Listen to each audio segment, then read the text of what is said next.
Every storm starts out as a blip, a little bitty blip,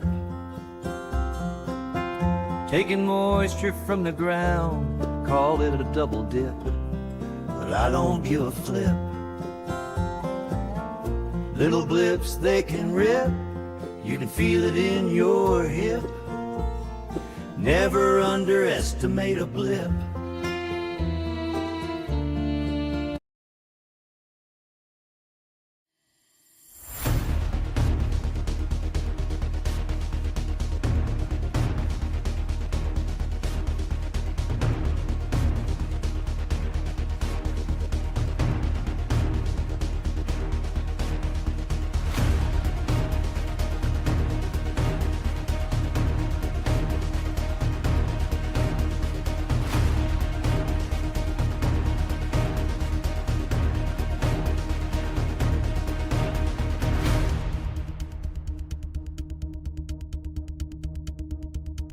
And I'm going to tell you, if this is a sign of what's to come later, we are in big trouble.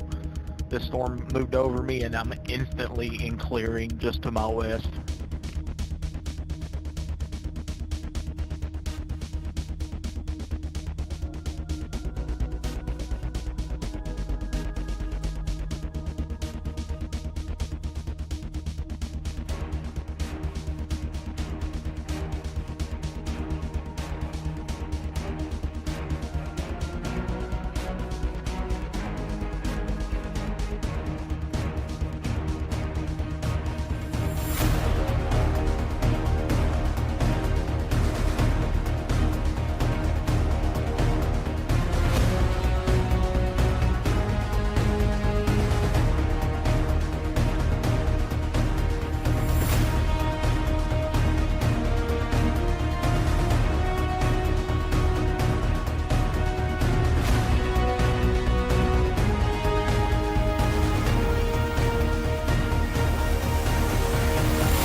Okay, I'm here. Can you hear me? Testing, 1, 2, 3. I'm going to come over to the 3 view here. We've got storm chasers out there. Brett Adair, Bryce Shelton, Chris Hall. Production room, I can hear myself talking.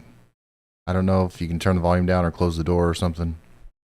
But welcome to the stream, y'all. We are starting a little bit early today, 1 p.m. here on the East Coast. But technically late. We've already had tornadoes. Okay, so we've already started with our active period here, and we had a tornado, I believe, touch down just to the north and west of Des Moines earlier, and you know, we've got some reports of damage in that general vicinity, but for the most part, things at this moment right now are somewhat calm. However, we do have a tornado warning in place over here to the south of Madison, Nebraska. Nebraska? But yeah, these storms are spinning pretty crazily. I think that this stream, this broadcast is going to be quite the different experience from what we had yesterday. I don't think we're going to have any lack of tornado producing storms today. It does look like there's plenty of energy out there. There's a ton of spin, and the storms are kind of they're popping up in a way that's a little bit different than what models were showing in a concerning fashion. Sometimes models will show a supercellular outbreak, and then, you know, we say, hey, things look a little bit different than what the models are showing because things are linear. It's kind of different here. These broken showers and thunderstorms that are forming over here in northeastern Missouri and moving into southeastern portions of Iowa were supposed to be just a big nasty mess of rain, but there's actually quite a bit of clearing in between everything here. Production room, Brad Arnold is live. So let's just go ahead and put him in 4. Let's go ahead and put him in 4. Or let's put Brett in 4 and put Brad in 1. Okay. So, you know, things are a little bit more primed for tornadic activity right now because of that. And then on top of that, behind these storms, we've got a big area of clearing ongoing. Okay. And what that means is we're going to we're probably going to see a secondary line of supercells form that are capable of producing tornadoes. So things are about to get fairly serious here, and I want to make sure that everybody's on the same page. We do have a couple tornado watches out. I want to show you that. Meteorologist Andy Hill isn't here with me just yet, but he will be joining us. Once again, we've started a little bit early here. Here's that latest tornado watch. Southeast Iowa, western portions of Illinois. This goes until 8 p.m. Central tonight. Northeast Missouri, a few tornadoes likely. 2.3 million people in that one. 70-mile-per-hour winds and 2-inch in diameter hail possible. There's another tornado watch with slightly higher odds or probabilities, I guess you could say, than that. Let me show you that one. Yeah, this is the one that was issued earlier. Check it out. Tornado watch, a couple of strong tornadoes possible between Kirksville, Okaloosa, Moberly. And I think we've already seen one pretty significant tornado as of right now. It seems like that's the case. And it was up there to the north and west of Des Moines. So we've got millions of people currently under the gun for tornadic activity as our storm is just now getting its act together. And unlike yesterday, we've got a lot of storms to watch. And my goodness, look at this. You see all of these little blips popping up down here. They are rapidly turning into storms. And they are already showing signs of becoming supercellular. You see how they look like beans? Little nader beans is what I like to call these things. And if they are allowed to mature, and if they're not experiencing too many mergers and stuff like that, then this will definitely be something that we have to watch. Those could turn into big supercells that try to produce tornadoes as they go to the north and west of St. Louis. Additionally, we've got a bunch of storms up here around where Brad Arnold is right now, to the south of Memphis. And to the north and east of Kirksville. And you know what? I'm so sorry, Chandra, but I've changed my mind again. Let's do just 3, and let's put Brad in place of Bryce for now. We've got a lot of storm chasers out there, but none of them are kind of in. None of them are currently on a tornado warned storm, so we're trying to make sure we have the most relevant feed up for you guys at all time.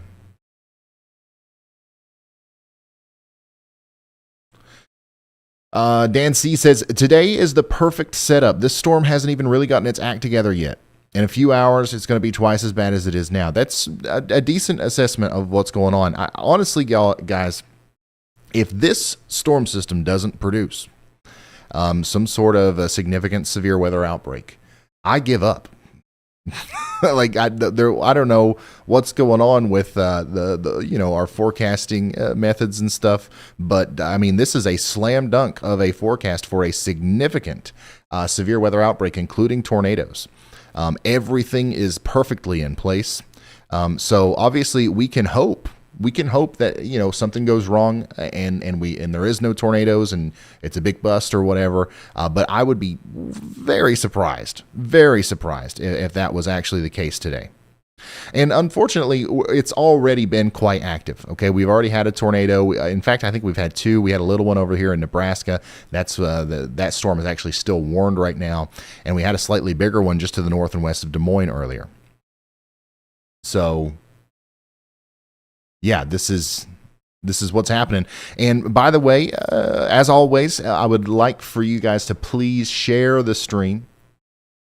Share the stream with as many people as possible. Facebook, Instagram, Twitter, Chris, whatever. We're coming up south of Princeton, Missouri. We're coming up behind this severe thunderstorm warning.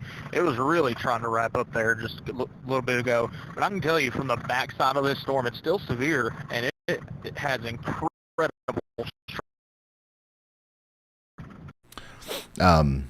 Yeah, so he's talking about the storm here near Princeton. It's got incredible structure. And yeah, there's going to be multiple rounds today of significant severe thunderstorms and supercells. And once again, I couldn't imagine a more favorable setup for tornadoes for this time of year and for this part of the world, given this type of low pressure system. So basically what I'm saying is if you live in the risk area today, which is above my head, most of southeast Iowa, northeast Missouri, and extreme western Illinois is included in that enhanced risk of severe weather today. That's where we expect to see a slightly higher chance of some significant tornadoes today. Slight risk goes all the way down throughout the entire state of Illinois and almost the entire state of Missouri and into Arkansas.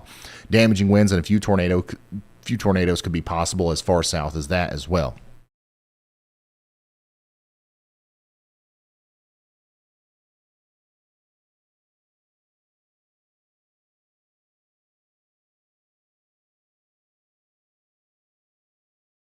Oh, did the alert make a weird noise?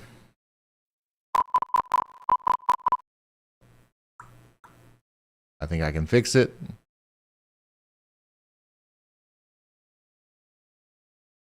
Or I can just break it, and there we go. That should have done it. We'll hear it on the next one. If you're just now tuning in, this is a severe weather outbreak that is underway here in portions of Iowa, Missouri, and Nebraska right now. Our only tornado warning currently is in Nebraska. Current look on radar is still showing a little bit of rotation here north of Tarnov. Okay, and that's moving up towards Humphrey, Nebraska. So take shelter if you're in Humphrey, Nebraska. You are under a tornado warning. The radar presentation, honestly, though, isn't that great. Or maybe I shouldn't say great, but it's not that concerning. But there's a couple of reports of a tornado from an emergency manager from this storm just to the south near Platte Center. So that storm has a very real capability of producing a tornado. As it goes up there. I think we're about to see several new tornado warnings issued slightly farther east. Over here in northeast Missouri, southeast Iowa. These storms are spinning like tops as well. I'm trying to inspect and see if I see any concerning areas of rotation right now. There's nothing in the immediate Des Moines area. Let's check in on some of these other storms, though. The ones over here near Memphis and moving up towards West Point, right in the tri-state area between Illinois and Missouri and Iowa, those are all rotating. We don't have a good view of it. We're in a radar hole right here, but you can tell that they are rotating, and I think they're going to continue to do so, probably in a more concerning fashion as they get closer to Mount Pleasant and Burlington.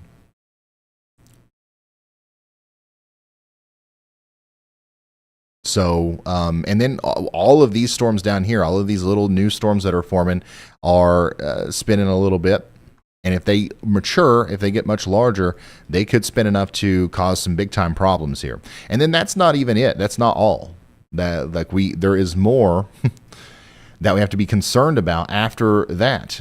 We've got, once again, several rounds of supercells to go through today. Let me show you the latest HRRR. Come over here to the weather models. This is what the radar could look like as we go through the rest of the day. So, initialization here is a little bit wonky.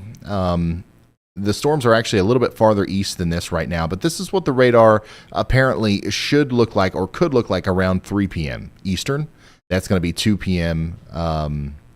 Central. And basically what it shows is a broken line of severe thunderstorms here and supercells going through Iowa into Missouri and Illinois. Okay, that right there, I think we're certainly seeing the beginning stages of that, and it looks like, a pretty concerning setup is already in place for this. So that's going to be technically round 2 that we're going to experience here in the next couple of hours. That's going to push through into northeast Iowa, over farther into Illinois, and it's probably going to become less tornadic by the time it moves into Wisconsin. But look at this. Another line of really robust supercells is trying to form back here in Iowa between 5 and 6, or 4 and 5 p.m., and those are going to be even more isolated and discrete than the initial line. And there you go. We got another chance of significant tornadoes moving through East Iowa into Illinois by 10 p.m. I think the tornado threat really doesn't completely die out until maybe around 11 or 12 tonight, closer to midnight. So basically, right in this corridor is where I'm most concerned about potential tornadoes today. That does include, northern Illinois, includes Galesburg, Peoria. In Iowa, it includes Waterloo, Cedar Rapids, Iowa City, Davenport, of course. It doesn't necessarily include Madison or Chicago, but you guys are right on the edge. If you're in Madison, Wisconsin, or Chicago, Illinois, stay with me. We'll figure this one out. Right now, I think that things are going to calm down quite a bit before they get to you, hopefully. And it does include Quincy, Hannibal, and Kirksville in Missouri. So that's what we're looking at here. A very powerful and potent setup. Once again, almost a perfect setup for tornadoes in the upper Midwest here. And we're going to have meteorologist Andy Hill here. And we're going to have a team of great storm chasers, some of the best storm chasers on Earth, actually, assisting us with showing us the storms today. So I really don't think there's a better place to kind of monitor the storms as they come in.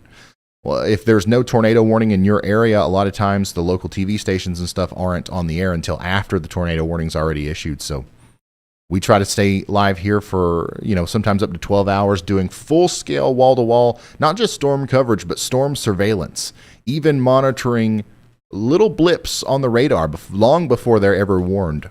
So hopefully that helps you guys out. And that's what we're going to be doing here today. If you think that's useful, please consider liking the stream like you would a normal YouTube video right now to get us out in the algorithm. And copy and paste this link on Twitter, Facebook, Instagram. Send it in a text message to a family member or a friend to let them know stuff's going down. And this guy, he's on YouTube, but he seems like he might know what he's talking about. So let's tune in to him just in case. At least until our favorite local weather dude is live or whatever. I'm not trying to monopolize the weather coverage industry here. I'm just trying to be here for as many people as possible that are trying to find weather information but can't find it through traditional means. That was Chris. We got live communication with our storm chasers here. Let's talk back with Chris. Yeah, go ahead, Chris. Hey, so we are still right behind this severe storm right on the Missouri-Iowa border. We're in a radar hole like crazy. But it looks like it may be trying to still try to come together. But I can tell you right in front of me right now, you can definitely see the rain curtains coming down right in front of me. And if there was anything, it's just to my north.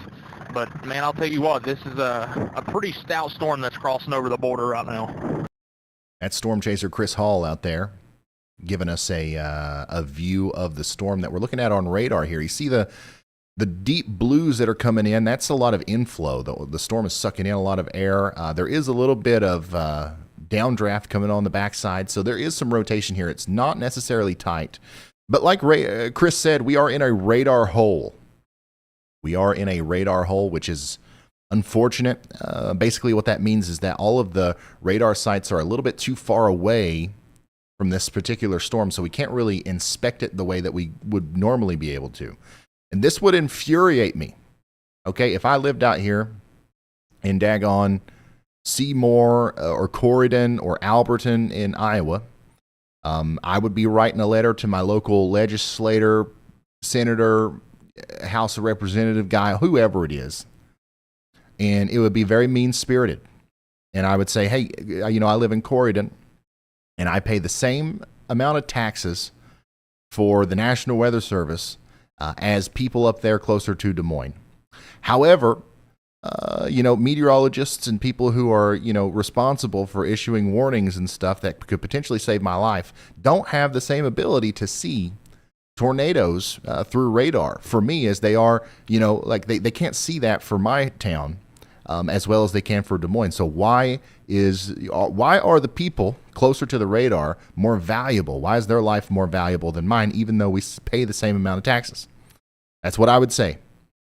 Because that is true. You guys all pay the same amount of taxes for this stuff, and you are getting ripped off by being in a radar hole. It's a complete joke. But anyways, we're going to do our best here to cover this for you, even without proper radar coverage, because we do have, once again, some of the best storm chasers on Earth with eyes, human eyes on the ground, which is a lot of times better than these colors.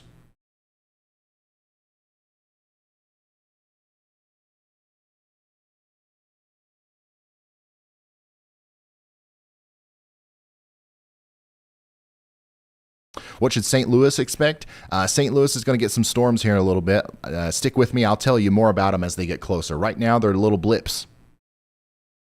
But never underestimate a blip. We've seen many blips turn into big, bad supercells and tornado producers over the years of doing this live. So, yeah, we're nowcasting. We're not really forecasting at this moment. So stick with me. I will keep you updated, I promise.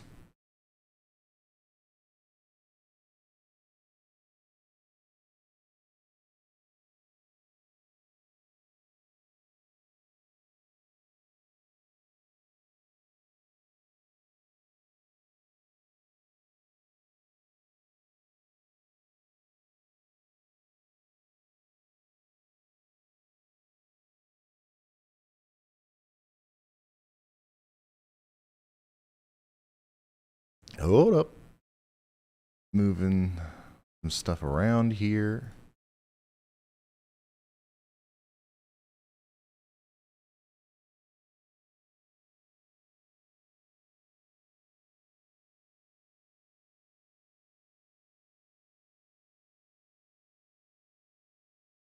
We currently have 3 tornado watches, including most of the state of Iowa. A lot of northern Missouri, a little bit of Nebraska, and a tiny little bit of western Illinois right now.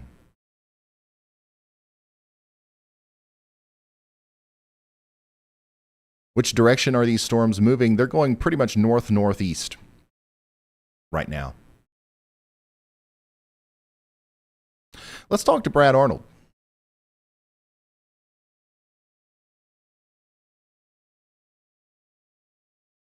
Doesn't have very good service. Oh, there we go. Brad, we are live on YouTube. Just wanted to get an update from you whenever you get a chance here. A new tornado watch has been issued. We're dying to hear from you, Brad.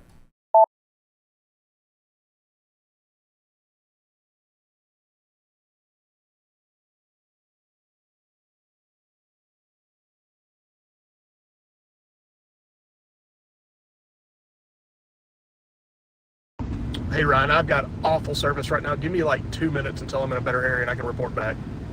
All right. Sounds good. We're going to hear from Brad here soon. We have the voice that you have been hearing coming in has been Storm Chaser Chris Hall, who also is in a little bit of a not so great cell coverage area right now.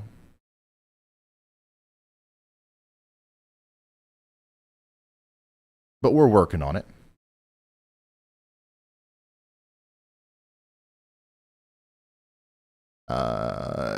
LMR says, any concerns for my area, Ryan? LMR, you're not going to believe this, but I know exactly where you're talking about. I remember, LMR, you're the guy.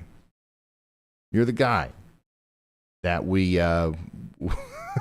we were under the moon's shadow together not too long ago. Not a whole lot of concerns for your area. Man, what are the odds that I look over there and I see that? That's awesome. Not a whole lot of concerns for you all today. Tomorrow, maybe a little bit, but not like we're not worried about y'all today that much.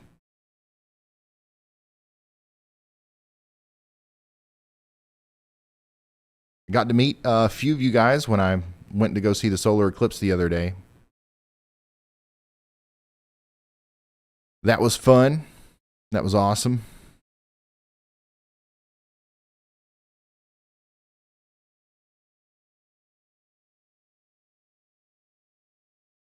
Ryan, what's the letters all over the HRRR map? It's annoying is what it is. If there's anybody, the website that I use for this is Weatherbell is what it's called. Okay. I pay a ton of money for it. All right. And before like, I don't know, 2 months ago, you could look at the composite reflectivity simulation and it was just this clean, beautiful white map. And now they've put these letters on here. Hey Ryan, I'm back in a better area now. Can you hear me? Do you copy? And I honestly don't know what the heck that is. I don't know what it is. I thought maybe that was the CWAs, the National Weather Service, but I honestly don't know what it is. But I hate it. Anybody from Weather Bell is watching right now, please take that off or give us an option to take that off. All right, what? I'm sorry. I'm ranting a lot today. I'm sorry, y'all. What did Brad say? Hey Ryan, I'm back in a better area now. Can you hear me? Do you copy? Yes, sir, Brad. Go ahead.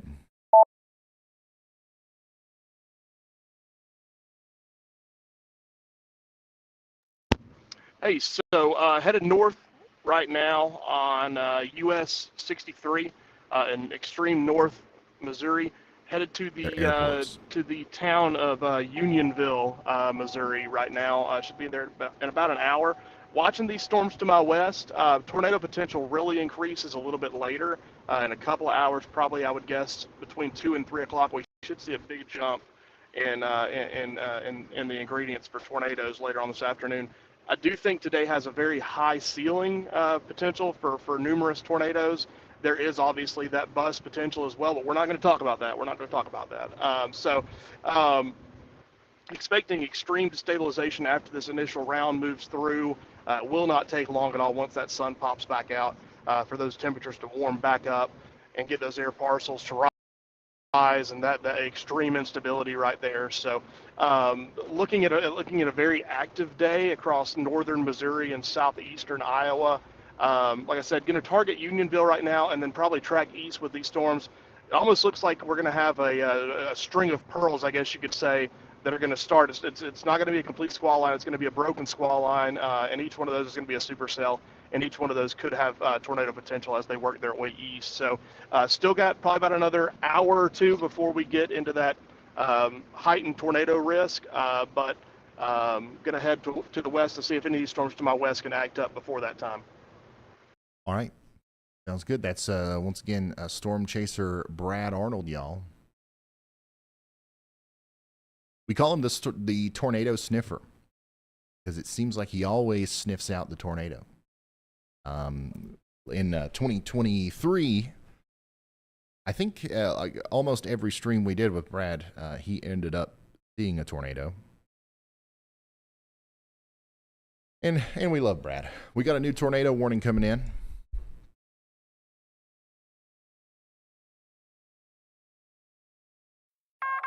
A new tornado warning has been issued. There it was. You guys hear that?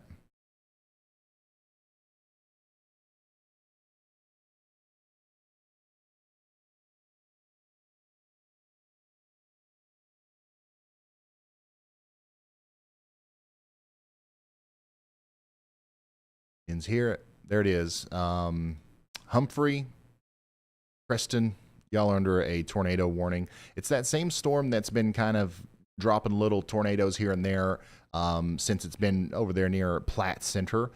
So take shelter once again if you're in Humphrey, all the way up to Creston, Nebraska. You're under a tornado warning.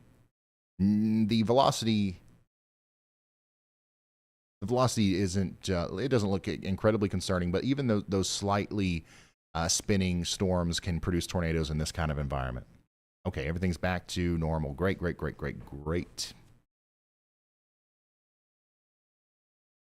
Wonderful. Yeah, so apparently it's airport codes. That's what we've got on our HRRR map there, but I don't oh yeah, I see that now. I see CVG. Yeah, okay. That makes sense, but I still don't need it there. You know what I mean? It would be nice to have the ability to take that off. Have we had anything yet today? Yeah, we've had a lot of severe weather. A lot of reports have came in with some big hail, some damage. Much earlier this morning, we had lots of power outages and trees down and stuff around Kansas City. And then we had what I believe is probably a fairly significant tornado earlier just to the north and west of Des Moines. And then we've had a couple other tornado warnings here and there. But so far, at least since we've started this stream about 30 minutes ago, things have been quite tame, quite calm. So we are, once again, we're not waiting on the storms. We're kind of waiting for the storms to get into the environment that's going to allow them to produce tornadoes. All right. And this is the most, tail thing that I've seen here. Like, this certainly looks like a system that's about to produce some tornadoes.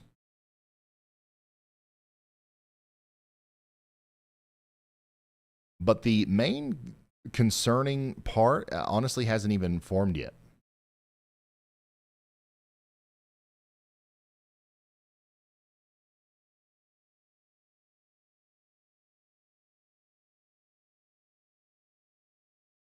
We currently have a tornado warning for Platte County, Nebraska.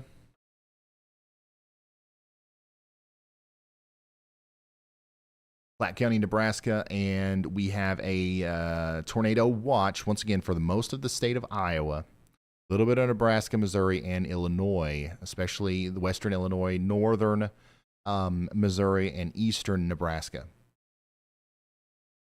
Des Moines, the first round of thunderstorms has moved past you now. We don't have to worry about that. But I do think that we're going to see another round of storms come in to your all's neck of the woods here soon.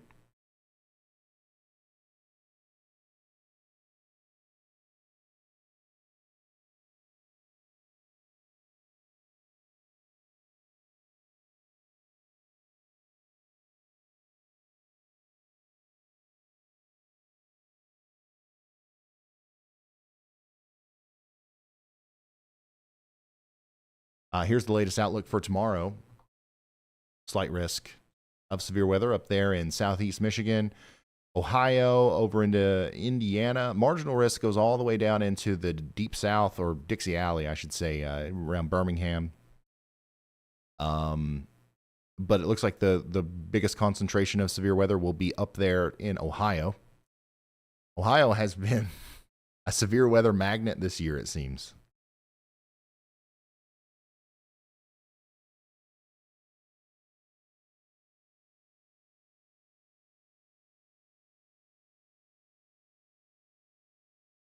In Arkansas, I don't know if anything's trying to... There will be storms in Arkansas today. Yeah, there's some stuff starting to try to convect here. I don't think that these will be too much of a problem for us.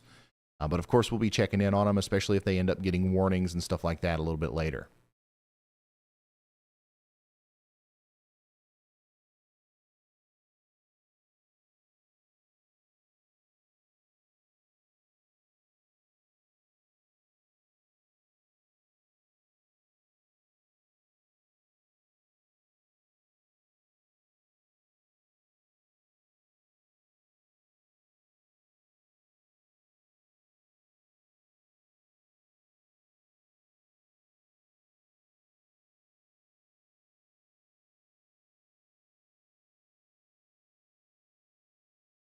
If you are just now tuning in, this is live severe weather coverage of a severe weather outbreak that's currently ongoing and about to get a little bit more intense, I should say, over here in Iowa, Illinois, and northeast Missouri. We got about 20,000 people watching right now. Hopefully you guys are, if you want to share in the stream, helping people find out what we're doing here, so that when those warnings start coming out, we can massively get the information out to as many people as possible.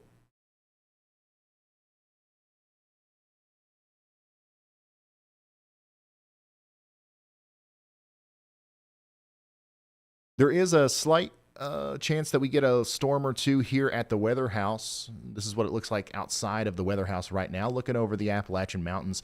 It's 80 degrees. Ooh. It's hot out there. It's getting quite green. And we do have a chance of some thunderstorms today. However, I don't think they're going to be so intense that we'll have to go get in our survive a storm shelter. I don't think that that's going to be necessary today. And also thanks to the good folks over there at ISP Tech. We shouldn't lose service. We got a bonded router with AT&T, Verizon, Starlink, and 1 gigabyte symmetrical fiber. And if one of those fails, we go over to the other one. So we should be good. Should be good. Fine.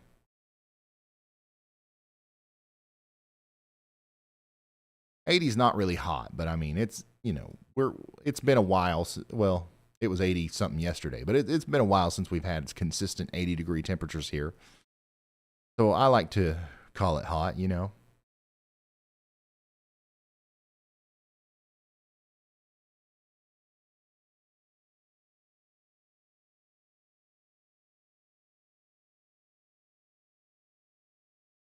How does this atmosphere compare to March 31st, 2023? Honestly, to an extent, on a much smaller scale, it's sort of similar, but it's likely not going to cause such a widespread tornado outbreak. I wouldn't be surprised to see a very localized outbreak of tornadoes in today's kind of setup.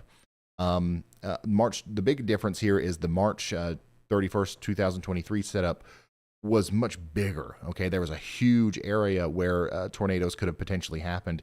Today, that area is quite a bit smaller, but the ceiling is very high. We could see strong tornadoes today. It's certainly possible.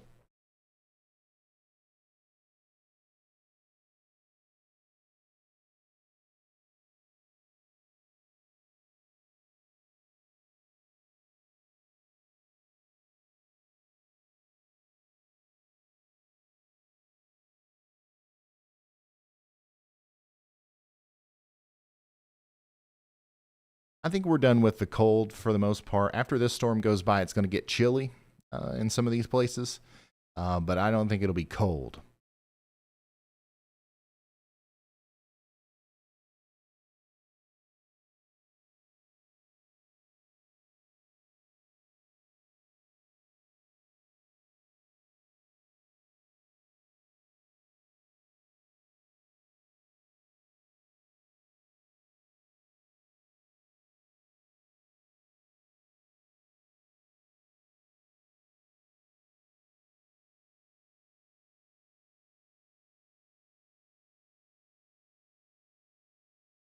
Let's check back in on our Nebraskan tornado warning.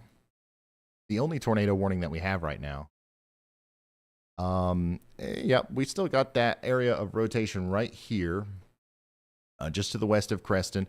I could certainly see an extension of this warning. I think that they could definitely warrant a new tornado warning that might go up just to the east of Madison.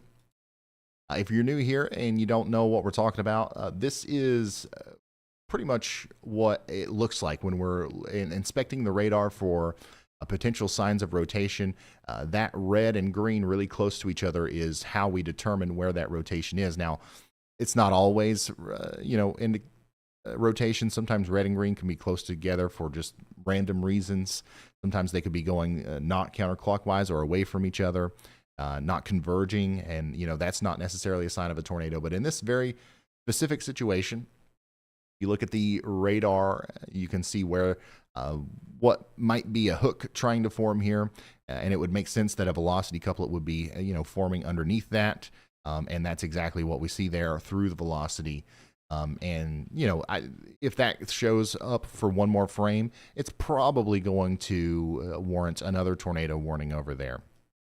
So just get ready to take shelter to the north and east of this. I would say maybe areas east of Madison. Y'all watch out.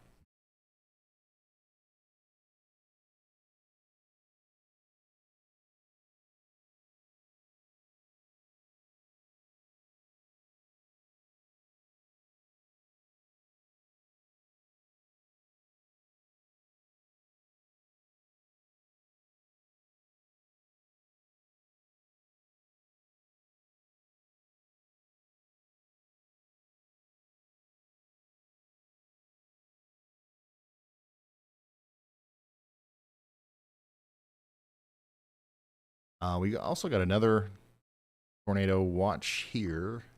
for northwest Iowa back into northeast Nebraska. A couple tornadoes possible. Scattered hail up to ping pong size, 60-mile-an-hour wind gusts. We're now, we've got, I don't think, like 4 million people under a tornado watch now. So lots of people potentially being impacted by these storms. So far, we haven't had anything crazy. Actually, right before I started the stream, probably the most significant storm of the day so far occurred up there near Des Moines. That specific area of interest has weakened significantly, and it's not really producing tornadoes now. We're watching these new, less mature storms form up again, and these are the ones that are probably going to produce tornadoes in the near future.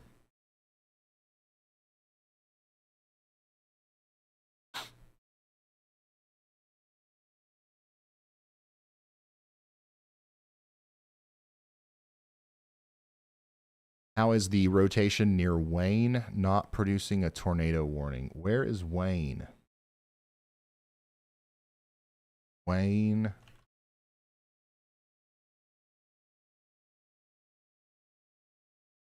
I don't see a Wayne. Any of our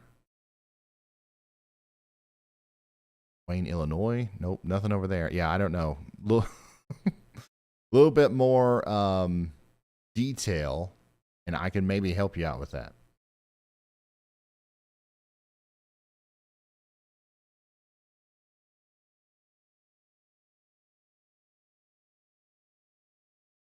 But there are going to be a lot of different areas of rotation that you'll see that aren't warned, especially if it's broad or it's not very significant rotation. All of these storms over here to the west of St. Louis are rotating, but not nearly enough to warrant any sort of warning. Nebraska, Wayne, Nebraska.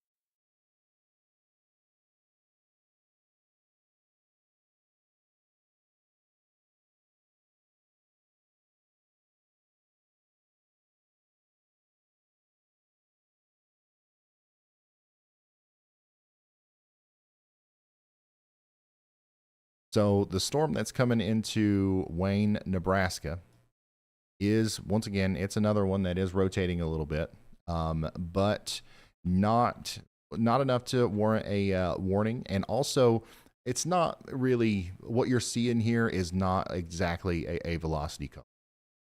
So it doesn't line up with our reflectivity.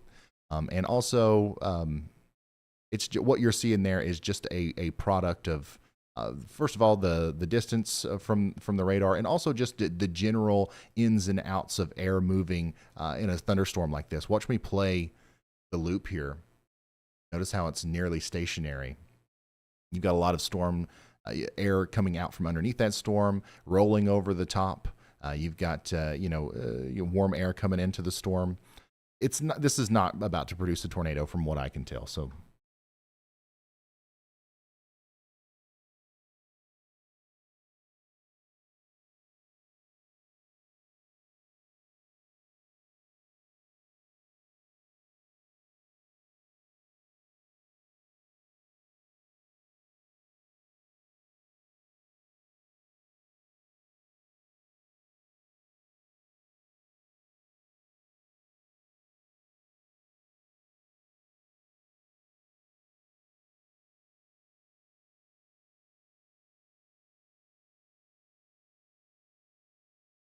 Imminent. Thanks for that. It says, nice to see you again, Ryan. Stay safe, everyone. The Weather Nerd says, thanks for all the hard work. We appreciate it. Watching from Cincinnati. Haven't missed a live stream since I became a member. The Weather Nerd, thank you so much for being here. The storms forming way back here around Kansas City now are starting to become severe warned. We got a severe thunderstorm warning for Grain Valley and Richmond now. We've got some words from meteorologist Andy Hill. He's here. Go ahead, Andy. Hey, thanks, Ryan. Everything working good today? Sounds good. Yep, you sound great. Great, cool. I was actually going to talk about that severe warning storm in or to the east of Kansas City along I-70. There's a bit of a downburst or a pocket of intense winds that are definitely reaching the surface here between Grain Valley and Bates City, passing over I-70 right now. We can see just 600 feet above the surface, there were easily 75 to 80-mile-an-hour winds showing up on the radar. That sort of downburst with torrential rain accompanying it can flip over semis on I-70 very easily in between these two towns here, Grain Valley and Bates City. So hopefully that isn't occurring right now, and any drivers along I-70 can, see that storm producing sheets of rain in front of them and not drive into it for just a second or slow down just a little bit. Absolutely. Thank you very much, meteorologist Andy Hill, drawing our attention to the wind potential within this storm crossing I-70 here. Oak Grove, between Oak Grove, Grain Valley, and Bates City, I-70 is a treacherous place to be right now. Eventually, this is going to go up towards Wellington and Lexington, and eventually cross Highway 24 up there to the east of Richmond. So y'all get ready for that. These are strong storms back here. There's surprisingly enough distance between these storms and these storms for instability to really kind of rocket right here in between them. Let's take a look at some of that, actually.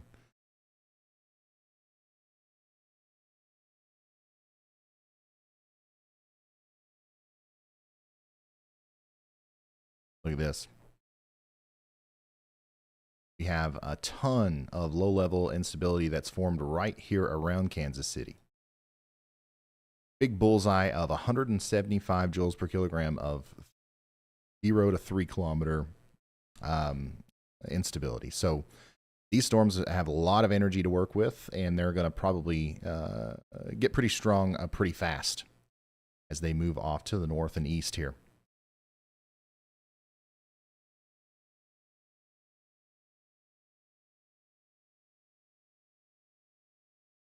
Also moving into a fairly favorable air mass for tornadoes if you're talking about the wind shear vectors.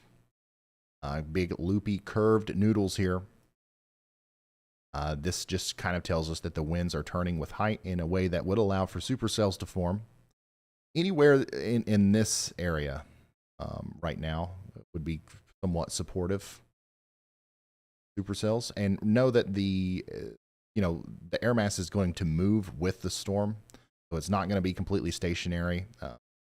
That'll move slightly east over time, the favorable hodographs. So yeah, once again, things are perfectly in place for a significant severe weather outbreak here. We're already seeing the beginning stages of it. We've definitely got some big hail, some damaging winds happening. We've had a couple tornadoes already. And we're still in the very beginning stages of this storm. In fact, we've got a severe thunderstorm warning for areas just to the west of Quincy. And that one's packing a punch with an inch in diameter hail possible up there towards LaBelle and Lewistown. Inch in diameter hail can certainly be severe in certain instances, especially if it's being blown around at 60 miles per hour, 60 mile per hour winds and quarter size hail also possible there in Harris and Newtown, northern Missouri.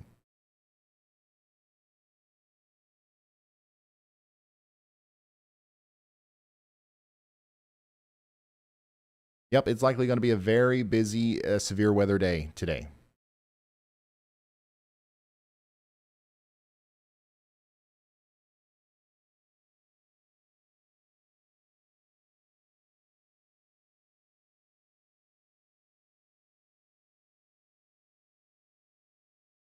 If you are just now tuning in, I see there's people pouring in.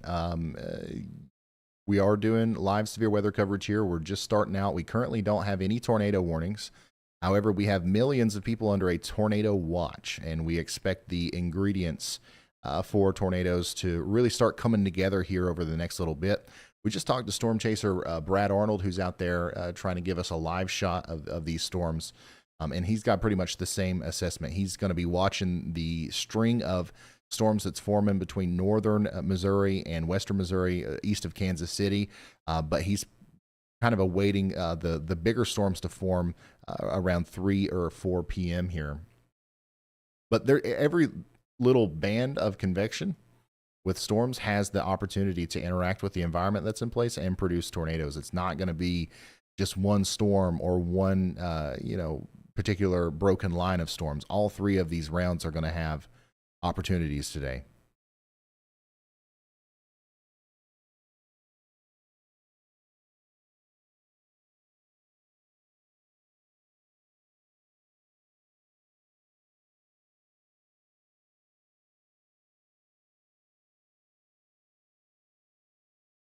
We currently have a severe thunderstorm warning in North Carolina too. Let's go check that out real quick. Plumb down here to the east of Asheville, North Carolina. We've got some inch in diameter hail, maybe some 60-mile-per-hour winds trying to work their way over towards I-40 near Marion. Stronger storm forming up there near Boone and Blowing Rock as well. Oh, look here. A couple storms forming around the weather house. Mostly to the east of me.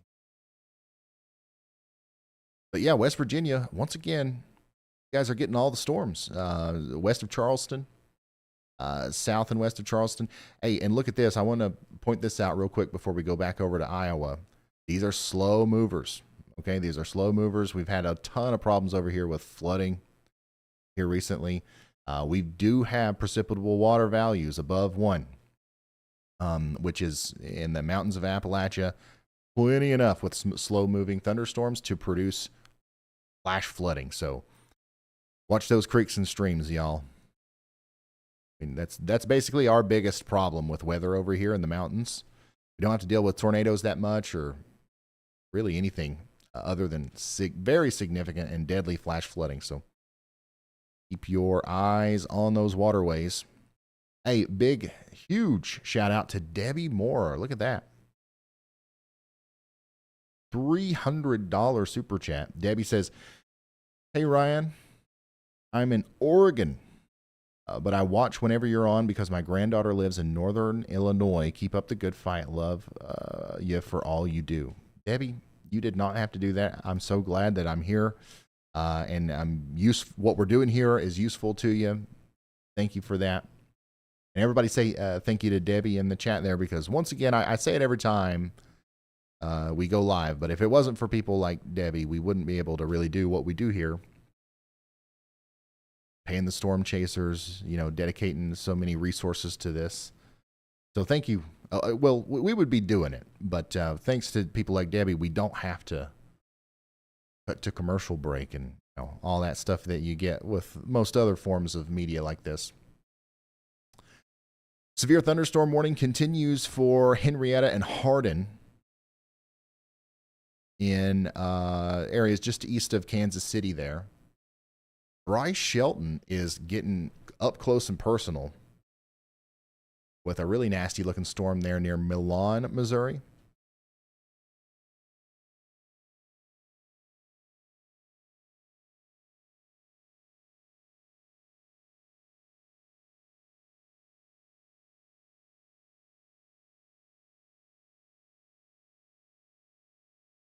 That's the one that is currently producing some hail in Osgood and Wintersville, Missouri.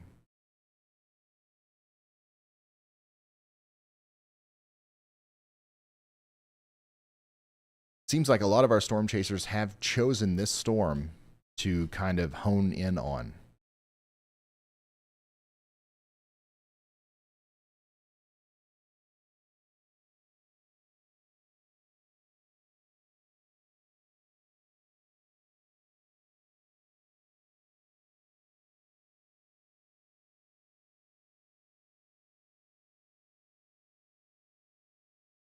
Yeah, Bryce's feed. I think Adam Lucio is on the same storm, or a very similar looking storm.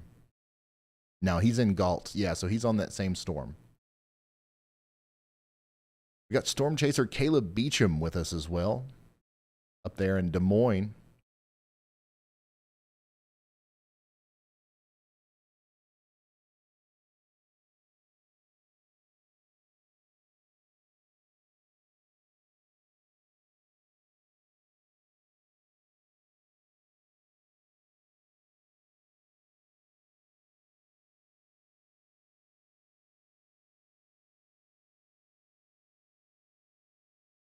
Chief OTR, thanks for that. Got a new severe thunderstorm warning for Bates, Cass, and Johnson counties in Missouri.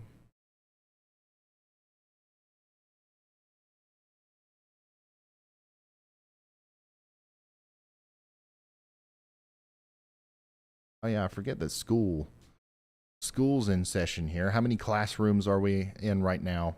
Thank you, KD, putting us on the wall there. Once again, if you guys have anything you want to send to me, pictures, videos, if you can do so safely, reports, sharing of news, whatever it is, best place to do that's over on X, at Ryan Hall, y'all.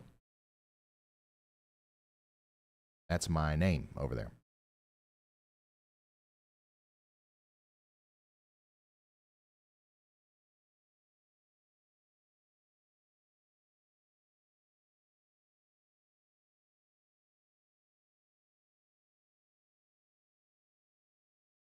DJ says, I'm getting ready to head to work in Indianapolis. I see the minor threat now. Anything crazy this evening? I don't think we're going to be seeing anything crazy in Indianapolis this evening. Better chance tomorrow, and I'm still not convinced it'll be crazy. KCIA 1978, thanks for that. BS Garage, thanks for that.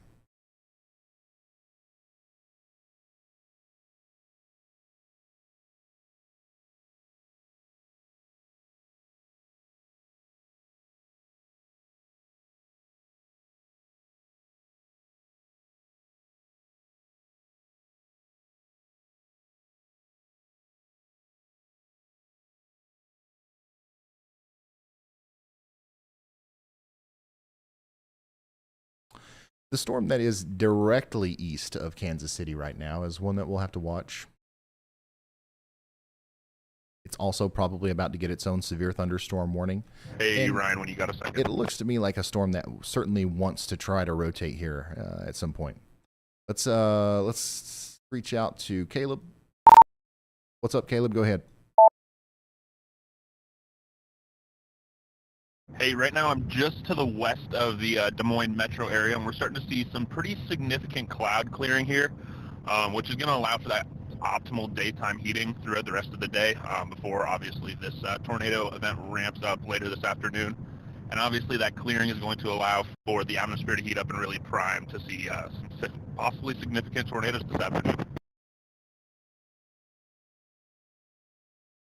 All right, that's Storm Chaser Caleb Beecham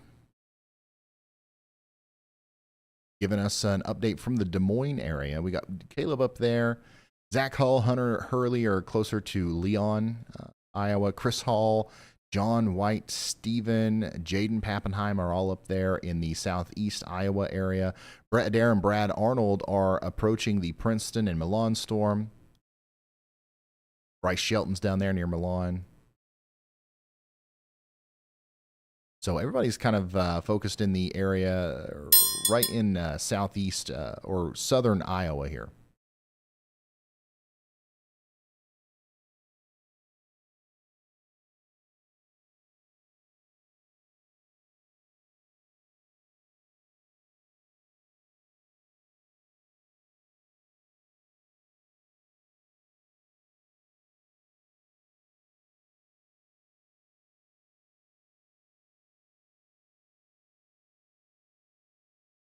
Here's a video from Sadias of the hail currently ongoing in Bloomfield, Iowa.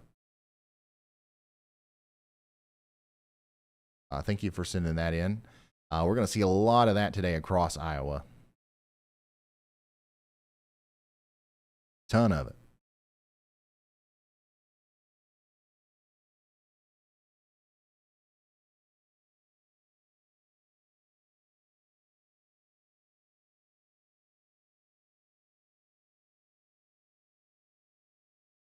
The storm near Kirksville, Missouri, is also producing actually quite large hail.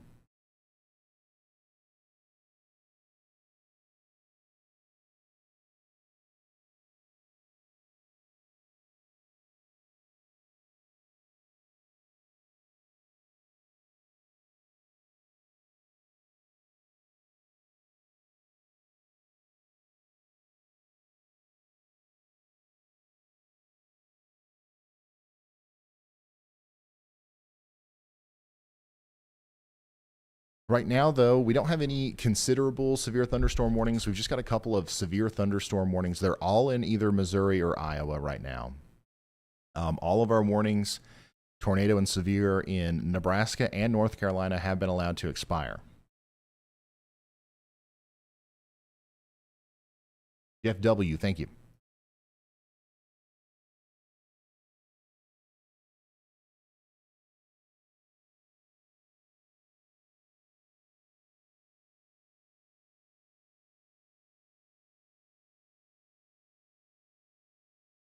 A new tornado watch has been issued. Did we just get a new tornado watch?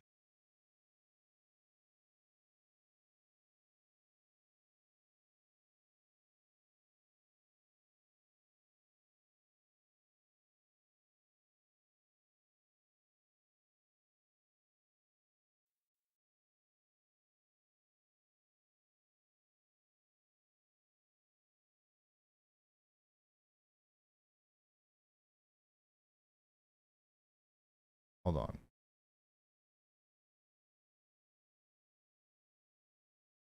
Trying to see if there's an updated graphic on that or what.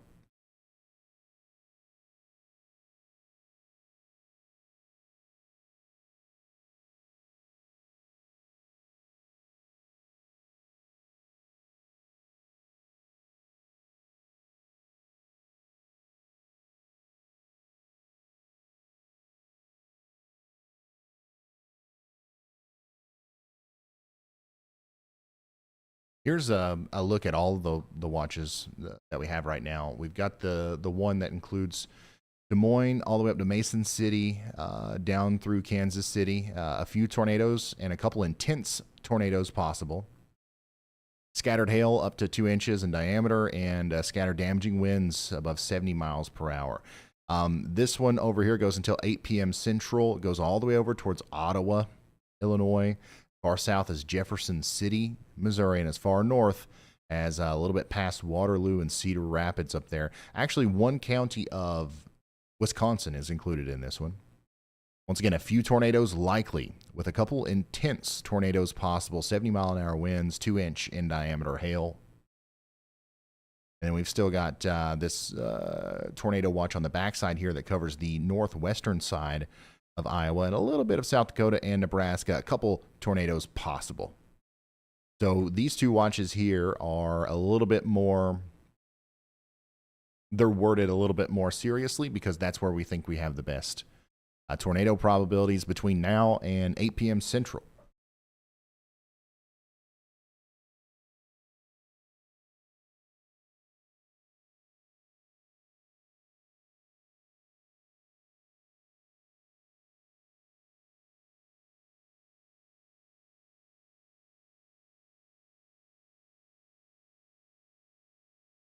Got a new severe thunderstorm warning with a tornado possible tag on it just to the south and east of Des Moines. It's got a little bit of rotation, got a lot of wind associated with it here, and it's in that environment where any storm, even if it's kind of like jumbled up next to a big convective mess like this, any storm can spin up a tornado here pretty quick. So we're watching that one. We're watching all of the little storms inside of that convective mess between Des Moines and Cedar Rapids, but none of those are really severe right now. Probably producing some hail, though, as they move up towards Waterloo. A really, impressive-looking storm on radar as far as its ability to produce hail goes is moving into LaBelle and Lewistown right now in extreme northeast Missouri. That's going to also move up into Iowa, eventually between Fort Madison and Burlington. Lots of little beans popping up to the west of St. Louis. None of these storms are, once again, none of these are severe right now, but they're slowly growing into hailers and damaging wind producers. They have the ability to rotate, but they aren't really doing much of that right now. Storms are convecting all the way down Missouri, little blips popping up between St. Robert and Seymour, and even way down here into Arkansas, we've got storms. The northwest of Little Rock, even. So we're seeing a very large area of storms really start to get going now. Some of the more intense ones being back here towards Kansas City. We got another severe thunderstorm warning near Harrisonville and Garden City, and then another one up here between Richmond and Henrietta. 60-mile-per-hour winds possible with both of those.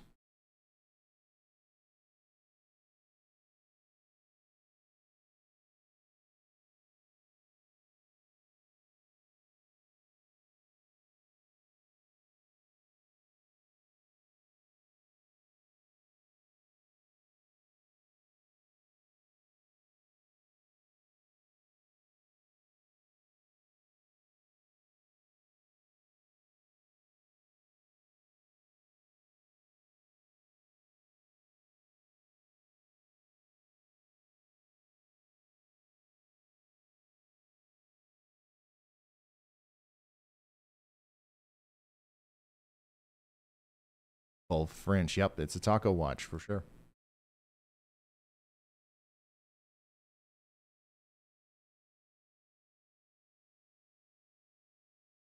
Here's a photo from Thomas in western Iowa near Portsmouth. Nice, sunny, and 75 degrees. A new tornado warning has been issued. We just got a new tornado warning. Let's go check it out. It's way over here in Iowa. Sorry, Nebraska. Fly to it real quick. This includes Clarkson, Nebraska, Colfax, and Stanton counties. Radar indicated. Rotation is faint but visible. Right there is what we're looking at. A little bit of a velocity couplet showing up. We've got some rotation here moving in the general direction of Clarkson, Nebraska. Please take shelter if you haven't already up there in Clarkson. Pretty quick. Actually, pretty slow moving storm. It's 17 miles northeast of Columbus, moving northeast at only 15 miles per hour. Hazard here is going to be tornado and quarter-sized hail. Weather spotters and emergency management both reported 2 funnel clouds near Lay. So that storm, all of these little storms over here in Nebraska have been producing lots of funnel clouds and brief tornadoes. Lots of spin in the atmosphere over here.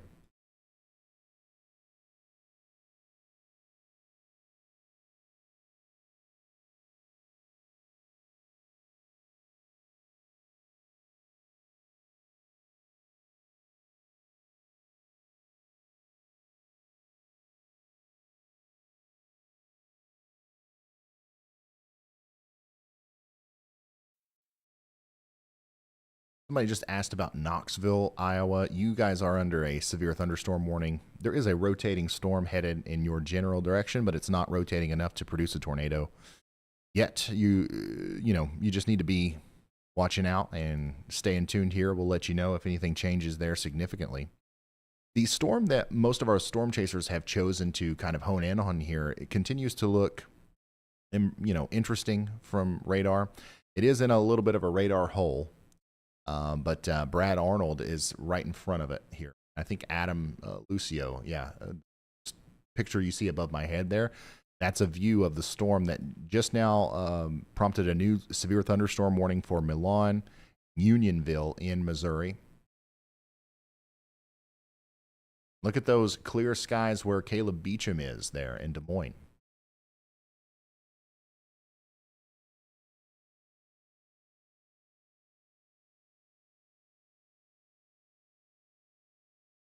Take a look at some satellite imagery, shall we?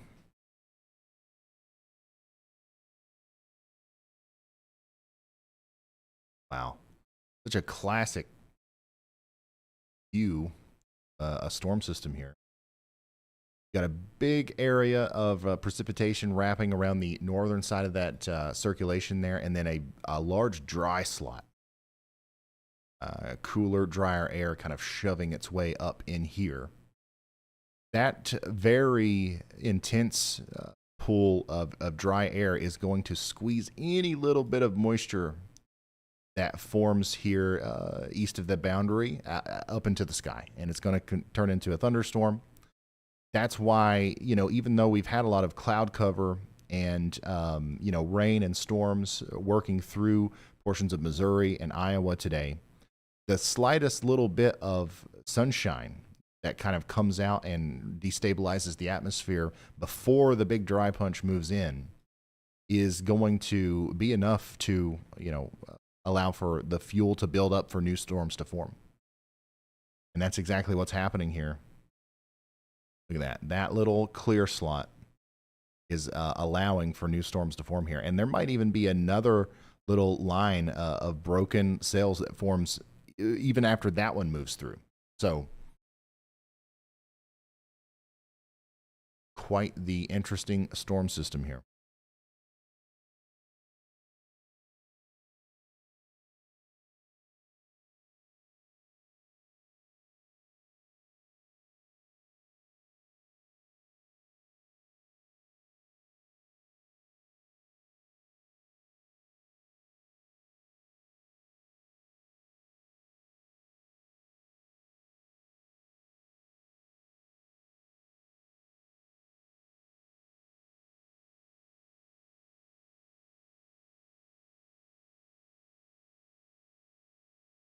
Moose, thank you.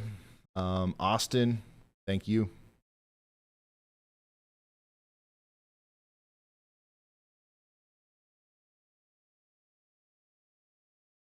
Thank you all so much for sharing us on social media. I'm seeing it everywhere.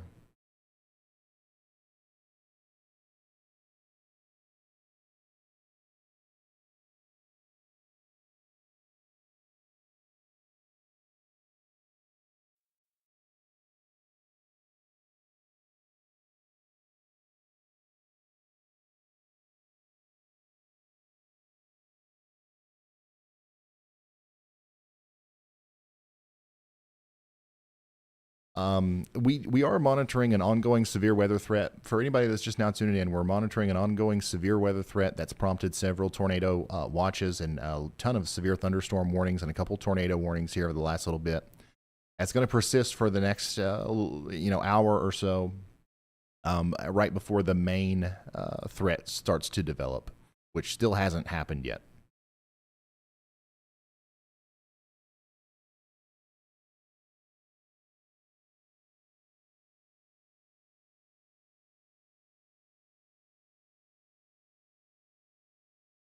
A lot of people tuning in. I see you all in chat from the Waterloo, Waverly, Hampton, Eldora area, north and east of Des Moines. Most of all of this stuff is elevated. It's not really, we're not worried about it being tornadic, but certainly some hail, lightning, thunder, lots of rain. So, it's going to be a loud afternoon for you guys. But the tornado threat is not there for you.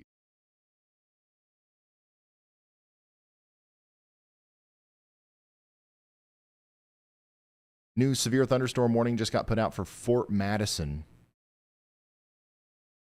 and Keokuk, Donaldson, West Point, Montrose.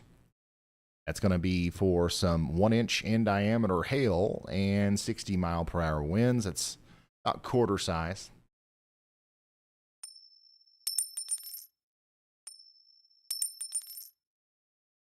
Another huge severe thunderstorm warning just got put out for areas just to the east of Kansas City, once again for 60-mile-an-hour winds and 1-inch in diameter hail. And these storms definitely look like they're windy. I would certainly be on the lookout for some very strong winds in Carrollton coming up here. And 60-mile-an-hour winds are no joke. Okay, they can move stuff around. You don't want to be moved around. If you're downstream from some of these storms and you haven't tied down the stuff that can easily be blown around, you might want to take care of that. Put the car in the garage, carport, whatever. These things are definitely hailers and wind makers for sure.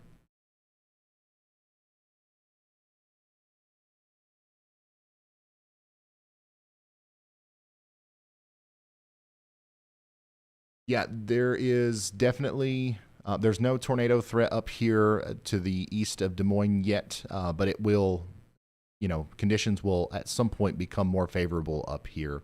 I just want to, all the storms that you guys are experiencing right now to the north and east of Des Moines, over there by Waterloo, are not necessarily tornadic.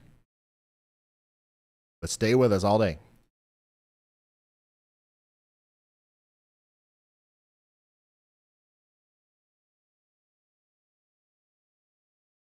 Stephen Beck says, on a scale of 1 to 1947, how glad are you that you decided against going chasing yesterday?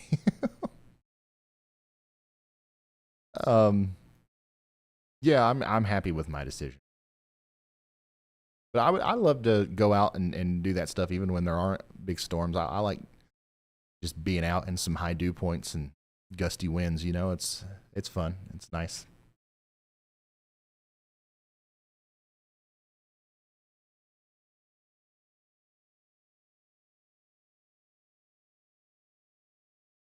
Which Brad didn't go either.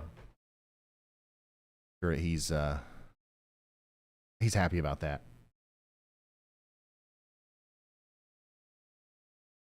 We go, another classroom we're in today. Sonny says, I walk into class today and my teacher has you on the screen. Hello to Sonny's class.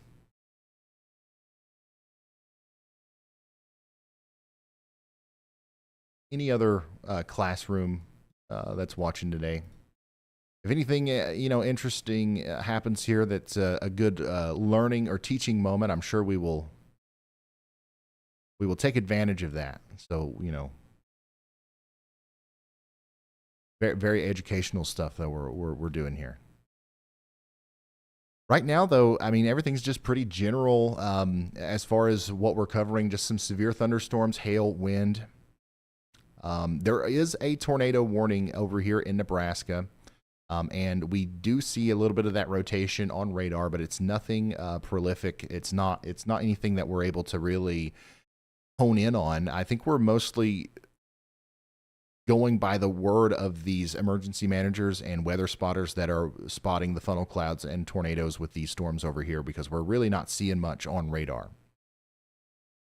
But those are getting stronger, and they're going to continue to cause problems, maybe over there towards Omaha in the next couple of hours, eventually over there into northwestern Iowa as well. Right now, everywhere between Des Moines and Omaha is experiencing a really nice day, but instability is rising, awaiting these storms to come, bring the rain and the wind and all that stuff back in. Bryce Shelton has a good view of our storm there in northeastern Missouri. That's definitely got a big hail core in it. That's the one that is currently near Milan, I think.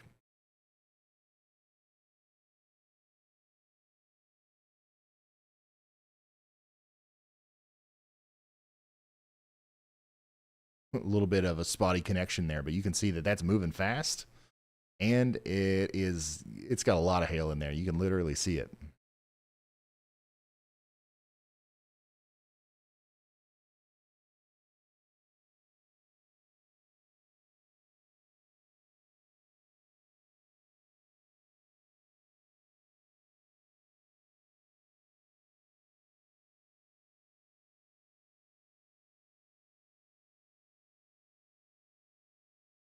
Milan.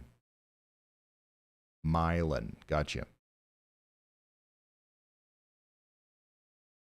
Milan. Oh my gosh.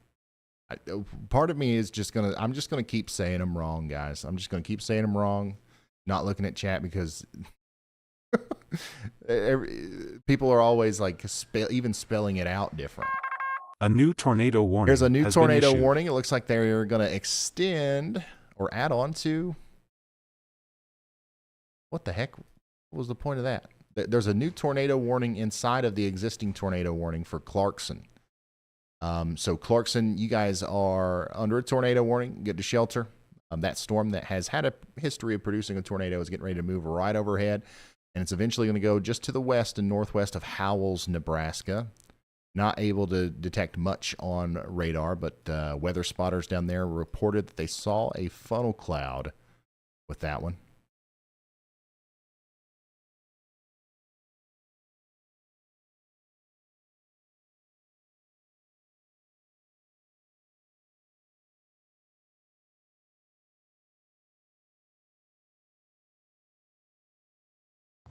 Hey Ryan, that storm in Nebraska has not one, not two, but three separate funnels.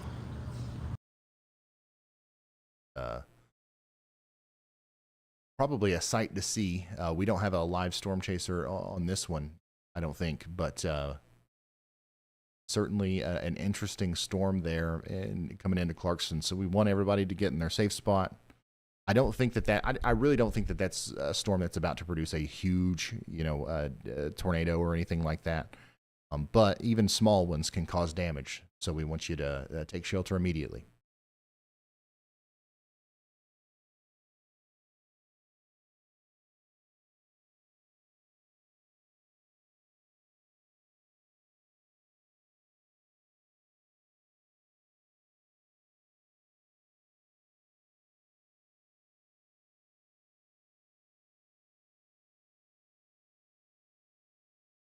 WX Conquest. Been here for 28 months. Says it's amazing to see what you've accomplished in 2 years. I'm currently in school for atmospheric sciences. I thank you for the inspiration you gave me to go further in my passion of weather. Thank you so much for that. And thank you for being here.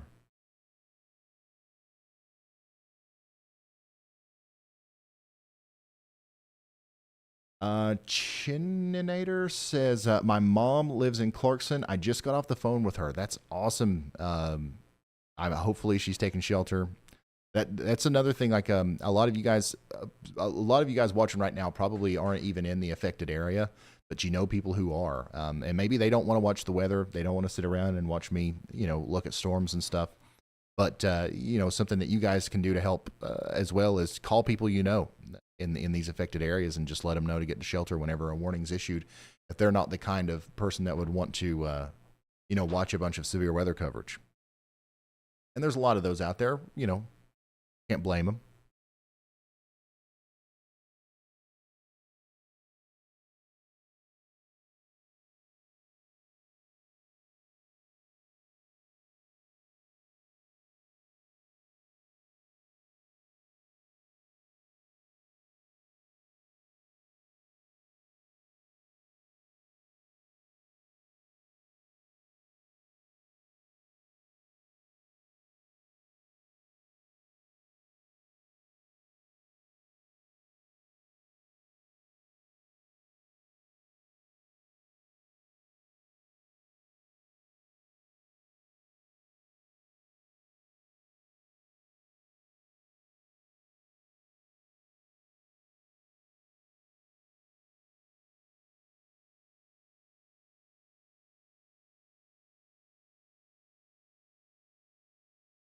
Lucas says, hey, some of your past streams seem to be missing. Did you remove them, or are they for members only? None of them should be removed. Everything should be still there unless there was some sort of problem with a stream.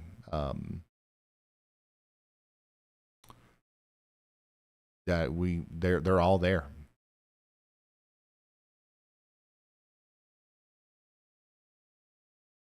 Bryce Shelton is in the middle of a pretty intense storm there in Missouri. You can see the winds whipping by. I saw some debris look like leaves. He's in Pollock, Missouri. Getting hit head on from the storm that we've been kind of keeping an eye on. Yeah, this storm right here. That's got a pretty big... Hey Ryan, this is Brad. Just to let you know, we're headed north on State Route 5. Headed up to Centerville, Iowa, to stay in front of this storm. It looks like it's kind of losing some of its inflow. Extreme hail with it, though, very large hail, so trying to stay out in front of that. But according to models, this is the one that would be a monster that would go up into Iowa. All right, so this storm right here is, Brad's going to parallel it. Bryce is like in the middle of it, and there should be some big hail near where he is. Brad's trying to stay out of that hail. But you can see that Bryce is going through it right now. He might be just on the outside of it, but we'll keep checking back on. But Stephen and Chris are both up in Iowa tracking a different storm. You can see them at the bottom of your screen there as well. Big hail core moving up towards Pollock, Lemons, And Unionville right now, probably hail bigger than quarters, moving up into Unionville.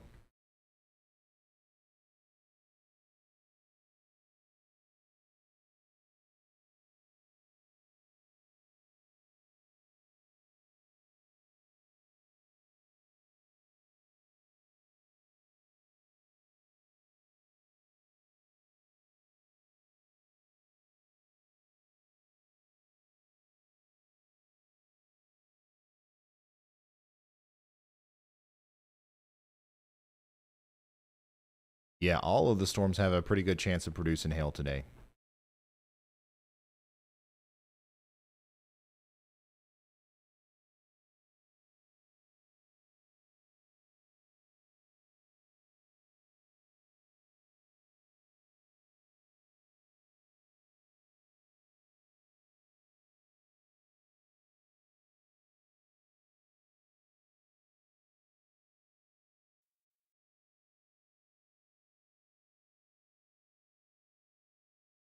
We've got quite a few severe thunderstorm warnings also popping up out here in Tennessee and North Carolina again.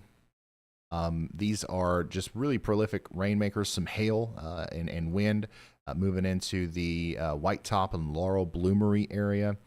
We've also got some hail and wind and rain happening over here east of Asheville.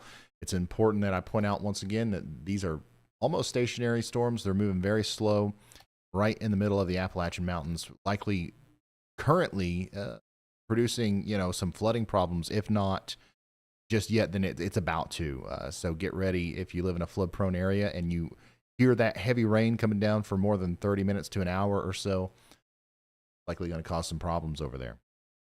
We've got a big storm with some 1.25 inch hail moving up towards Montrose and Fort Madison right now.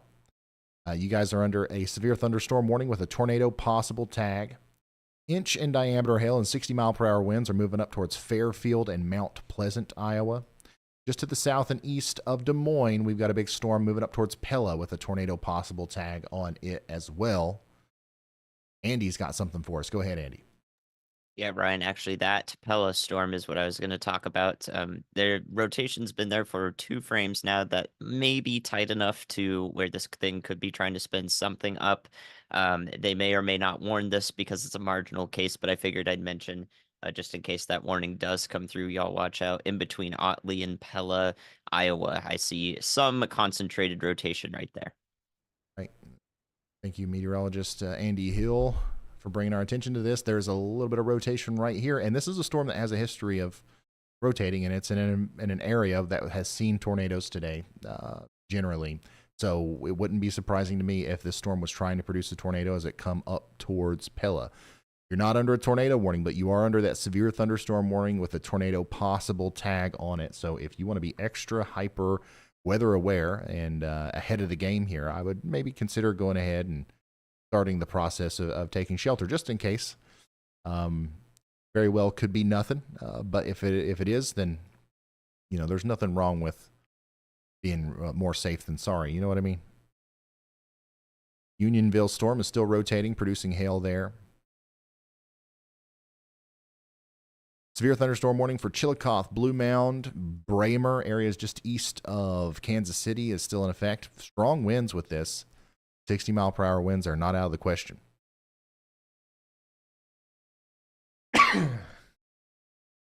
The storms just to the west of St. Louis are not warned currently for any sort of severe attributes, but I would say that the storm between Jefferson City and St. Louis is on its way there. This one's probably going to get warned for some hail here as soon as it approaches Herman.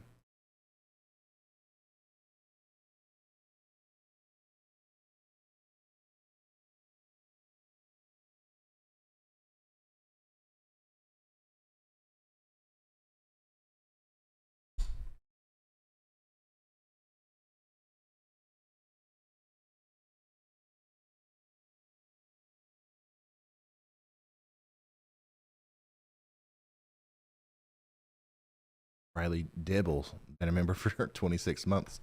Flip merch win. I don't know. I think we're working on it.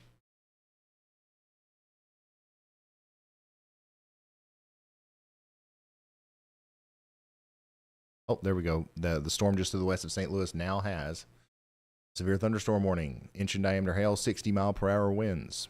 So we're up to, what do we got here? 1, 2, 3, 4, 5, 6, 8. 8 severe thunderstorm warnings.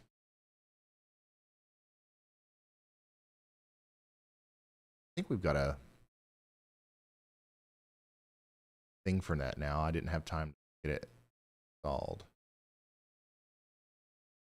We will work on that for the next stream. But yeah, we've got 8 severe thunderstorm warnings, a couple of tornado warnings, basically for that one storm up there in Nebraska. And one of those warnings was just allowed to expire. So we've got the one tornado warning in Nebraska. Even that one probably going to be allowed to expire soon.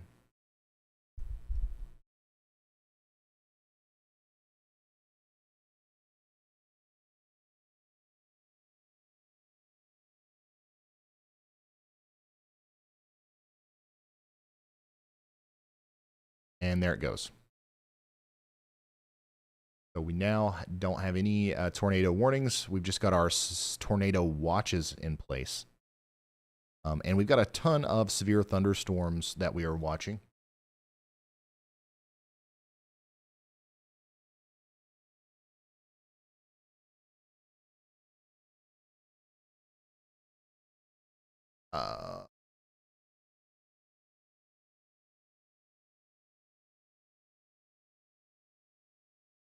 A pretty big one moving up towards Burlington and Fort Madison. We got a virtual RAILFAN camera in that general area there, also over towards Galesburg. So these storms will be able to be visible through those.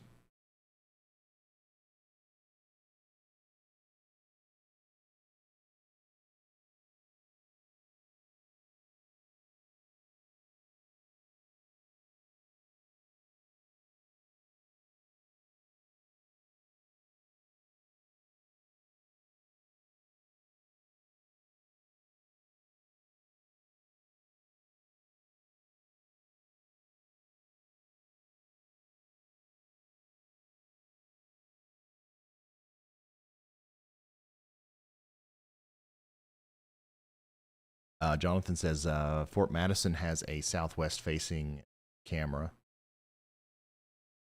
Kendra, if you, whenever you get a chance, maybe switch the Missouri one for the southwest facing camera in Fort Madison.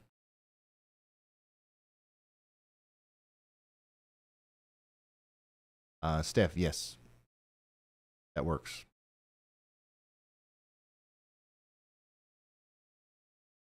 Strong tornadoes are possible today. Very large hail likely and damaging winds. Currently have a bunch of severe thunderstorm warnings with, tornado capabilities. Like these storms are spinning, but we don't have any tornado warnings just yet. We have had a bunch today, but at this moment, we don't have any right now.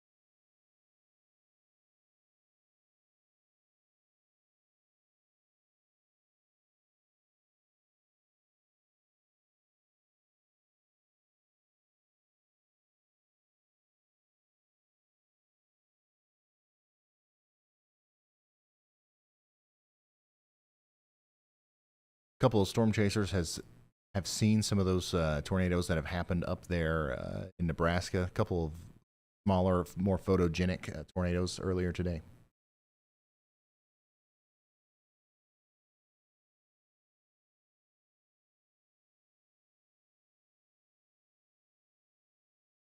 Is Pine Bluff, Arkansas in the bad storm area? Nope. There's going to be some storms, but I don't think there's going to be any bad ones down there.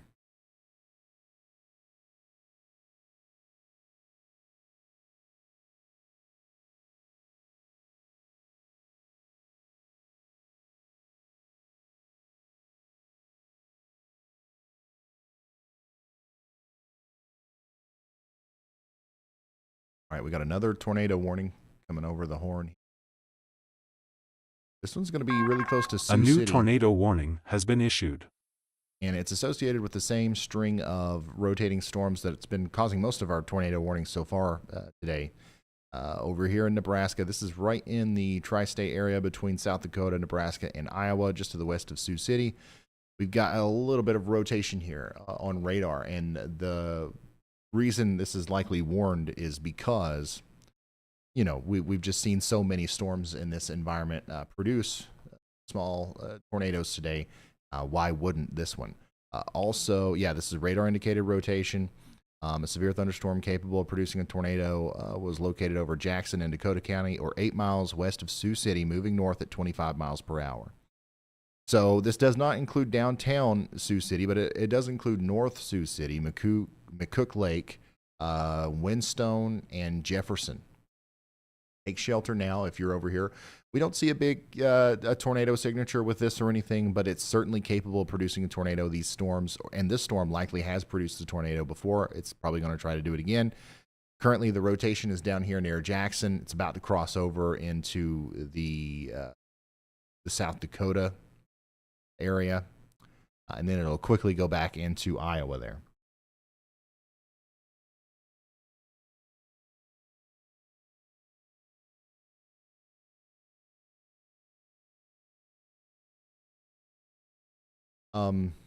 Man, I don't know how to pronounce your name, Siguror.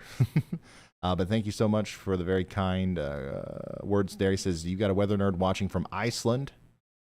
I love how y'all at the channel communicate and explain the weather.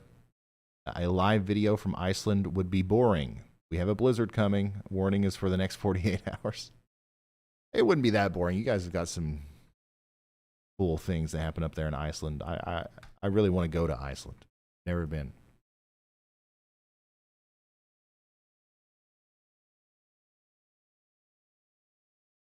Yeah, that tornado warning is for Iowa. So in kind of confusing. It's for Plymouth County, Iowa, Woodbury County, Iowa, Dakota County, Nebraska, and Union County, South Dakota. 3 different states involved there, multiple counties.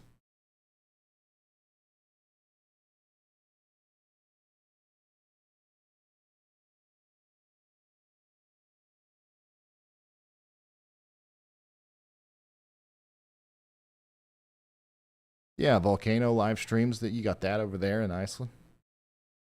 Oh, go ahead, Andy. Yeah, Ryan, I think we might see another warning also in northeast Nebraska, since we've been warning similar things. There's definitely an area of rotation that's tightening up south of Howells. So now this would be south and east of Clarkson, where we've been watching recently. It seems like that corridor right along County or State Road Hey, Ron, it's 91 Chris. and You the got a minute? 15 intersection right there. There's definitely a favorable, or like a maximum, even I'd say a local maximum of spin vorticity near the surface, and our 0 to 3 kilometer cape for instability. So it seems like this corridor right along the State Road 91 is going to continue to produce several funnel clouds and possibly even another tornado as it heads up towards Howells and Dodge in Nebraska here. So y'all watch out before that warning's issued, if there is one. Okay. Thank you, meteorologist Andy Hill, for bringing our attention down here to Howells. You guys have been under a tornado warning already today. It's possible that we get another one here as another rotating storm is moving up in this general direction. Y'all watch out between Howells and Dodge. Lots of spin out here. All of these little kind of broken, this broken line of thunderstorms producing funnel cloud after funnel cloud up here, and this is where most of our tornado warnings have come from, and tornado reports, I should say, today. And it looks like that's going to continue as the line approaches Omaha.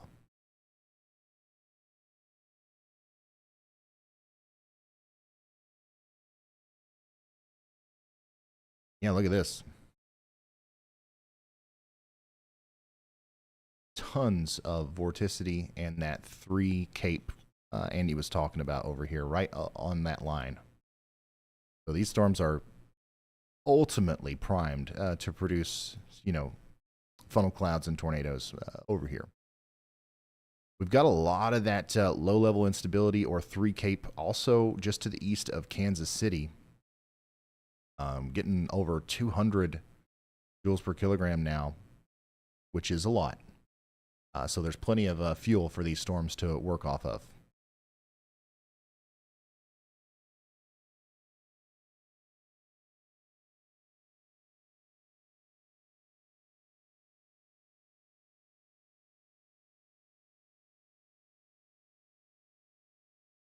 Even a lot of just surface-based Cape forming back here. Things are, you know, becoming quite unstable in between this main area of convection and the little developing line back here in Nebraska. So anything else new that pops up and sweeps through that is going to be, it's going to be hard for, especially if the convection stays kind of discrete and like separated and there's not a whole lot of like, you know, linear kind of storms that are forming. They're going to have a hard time not spinning and producing funnel clouds. That's why we're here today, to tell you where those storms are, when they pop up, what they're doing, and all that kind of stuff.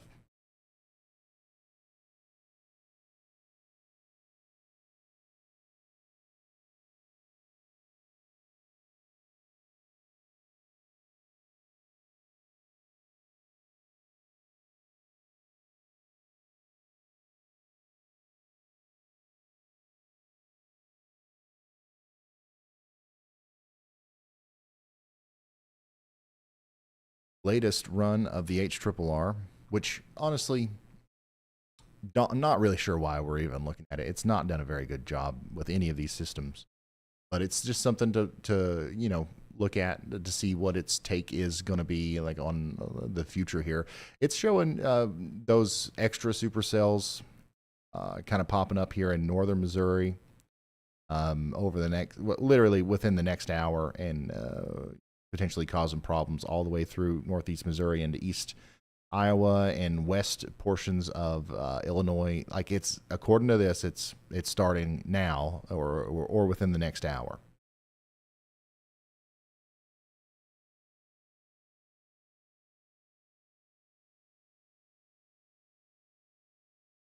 We'll see.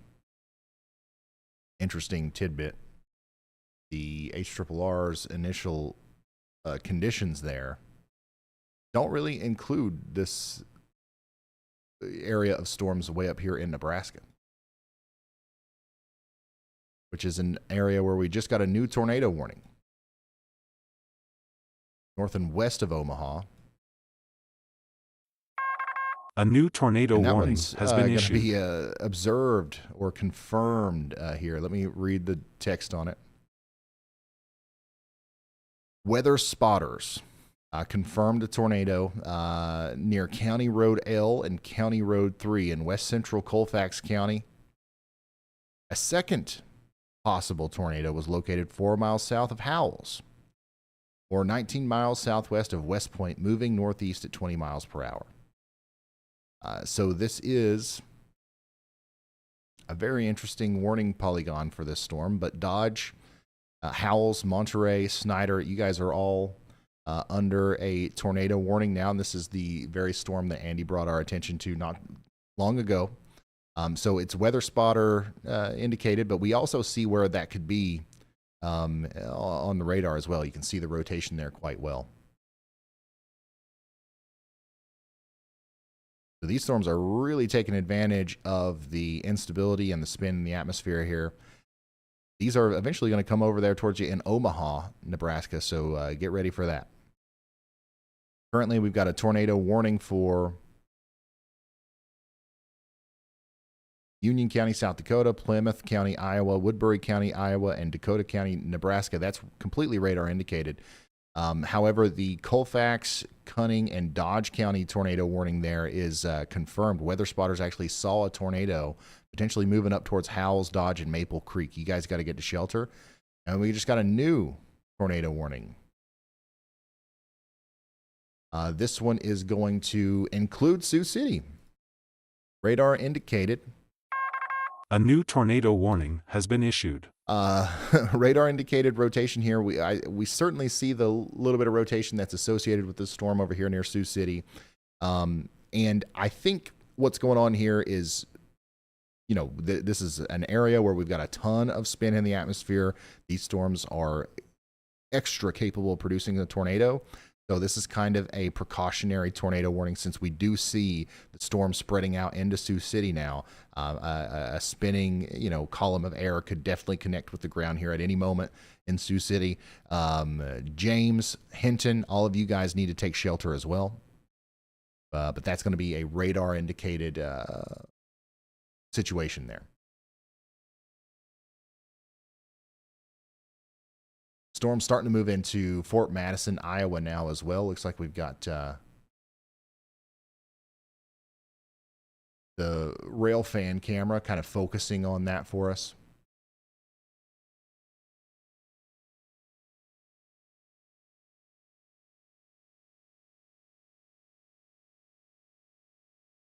No tornado warnings in eastern Iowa. We've got the one over here for around Sioux City. But I expect that we're probably about to see a bunch of tornado warnings if the storms keep firing over here in Nebraska, and they're going to move into the Omaha area. And then slowly we'll start to see more in Missouri and Iowa later as well.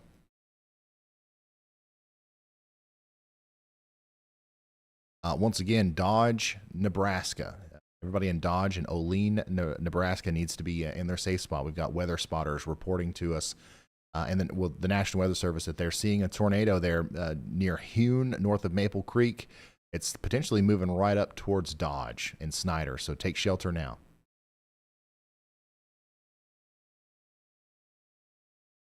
Hey, Ryan, I'm just cutting in here real quick. We're just east of Centerville. We're right behind this little squall line northeast of Cincinnati, the one that was previously warned. Well, it's still warned, but it's sort of died out. We are seeing sunshine currently here heading east towards the Bloomfield. So,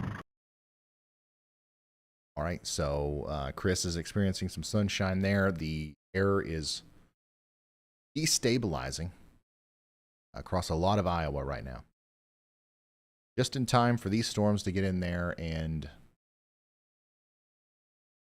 kind of take advantage of that. Jaded Echo, thank you so much for that.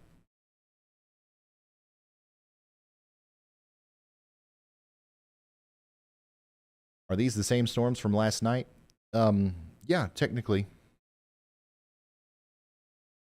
Go ahead, Andy. Hey, Ryan, multiple reports of power lines down and wires down from our storms in Missouri that I talked about that passed over I-70 earlier. You remember that? We saw a downburst on radar, these which storms indicates back that here there's that are like fired 70 up mile an hour winds northeast of the easily camp. reaching the surface with torrential rain. Looks like multiple damage reports continued from those storms in particular, and one's about to head into Carrollton in Missouri and also Chillicothe, however you pronounce that. So these downbursts are confirmed to do damage. You know, you've probably seen many severe thunderstorm warnings of garden variety, but these ones are actually doing quite a bit of damage with the downbursts that we saw earlier on radar when these storms were much closer. Now that they're further away, we don't have as solid of evidence that there's like localized pockets of really intense winds. However, because of these damage reports and the history of these storms doing damage and also being visible on radar, I would say that it would be worth noting for Carrollton and Chillicothe. Very much.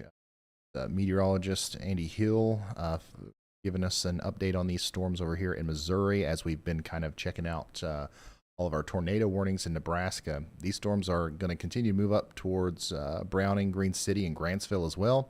We also got a message from Brad there. Let's listen to that. Ryan, these storms back here that are fired up northeast of the Kansas City metro, they're showing signs of an outflow dominant type system. So we're going to head a little bit further east, give them a little bit of room so that way they can reorganize and see what can happen here in about an hour or two. Okay, so Brad's talking about those same storms there, talking about how they seem to be wind producers right now. So he's going to continue to go east.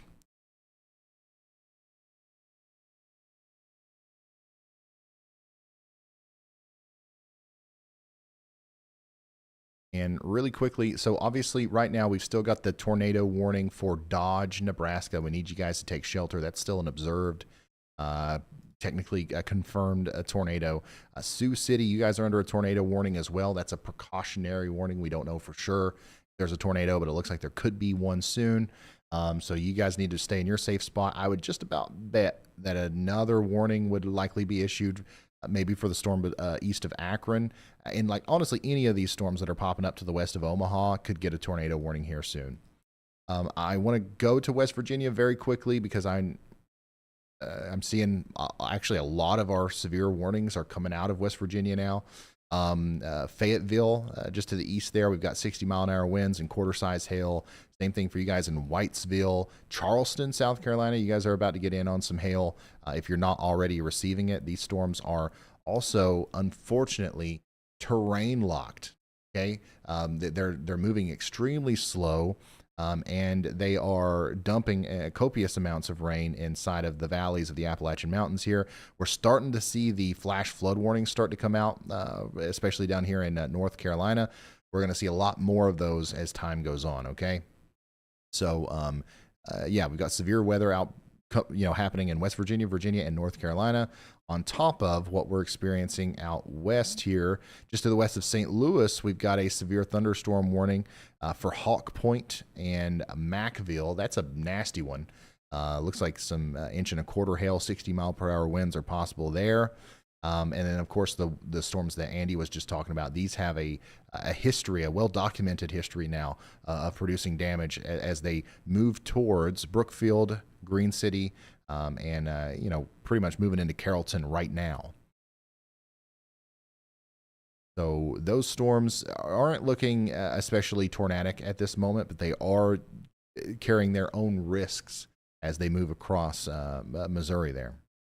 There's also a severe thunderstorm warning for Plymouth and Colchester and Blanesville. Quarter-size hail possible with that. Not a lot of rotation right now, so that's good. And then we've got the severe thunderstorm warning just to the east of Des Moines. Tornado possible tag with that one. A little bit of rotation here, but mostly a wind and hail threat moving into Grinnell, Iowa right now.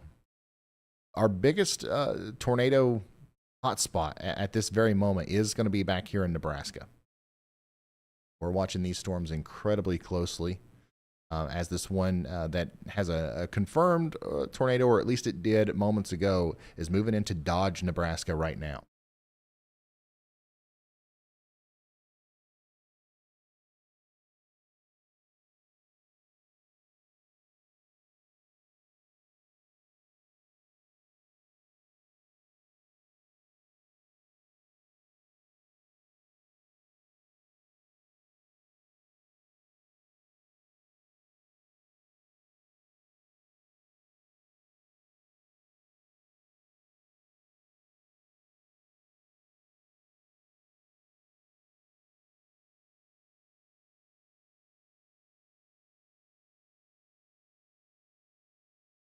Got Storm Chaser Brad Arnold and Chris Hall showing us a live view of the storm that's kind of moving up into Iowa now from Kansas. I think they're both going to kind of float a little bit farther east and wait for these storms to mature more before they really start going after them.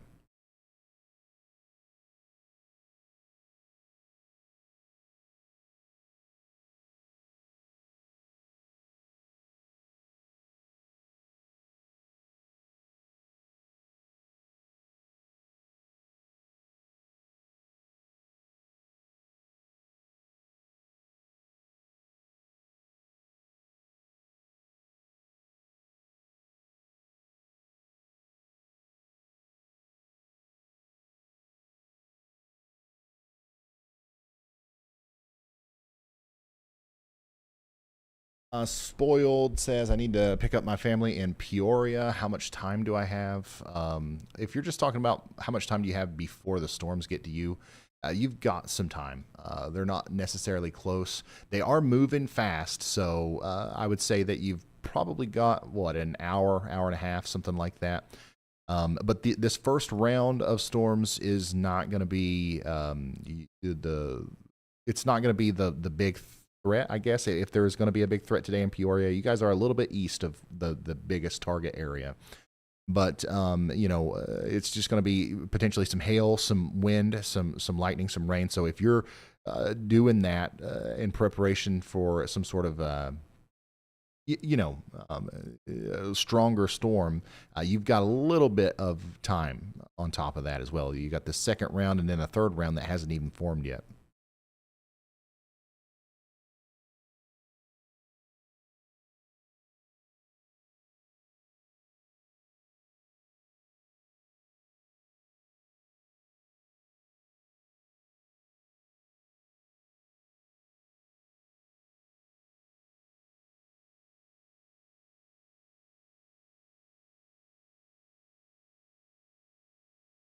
Yep, Sioux City is under a tornado warning right now.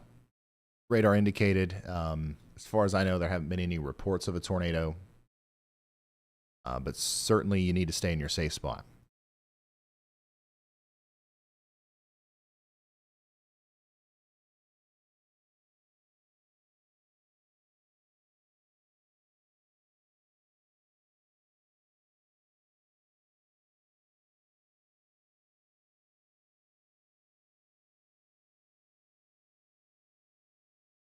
I think we've got ourselves a new warning here. We do. A new tornado warning And has this been is issued. this is the cell that we were talking about earlier that might go warned. This is another observed warning. Let's read the text on that. Weather spotters confirmed a tornado. So a confirmed tornado was located near Lamar's, moving north at 25 miles per hour. So that's going to be right here. Another, can't really tell much from the velocity on radar, but we've got weather spotters that are seeing a tornado that's potentially moving up towards Struble and Maurice in Iowa. Okay, so take shelter if you guys are out there. I'm seeing pictures of these things. Like they're real tornadoes. They're happening out here. They're incredibly photogenic, but they're happening. So make sure you take shelter. Even a pretty looking tornado can cause significant damage to your home. You want to get indoors. You want to get as many walls between you and the outside world as possible. Preferably, hopefully, you have a basement or a survive a storm shelter or something like that. But if you don't, you want to get into a bathroom or an interior closet in a well-built home. Every one of those has the least amount of glass. And you want to hunker down, bring me with you. We'll be able to relay the warning information to you. Most of the time, if you've got, cell service, that'll work through a lot of things. So, yeah, bring me with you and bring a pair of shoes, anything that you would want to take with you if you had to evacuate your home quickly if there's some sort of damage, okay?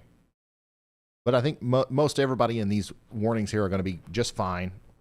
We need to take shelter, though, just in case.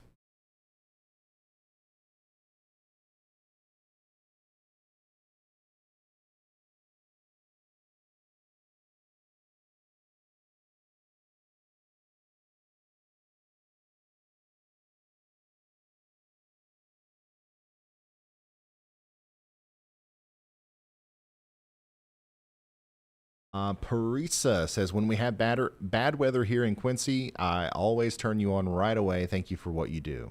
Thank you for being here. Glad I can help. Andy Fangman, thank you for becoming a slight risk member.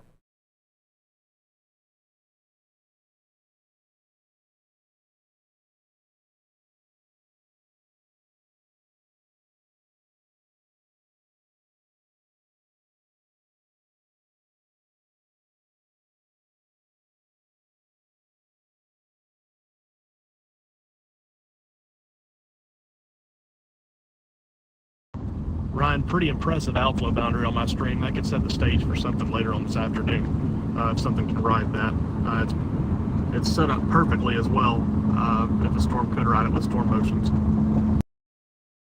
So this is the outflow boundary that Brad is talking about. Looks pretty ominous there. He's inside of the, what I would call the whale's mouth there, of cool air coming out from underneath the storm, meeting warm air out in front of it.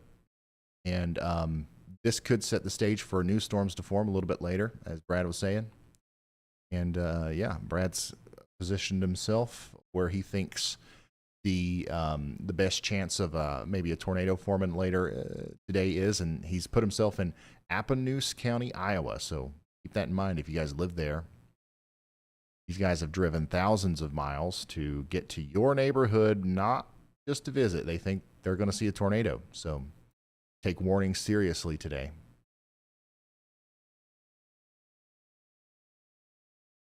Hey, Brian, there's a new mesoscale discussion out for our area now. Got a new mesoscale discussion. Read all about it.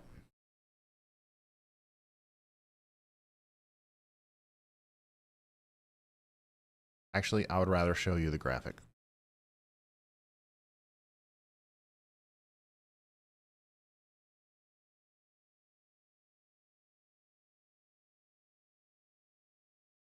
And by the way, I've been talking about pictures and videos of these photogenic tornadoes in Nebraska. I am retweeting those. Want to see some? They're over there on Twitter or X.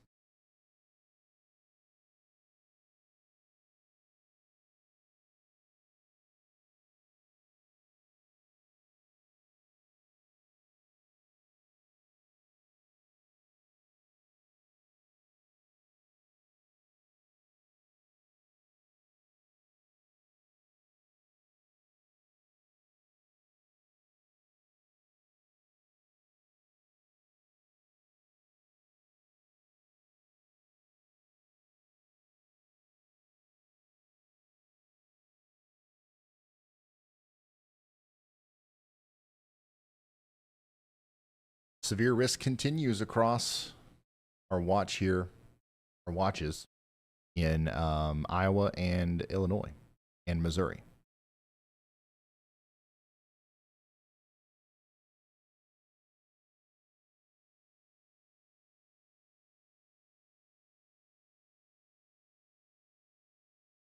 Looks like they're saying all severe hazards remain possible across parts of Missouri, Iowa, and Illinois, and extreme southwest Wisconsin for the next several hours.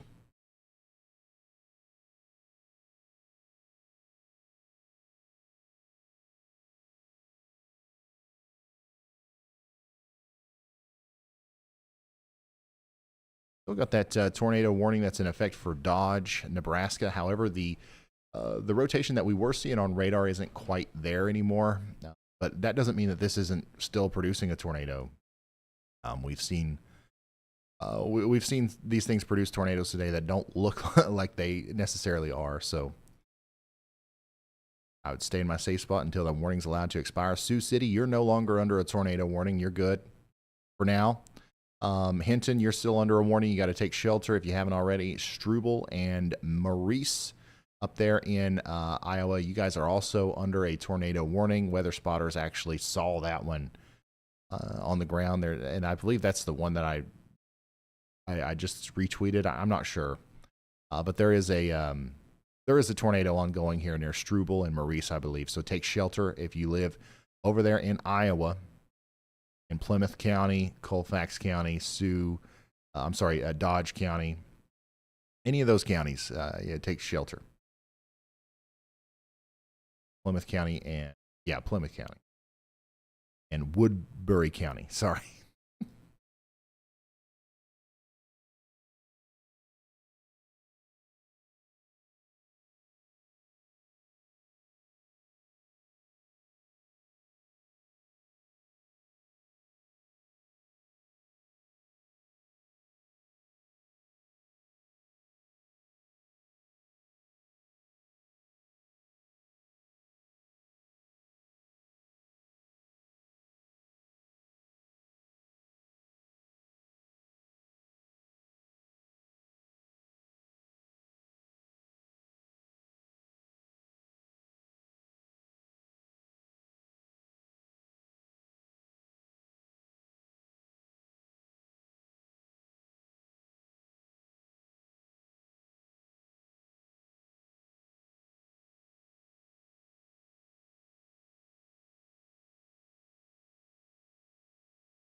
Hey, Josie, thank you.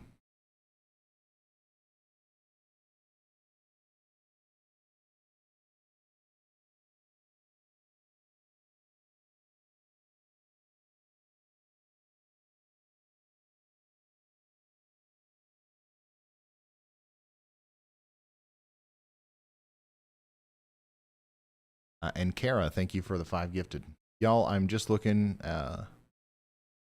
some of the stuff that you sending in. Lots of pictures and videos of hail out there. Remember, if you want to send stuff in, only do so if you can do it safely, and you can do that on Twitter or X at Ryan Hall, y'all. That's my handle over there.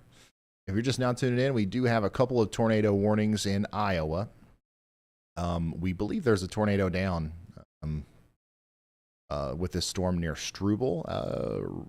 Weather spotters reported seeing it. It looks like there's still some rotation there, even on radar. So I would be in my safe spot in Struble and Maurice.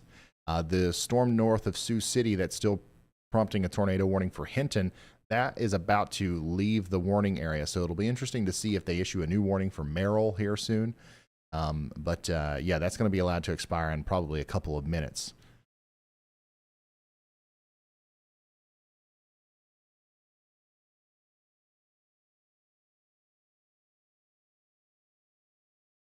Checking in on all of our storms. New storms starting to form south and east of Kansas City now. And also, we've still got the 60-mile-per-hour winds with the severe thunderstorms going through eastern and northeastern Missouri. That's coming towards Kirksville next.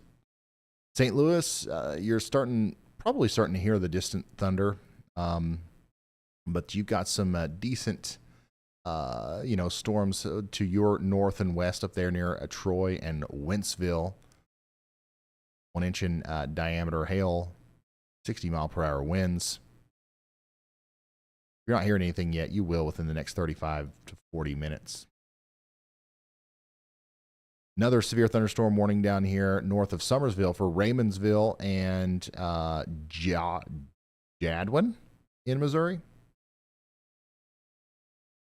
And the huge collection of severe thunderstorm warnings we had in West Virginia is calmed down a little bit, but we still have a couple right next to Charleston for quarter-sized hail.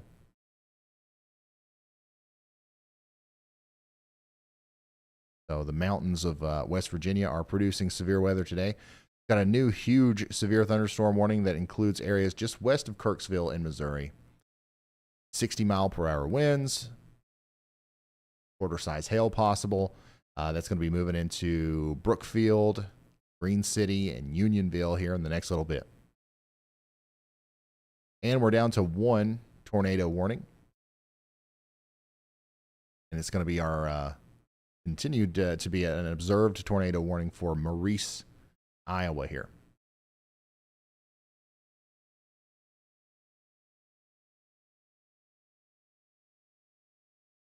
Alex, thank you.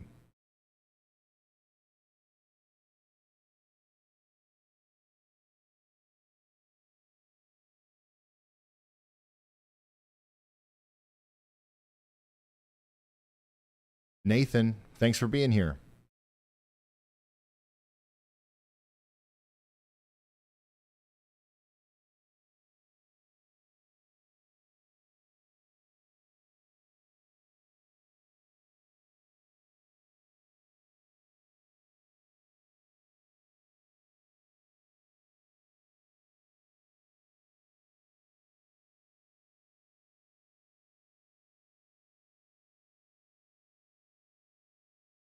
Are we storm watching or train watching? Well, we're storm watching, but the good folks over there at Virtual RailFan, who have this extensive network of high definition train watching cameras around the nation, are allowing us to kind of peek into them every once in a while whenever there's a storm near, and it's been a really useful kind of thing.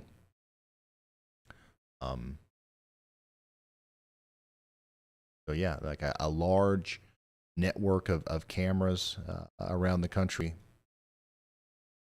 is incredibly useful when you're tracking severe weather. They've got a couple in just about every state.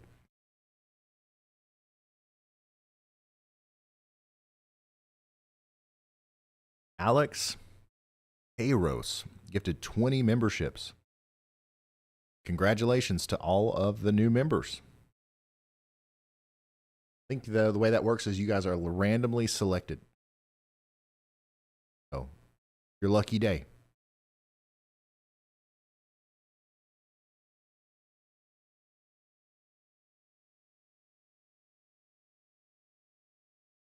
Maurice is pronounced Morris. Gotcha. Morris, Iowa, just to the south and west of Orange City. Y'all need to be taking shelter, as you are under the only tornado warning that we have right now.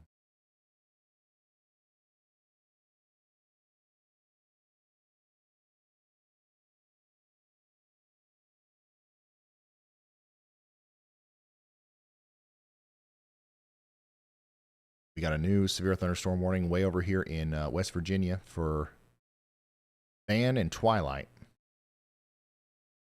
This is where I'm broadcasting from, way over here in eastern Kentucky. This is what it looks like outside of the weather house here. It's a beautiful day. Not a cloud in sight. But if I were to move the camera around, we could probably see something, but can't move it right now. Hold.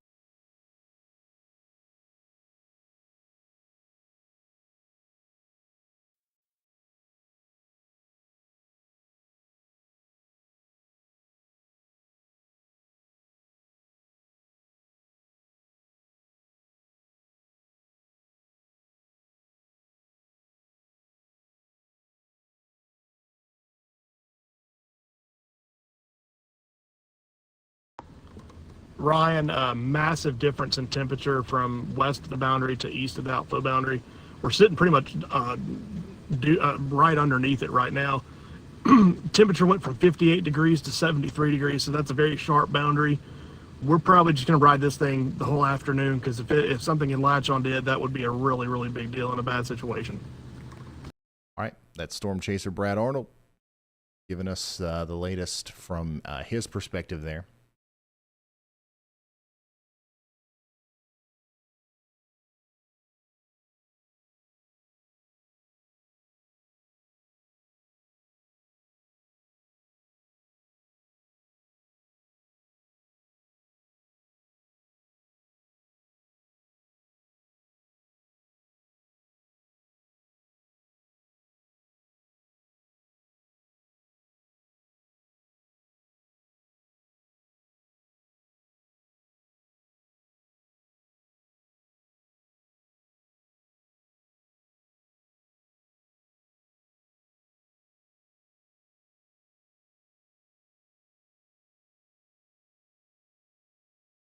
We've got that one tornado warning in Iowa right now, Plymouth County and Sioux County, Iowa. And we just got another one. Zoom in on it. It's that same storm that went through Sioux City. It's got a little bit of, a new tornado rotation warning has been issued here. So we're warning it as a precaution for Limars, Remsen, and Oyens in northwestern Iowa. Take shelter if you are in Plymouth or Sioux County in Iowa.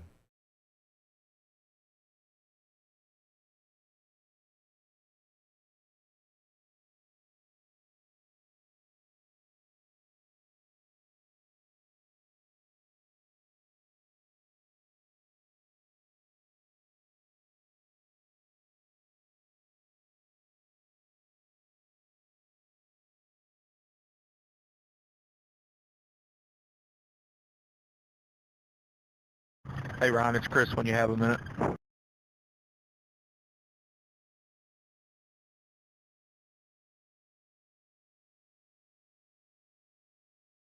Of course, I've always got a minute for Chris. Let's talk to Chris here.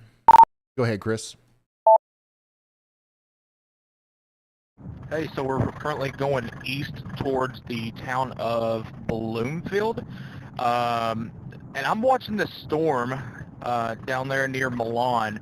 That storm is actually rapidly coming together. It's already got a pretty defined hail core on it. I'm going to go over here and get in front of this. I think that may be a storm to watch over the next 30 minutes, 45 minutes. Yeah, I would agree. The storms here in that are moving into northeast Missouri are definitely just big wind makers right now. They're not really in a situation to where they would produce tornadoes, but it does look like that one, the one that Chris just talked about, is trying to get there. It's trying to rotate a little bit, and this is definitely the kind of storm that would, eventually try to produce a tornado in this environment. So good call from Chris. He's going to go give us an up close and personal look at that thing. as it goes up towards Queen City and Lancaster. If you're just now tuning in, we've got wall-to-wall extensive live coverage of severe weather going on here. The main event has not started yet. We started early today because, once again, we had tornadoes happening long before the main event even started. We've had multiple tornadoes today, and we wanted to make sure we're here for all of them.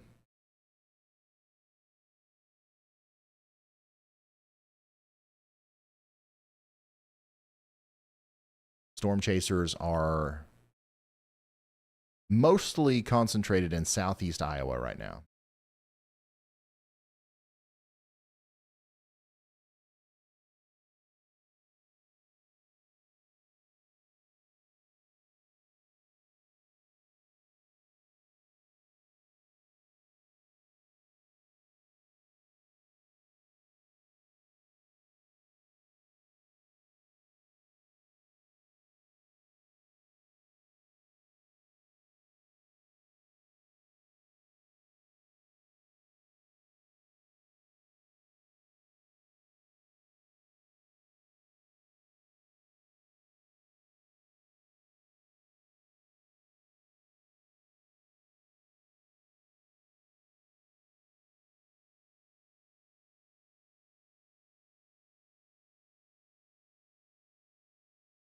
The change dance, I don't really know if it would be a good move for you to close your business or not tonight. That's got to be up to you. Just know that there is a chance of some significant severe weather during that time period. It's not guaranteed, and it's not going to be constant. There's a chance that you get away with not getting much of a storm at all. But, you know, some of these tornadic producing storms are going to be moving in your general direction. Unfortunately, that's the best I can do right now as far as, you know, giving you a heads up. It's definitely possible that we get some severe weather in that area tonight. Stick with me here, and I will let you know the moment that becomes more imminent. As of right now, it's not necessarily imminent.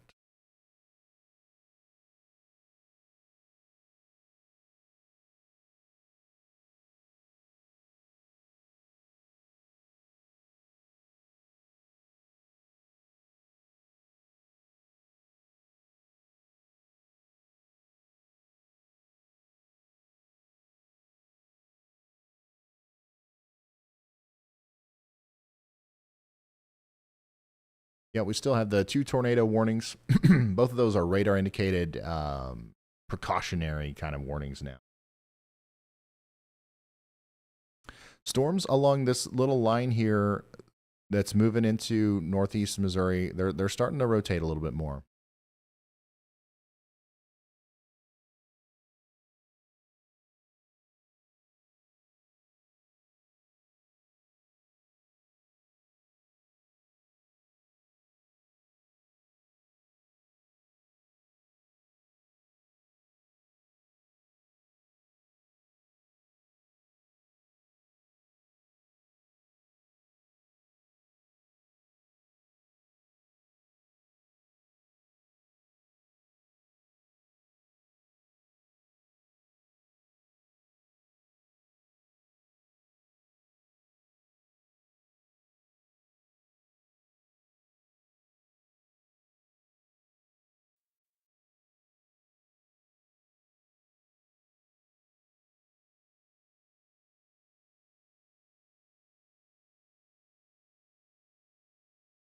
The Morris tornado was a spotter identified.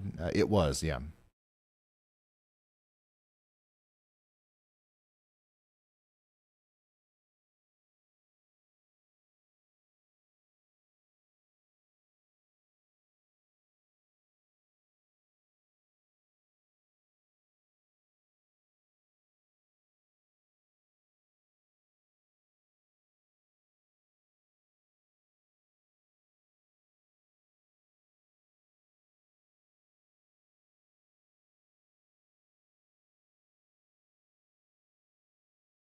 How's St. Louis looking later this afternoon and evening? There's some storms closing in on the St. Louis area right now. Up there near Troy and Wentzville, there's some, slightly stronger storms in that area, dropping some small hail, lots of lightning. There's a storm to the south and west of St. Louis that's got a severe thunderstorm warning. Basically, within the next little bit, it's going to be storming there in St. Louis. And there's a chance that we'll get multiple rounds of storms tonight. But the greatest threat is off to your north and to your west. Okay, we got another tornado warning associated with that same area. A new tornado warning has been issued. Sioux Center now under a tornado warning. Radar indicated. Definitely can see something going on here on velocity. And these storms are prolific funnel cloud and tornado producers today, so I would be surprised if it didn't produce a tornado somewhere between Morris and Sioux Center. So take shelter there in Sioux Center, Iowa. Middleburg, Carmel, you guys as well.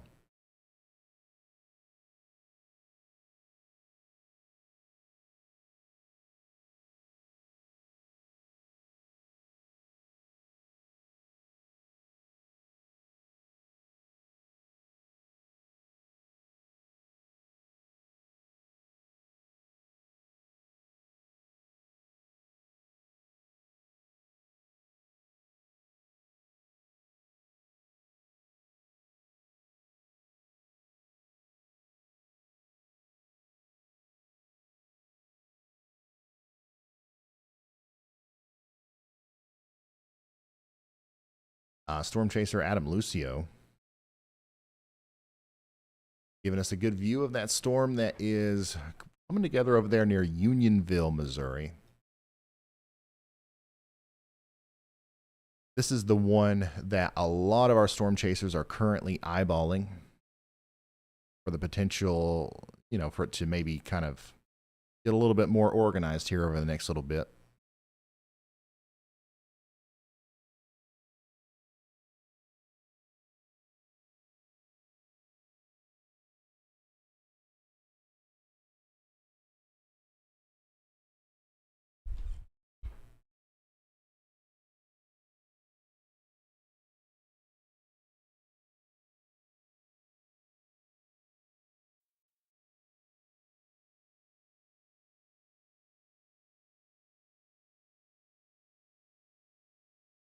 Bravo says, hey, Ryan, I'm a trucker heading to Lamar's, Iowa for the night. I'm about an hour out. What can I expect? If you're going to be traveling through Iowa, in the near future here, you're going to get a mixture of a lot of different conditions. Right now, the eastern side of the state is experiencing some severe weather in the form of hail and some wind and lots of rain and lightning and thunder and all that good stuff. That's moving out, though. Moving to the north and east. Right now around Des Moines and through a lot of western Iowa, it's clear. It's very nice out. So that, but that is also moving east. And then there's another area of strong storms that's kind of moving into western Iowa from the west, and that's moving east. So it really just depends on exactly when you leave, what road you're taking. You have a chance of staying in the dry the majority of the time. You've also got a chance of driving through some strong storms there. So just be wary of where these storms are and, where they are headed as you plan your route. Which, by the way, Lamar's right now is under a tornado warning. And that specific, area at some point is going to get out of the worst part of this storm. So it just depends on where you come from. Are you coming from the west? Are you coming from the south? Are you coming from the east? All the storms are moving generally northeast.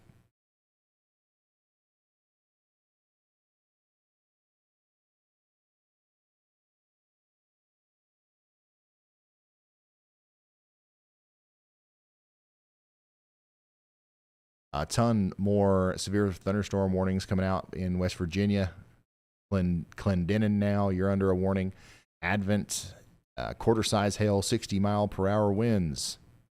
Same thing all the way over here near Friars Hill. Once again, these storms really ain't moving that much.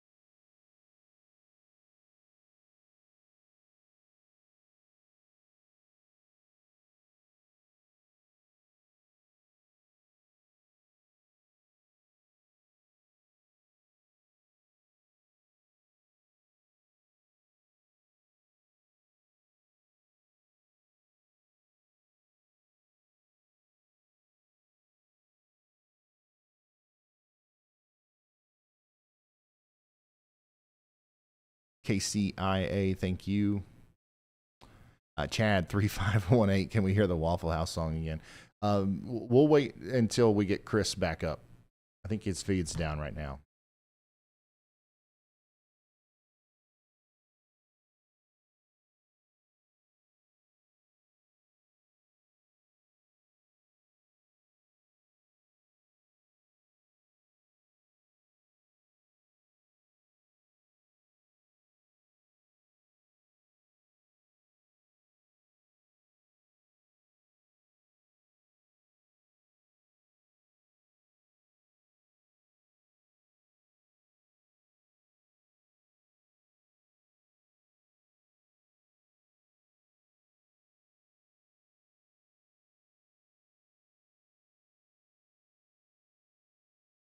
So that storm that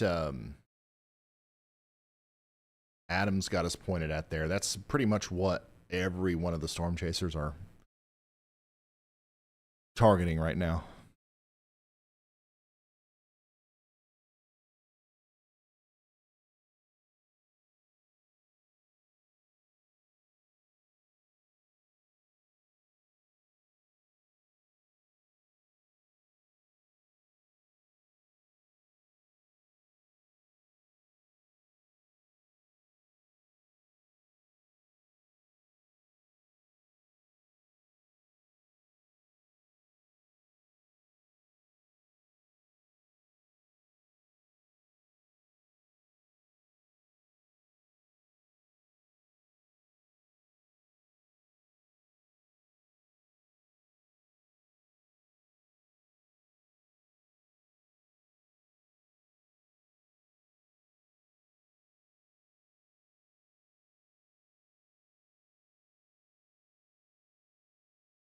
One of our warnings up here was allowed to expire, but essentially the same areas are still under tornado warnings between Sioux Center and Lamar's. Right now, we need everybody in Plymouth, Plymouth and Sioux counties in Iowa to take shelter. Both of these are radar indicated rotation, but Speedy Satellite Guy just said that there was a funnel observed near Lamar's. Which I 100%, I'm sure that is the case.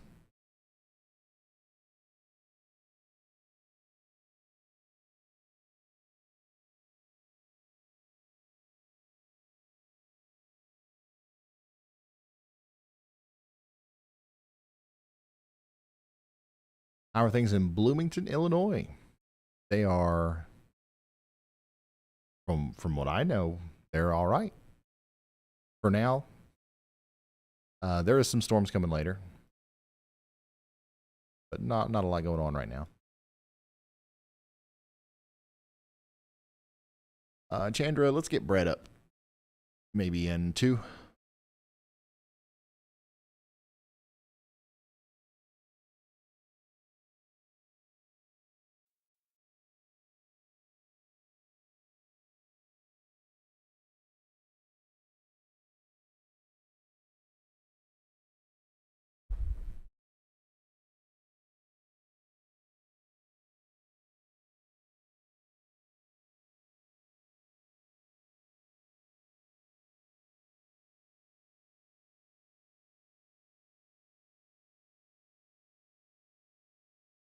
Oh, Steph, if you're still listening, it's working now. You fixed it.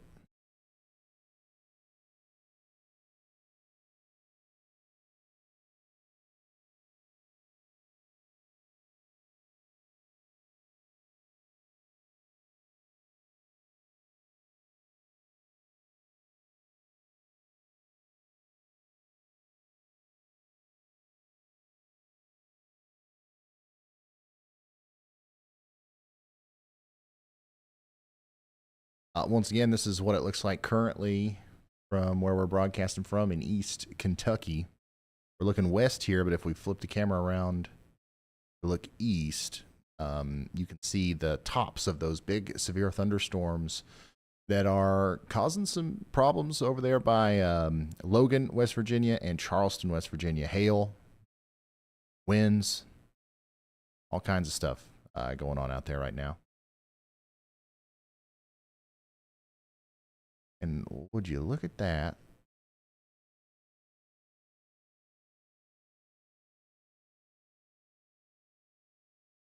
Hold on.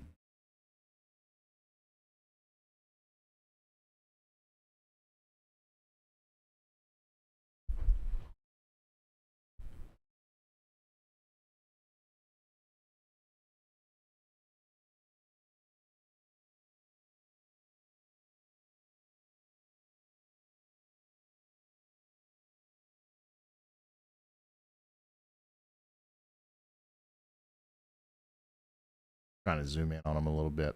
We'll come back to that.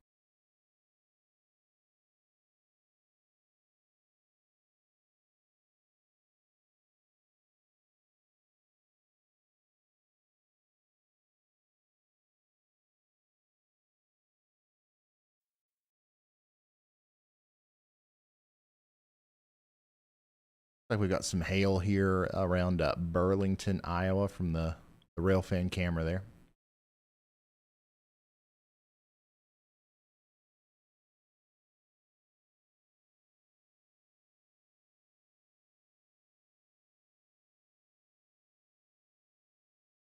And storm chaser Brett Adair has a really ominous looking storm for us there in Wapello County, Iowa.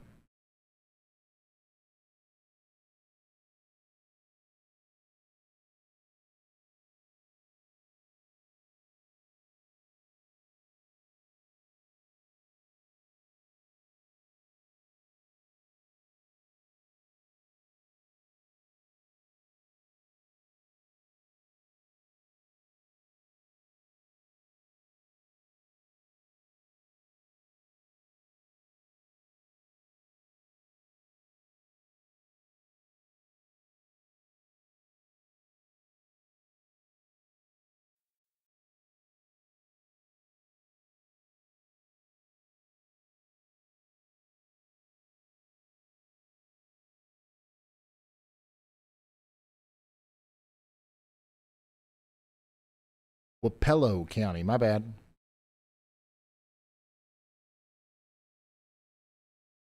Tornado warning in Sioux, Plymouth counties in Iowa, and then we just got a ton of severe thunderstorm warnings up and down Missouri and eastern Iowa right now, a couple in West Virginia.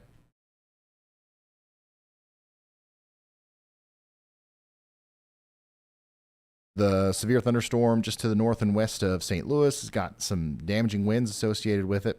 Not much in the way of hail. A little bit of a different story there in Kirksville. You guys are getting ready to get hit by 60-mile-per-hour winds and maybe quarter-sized hail.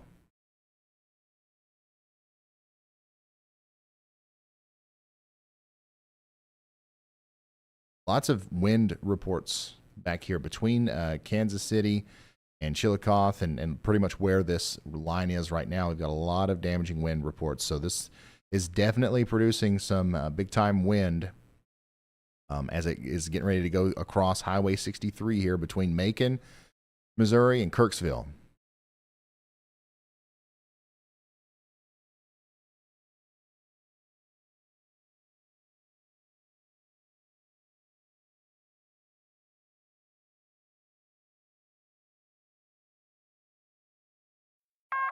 A new tornado warning has been issued. Okay, we got a new tornado warning. That one's going to be confirmed. Let me guess. Weather spotters. Let's see. Yep, weather spotters confirmed a tornado here near Rockwell City, Iowa, moving north at 35 miles per hour. So here's another storm. This one's just kind of popped up in the middle of the clear air here, just north and west of Des Moines. Where's Caleb? Caleb Beecham was near this. I definitely want to throw Caleb Beecham's stream up if he's anywhere close to that. I don't. Yeah, he's not necessarily close, so maybe we'll wait on that. But we do have storm chasers in this general vicinity here. Let me ping him just to make sure his location ain't wrong. But anyways, we've definitely got a big storm here just to the west of Fort Dodge. And we've got an observed tornado now. That warning is going to be for Pomeroy and Manson and Rockwell City. It's going to be for Calhoun, Pocahontas, and Humboldt counties in Iowa. You guys want to take shelter right now. Certainly capable of producing a tornado there. So I believe that the report is legitimate, and we've got to take it seriously.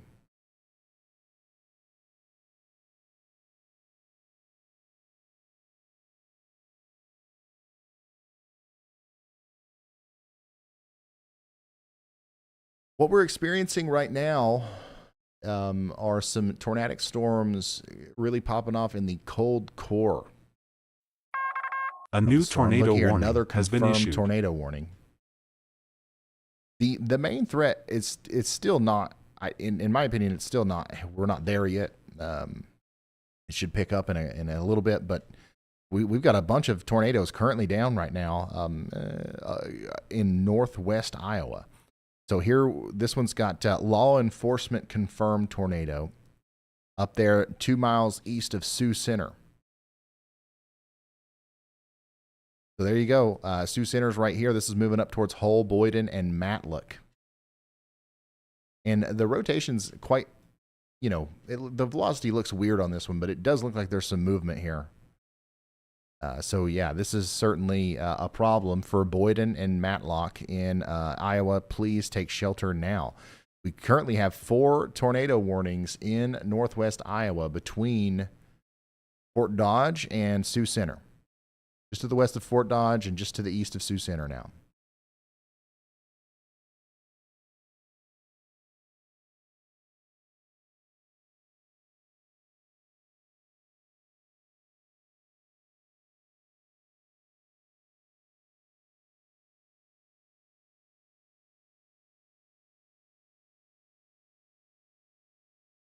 Yeah, it's been quite busy so far today. We started early, like we have been doing here recently. But yeah, things are definitely about to pick up. Hey, Ryan, when you have a second. That's Caleb Beecham. Let's talk to him. Yeah, go ahead, Caleb.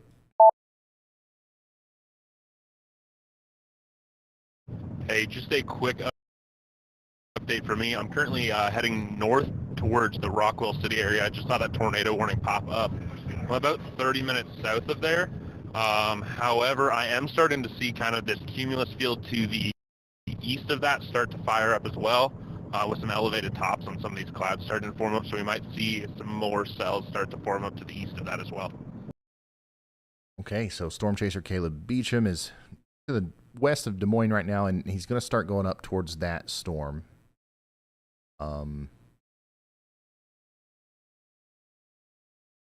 Yeah, and that makes sense. Look at this. Let's look at the satellite here.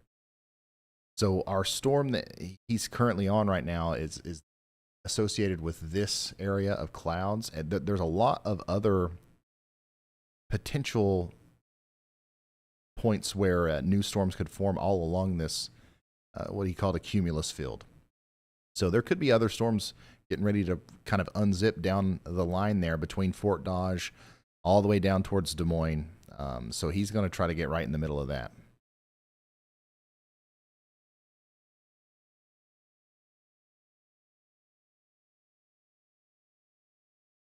Yeah, we've got to watch all of this very closely for new storm development.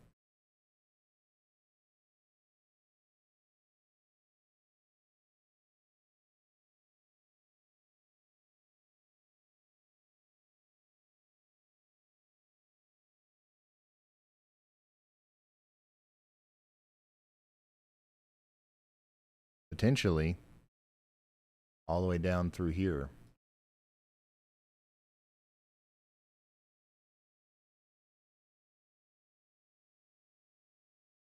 But yeah, all of our tornado warnings right now are in Iowa. That's why we're kind of locked in over here.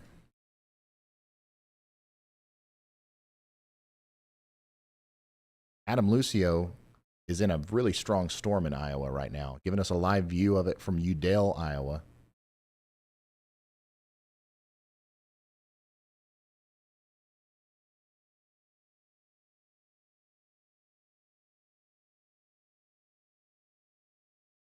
That is going to be just to the north and east of Centerville is where he is right now. He's in that severe warned storm that's going towards Drakefield and Bloomfield, Iowa. This is what you're seeing there is what's coming for you guys. And then this is a view from Brett Adair of that same storm, but he's in front of it.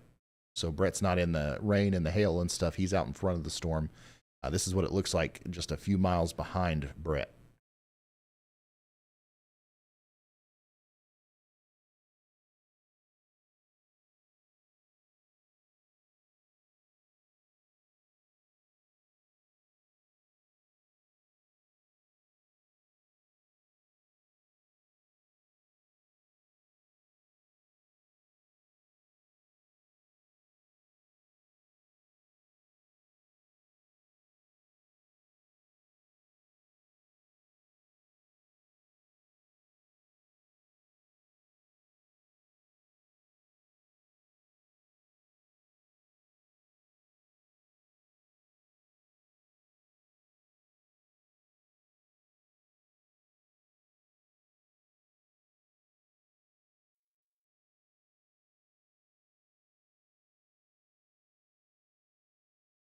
I'm still seeing pictures and videos of some of these tornadoes that are occurring.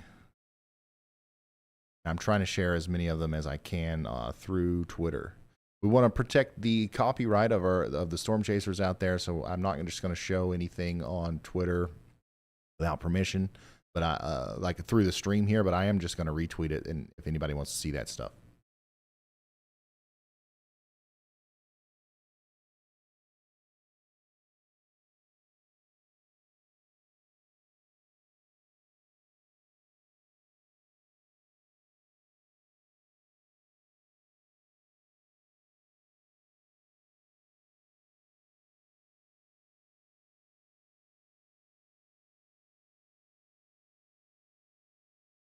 Hey, Ron, it's Chris when you have a minute.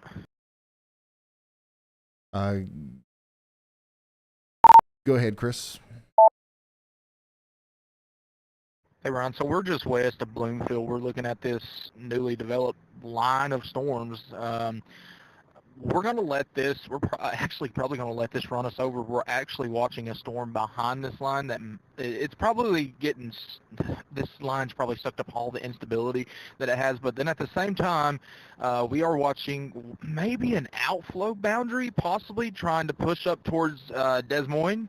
And actually may have something starting to pop off of it right now near New Virginia. So we're watching. If we need to go north, we're going to go north. And if we need to shoot to the west, that's where we're going to go. All right, so that was an update from Chris. Oh, man, it looks like, oh, man, is this a car accident that has just happened here? I'm just now looking up and seeing this through Adam's stream. We'll keep an eye on that. I don't think anybody knows about what's going on there. We'll let you guys know. Now what you're looking at is Brad Arnold's feed. Did anybody see the car flip, or did he just pull up on it flipped? Crazy.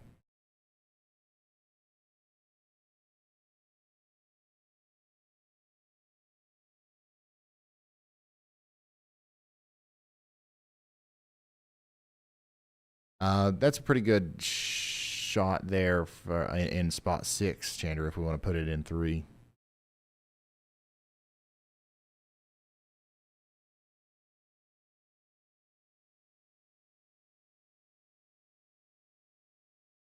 He just pulled up on it? Okay.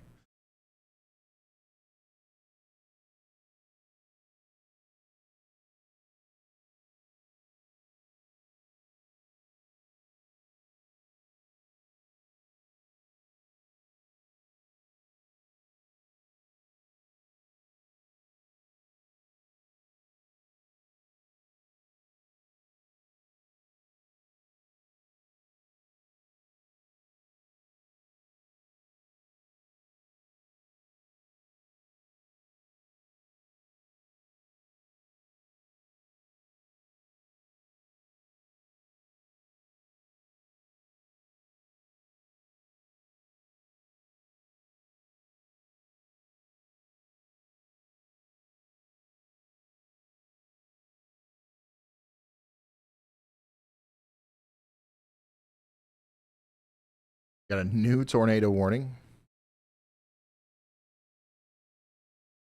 This one is in an A new interesting tornado warning has area. been issued. North of Cedar Rapids. We've got, you know, some broad rotation, a little bit high off the ground here, to the north and west of Center Point.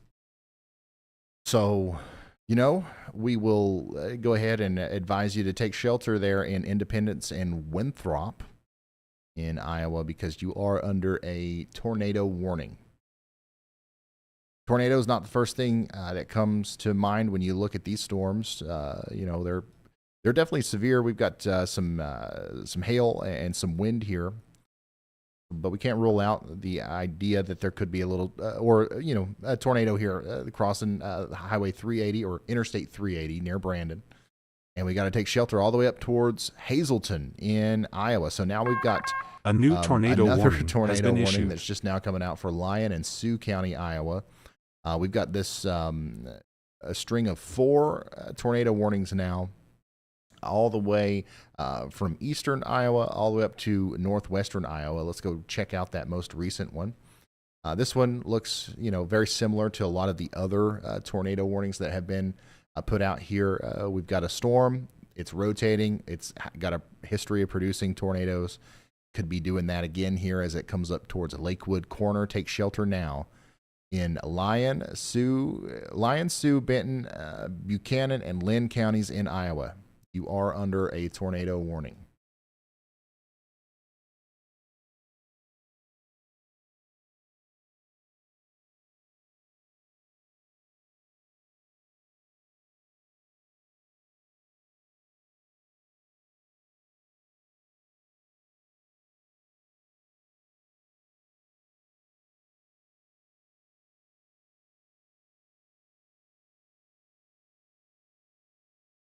Just an update. I know some of you guys saw Adam Lucio drive up on a car that had been flipped over. It looks like that's weather related. And as far as we can tell, you know, emergency officials have not arrived to that scene yet, and it does look like there might be somebody still in the vehicle. They haven't been able to get out yet. So as soon as we know everything that's going on there, we'll tell you about it. Obviously, just in case somebody's hurt or something, we don't want to broadcast that.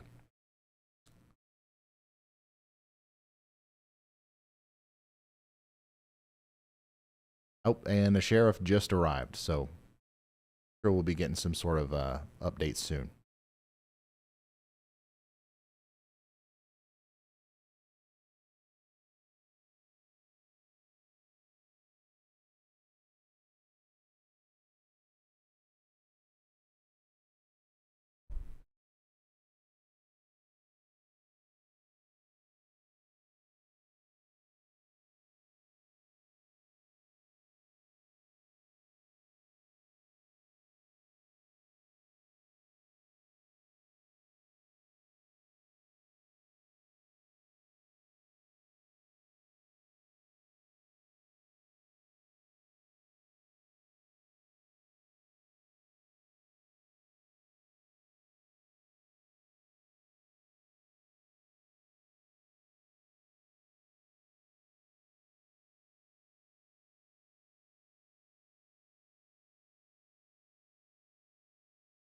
Sorry for the silence. I'm just going over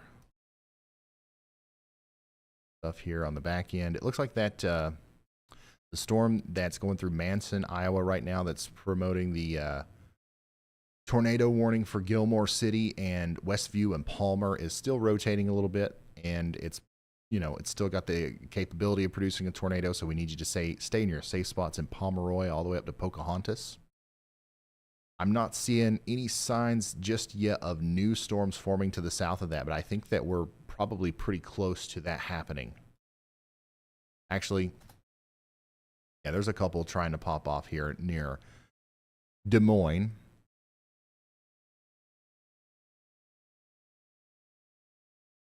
So those will have to be watched. Those will be capable of spinning.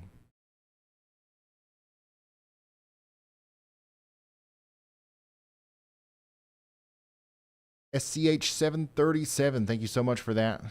Congratulations to all of the new members. And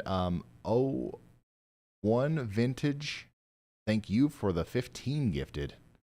Congratulations. We just got 20 new members there all at once. Congratulations to all the new members, and thank you guys for the support.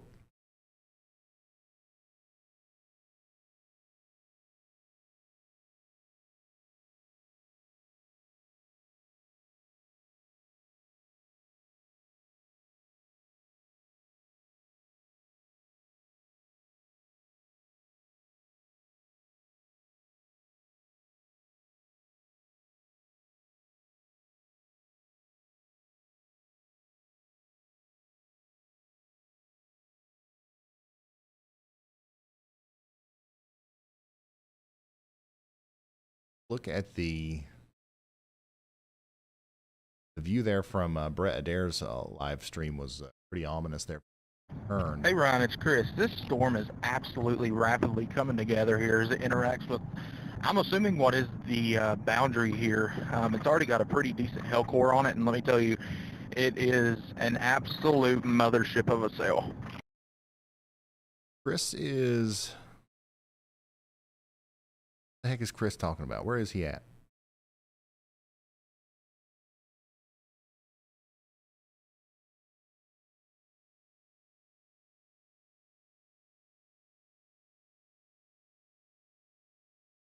I've lost Chris.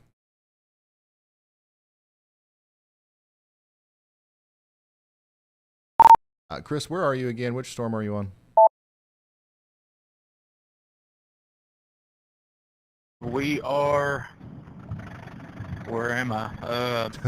Bloomfield. There we go. You don't even know where he is. There he is. Okay. All right. Yeah. So he's near Bloomfield. Okay. Yeah. So he's on a pretty big storm there. I don't know if we've got a usable live feed from either Chris or Brad. But if we do, we should definitely pull them up because they're about to get hit by a very strong storm.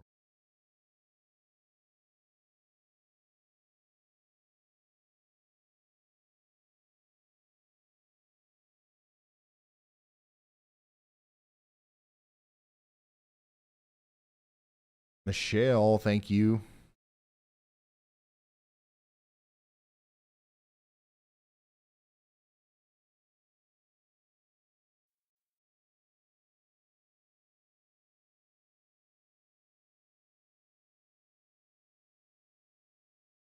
Aaron says, we watched you religiously when we lived in Oklahoma, and we continue to watch after we've moved to West Virginia. Thanks for all you do. Thank you, Aaron. Really appreciate that. Here's that view of the big shelf out in front of Brett Adair there.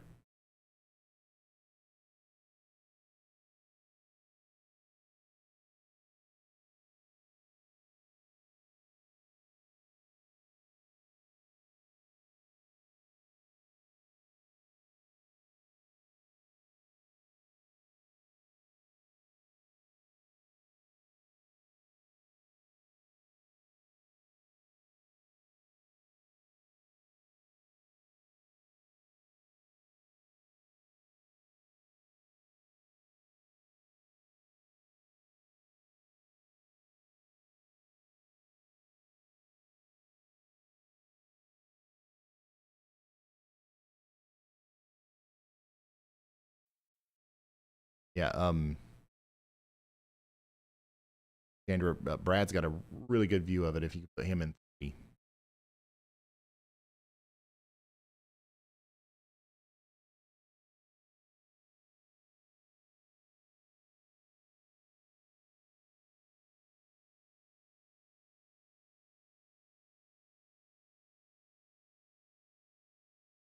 Our storm chasers have kind of all gathered together here near Bloomfield, Iowa, on a very interesting looking storm here. That is coming up towards Eldon.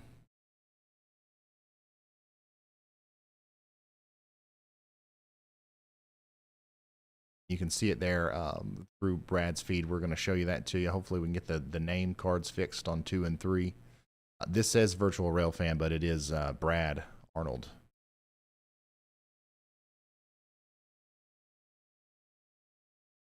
Very ominous looking storm there, moving in between Drakesville and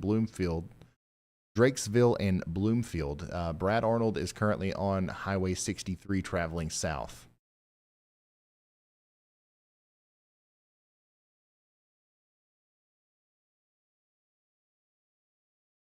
Once again, this is Brad Arnold.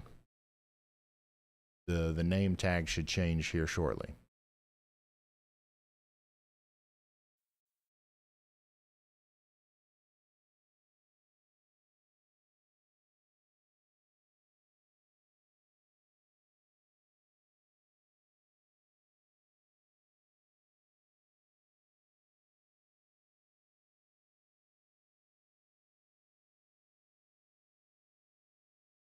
Danny says the wind is picking up in Wisconsin and blowing to the west. Could Wisconsin see a tornado? In extreme southwestern Wisconsin, there is a new tornado warning has been possibility issued. of maybe some tornadoes later, but it's not. You're not in the main target area, I would say, but certainly be ready. The closer you are to Dubuque and Plateville, more likely it would be.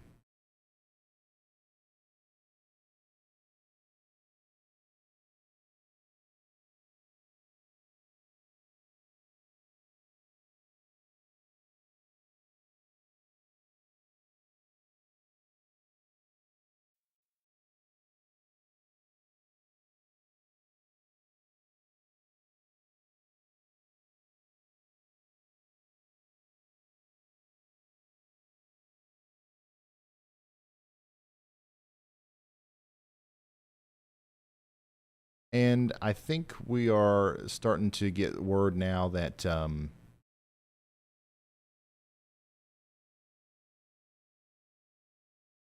person that we saw that was in a little bit of trouble there with the flipped car, I think they're okay.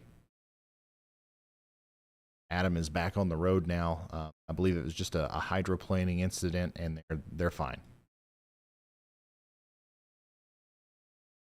You're just now tuning in. We've got a couple of tornado warnings here. We're going to go over them one by one, and then we'll check out the severe thunderstorm warnings, okay? This tornado warning near Blandon and Manson in Iowa is it's got rotation. It's still capable of producing a tornado as it goes up towards Palmer and Gilmore City. Take shelter now out there in Iowa. We've also got a tornado warning still in effect for Rock Rapids. Little Rock. Ryan, I'm not sure if you can hear me. We're getting about quarter-size hail right now. Very, very strong wind. Let's cut to Brad's feed there. Quarter-size hail in Davis County, Iowa, and very strong winds with the storm that Brad Arnold is intercepting right now. Not a tornado warning with this storm, but certainly a very strong storm there for Brad Arnold. Davis County. What town is he going through? He's going through Bloomfield, Iowa right now. So that same storm, that's what you guys are about to get in on in Ottumwa, Eldon, Birmingham, Fairfield.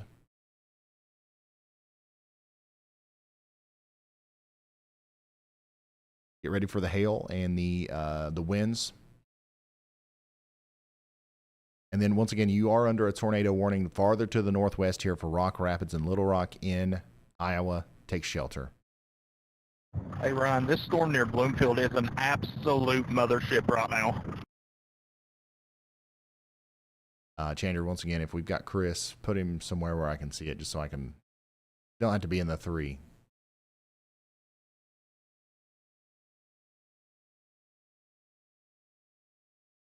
It's not currently properly working.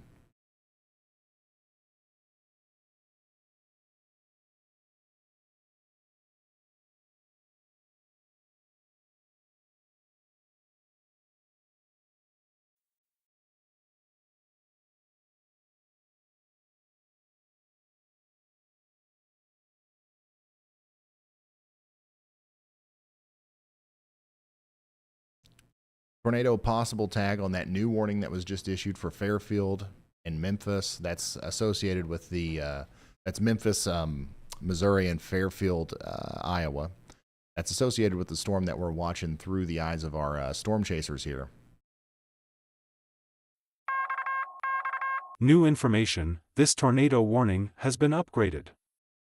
Calhoun, Humboldt, and Pocahontas County, Iowa. That tornado warning has been upgraded.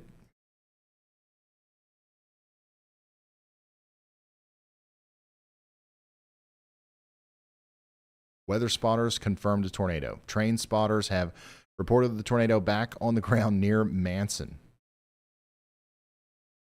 So this storm here near Palmer, and it is moving up towards Gilmore City, is still producing a tornado.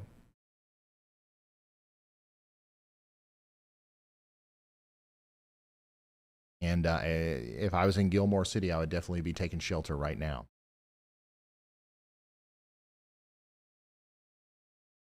The storms that are trying to form now between Des Moines, Boone, and Fort Dodge are, if they are allowed to really get much stronger, they'll probably try to do the same thing that this storm is doing. So we're watching these very closely.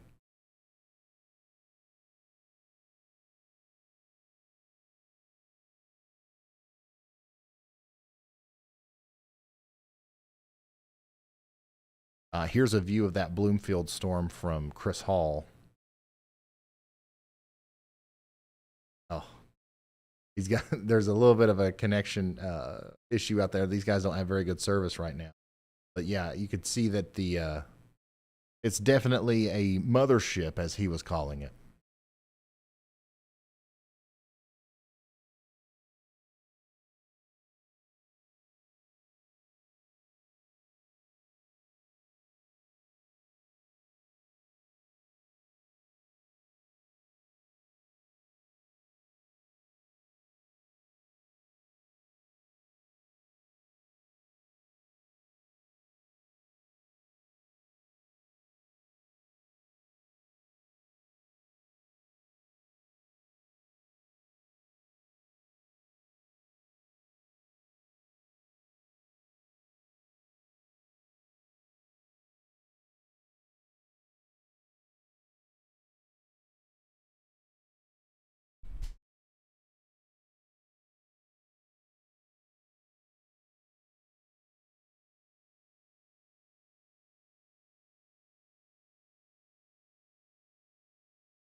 Oh, Iowa's not the worst place for cell service.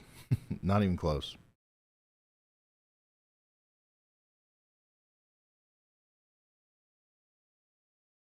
Jolene, thank you.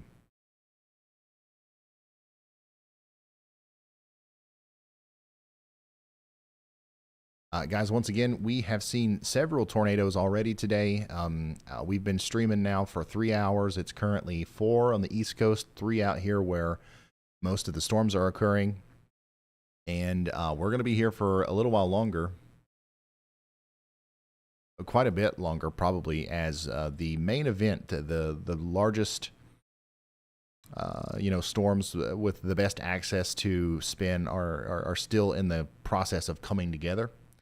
So we're nowhere near done here. So please consider sharing the stream. So anybody else that's in the path of these things might be alerted to what could be happening here soon. Do we have a TORR? Yeah, we've got an observed, confirmed tornado here south of Pocahontas near Palmer, moving up towards Gilmore City. That's weather spotter indicated.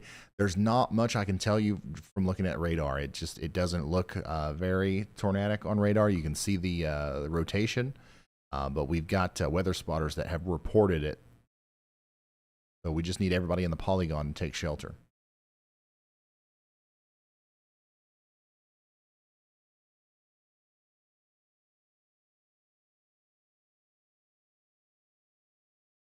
If you need to take shelter today, you need to go to the bottommost floor of a well-built building or preferably underground.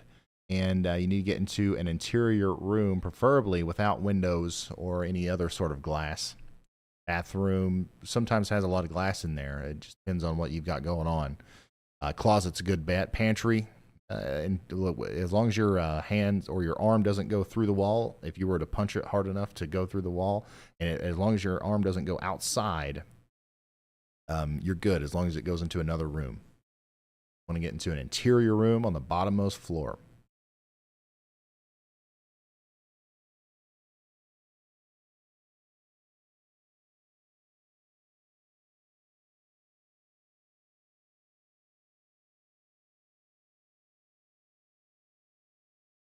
Carrie says, take a look at the storms near St. Louis.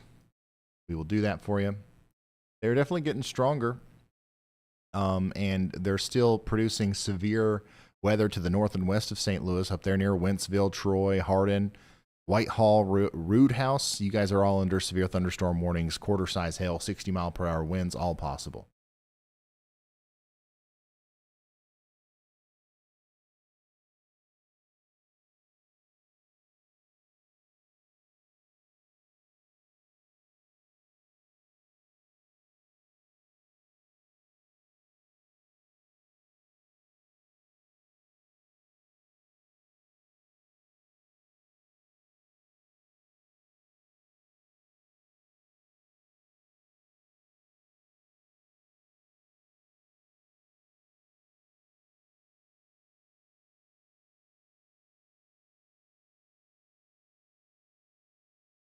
Yeah, we've had multiple tornadoes already today. For anybody that's just now tuning in, this is I've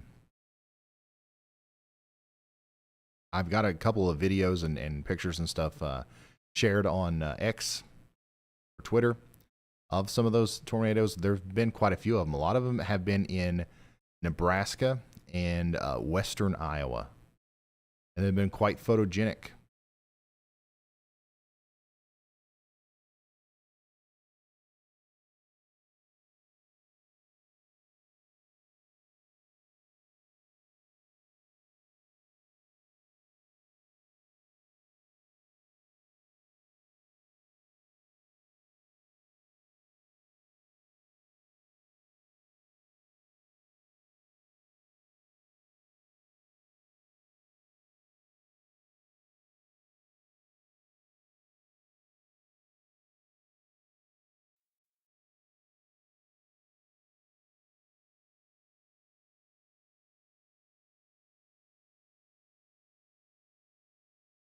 Got a new tornado warning for our storm that's up here in now north central Iowa. It's also going to be an observed warning for Pocahontas, Palmer, Rolfe. A new tornado warning has been issued. So now, at this moment, we've got ourselves two confirmed tornado warnings, but they're both associated with that same storm. Okay, so we've got a confirmed tornado here in the general vicinity of somewhere between Palmer and Gilmore City, moving up towards Rolfe, Bradgate, and West Bend in Iowa. We've got a storm chaser on his way up to that to get us a closer view of it. Currently, he's still a little bit out. He's still south of Fort Dodge, so we'll check back in with him periodically.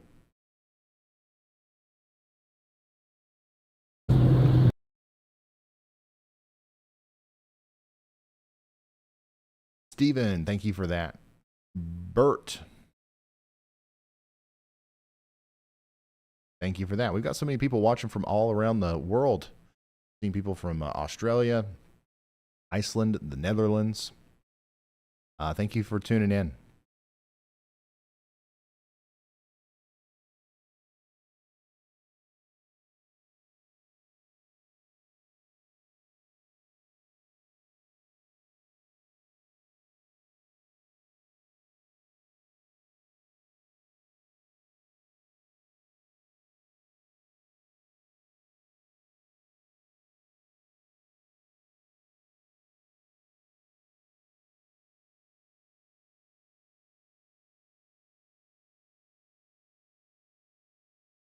A lot of people from the UK, it seems.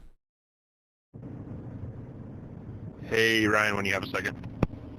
All right, that's Caleb Beecham. That's our storm chaser that's currently on his way up towards Fort Dodge and these confirmed tornado warnings here. So let's hear from him. Go ahead, Caleb. And I'm just watching that storm up to my north near that was going through Rockwell City earlier, now going to be north towards Gilmore City area. Definitely still some rapid development on it. Just watching the tops. Obviously, I'm still pretty far south, but I've just seen rapid development in the updraft. You can clearly see the tops have probably gone up another 5,000 to 10,000 feet within the last 15, 20 minutes. So obviously that storm is still continuing to strengthen. So I wouldn't be surprised if this is going to be a long track cell. All right. A new tornado warning So has that been was Chris. issued. Now we've got a new tornado warning for Buchanan and Delaware counties in Iowa. That's back over here on our more eastern storm. This is definitely going to be a precautionary tornado warning for Lamont and Dundee. There's a lot of spin, but what we're looking at here is, quite a bit above the ground. But certainly some of that could transfer down to the surface and produce a tornado. So if we're in Aurora, Lamont, or Dundee in Iowa, we need to take shelter now. Here's a list of counties. All of these are in Iowa that are currently under a tornado warning. We've got 5 now. Humboldt, Kossuth, Palo Alto, Pocahontas, Calhoun, Humboldt, Buchanan, Delaware, Lyon, Osceola. Those are the counties. If you're in any of those counties in Iowa, you are currently under a tornado warning and you need to take shelter.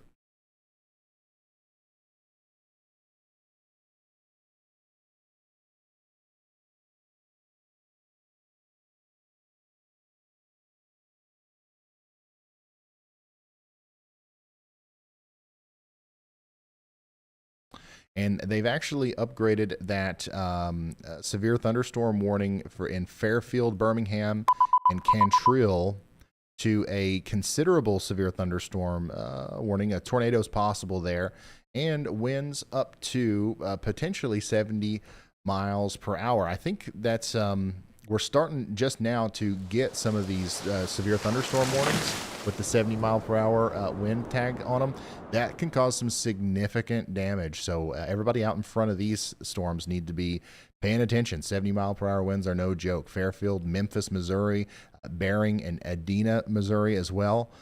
We've got some very strong winds heading your way. Also up here for Dyersville, Earlville, Manchester, Monticello, and all these places in areas just north and east of Cedar Rapids. You guys are going to get in on that as well. Some 70 mile per hour winds.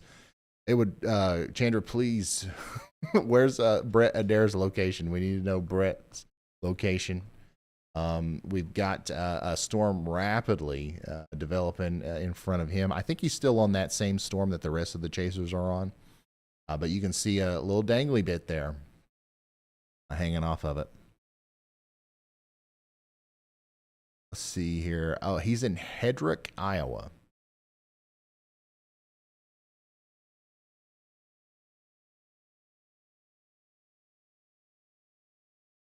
So he is going to be looking at that storm there. That's pretty much the same one that the rest of the storm chasers have been looking at. And that's going to be going over towards Brighton and Keota, Iowa. In quite a bit of a radar hole here, so it's hard to tell exactly what's going on, but there is actually some rotation in the storm visible on radar right around where he is. This is a live look from Brett Adair, storm chaser Brett Adair, who is near Hedrick, Iowa. On the road between Hedrick and Richland.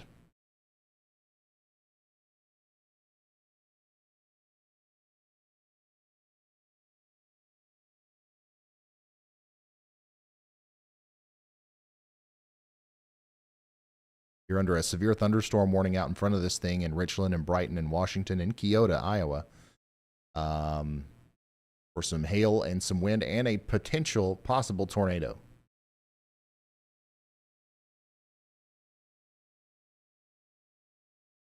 Things are getting so active now. We've got the full roster. We've got 6 storm chasers out there showing us different pictures of what's going on.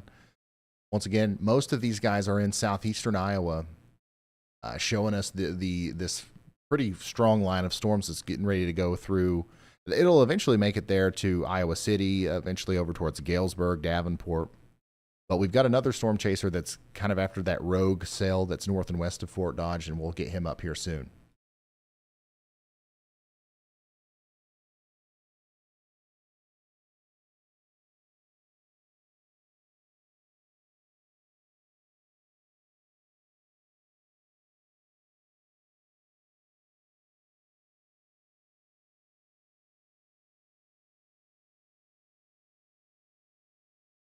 Yeah, Hey, Ryan, Keota it's Chris. is the When you place have a that free was hit minute. by a tornado in March of 23 there. Greg, thank you for that. Hey. A new tornado warning has been You issued. got me more burgers? Thank you. I appreciate it. Can you say there's a tornado warning for Clayton County, Iowa, real quick? Oh, okay. Guys, I've got dinner delivered to me here. But there was just a new tornado warning. Oh, no. Guys, there's a false alarm there. Echo, hit the button. You're fine. It's okay. It's okay. They don't do that anymore. I changed it. Yeah, I did. There's a lot of buttons here to push. Bye. Thank you. Thank you. Thank you. I really appreciate it. Love y'all.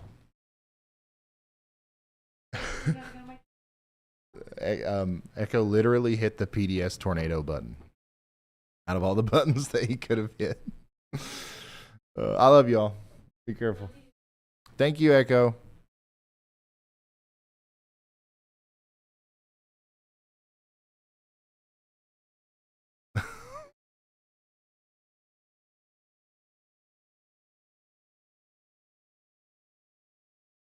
If you're just now tuning in, I just got a food delivery. I've been sitting here for what is it? Almost 3.5 hours. I'll be here for several more hours, so I'm gonna eat dinner here with you guys at some point here. And we did just get a new tornado warning, and I'm gonna go through all of those now as we continue to watch our feeds from our storm chasers here.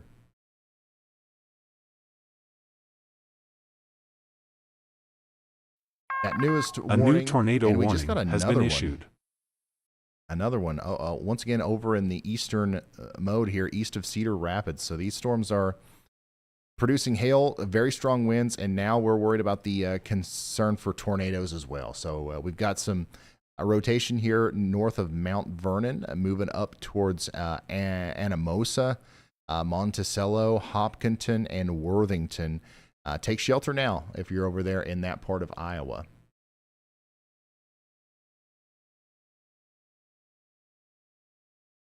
Can't believe he hit the PDS warning. Anyways, back a little bit farther to the north and west, you're still under a tornado warning in Fayette, Maynard, Wadena, and Arlington, Iowa, and also in Lamont and Dundee, Iowa. Take shelter now. I want to go check in on our storm here to north and west of Fort Dodge. It's still rotating quite well, and we just got another tornado report just to the south of where it is now. So this thing is likely still producing a funnel cloud or a tornado as it goes up towards West Bend and Rolfe. Take shelter if you're over there. Then last but not least, in extreme northwestern Iowa, we've got a tornado warning for Rock Rapids and Little Rock. That's going to be allowed to expire here in about 5 minutes.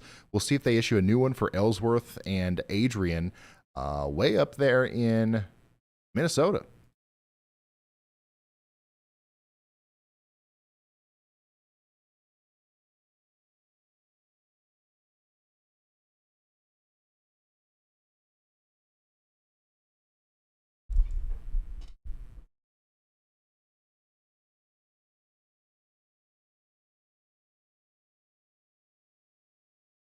Adam just continues to find himself in the most intense storms today.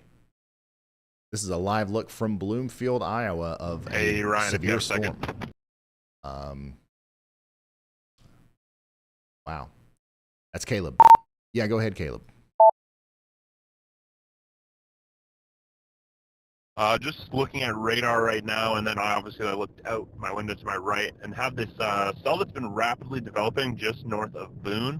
I'm going to actually break off of trying to catch up to that storm near Gilmore City. And I'm going to jump on this one because I'm starting to see some updraft on the base of this cell, so it might be something that piques our interest here shortly.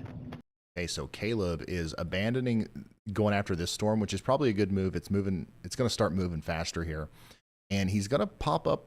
He's going to go after this blip near Stanhope and north of Boone. So Caleb is going to give us a view of this one just in case it decides to do something here, and it's in an environment to where it very well could. Okay. So we're going to keep up with Caleb and of course Adam and everybody else who's given us a live feed today. The storm chasers out today. Anybody want to guess what we're having for dinner today? 3, 2, 1. You guessed it. Yep. Hamburger patties.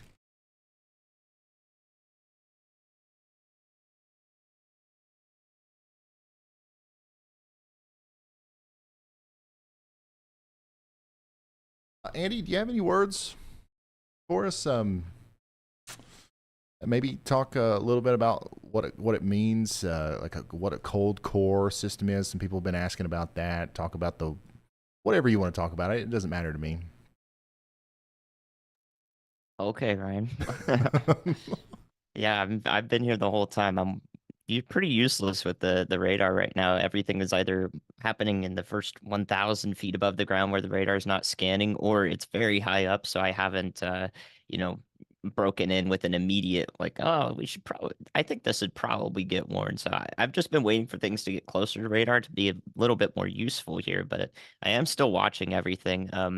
The most interesting thing I can see right now, and then I'll talk about the cold core, is just this rear inflow jet that's showing up on the storm that all of our chasers are on from the Davenport radar. I can see a very strong jet that's aimed right toward the radar that's blowing these storms forward just to the east of Ottumwa.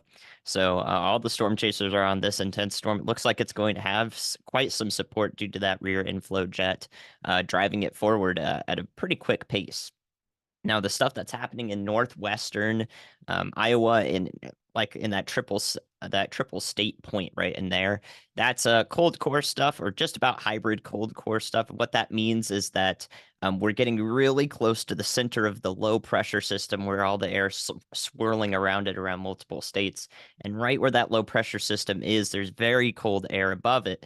And if you have warm air at the surface and very, very cold air above Ryan, it, you check don't this need out real quick as if you got much me up. storm fuel Oh, or well, no, he's instability moving to now. We really had prop things up, horse and make them buggy in rise front of very us here. quickly into colder air because it's warmer than the surroundings. It's going to rise up.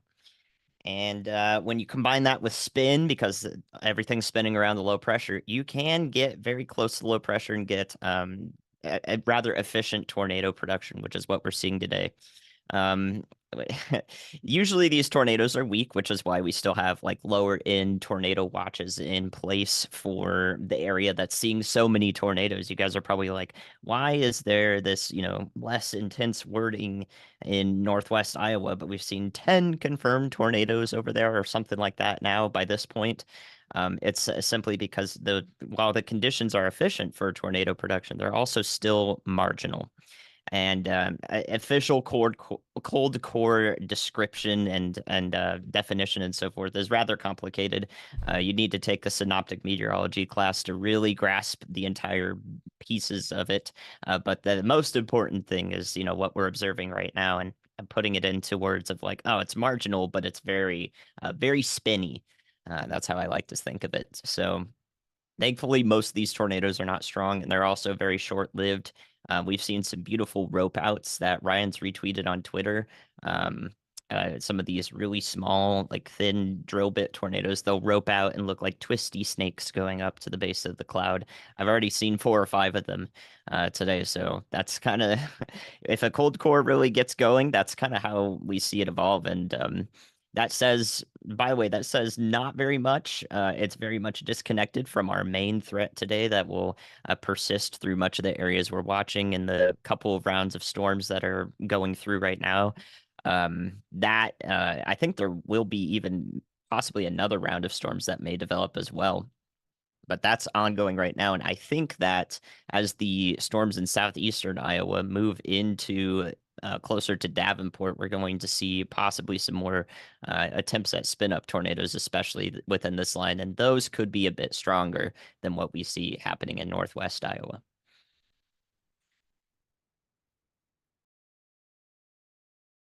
Thank you very much, Andy. Fascinating stuff as always. I know we don't have nearly enough time to fully explain the whole cold core thing, but I wanted to give you the opportunity to science us up as much as you wanted to. One of the things that I am looking at here is the satellite, and I continue to see building clouds and like the things that look like they want to become storms here south of the storm that produced a tornado near Rockwell City, and kind of like a bowed line down towards Des Moines, past Des Moines. Those storms are probably going to continue to try to convect and become stronger over the next little bit. And then even behind that, like there's another little area that is potentially trying to produce tornadoes. So, or not tornadoes yet, but storms. So we're going to have multiple rounds to go here. I don't know exactly how many more, but there's still a lot of storms on their way. Can we please, okay, there it is. We've got Brad Arnold up here. Brad is really close to, where's Brad? Okay, Brad is in northeast Missouri. Okay, see his feed there in the where it says Brad Arnold in Scotland County, Missouri, and he is moving up towards Mount Sterling along with our storm that is currently in Memphis, and it's producing 70-mile-per-hour winds and around inch in diameter hail. And I want you to look real quick at how good Brad Arnold's feed is looking. ISP Tech, the people that sent me the router here for the house so that we have backup internet connections and stuff, they also are working with Brad Arnold now, and he's got the cellular bonding and all that stuff. So that's why we're getting his picture so good there from Brad Arnold. And remember, if we see a tornado today, it's probably going to be from the tornado sniffer. So I'm going to take one more bite of food here. Give me just a second. He's the tornado sniffer. He's the tornado sniffer.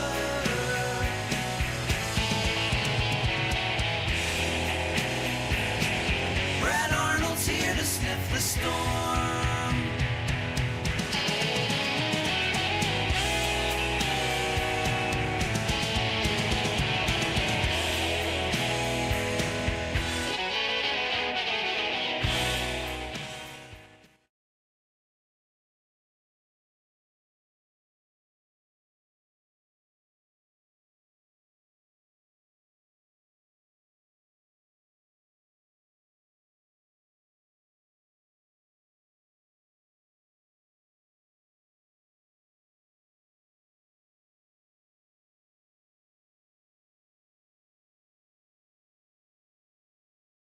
Right. There you go.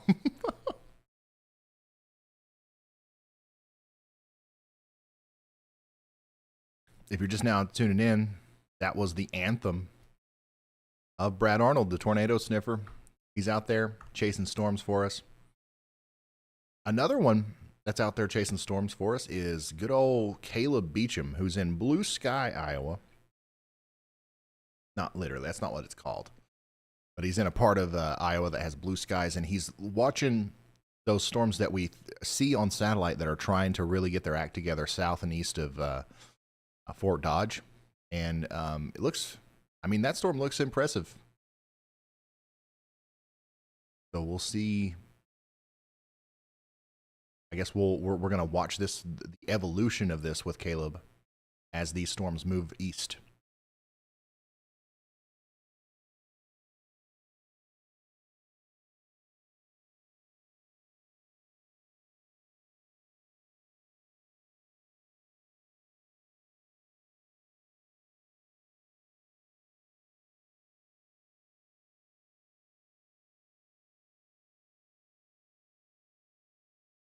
Oh, my wife, Stephanie, left a super chat and she said, please let them know I can cook more than hamburgers. You can. I prefer to just to eat hamburgers. Don't ask. I don't know why. Just a big fan, you know. St. Louis, you got a severe thunderstorm warning to your south and to your north. The one to the south is carrying around some quarter-size hail. The one to the north, same thing, and some 60-mile-per-hour winds. Downtown St. Louis, you might get hit by that southern storm. But it doesn't look like there's a direct, big storm coming right for you just yet.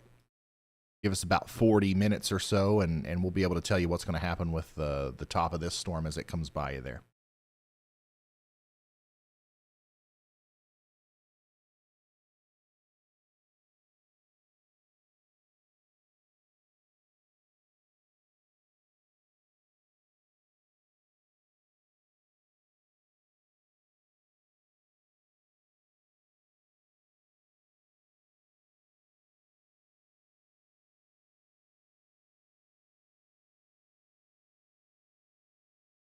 I eat other things. I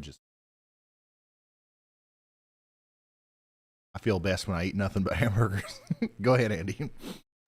Hey Ryan, this is pretty far up for as far as spin up tornadoes go, but I am looking near Keota, Iowa, near Harper. That is little notch in the line, but about 6,000 feet or above a mile above the surface. I do think that notch is significant enough to note. It's not tornado warned yet, but y'all watch out for that as it's persisted for a couple of frames now. So I have my eye on that in particular.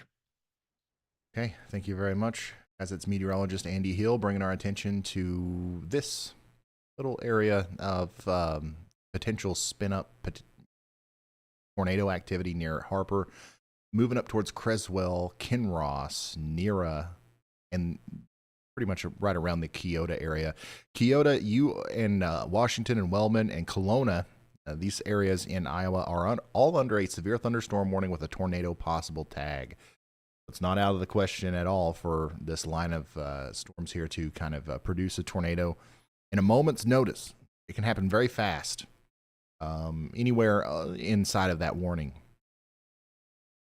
Cedar Rapids, these storms are getting awfully close to you. No severe warning on the specific cell that looks like it's coming towards town, but this stuff's getting stronger the farther east it goes.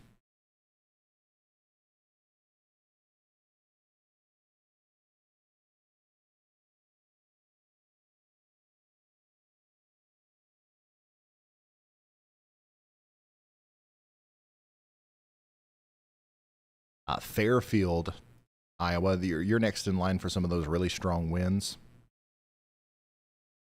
Birmingham, you guys as well. I think 70-mile-an-hour wind gusts are not going to be out of the question there.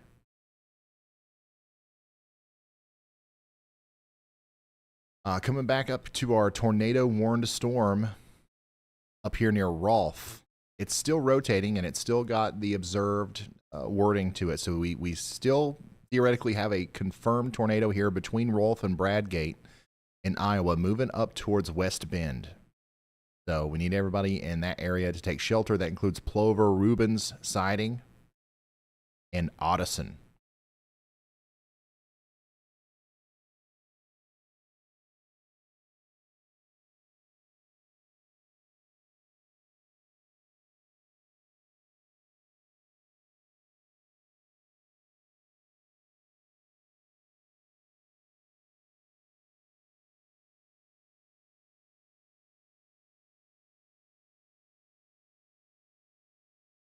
Wow. Lots of cool imagery of some of these little tornado rope outs that are happening all over Twitter and X.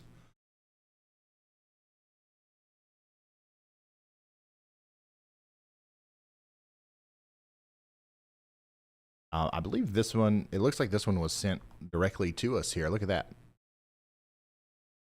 We grow stuff. Pro agricultural partners. This was a tornado near Palmer, Iowa earlier. Look at that.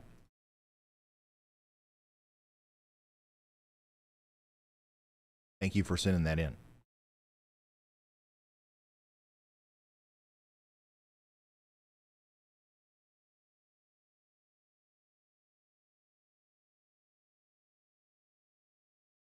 The tornado warning up around Sioux Falls, we've had a cluster of warnings up in that area all day, it seems like. That's been allowed to expire. That's good news.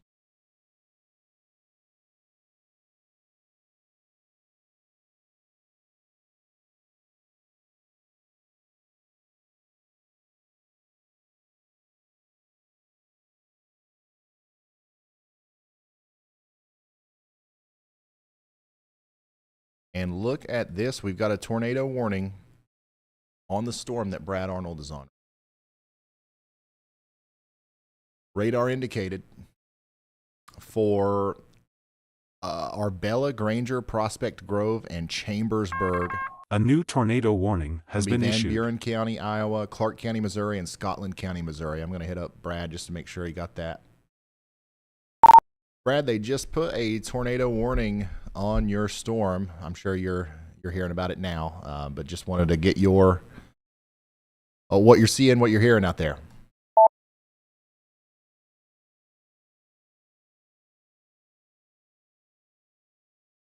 He actually might have not have heard yet. He might be surprised.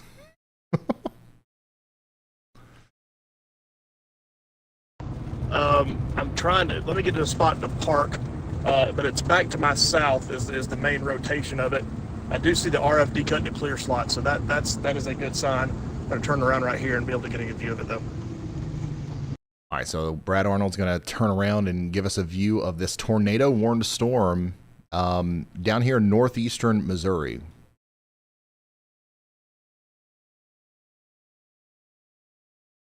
And we'll go full. Hey, Ryan, do you have a second?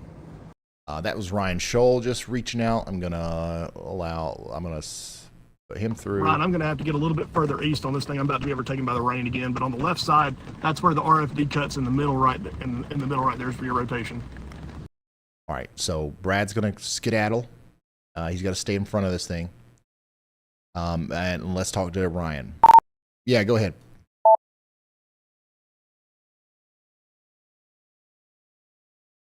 So this is a live look at a tornado-warned storm moving towards Granger, Missouri. Hey, Ryan, when you've got a second. Yeah, go ahead. Ryan, we do have a funnel coming down to the ground right now. And that was Brad. Brad saying that we got a funnel. I'm currently on the storm. tornado-warned storm, I believe near Memphis, Missouri, and it's got somewhat of a scuddy base, maybe a rotating wall cloud. I really don't see much signs of rotation on the storm right now. Once I get a spot to turn around, I'll be able to show you.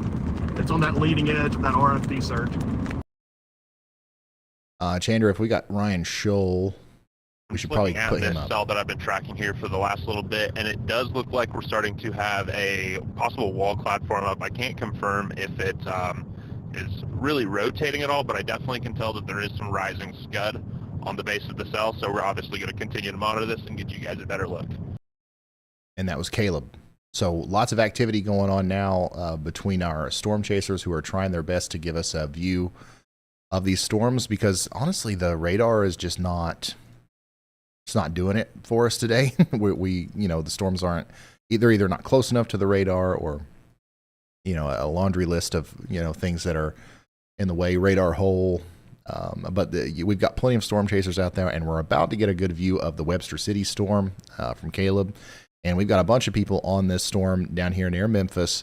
So once again, Granger, Luray, Revere, all of you guys in Missouri need to take shelter. You are under a tornado warning.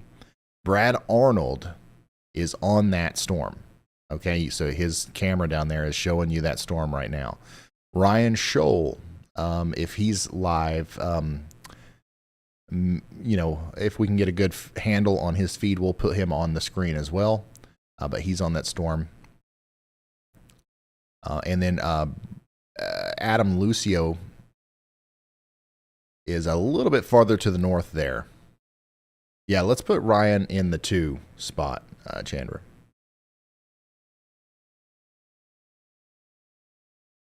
And then we'll pull up Brad Arnold's feed full here. This is a live look at the tornado warned storm that Brad Arnold is on. His current location is just to the west of Granger, Missouri, okay? Ryan, this appendage that we're looking at right here, this is what's had the funnel clouds on it. Watching rotation above my head as well. Hey Ryan, it's Chris when you have a minute.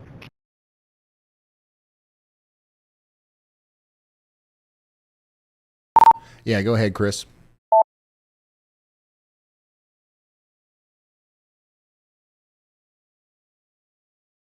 About to be overtaken by the rain again. I'm gonna have to get east.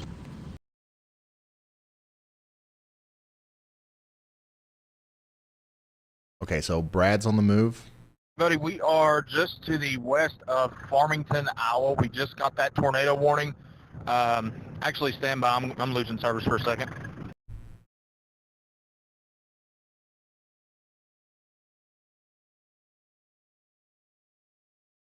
So we got a bunch of chasers on this storm. We've got plenty of eyes on it.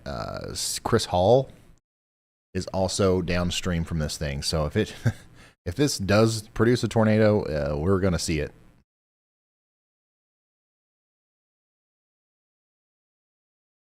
All right, Ryan, you now have a copy with me. Yes, sir. Hey, so we are just west of Farmington. We're moving east with this now tornado warned sail. We're going to get in Farmington and drop south with this, and should have Shouldn't have the service out here is a tornado warning today. So that is it.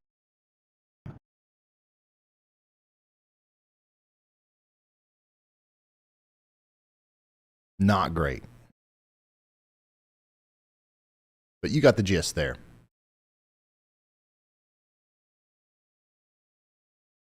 Bucket Hat sent us this picture. He says, I saw my first tornado today west of Fort Dodge. There's another view of one of those tornadoes that we've seen today. Lots of them happening between, well, pretty much just on the western side of Iowa there and into eastern Nebraska. That's where most of them have been today. We're starting to see an uptick in activity along, the more eastern side now, though. We had a couple tornado warnings earlier to the north and east of Cedar Rapids. Now we've got one south of Iowa City, well, in northeastern Missouri there. If this one is going to be a tornado producer, it's kind of in the perfect spot to be one for quite some time. This has got the look of a supercell here. There's not anything really out in front of it. It's entering a pretty favorable environment. So it's hard to tell in how long this one will last, but this could be a storm that causes us problems well into Iowa and Illinois here. So this, if you're downstream in West Point, Burlington, maybe all the way over to Aledo in Iowa or Illinois, you guys need to be paying attention to this storm because it's coming for you. Don't know what it's going to bring when it gets there, but it's coming. Every frame here, we can see a little bit more clearly the rotation that prompted the tornado warning. That's really close to Brad Arnold's location. So once again, if there's a tornado in there, we should be able to see it through his feed if he's able to point us towards it.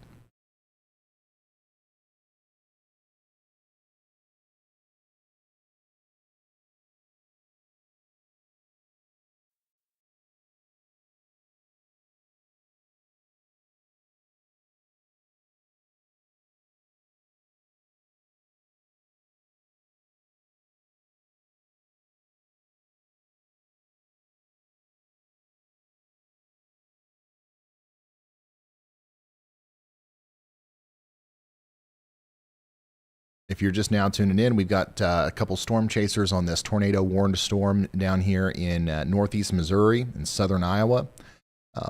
We're not seeing any visual confirmation of any sort of a tornado just yet, but we are seeing the rotation on radar. We have the tornado warning from the National Weather Service. We're just trying to give you that extra bit of information that may come from having the storm chasers there. Otherwise, you should just be in your safe spot in Mount Sterling, Farmington, Luray, all these places.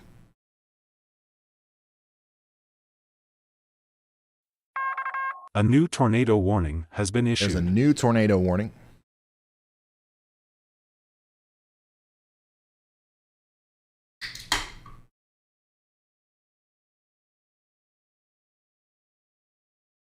That's going to be associated with our more renegade cell way back here towards West Bend.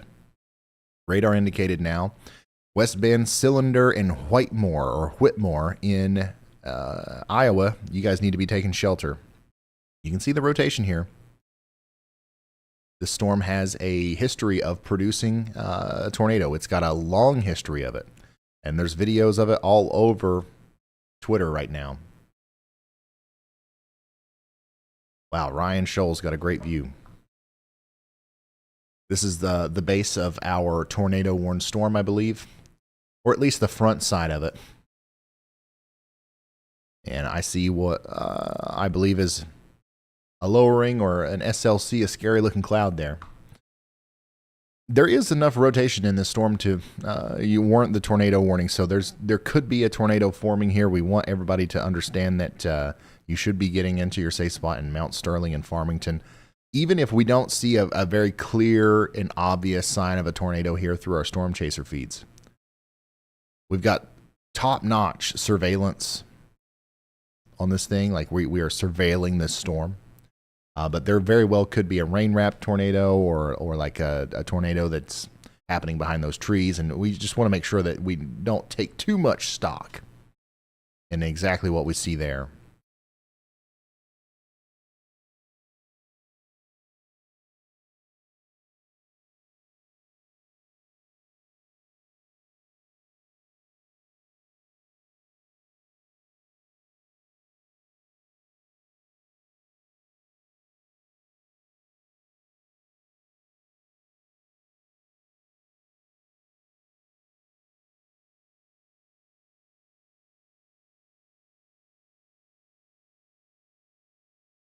Wow, these keep pouring in. We've got a lot of people who have been able to be backyard tornado chasers today, it seems. Laramie sends this wonderful photo, says the picture was taken south of Manson, Iowa, looking north. Mid-levels. I have not seen any low-level rotation yet. There have been a couple funnels with it. There is still a wall cloud with it, but it looks like it's mainly rotating in the mid-levels. And I think that's because it's so far away from radar that it looks really good on velocity. It's rotating up in the mid-levels. So, Laramie, thank you so much for sending that in. And I'm glad you're safe. All this stuff I'm reposting.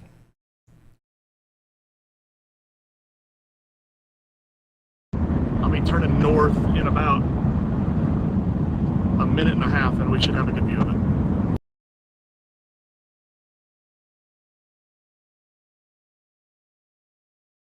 So Brad is saying that in his inspection of the bottom of this storm, he's not seeing a lot of low-level rotation. But we are seeing the rotation in the mid-levels here through the radar. Where those two, different colors meet, that's what we call the, somewhat of a velocity couplet there. Trying to indicate to us that there is counterclockwise rotation. That's why the tornado warning was issued.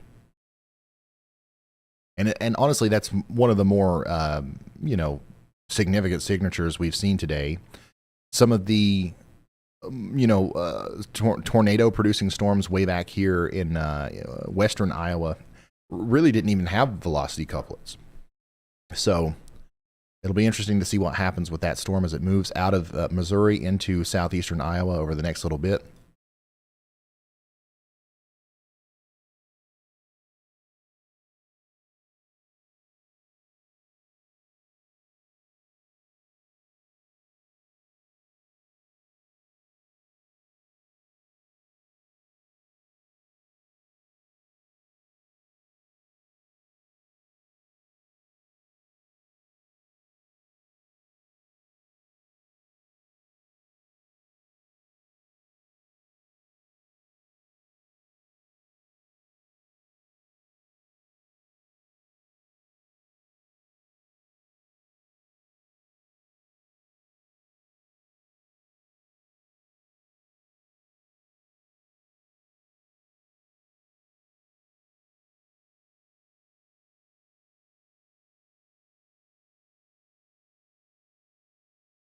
We got a severe thunderstorm watch for St. Louis.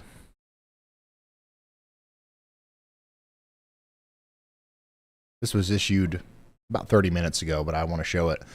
St. Louis all the way up to Effingham, Springfield, Farmington, Missouri. You guys are all under a severe thunderstorm watch with a couple tornadoes possible.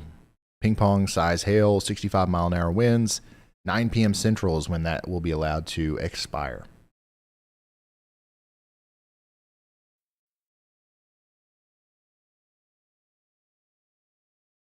Wow. Absolutely incredible video of one of these little tornadoes in central Iowa. I just retweeted it. That one is visually, impressive. it looks That's one of the coolest tornado videos I think I've ever seen. much, much better. Much better. I don't know what's better, but something is much better. Let's listen to that again. Ryan, visually, it looks much, much better. Okay, visually. Much better. All right, let's check out those visuals.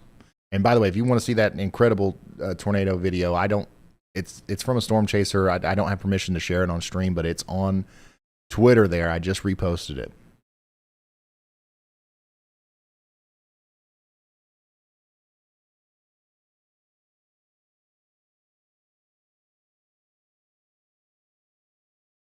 Live look from Brad Arnold at our tornado warned storm.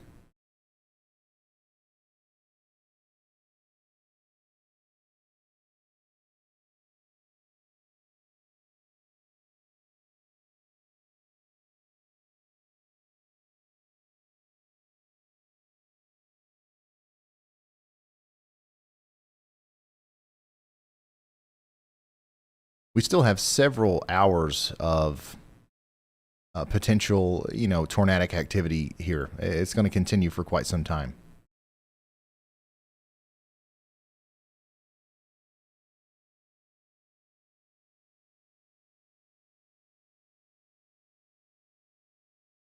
Yeah, that is that is probably if that guy's a storm chaser, which I'm sure he is, that's his career moment right there. That was a very impressive video.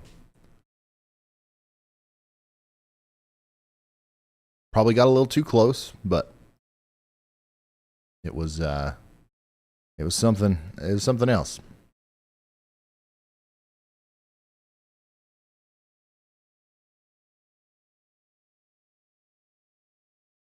Rotation, even on radar, is starting to look a lot more impressive here with the storm that Brad is on. So he's right in the inflow. Okay, so the winds are blowing across the road there in front of him into that storm. And, it's trying to really come together as a tornadic supercell. It's not quite there yet, but it's happening fast. If I'm in Mount Sterling or Farmington or Bonaparte, I think I'm saying that right, up here in Iowa, I am getting ready because this one's going to be a really strong storm. Even if it doesn't produce a tornado there for you, we're going to have at least quarter-sized hail. Let's switch out, and as long as Brad's feed comes back there in the next couple of seconds, Chandra, let's switch Brad and Brett.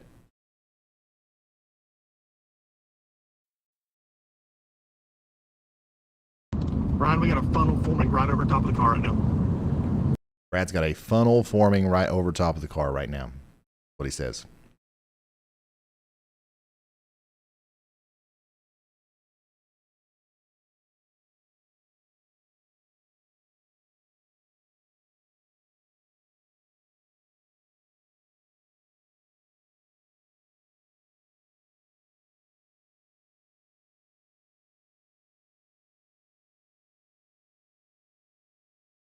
Mike Adams, yeah, there's definitely over the next,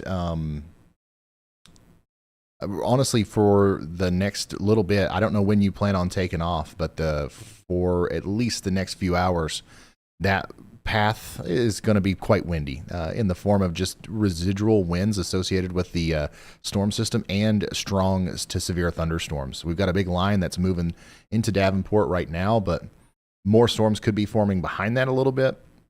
And could potentially cause problems, especially the farther north you go, closer to Davenport. even much later this afternoon and evening. So keep that in mind and be safe.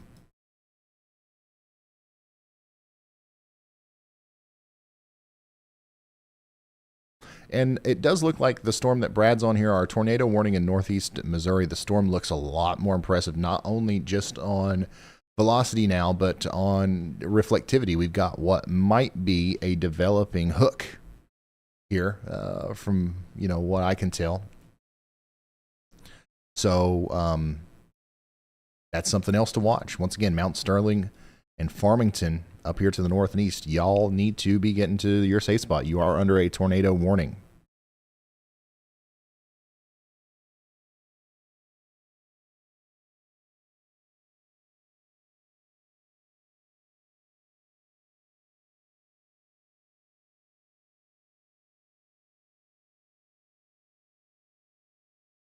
Ryder, thank you for that.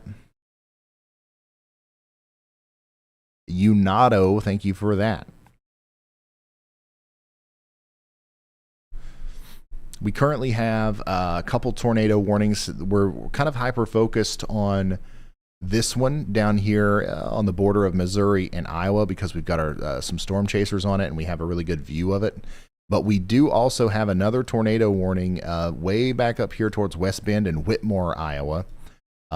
This is a dangerous storm. It's had a really long history of producing tornadoes. We've got a bunch of crazy videos of those tornadoes on Twitter, and it's still potentially producing tornadoes as it goes towards Cylinder and Whitmore. The good news is these are small tornadoes, so the odds of it hitting you directly are very low, but you don't want to take any chances. Even a small tornado hitting your home can cause significant damage, okay? Take shelter now. That warning is going to last for another 30 minutes. We'll see if that gets reissued up there for Fenton and Ringsted as that storm moves farther to the north.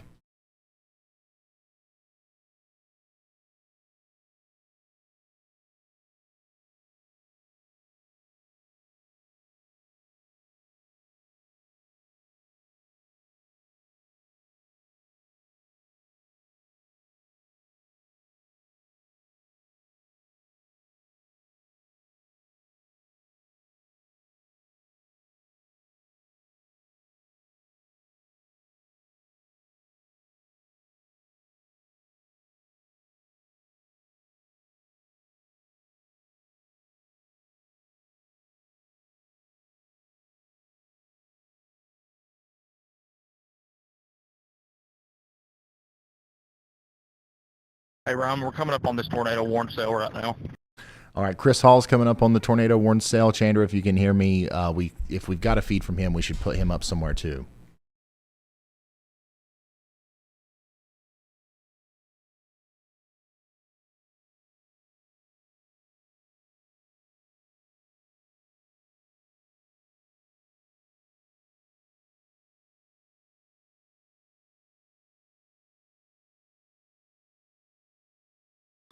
Unfortunately, our storm here that Brad Arnold is on is, in a little bit of a radar hole, so we can't see everything about it. But the closer it gets to Davenport, the closer it gets into, southeast Iowa, western Illinois, the better we're going to be able to see it. I do notice that there's another storm just to the south of that one, south and west, where there is some convergence here in the upper levels. Some rotation is trying to come together here near Rutledge.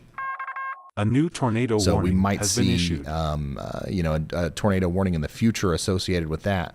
Now we've got another new tornado warning plumb all the way back up here in Minnesota, man. And, yep, there's a little bit of rotation here east of Reading, north of Worthington. Very subtle rotation according to radar, but this is, a storm that's had a really credible history of producing tornadoes here. So we've got to warn it anytime we see something like that. So get to shelter up there in Fingston, Minnesota.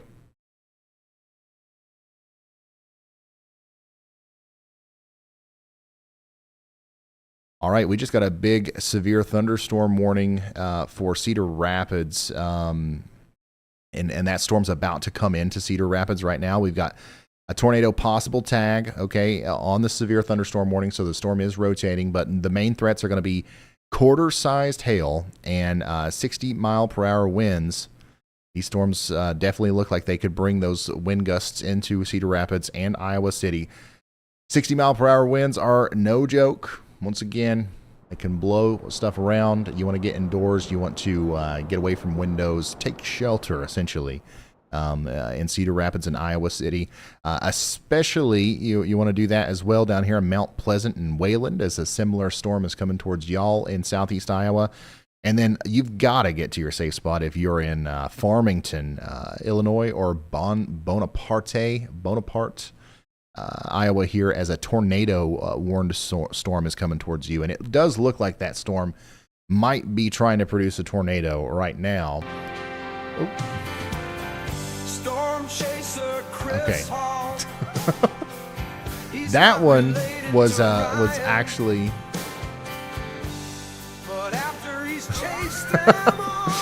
we don't have Chris Hall up yet, or I would throw to his stream.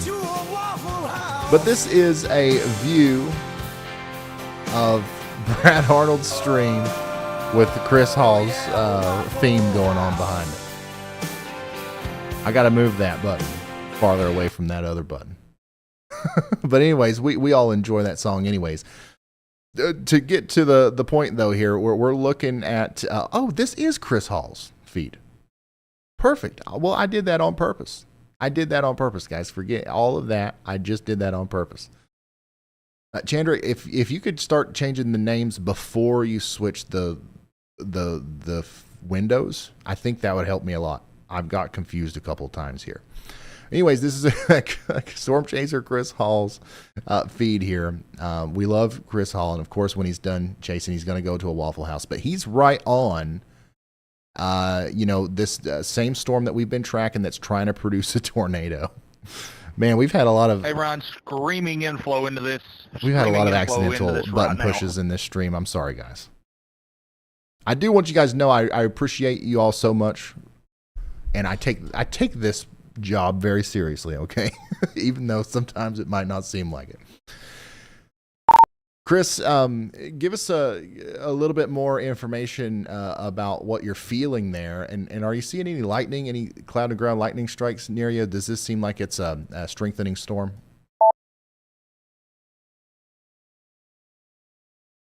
Oh yeah. It's if it's coming down, it's gonna drop right here in front of us. It's warm inflow. It's not cool. This one very well may try to do it here in the next little bit. Okay, so this is a live view from Chris Hall here of the storm that I think is really trying hard to produce a tornado now. Velocity continues to look concerning, even though we're out of the range, really, of being able to see it properly. So, once again, Farmington, Illinois, Plymouth, all the way up there towards Vernon, Iowa. Rapid rotating rain curtains right here in front of us. A new tornado warning shelter, has been issued. New tornado warning way up into northwestern Iowa. Let's go check that out. What the heck? Cyclone Port randomly spawned out of nowhere, perfectly inside of the tornado warning. Okay, we'll take it. We've got a camera pointing at this thing. We've got a tornado warning now for Arnolds Park, Milford, and Lake Park. Take shelter up here in northwestern Iowa, okay? Clay, Dixon, and Van Buren, Clark, and Scotland counties take shelter.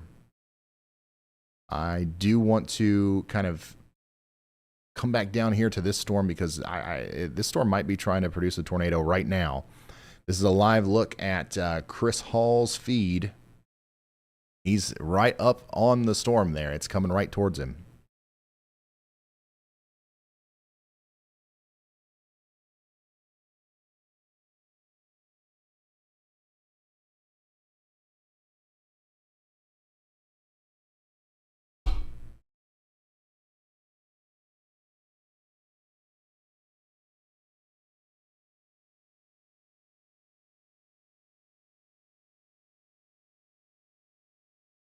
And there's still a tornado warning associated with this.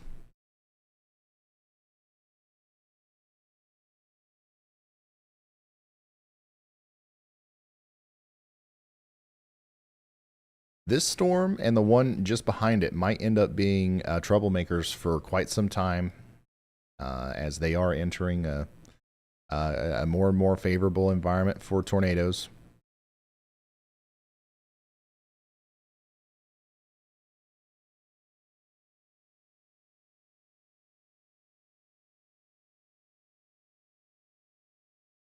C. Scholes, thank you for that.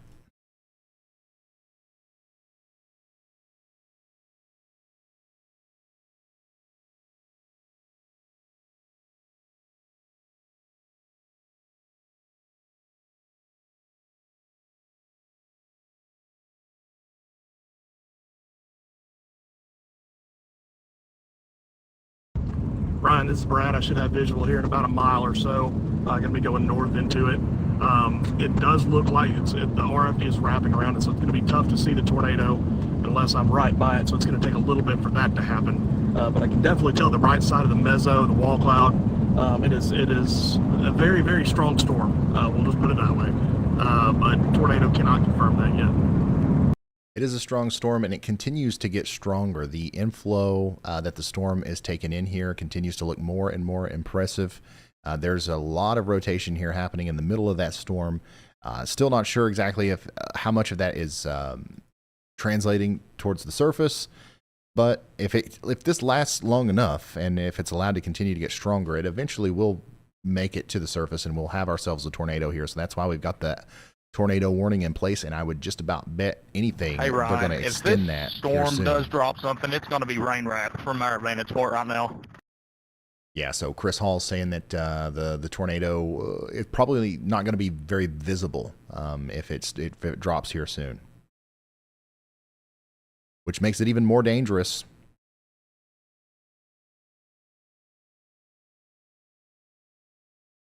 A potentially rain-wrapped tornado is trying to form here right in the tri-state area between Missouri, Iowa, and, well, it's a little bit to the west of Illinois, but over here near Farmington and Hillsboro, we're probably about to see a new tornado warning here in this general vicinity here up towards Houghton. So y'all watch out up there towards Houghton, Hillsboro, and the town of Sharon. Got some of the best storm chasers on Earth giving us several different angles of this storm. We've got Ryan Scholl approaching it from the southwest. Chris Hall's directly to the east. On standby here, just about a half mile in front of us. They're actually looking right at the storm as we are. So Bryce Shelton's approaching it from the north. It seems like they're all on this same storm.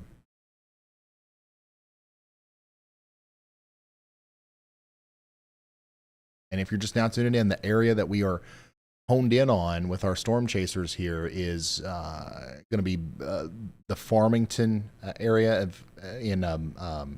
Hey, Ron, if it is down, it is going to be going right in front of me here very shortly. There is rotating rain curtains, but I cannot visually see anything.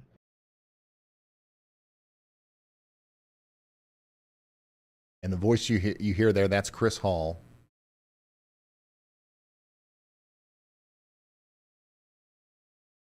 Ryan, the funnel cloud is back. If you want to check on the stream, you can see on the left-hand side. Yeah, we just we saw the little funnel there through Brad Arnold's stream. Definitely just a lot of low clouds associated with this storm, which is a sign that, once again, that it's still strengthening and it's capable of producing a tornado at any moment if it's not already. There's your new tornado warning. Okay, so it includes all those places we just talked about there, Houghton, St. Paul, Salem, but it goes all the way up to Mount Pleasant and New London. So the National Weather Service is quite confident that this is going to last a long time. Okay, they don't expect it to be a brief, short-lived tornado if it happens. It could be on the ground for some time. So the warning goes all the way out to Mount Pleasant, Iowa. Take shelter now. And if you know anybody out here, you should take shelter now as well. Go ahead, meteorologist Andy Hill. Thanks, Ryan. Yeah, I've been waiting on this one a little bit, but it's definitely wrapping up a little more favorably than it was before. This is just south of Iowa City, not tornado warned. You'll see the hook on it very clearly there. So I'm watching that. Y'all watch out. Should pass hopefully by Iowa City before it does anything, if it does do anything, but this is coming together quite rapidly. Okay, thank you, meteorologist Andy Hill, drawing our attention over here to that little area just south of Iowa City. Potentially a tornado here. It's currently unwarned, but if you're in Iowa City, you should definitely take shelter. You're already under a tornado possible severe thunderstorm warning, so you want to be indoors anyways. Hopefully you're already there. Downstream, this could impact areas near Interstate 80 over here south of Oasis and Elmira. We've seen how quickly these storms can produce tornadoes today, so that has the look. And thank you, Andy, for drawing our attention to that. Hopefully everybody over there is aware of what's going on. Back down to our tornado warned storm that all of our storm chasers are on here. The rotation via radar continues to look more and more concerning. This thing is very close now to producing potentially a big tornado here. So we're a new tornado warning getting more and more concerned about that. I think that tornado warning is going to be for the storm just to the south of it. Hey, Ron, I'm watching this storm here in yeah. Farmington. Also can't get over to look to my south. That one over Rutledge, that one just came together. Like I said, it's far away from radar, but man, that couplet just came together as well. So Chris is talking about this storm. See the stream, that rain curtain right there. That's what we've got to cut through to be able to see it. And we're about to come up to the river crossing, got to push east, and then we'll go northeast into it. There's not really going to be any way to see it through that rain curtain. We've got a tornado warning for Wyaconda, Kahoka, and Rutledge down here in Missouri. This velocity signature is also very concerning. It's important to know that we are looking quite a bit up in the air here. We're not seeing the base of the storm, but anytime you see a storm rotating, even if this is contaminated a little bit, anytime you see this much rotation associated with the top of a supercell thunderstorm, it's never a good sign for what could be in the future on the surface. So Wyaconda, Kahoka, you guys need to take shelter immediately. It looks like our significant tornado portion of this severe weather outbreak could be underway here. Brad Arnold was just talking to us about his path of entrance here. He's going to have to go through Farmington and through the rain curtains, he was saying, to get a view of this thing. So once again, most of these storm chasers on the screen, if not all of them, are focused on this storm here that's got the tornado warning for Mount Pleasant, Iowa. It is the most concerning look on radar that we've had all day.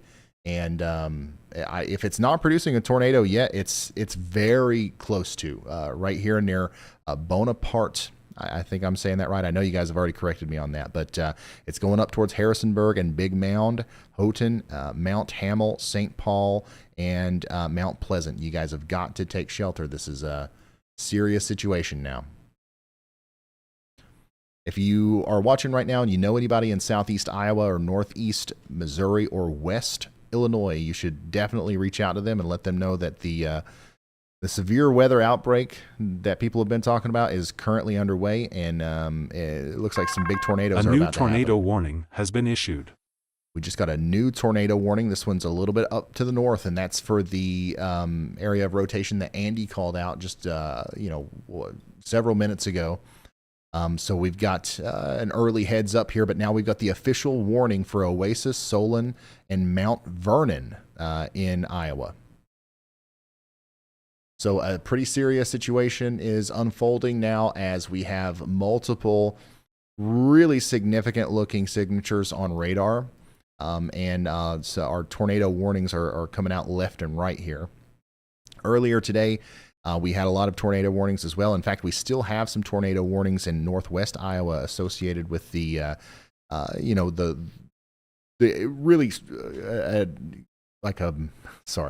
the massive amount of spin that we have over here. But these were producing small tornadoes, and that they definitely caused damage and their own problems came with that. But these tornadoes, if these make contact with the ground down here, this is the main threat. This is why we had that 10% hatch today. these will likely be larger tornadoes that cause some greater damage. So hopefully they don't touch the ground and we don't have to deal with that, but it looks like that's what's about to happen here in potentially in Salem, Houghton, St. Paul, New London, and Mount Pleasant in Iowa. Take shelter.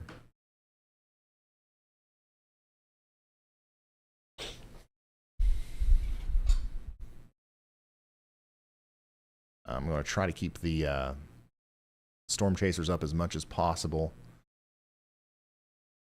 Once again, they're all pretty much on that same storm there.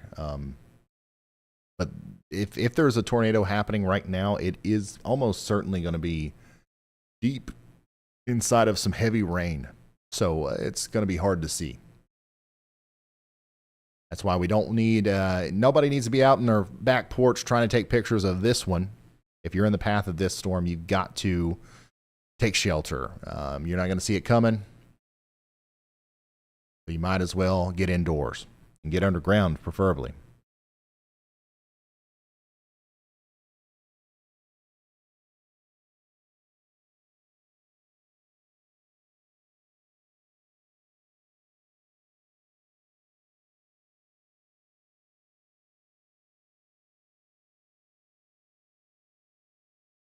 If you're just now tuning in, we're tracking two velocity couplets, essentially, on radar inside of very intense storms that are in a very favorable environment for significant tornadoes.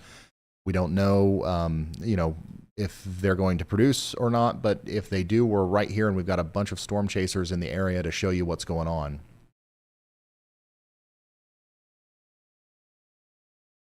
Storm chaser Brett Adair also has a view of that storm from a distance here. You can see the lowering there.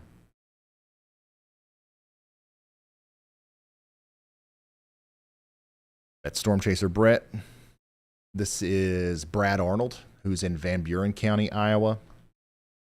We've got Adam Lucio here. Bryce Shelton. Ryan Scholl. And of course, Chris Hall.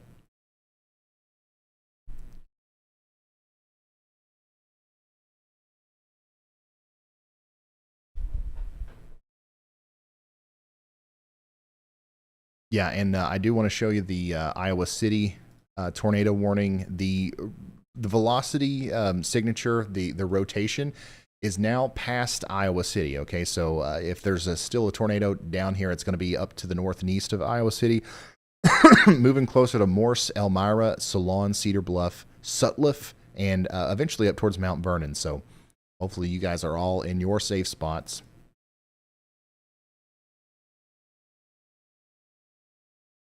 Hey, Ron, it's Chris. Steven just reached out to me. He's on that storm just north of Farmington. He said that he cannot confirm, but he did have somewhat of a circulation go right in front of him on the road that he's on. Okay, so that's Chris Hall giving us some information from some of the other storm chasers out there.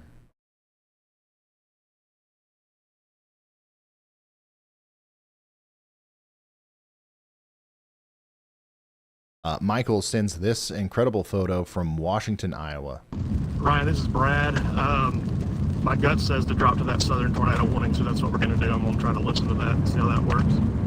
Okay, the tornado sniffer has sniffed out an opportunity to potentially find a tornado with this southern storm here.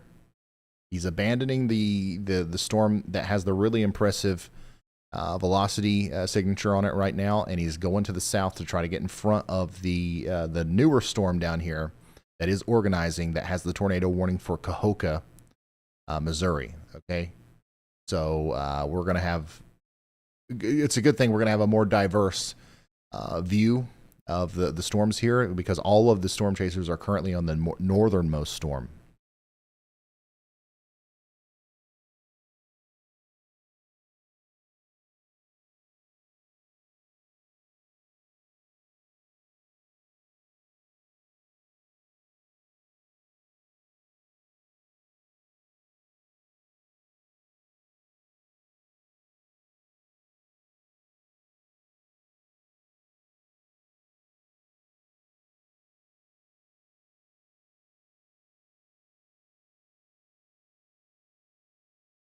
So, that's another thing. If you are in Kahoka, Missouri, and you're not taking shelter yet, just know that the tornado sniffer himself is abandoning a very promising storm to go to the storm that's heading to you. And that should be an extra stimulus to help you get to shelter there. If I can figure out which button to push, I'm going to show you Brett Adair's feed here.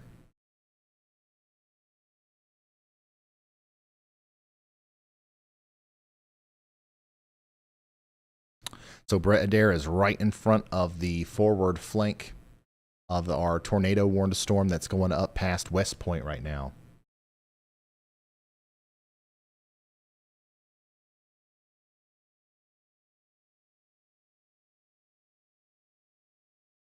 So he's got a pretty decent view of the part of the storm that would try to produce a tornado here.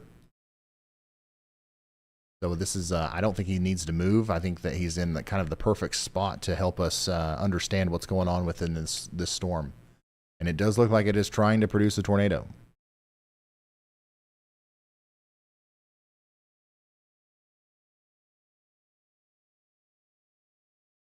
What you're looking at now is a live look at the storm coming up into Houghton and Salem.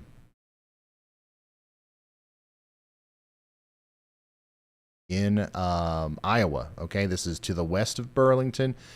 Eventually, this is going to go all the way up towards Mediapolis. I think that's how you say that.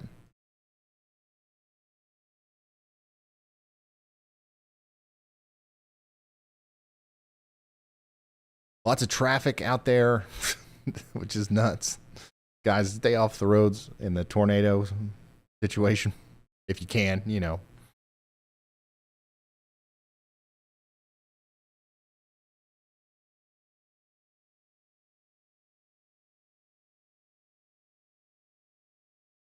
Oh man, that last scan there.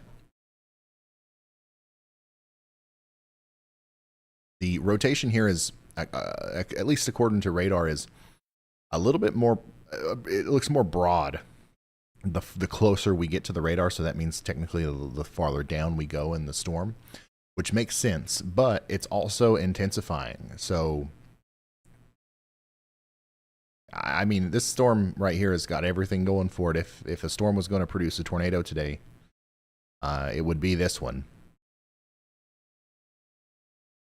Obviously, lots of storms have produced tornadoes today, but you know what I'm saying.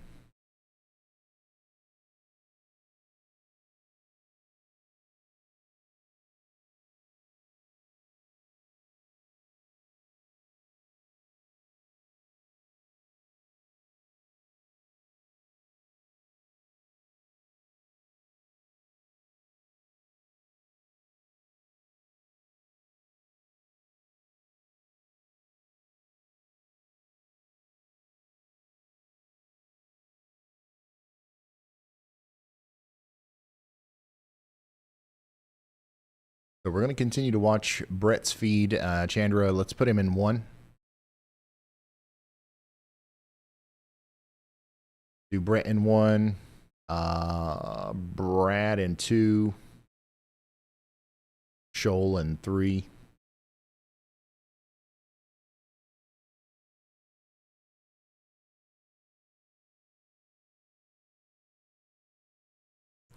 Now we're just waiting on every frame from the radar to come in to hyperanalyze it here before we as we wait on updates from our storm chasers. And just so everybody knows, if you're just now tuning in, we are focused on extreme northeast Missouri and extreme southeastern Iowa right now. There are other storms going on, but hey Ryan, if you got a sec, I don't know if my feed's up, but I'm on the storm right now, heading toward Houston.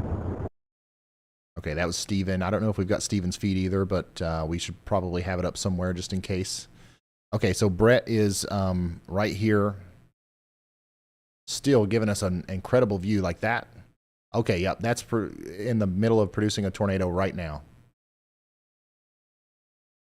This is a live look at tornado genesis occurring here in Henry County, Iowa. His exact location is just to the north and east of Houghton. And that's going to be a big tornado. That is going to be a very big tornado. Once again, he's just to the north and east of Houghton, south and east of Salem. That tornado is on the ground right now. It looks like right over Houghton.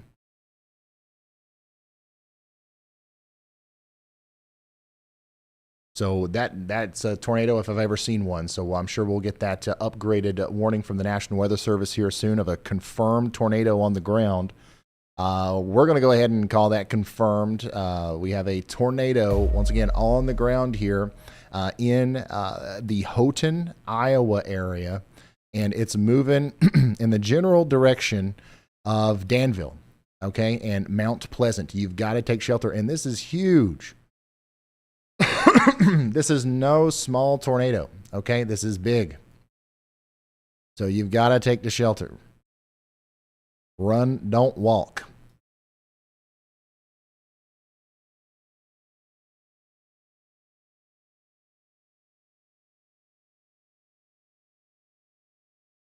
Like we are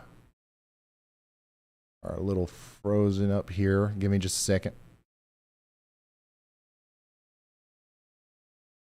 I don't know why that's happening. Chandra, try refreshing it. It's working fine on my end. I'm going to pull this up over here. Once again, this is a live look at the tornado that's currently on the ground. This is from Brett Adair, Live Storms Media. Live look at the tornado that is going through the Houghton, Iowa area. Okay, the tornado is on the ground right now. It's probably producing damage, and it's going to be moving up to the areas between Salem and St. Paul and Lowell. Eventually, some of the larger areas this thing's going to go towards is New London and Mount Pleasant. Okay.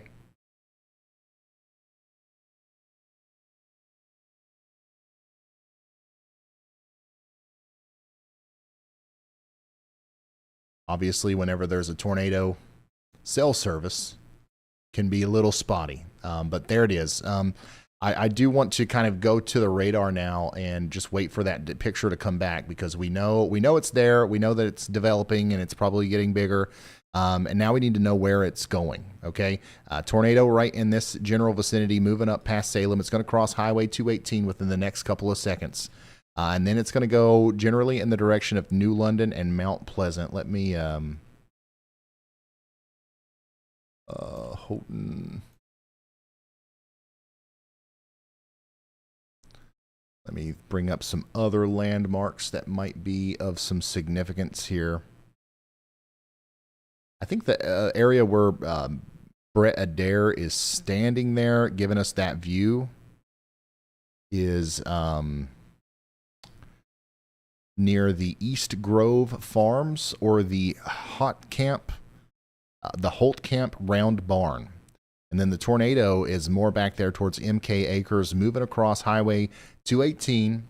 And eventually it's going to go somewhere between the Aim High Shooting Company and the Hunting Cemetery. And then we can expect that to go between the Deerwood Golf Club and Highway 27, and probably either get really close to New London or Mount Pleasant along Highway 34 there. So this is a big tornado, so it could take up a large area.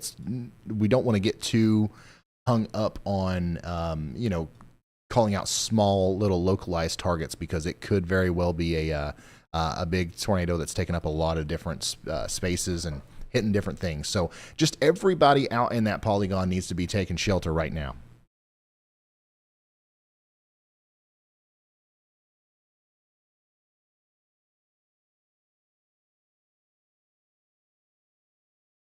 Still looks really concerning, really massive on radar here.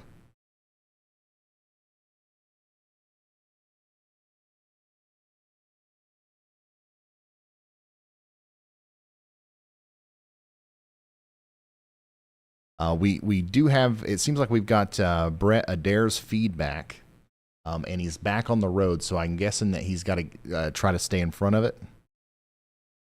But we don't currently have eyes on it right now, as far as I can tell.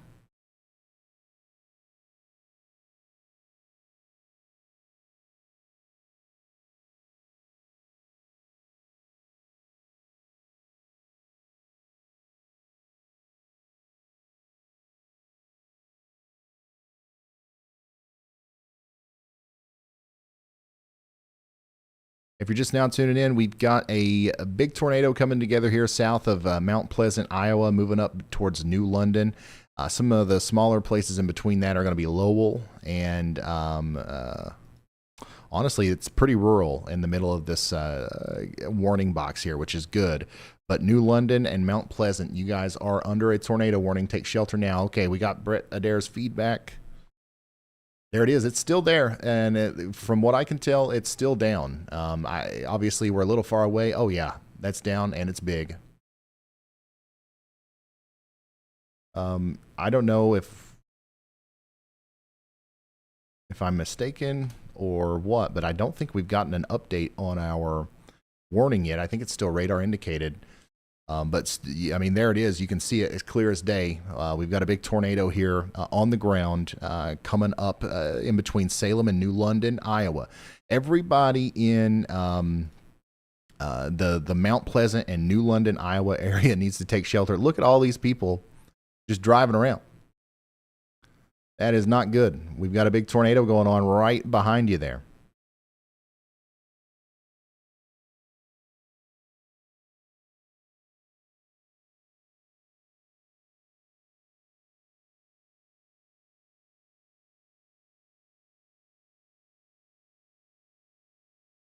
So this is the kind of storm that it looks like we're going to be dealing with it for quite some time.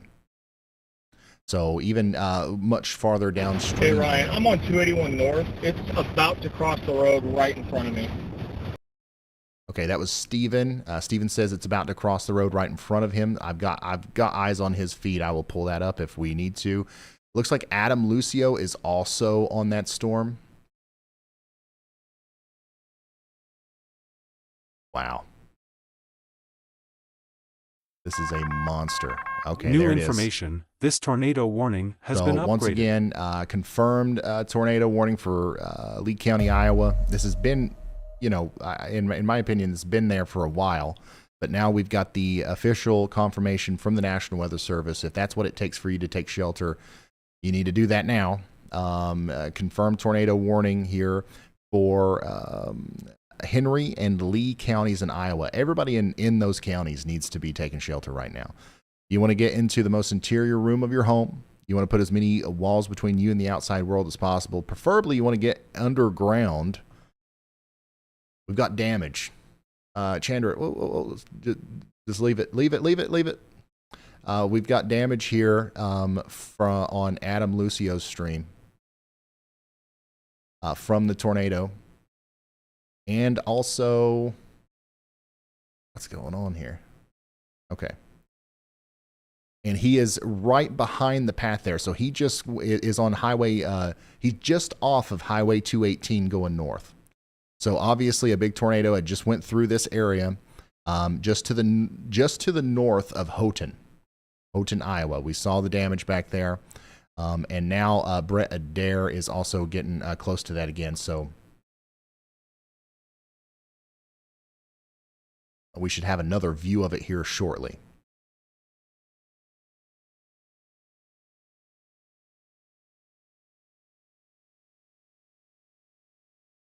The most impressive velocity coupler that we've seen in quite some time, indicating on radar where the rotation is. We've got a large tornado just to the south and east of Salem in Iowa. And hopefully we've done a good job of getting the word out there and people are taking shelter downstream here, because this is not going anywhere anytime soon, I'm afraid.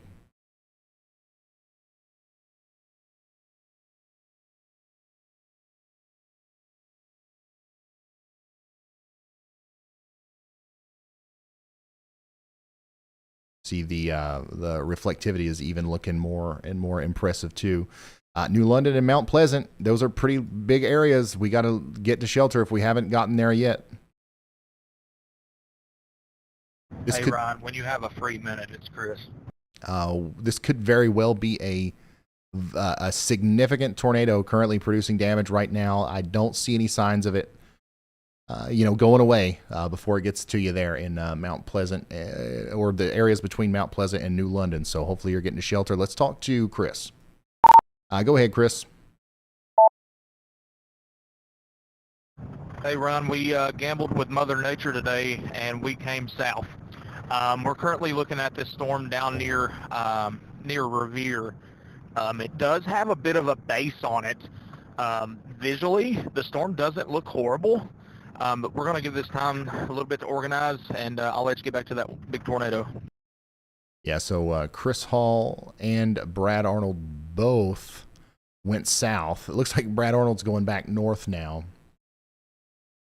But yeah, there's another storm down here that's got a tornado warning on it that also looks quite concerning, and we'll know more about that once Chris gets to it.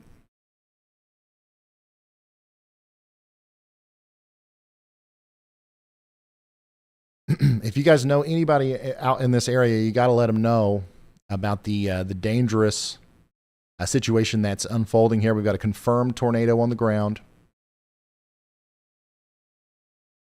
Just to the east of Salem, Iowa.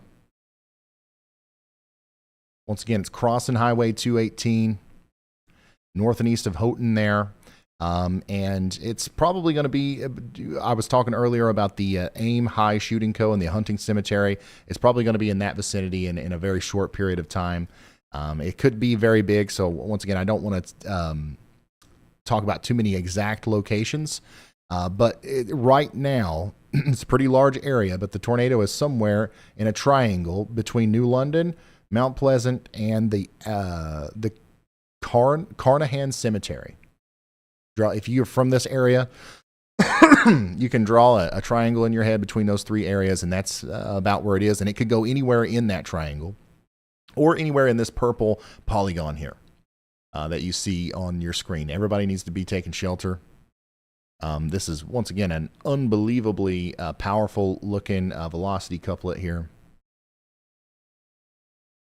Huge tornado ongoing right now inside of that storm.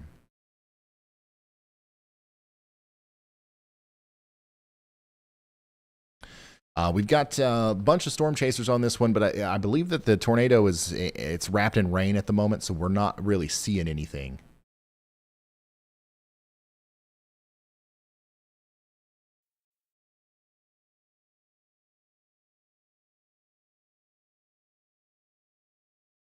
Brad Arnold is now right back up on this storm, so if he sees anything, he's also going to be able to let us know. But this is a good example of why we're not seeing anything through the chaser streams.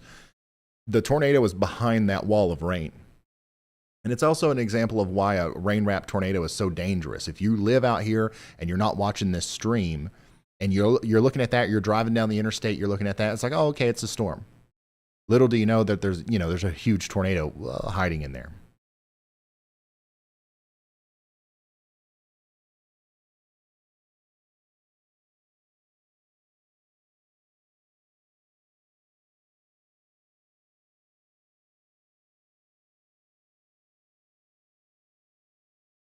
Okay. Brett Adair is still extremely close to where the tornado would be. He's like right in the middle of the daggone storm. But you can see that even him, like he's underneath where the velocity couplet is technically on radar. And you can't even see anything from his vantage point because there's so much rain here. So this is a dangerous rain-wrapped tornado moving up towards the Mount Pleasant and New London, Iowa area. Please take shelter if you're in Henry County, Iowa. Hey, Ron, our storm's going to try to pull a funny.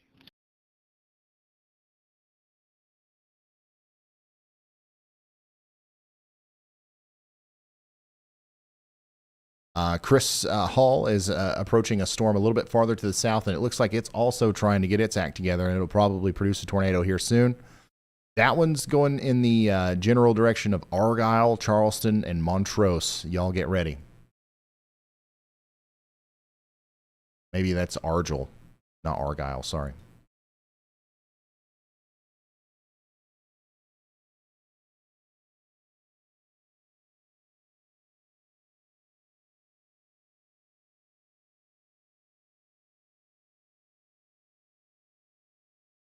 This is now what we're looking at for where we see the velocities coming together to try to track where that tornado is.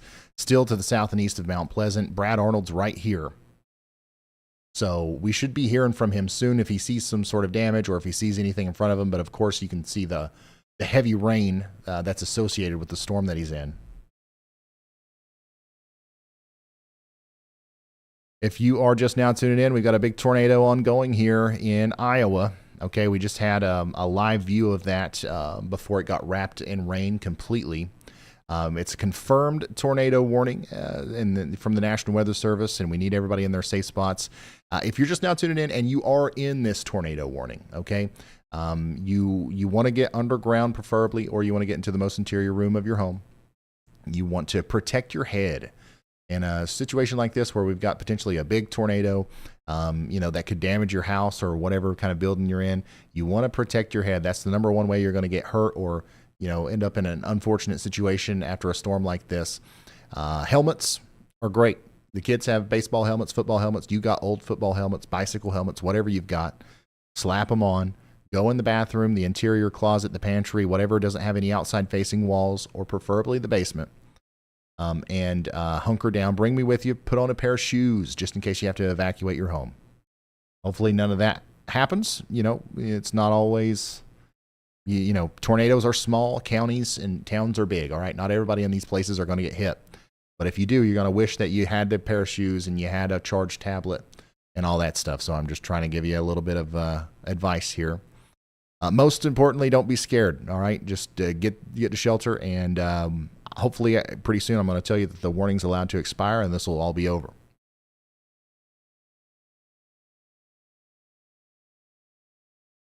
Hey, Ryan, our storm is now starting to get a inflow tail on the south side of it. It's going to pull in some moisture. It's definitely drying here in the next little bit. All right, so that was Chris Hall. He's talking about a storm a little bit farther to the south. We do have a tornado warning for Kahoka and Revere down here. Areas to the north and east of that are likely about to experience a similar situation with their storm as it enters a very similar environment here.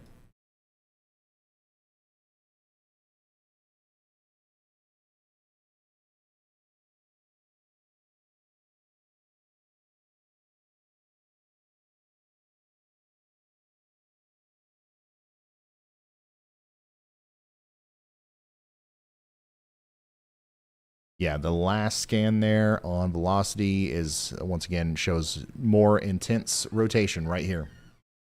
So there's no doubt in my mind that this is going to be a storm that produces several tornadoes, and it's going to happen over a long period of time.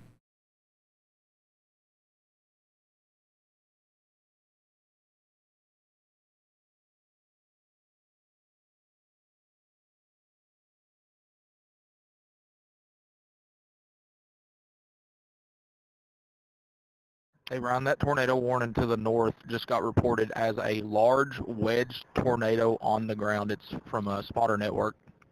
Yeah, I mean, we've seen it. This has been a large wedge tornado on the ground for a while, I think. I just really hope that the sirens are blaring in Mount Pleasant and New London, and we've done everything that we can to get the word out to the people there, because there is no doubt that this is going to do some damage between where it is now and one of those towns. Once again, if you're just now tuning in, my job today is not to scare you. It's just to tell you the truth about what's happening here and try to encourage you to take it seriously and take shelter. If you're in Mount Pleasant or New London, Iowa, or anywhere in between, you've got the most dangerous storm of the day, it seems, coming right towards you.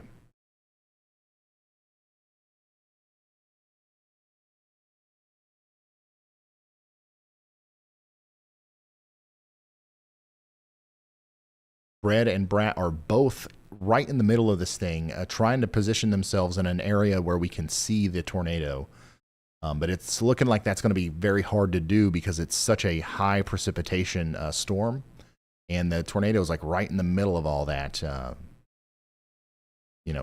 producing a lot of rain and stuff. So we're flying by the radar here. And, even just by looking at the radar, you can tell that there's a big tornado there.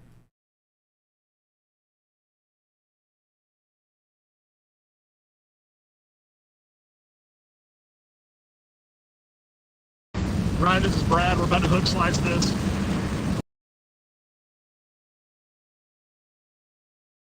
Brad is saying that he's about to hook slice this.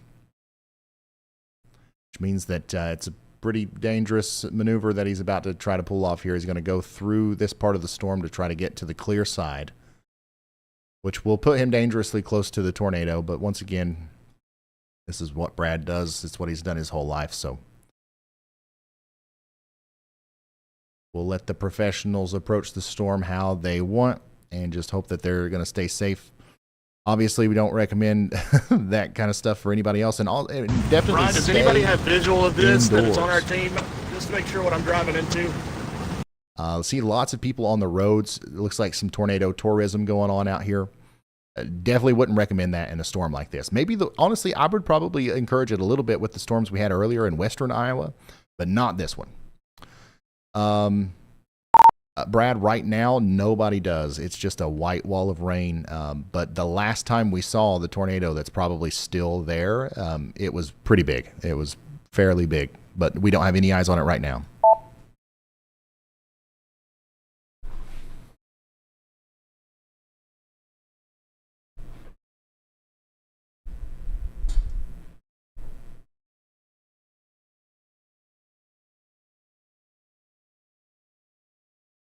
Copy that. I'll try to change that. Okay, so Brad is getting deep into our tornado-producing storm here. He has positioned himself, once again, very close to the velocity couplet here. This is where the storm is trying to produce a tornado, or currently producing a tornado, just to the west of New London. And we're about to see if it's still there. Once again, he's really close. He's on Highway 34, just to the west of New London.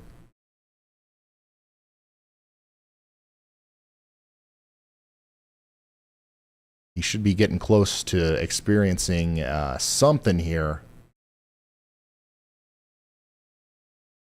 as his locator dot is literally right next to the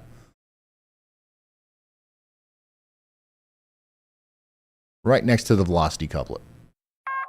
A new tornado warning. All right, so has we've been got a issued. new confirmed tornado warning that goes all the way out to Mediapolis, and Wapello and Morning Sun in Iowa. Okay, so that's the same storm, but a new confirmed tornado warning there.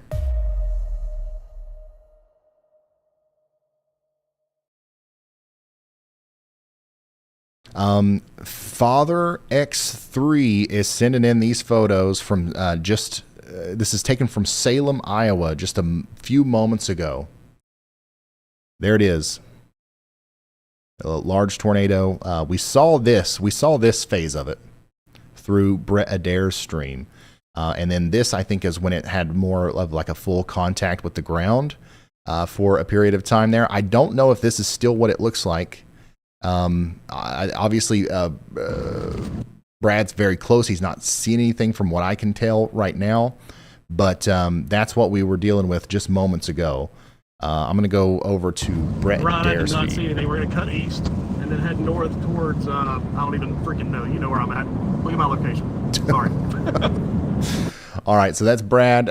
He didn't see anything. He just drove right through the rotating area, and I think the reason he didn't see anything is because it has briefly lifted, and we can see that through Brett Adair's feed here. You can still see the rotating base. You can still see the big part of the storm that is trying to produce the tornado. It's just not currently making contact with the ground. I do not have any faith that that will last very long. It's definitely going to plant another tornado here Ryan, soon. we're about to have a tornado. Just FYI. Funnel. So yeah. And if you're just now tuning in, just to make sure that we're properly announcing the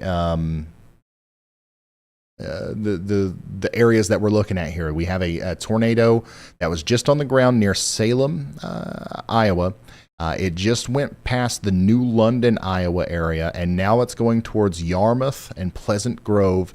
It's not currently at this very second. It's not currently on the ground, it seems. Ryan, we have tornado damage coming down. on the west side of New London. I just saw an RV flipped and multiple outbuildings destroyed. Okay, so now we're starting to get reports of tornado damage along Highway 34 west of New London. Completely, reasonable given the situation that we're in. I haven't heard anything else about damage anywhere else, but This storm is going to continue to produce damage as it moves up towards, once again, I got to say all these town names: Yarmouth, Pleasant Grove, Roscoe, Garland, Morning Sun, Newport, Elric Junction, Toolsboro, Wapello, and Port Louisa in Iowa. If any of those places sound familiar to you and you live in Iowa, you live there, you live close by, you are in a place where you should definitely be taking shelter right now, as this storm that's coming towards you has a history of producing a very big tornado, and it looks like it might not be doing that right now, but it's about to try to do it again. Hey, Ron, I think our storm's A about new to tornado undergo a warning merger. has been issued. And after that merger, it's either going to be destructive or successful. I think we're going to see here in the next 10, 15 minutes. Okay, so they just issued a new tornado You're warning. about to see it in front of me in just a second. I do not see a tornado on the ground yet. Going to get really, really close, though. Okay, so that's Brad. Real quick, let's go back to the full radar here. The storm that Chris Hall is on is the one that just got a new tornado warning that includes Fort Madison.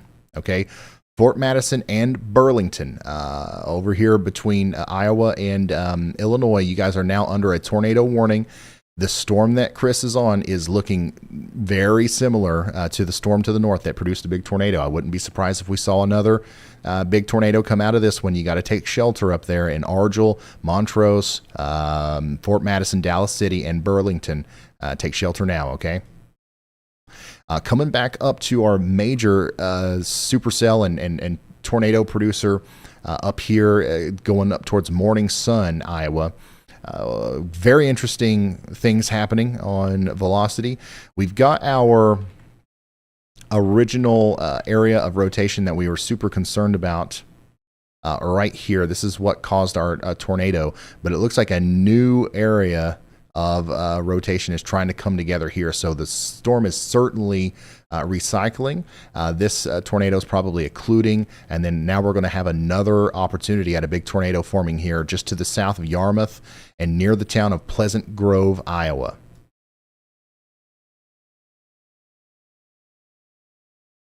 Unbelievable stuff here as all of our storm chasers continue to try to position themselves in a way that allows us to tell you exactly where the tornado is. Thankful to have Chris Hall on the more southern storm because I think that one's going to be a big problem here soon.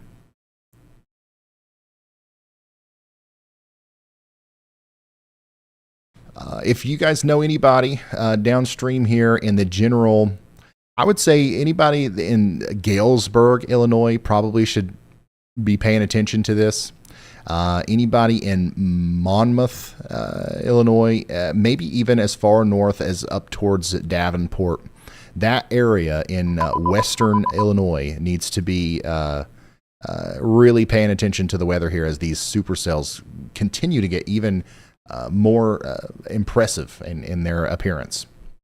Brett Adair has done a fantastic job of keeping up with the rotating base of this storm. I don't see a tornado currently with our storm heading up towards Wapello, but I think that's because we just witnessed the occlusion process and a new tornado is forming right now. And this one could be even much larger than the one that we just saw.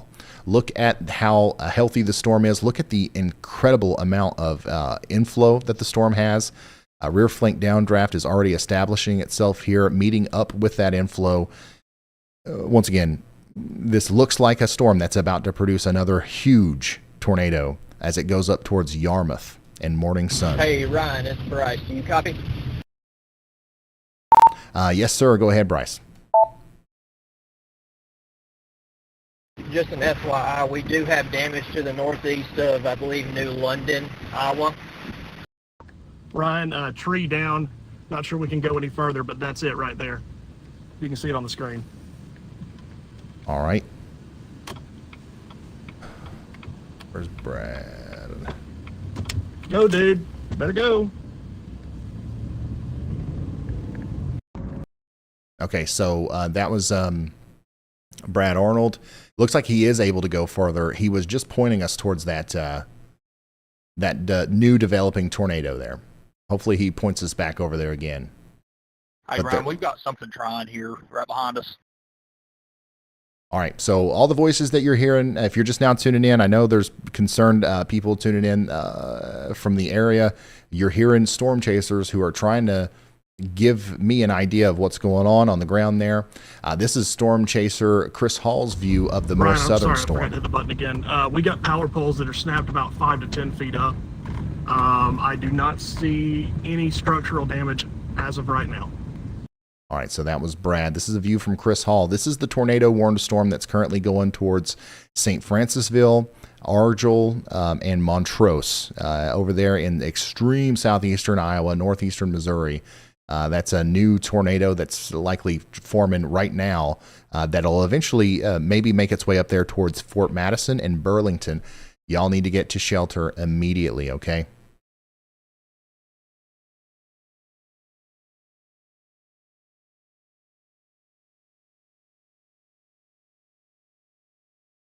Seeing quite a bit of damage on the road here between Brett and Brad's feed.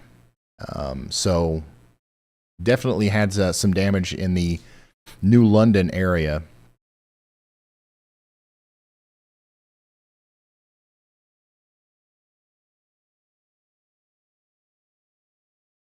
Likely still have a tornado trying to happen or developing. Something is going on in the middle of the storm here near at Yarmouth. So hopefully you guys are in your safe spot. Roscoe, Morning Sun, Garland, you all are next.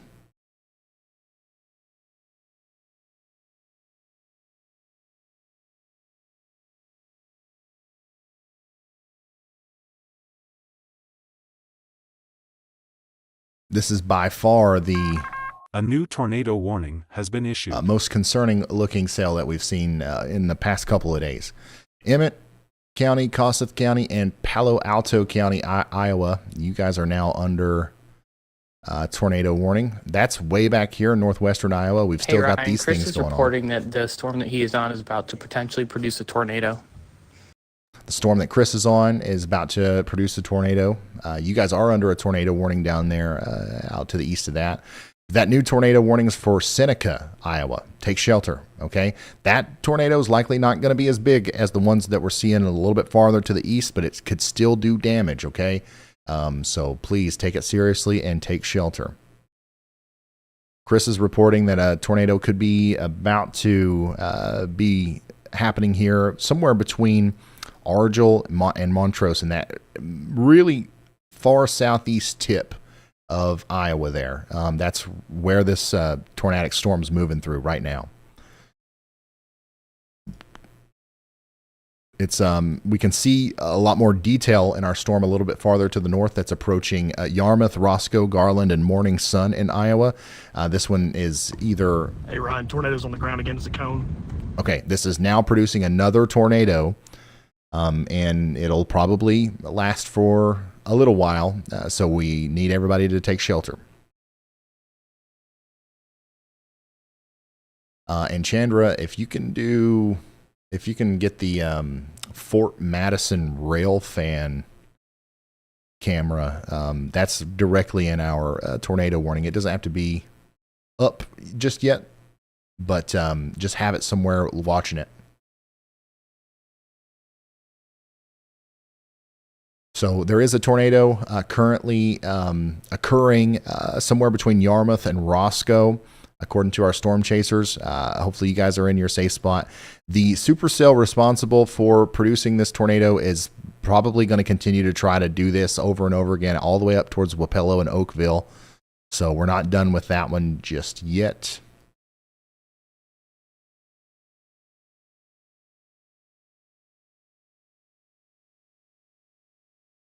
This is a view from Bryce Shelton from New London. So he's looking, this is interesting. He's not looking at the part of the storm that would have our occluded tornado or our big, velocity signature. I think he's pointing more towards this. Let me show you. So he's in New London, pointing the camera towards that right there. But My goodness.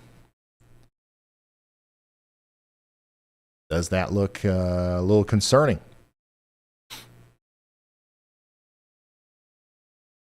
So once again, we've got a really dynamic and powerful supercell moving. It's about to move out of Iowa and into Illinois here. But before it does that, it's going to make its way into Mediapolis, and Wapello, Oakville, and Toolsboro. Please take shelter if you're in those areas.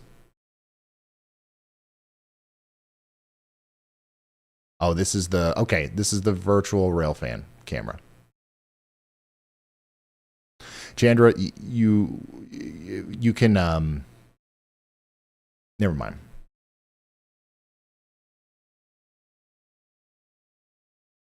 For some reason, it's taken a while for the names to update. But yeah, this is the virtual RAILFAN camera in Fort Madison, Iowa. That explains a lot. I'm sure you guys could tell I was a little confused because I can see Bryce's location.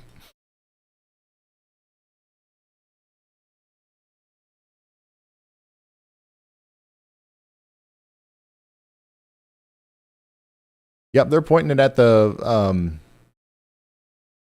part of the storm that definitely has the greatest SLC, the scary looking cloud there.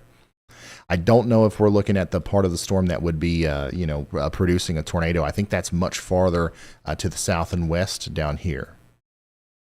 Chris Hall should be getting pretty close to that.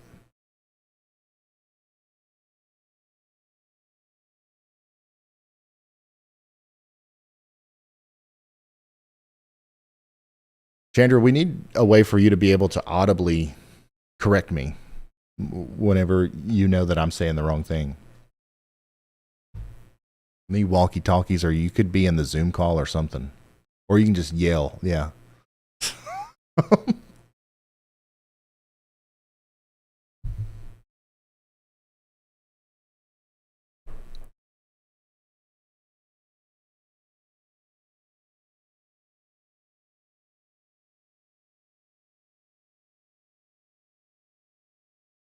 Jeff, thank you for that. If you're just now tuning in, if somebody sent you a link to this and you live in southeast Iowa, northeast Missouri, western Illinois, and you're concerned, there is a pretty significant outbreak of severe weather happening right now. We've got a bunch of severe thunderstorm warnings and tornado warnings, and we just saw a pretty large tornado. Brian, I'm dropping south on that storm that's coming up towards Burlington.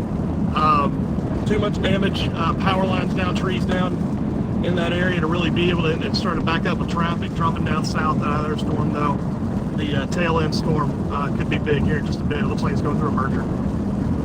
Okay, so that was Brad Arnold. He's once again abandoning the northern storm for the southern storm. Yeah, we just saw a very large tornado go somewhere between Salem and Mount Pleasant, Iowa. Hopefully it didn't hit anything big. We haven't heard any substantial damage reports just yet. We have heard of like lots of damage along the roads Ryan, and stuff. I'm pulling something very risky with my phone. I'm going to hang it out the window and give you a view behind me. It's definitely rapidly intensifying here. Okay, so and you can see that happening right now on the bottom right. And that's Chris Hall. But we just, once again, we saw the big tornado happen here. I think another one is liable to happen again somewhere up there towards Wapello or Wapello. I know I'm probably saying that wrong. But you guys in Iowa need to stay in your safe spot. But also, a lot of the storm chasers are now starting to go a little bit farther to the south, as this storm looks to be the new one that's trying to potentially produce a big tornado here. Fort Madison, you guys need to really be on high alert as the storm comes up towards you. You're already under a tornado warning, okay? We've got tornado sirens going off up here. I'm sure Burlington, you guys too. The tornadic part of the storm is well off to your south and west, but it's coming. It's coming up towards you and quickly.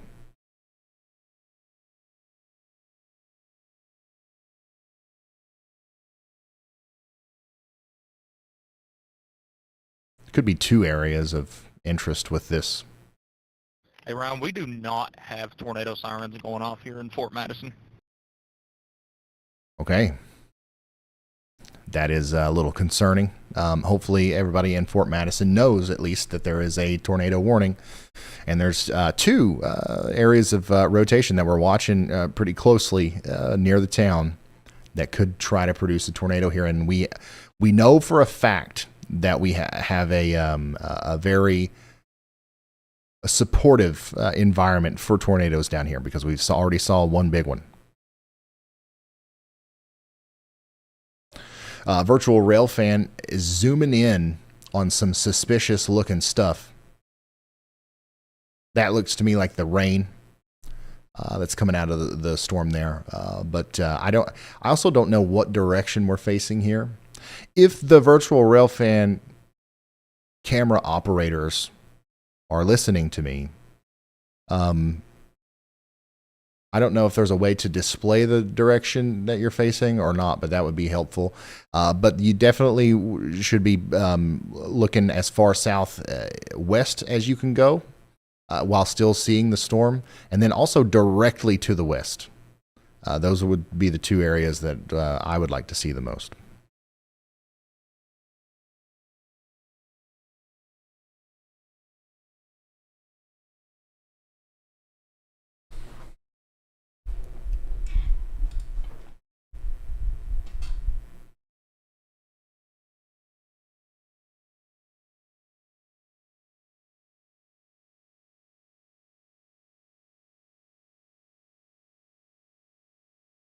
Pretty amazing situation here, though, where we have so many eyes on this storm.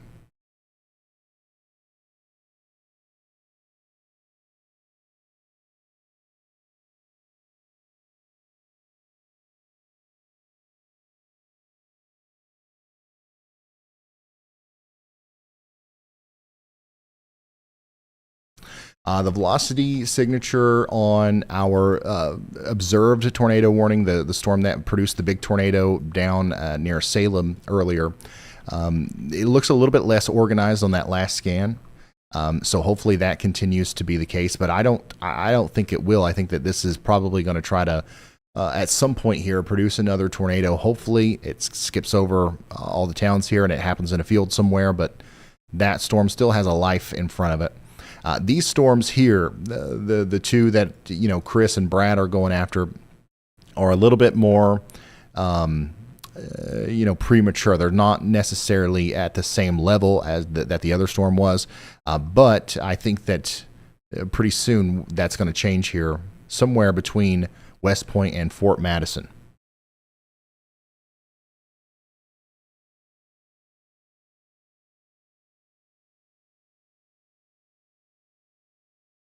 This is Iowa. We're really focused in on Iowa right now.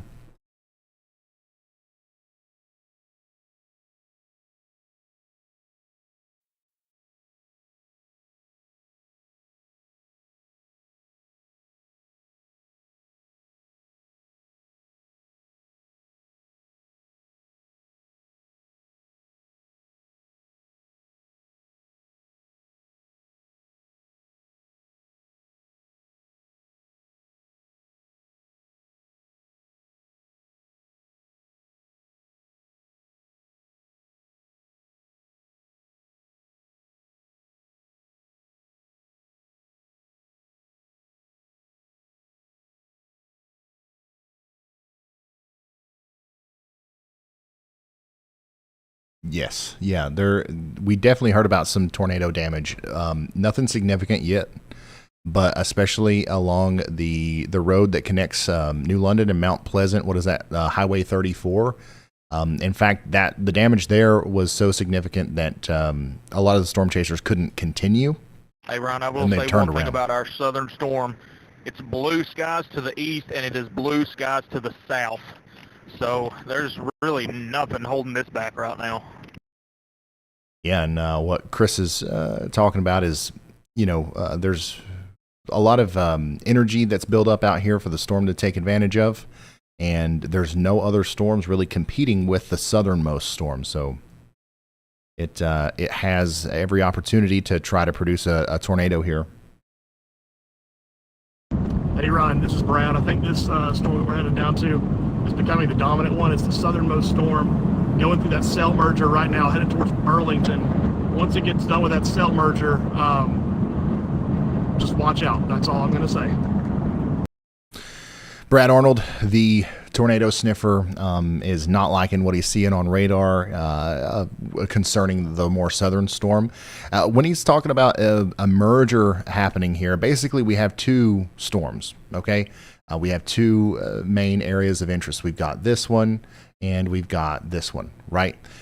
This one is kind of crashing into this one, and that's what he's referring to as the merger. Once that is completed, there should just be one storm, and it will be allowed to start to perform the delicate process that is tornadogenesis. Until that happens, it's going to have a hard time doing that because there's a lot of interference happening with the two storms kind of interacting with each other.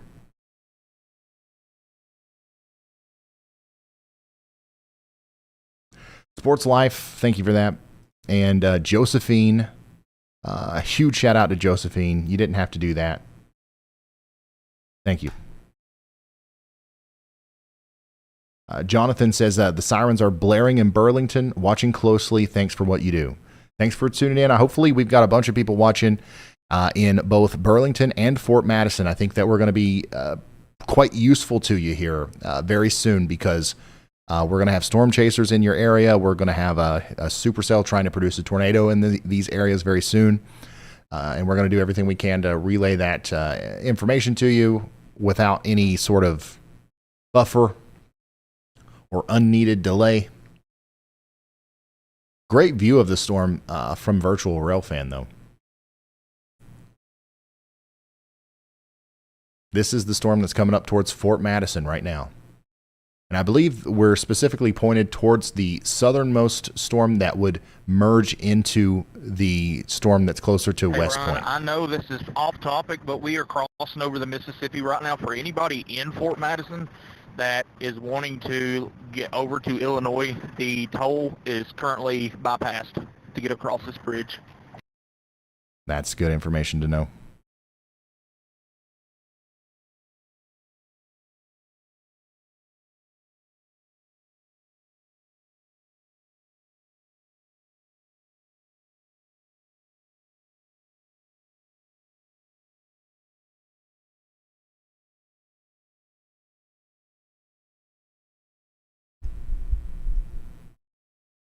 Yep, to the southwest, my bad.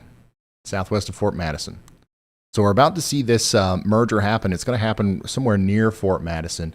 And then the storm's going to continue to go up towards Burlington. So Burlington and Fort Madison, y'all both need to be in your safe spots. You need to be sheltered. But as of right now, I don't think that this storm is producing a tornado at this very moment. Up farther north, our storm that's produced the big tornado earlier back there near New London and Salem, Iowa. This storm is still going. And it's actually, it's still got a big rotating mesocyclone. I still don't think it's done, but it definitely is not as concerning as it was looking about 30 minutes ago. But this still is a discrete supercell and a very favorable environment for tornadoes here.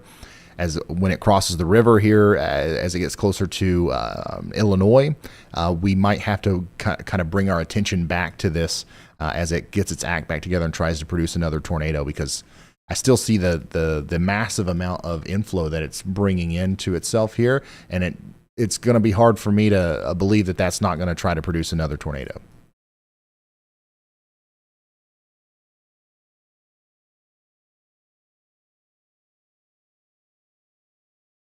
Right now, at this very moment, I don't believe we have a tornado on the ground anywhere, but I think that that's about to change. And it's going to come from one of these two supercells here, so just keep that in mind.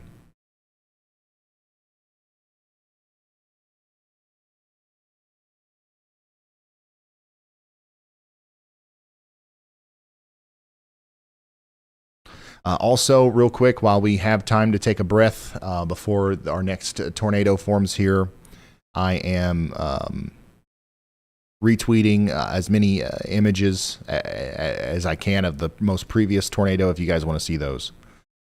Tons of storm chasers, got great video and photo of that storm. And so far, I really think that for the most part, that one, it just hit a bunch of fields. I haven't seen any significant damage yet. Of course, I don't know if that's the case. I don't know if there's anything else going on there, but so far I just see this thing in big empty fields, which is great news. But yeah, I just retweeted probably like 20 images of that massive wedge tornado. Very Scottish lowering, should be over Fort Madison right now.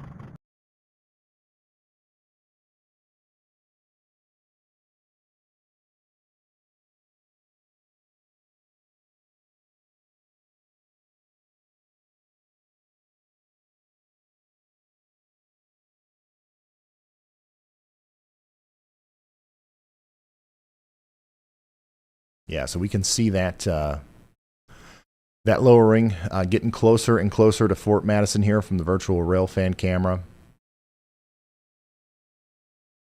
Strong storm continuing to inhale all of the warm, moist air around it.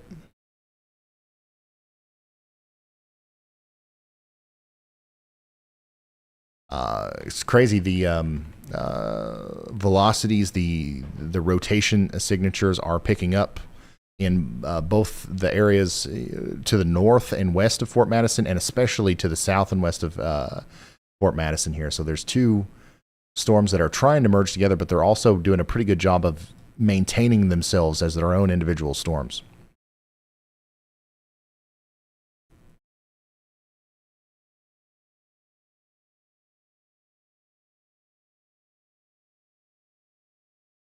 We just got a new tornado warning. I didn't hear it. Ryan, funnel cloud on this Did storm y'all? headed towards Burlington.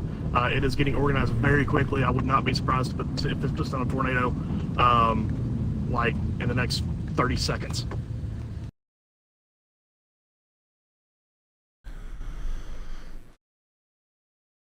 So that was Brad Arnold. If you're just now tuning in, we do have a new supercell that's trying to develop a tornado here.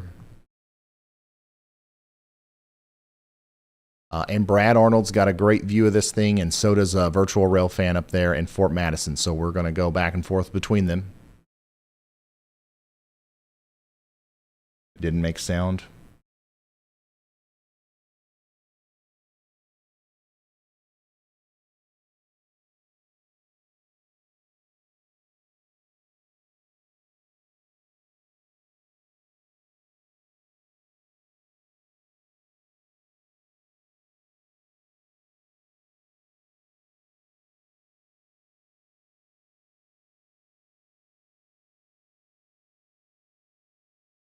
From Henry County, we're hearing that there's a lot of debris. Power poles are down. Fire department's on the scene.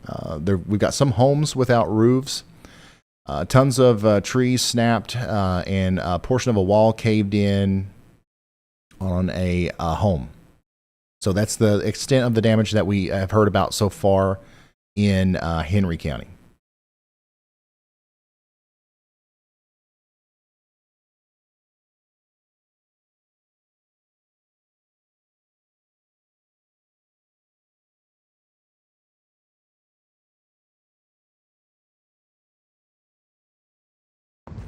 Ron, if you can see in between these two trees through the power poles right there, that is where it would be. I'll zoom in on it. All right, so Brad Arnold is going to zoom in on where the tornado is trying to form right now with our new storm that's over here near Fort Madison.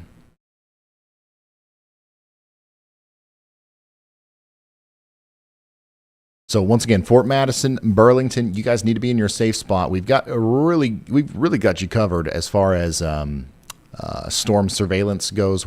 If there's a tornado, we're going to know the moment it touches the ground. But even though it seems like as of right now, it doesn't seem like there's anything actually touching the ground at this moment, you should still take shelter. Over the Mississippi, I have a feeling it's Yeah, I'm trying to stay out in front of it here. Inflow is absolutely ripping up.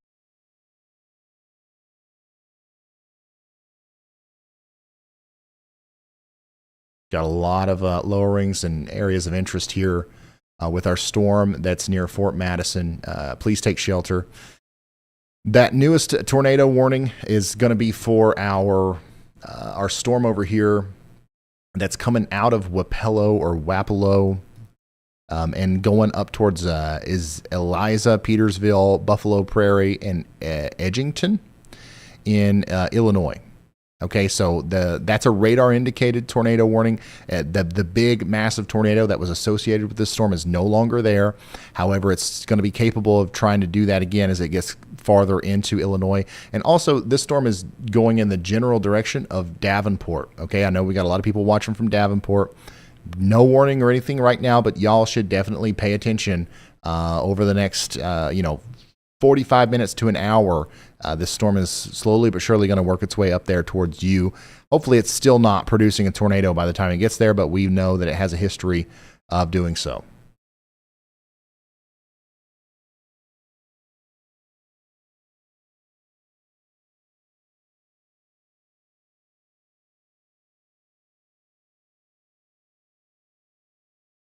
And this is a live look from Brad Arnold up there near Burlington, pointing us down towards Fort Madison.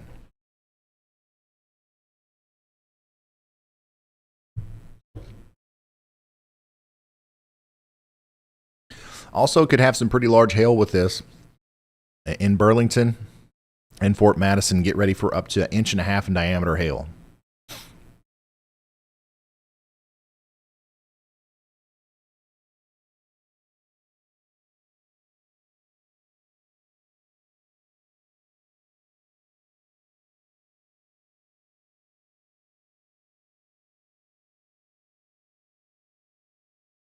Is it rain wrapped? This one could be if it tries to produce a tornado. Right now, we don't think that we actually have a tornado yet. It's in the process of trying to form one, but it can happen quickly.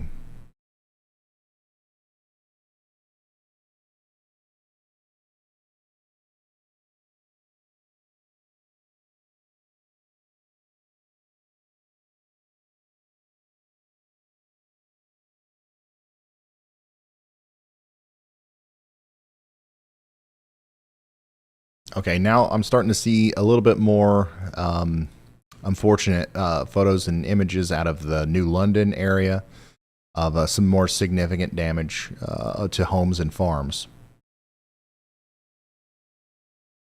So it looks like it didn't miss everything.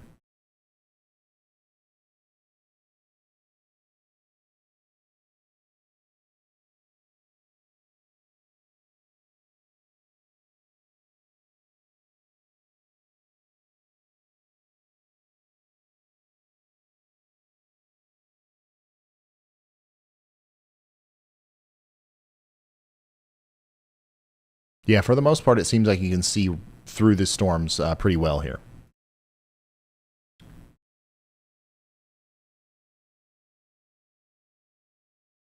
Snoopy WX, thanks for that. Christian says Fort Dodge. What do you think about Fort Dodge? You guys are, for the most part, you're doing just fine. I think that the severe weather threat, for the most part, is mostly over in Fort Dodge. Definitely give it an hour or two. If no new storms have formed over there, you're good. On 2 lowerings on this storm right now. Chris is saying that he's got 2 lowerings on this storm right now, which makes sense. If the whole time we've been looking at 2 separate areas of rotation. Ryan, rotation wrapping up very quickly southwest of Burlington, on the southern side of this cell. All right, so rotation's wrapping up very quickly on the southwest side of Burlington. Burlington, you are under a tornado warning. Hopefully you can get to shelter fairly quickly because, a tornado could be forming here fairly quickly.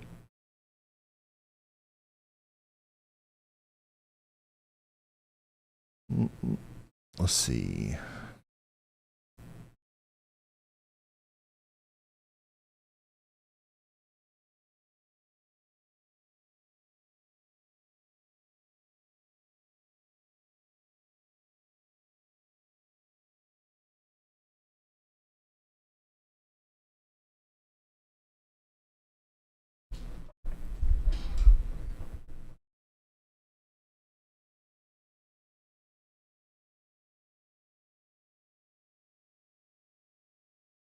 Yep, I still see a decent area of rotation right now over the town of Fort Madison, and then the one that I think that Chris and Brad are showing us. I think that that's going to be this one, the one closer to Weaver.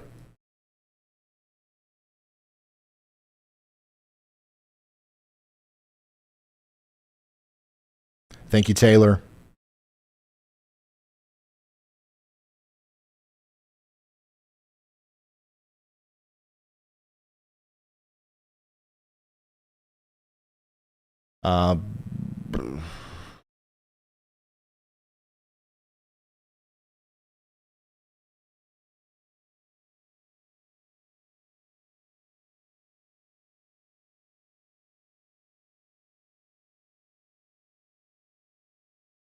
Just kind of waiting on the latest scans now.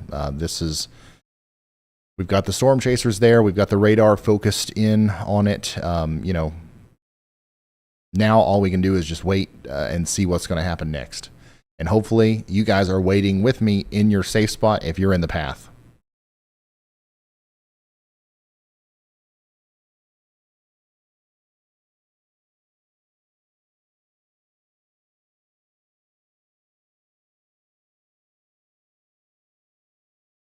Hancock County, we've got downed power lines and structural damage up there as well.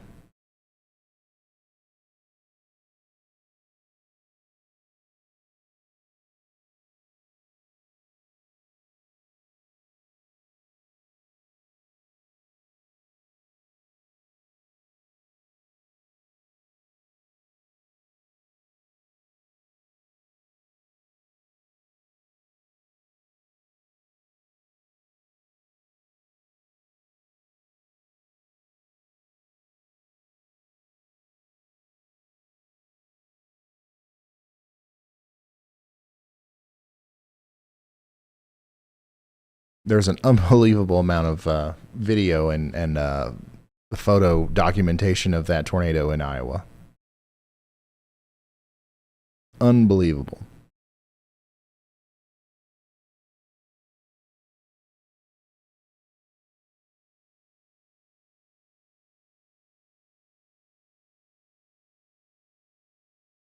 Ryan, is it definitely coming up to Davenport? The southern part of the storm is going to try to take over. So yeah, there is a strong storm that is going to make it up to Davenport. The good news is that's the storm that produced this big tornado, and right now the storm has really changed in its structure, and it's no longer in a position to where it could produce a tornado or a strong tornado right now. The unfortunate part is, I guess it's still got a little ways to go before it gets to Davenport, so it could try to recycle and like regain its bearings here to try to produce another tornado before it gets to Davenport. But it's too early to talk about that. Just know that there's a big storm coming towards you up there in Davenport. It's currently tornado warned, but Davenport isn't under a tornado warning. I will let you know as soon as you are, if you are.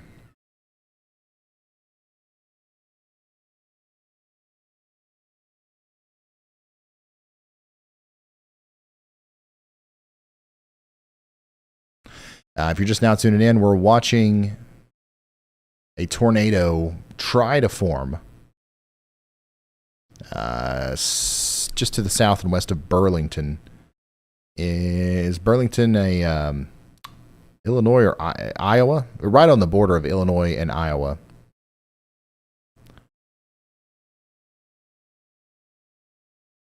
And we just got finished tracking a large tornado that went just to the north of this area.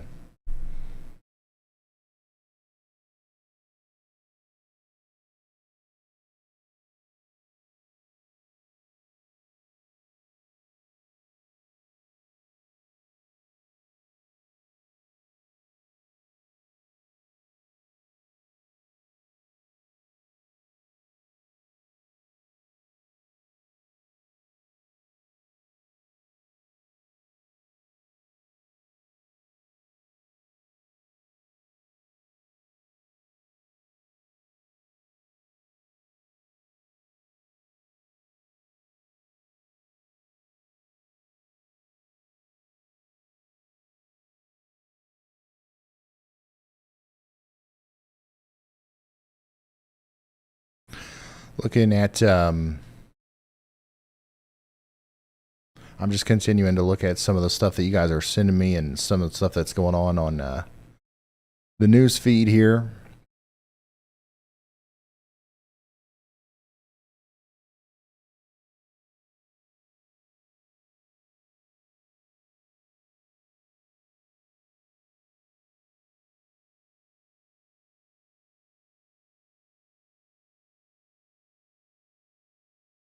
The sirens are going off in Burlington. Yeah, good. You're under a tornado warning. That's the storm that we're looking at right now through our camera feeds is the storm that's coming up towards Burlington right now. It's trying its best to produce a tornado. Thankfully, it hasn't been able to do so just yet.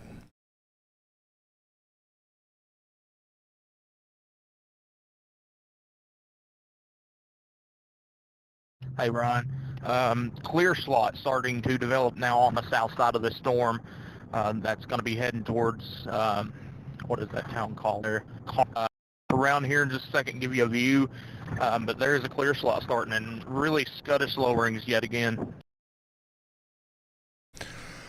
So if you look at the live view from Brett Adair up there, that's probably the healthiest this storm has looked for, at least since we've been able to see it on camera this close. So it does look like it's trying to get a little stronger here, maybe rotate a little bit more.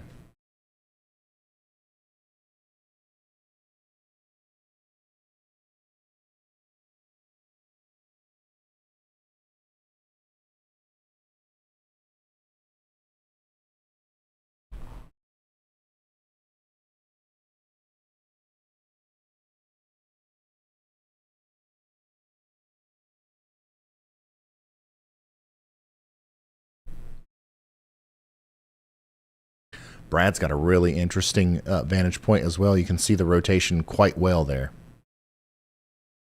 Wow. Ron, we have a funnel cloud coming directly into downtown Burlington. Look at this. This is a live view from Brad Arnold's camera. He's in Burlington.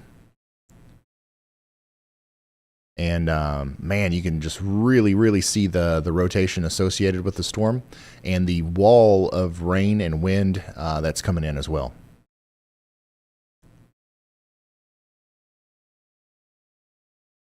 Look at that. Notice the dark clouds on the right side of the screen are going left or right to left, and then the brighter clouds reflecting the sunlight and the rain there is going left to right. That is intense rotation associated with the storm that's coming into Burlington right now.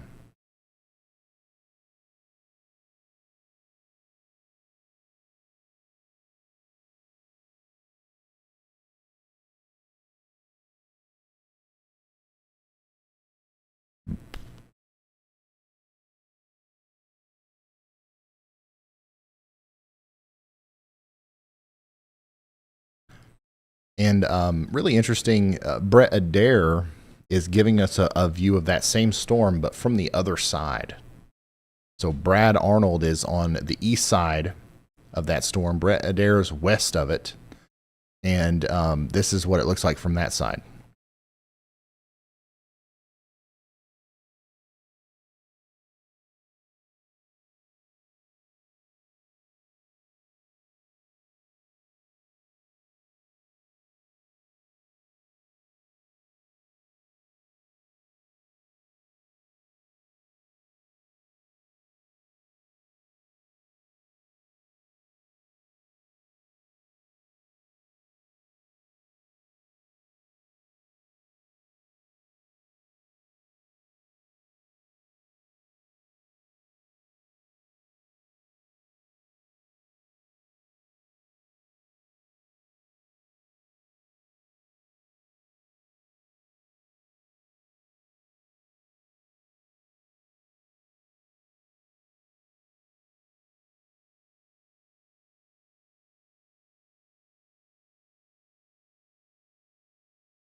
Oh, we got something trying to poke out there, it looks like.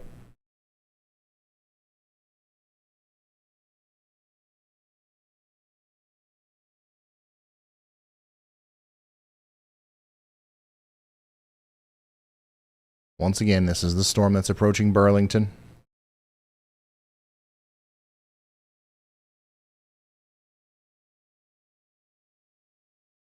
And we're focused in on the Iowa-Illinois border here for anybody that's just now tuning in.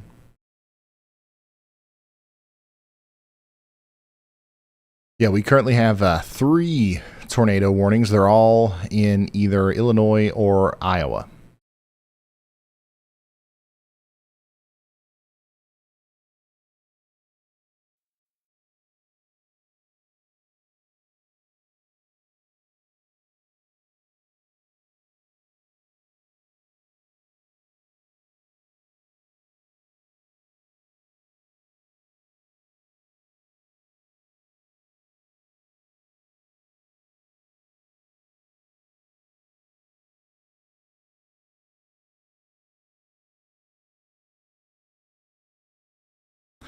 According to radar, the storm has had multiple attempts to really get itself a nice rotating base here and start the process of producing a tornado, but it's had some trouble.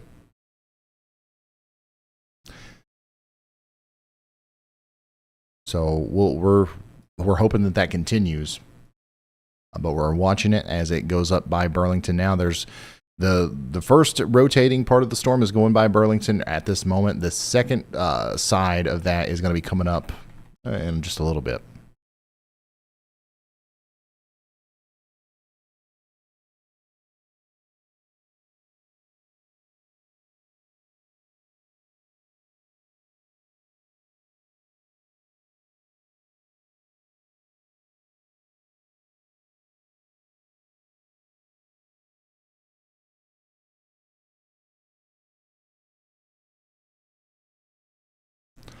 Ren, thank you.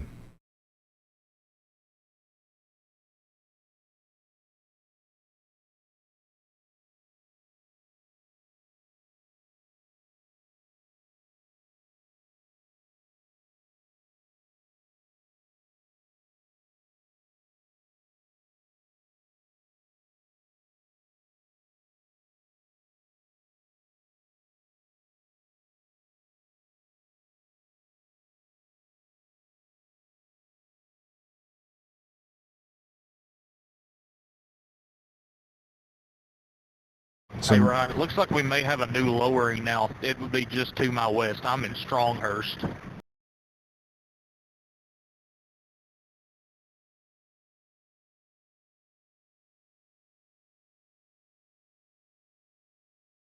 We're getting some incredible views from all of our storm chasers here of this storm. Tornado warning continues for Burlington. One of the areas of rotation that we were kind of watching with this is kind of already exited the warning area. It'll be interesting to see if they issue another tornado warning. They just issued a severe thunderstorm warning for Bald Bluff and Little York with a tornado possible tag on it. But check out this. Something's trying to happen there.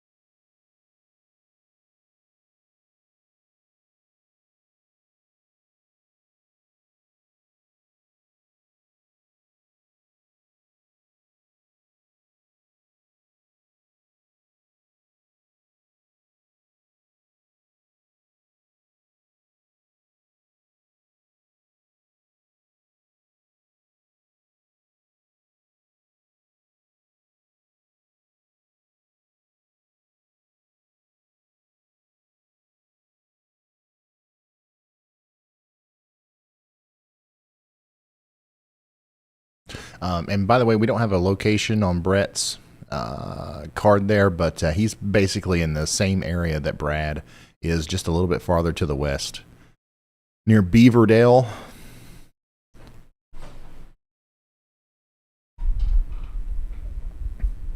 Yeah, the last storm The one that went just a little bit to the north of this one that we saw the big tornado on, it didn't think about it. Like, it was just really quickly, it ramped up, produced a tornado, and then, you know, did that for a while, and then it died out.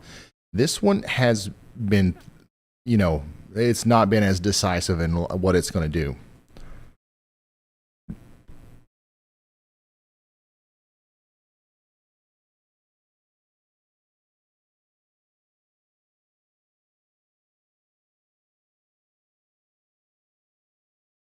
Yep, storm chasers are now across the border and officially in Illinois, the vast majority of them.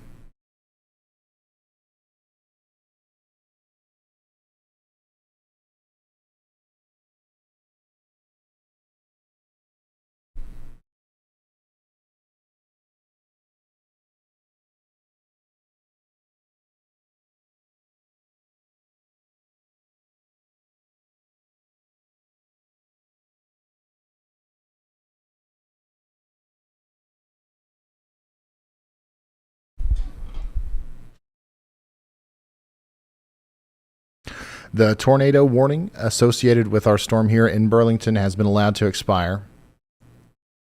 The rotation has let up a little bit, but it's still there. I'm a little bit surprised they allowed it to expire, but I understand it's definitely less than what we had earlier. We're going to continue to watch this storm, though, as it moves. It's still in a pretty favorable area for tornadoes. There's lots of low-level instability out in front of it. Slowly, the farther east it goes, it's going to, get into a little bit of a less favorable zone. But, we're watching it. The storm to the north of that still has a tornado warning for Edgington, Buffalo Prairie, Marston. This is the one that's eventually going to make it up there into Davenport. Still, at this very moment, I don't see much of anything tornadic coming out of that one. But it's gonna have an opportunity to try to become tornadic again before it gets there. Hopefully, it doesn't. But Davenport, we've got our eyes on you.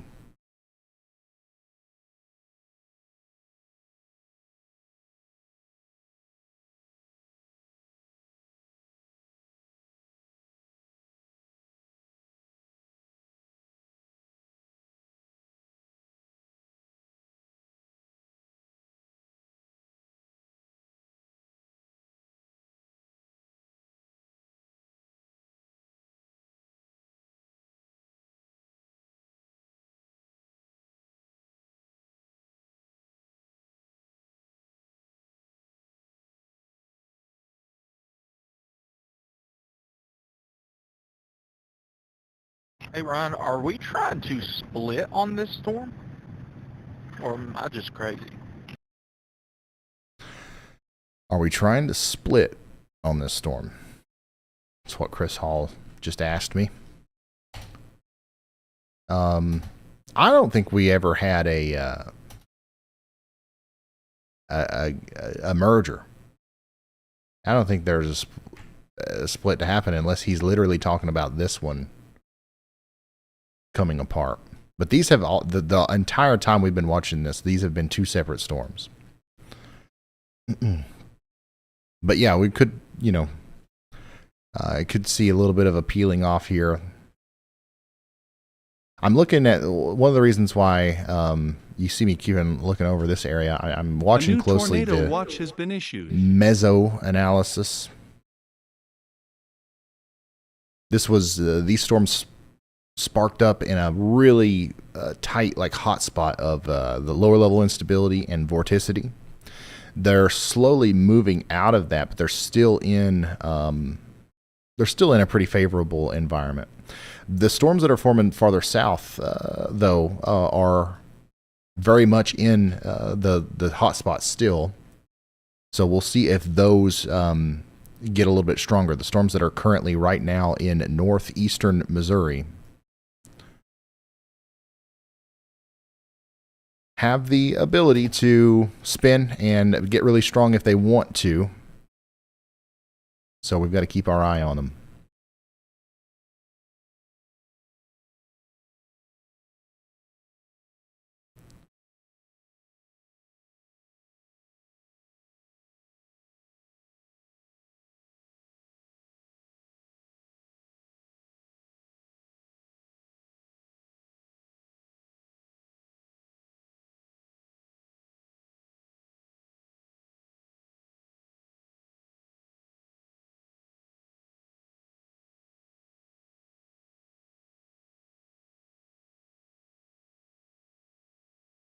When will Peoria, Illinois get storms? You guys already got a storm or two. The next round, I guess, of storms is going to be, it'll be a few hours from now.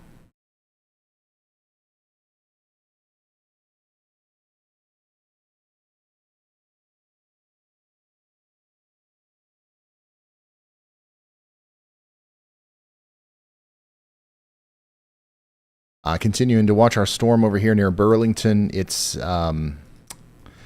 still trying to get its act together a little bit. It's not having a good time in its journey there of trying to do that. The storm that's now approaching Davenport continues to look strong. It's definitely producing big hail, strong winds. And in the last couple of frames, it looks like it might be trying to pick up a little bit of rotation, but it's nowhere near what it was when we first started tracking this thing down in northeast Missouri into southeast Iowa. So hopefully that trend continues and we don't see a recycling of this supercell that tries to produce a tornado. As of right now, I don't think that they will issue a tornado warning for Davenport. They'll probably do a severe thunderstorm warning. Hopefully that continues to be the case here.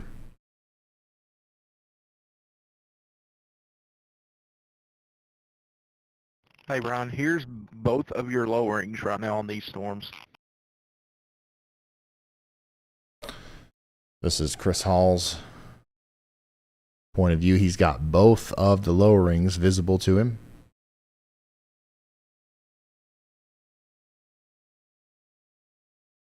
Looks like Brad Arnold's got something as well. Yeah, they're both pointing at essentially the same thing there. But Chris has got a great view.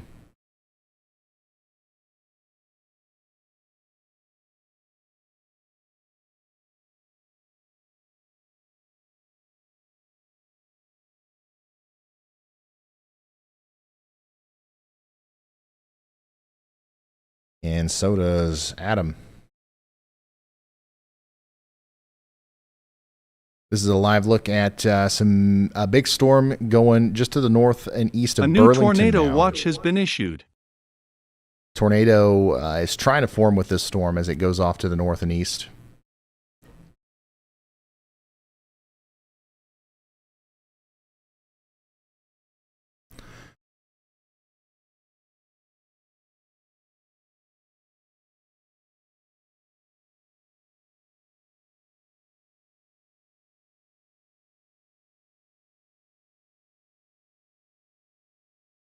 New tornado watch.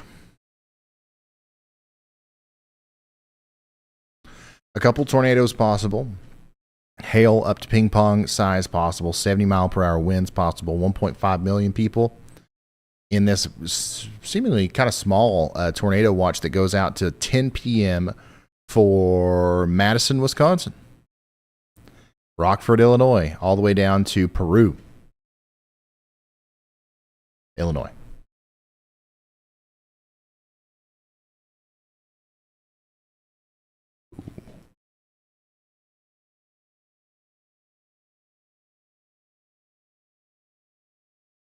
The big storm is really starting to bear down on Davenport now. No new warning yet. I would expect to see a new severe thunderstorm warning soon. That looks to me like it's probably dropping some pretty impressive hail. Hey, Ron, if there's not a tornado warning on this, I would not be shocked to see one here very, very shortly west of Rosetta. Chris is talking about the storm that just went past Burlington. All of our storm chasers are still on that. Wouldn't be surprised to see a new tornado warning on that. Me either. That's an ominous looking storm. And this is a live look at it from chaser Brad Arnold there.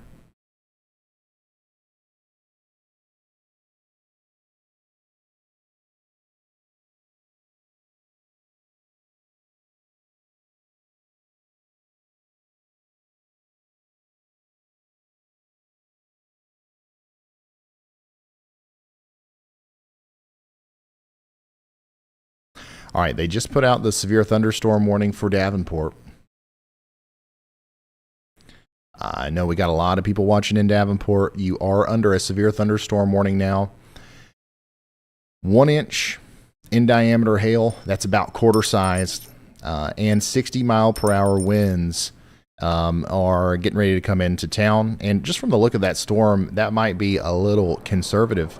Wouldn't be surprised to see some larger hail with that, especially.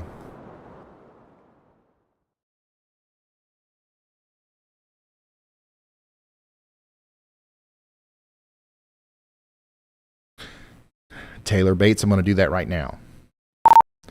Chris, somebody named Taylor says that IHOP is better than Waffle House. I know that's off topic, but if I didn't tell you right now, I would forget.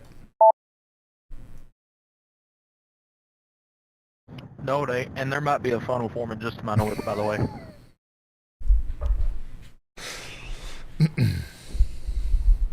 I think that the piece of the storm that Chris has locked himself onto here is certainly an area of interest.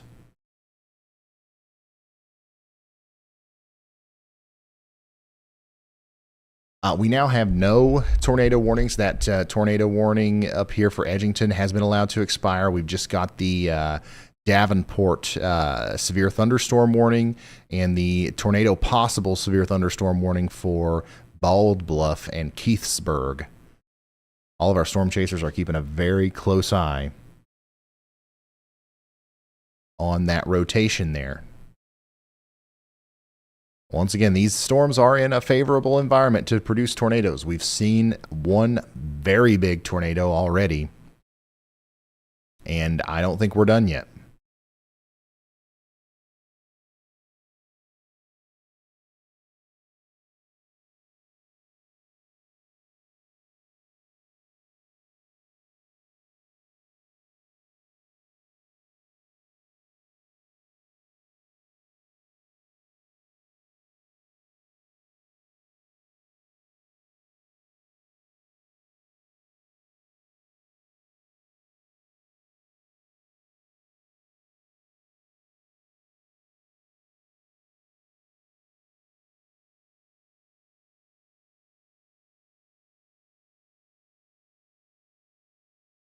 If we've got anybody in Davenport watching, also, obviously don't do this unless you can do so safely.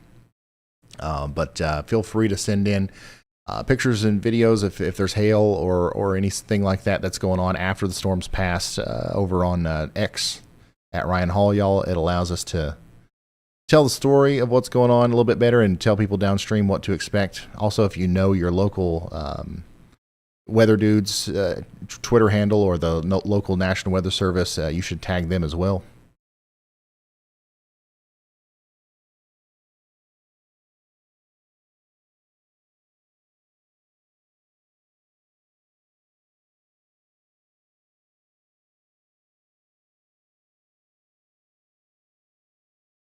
It looks like there's a pocket of stronger winds right in here between Buffalo and Bluegrass working up into the downtown Davenport area. Certainly think that we're going to see some, at least some isolated wind damage associated with that as it goes through Davenport.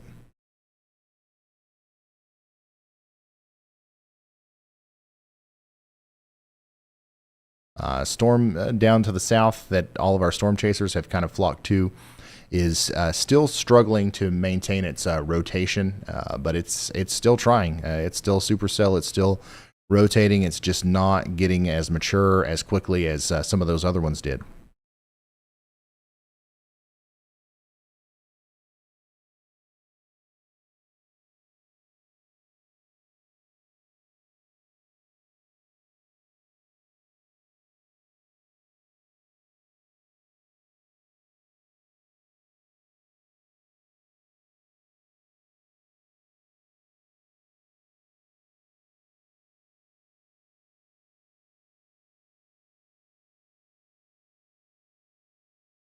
Ryan, please hydrate. You got it.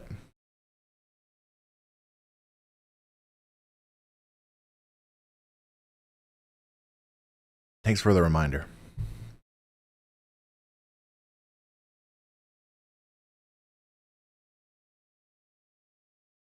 Okay, we just got a new tornado warning.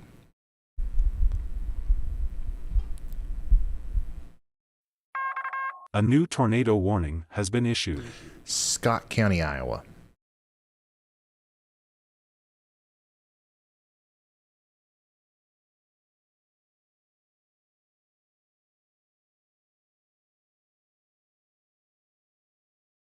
Scott County, Iowa, you are now under a tornado warning.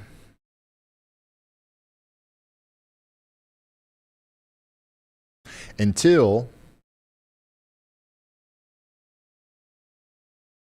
about, what is that? Yeah, about 45 minutes from now. Radar indicated rotation on that one. And that includes Davenport. So now, Davenport, you are under a tornado warning. And I believe what they've warned is this. You remember I just pointed out the pocket of increased winds visible there from velocity. This could lead to a tornado. It certainly could. And you know, there's probably strong tornado-like winds associated with that as it comes through a Davenport anyway. So everybody in Davenport needs to take shelter now. Hopefully everybody that was watching over there is still tuned in.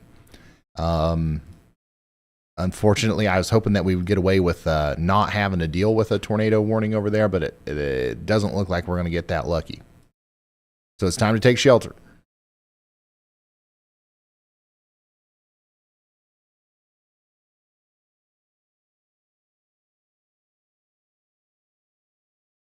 Yeah, it definitely could be enough rotation right in here to try to produce a tornado near Little Groves. Going right towards the radar site.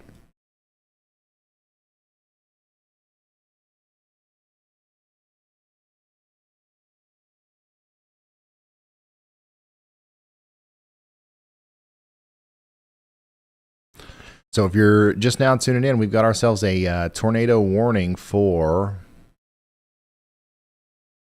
Davenport, Maysville, Eldridge, Princeton, and McCausland. Go ahead, Andy. Hey, Ryan, to take my best guess at that, since it looked like a downburst to me at first sight, I wasn't sure why they warned it. Could have been a preemptive warn there for the Davenport Metro and North.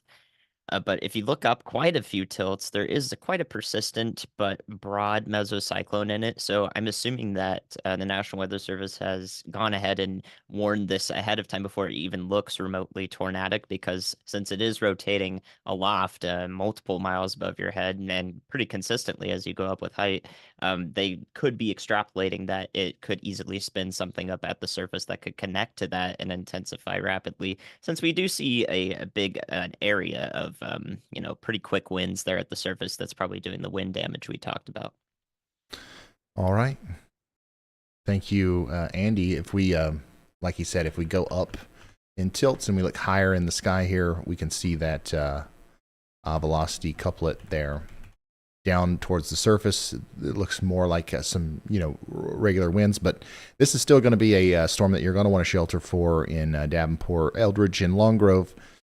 And also, it seems like this is now a storm that we're going to have to watch for a significant period of time, as if that storm is able to maintain itself, that upper level and mid-level rotation might try to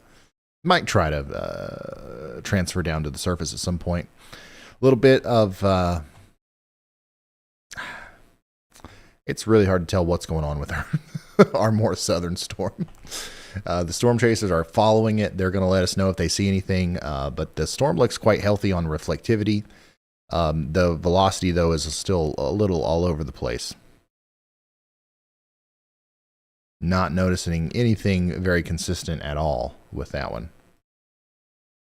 Storms farther to the south and west are starting to get a little bit stronger. I'm not seeing any major signs of rotation with any of those just yet.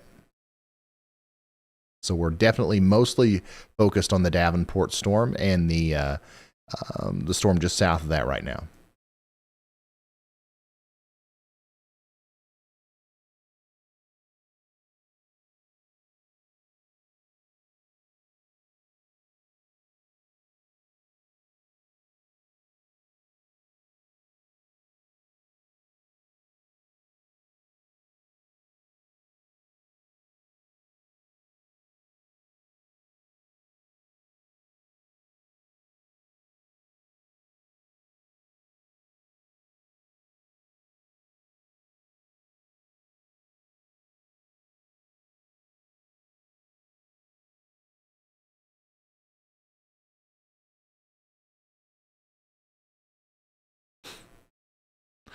Once again, if you are just now tuning in, Scott County, Iowa is under a tornado warning. That's the only tornado warning we have right now.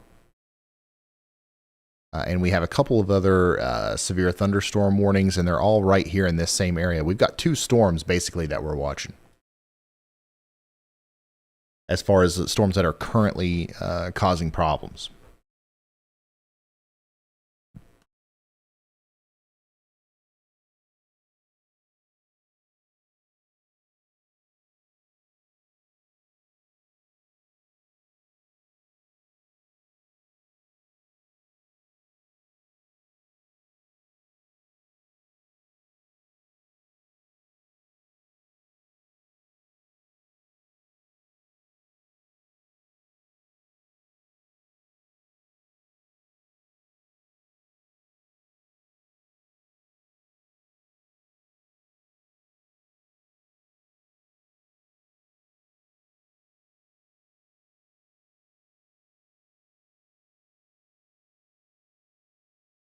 Do you think there's going to be a severe threat in Lincoln County, Missouri later tonight? I think most of Missouri, I don't know where Lincoln County is, but most of Missouri, I think that if you are in this part of Missouri, we should probably, continue to be, aware of the severe weather situation over the next couple of hours. But most of Missouri is going to be fine overnight tonight.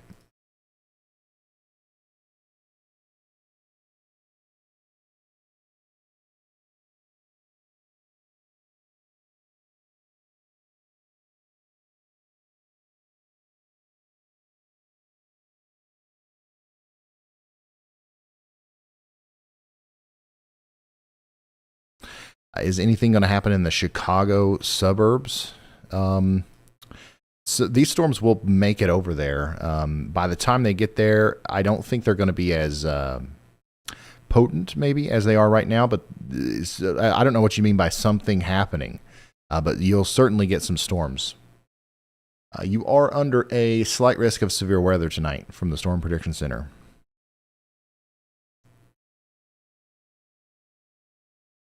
Big storm now moving into Davenport.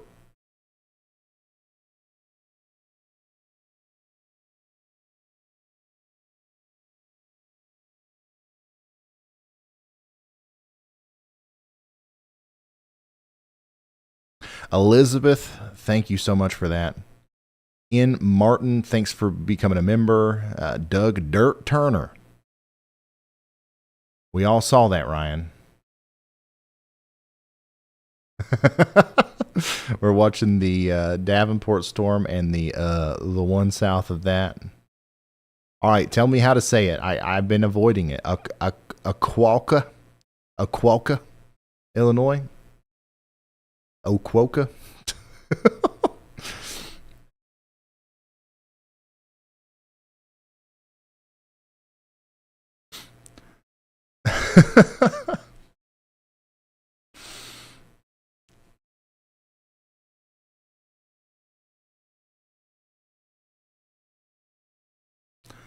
Dog man, thanks for being here for so long, man. That's awesome.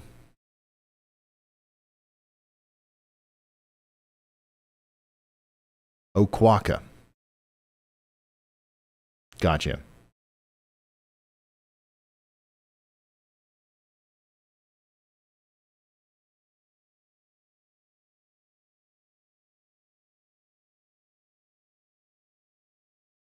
Lauren, thanks for being here for 2 years.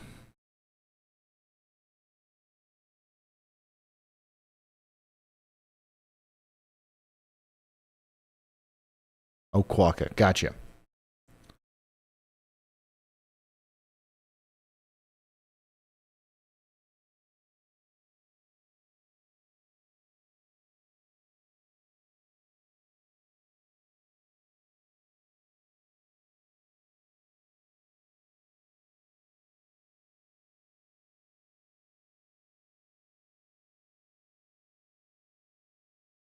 Electromechanical Maniac, thanks for becoming a member. What about Central Illinois? Not a lot going on in Central Illinois right now. Got a couple of thunder showers, nothing severe. Maybe some small hail with the storm over here near Pontiac. Yeah, not a lot going on in central Illinois right now. We're waiting to see if these storms make it over there to you, and they probably will. But once again, once they get all the way over there, they're going to be a little bit less potent than they are now.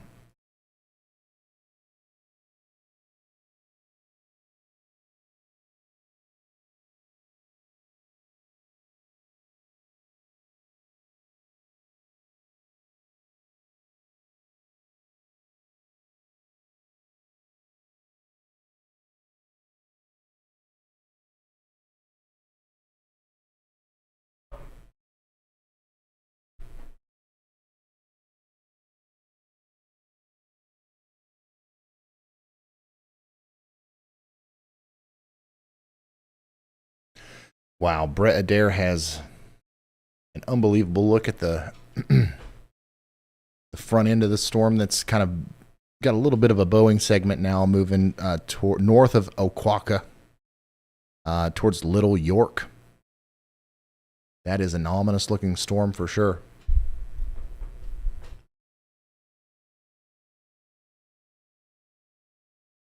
So yeah, this is the storm that's coming towards you over there in Little York.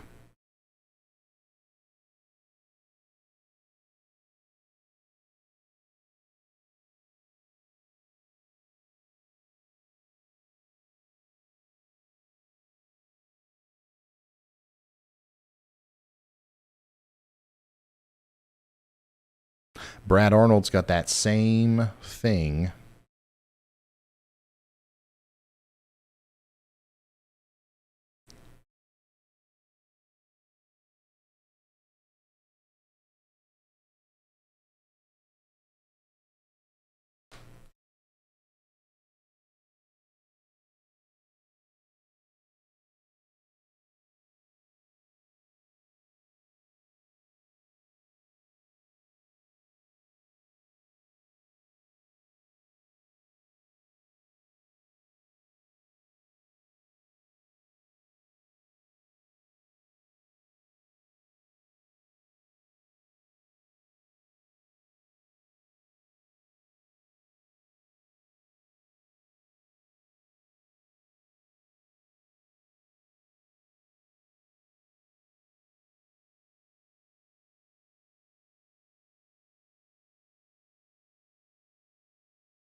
Yeah, these storms are moving in the general direction of Windsor, Illinois.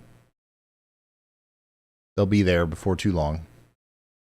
I don't know. I think Brad, I think he's going to get, I think he's going to let this thing overtake him here.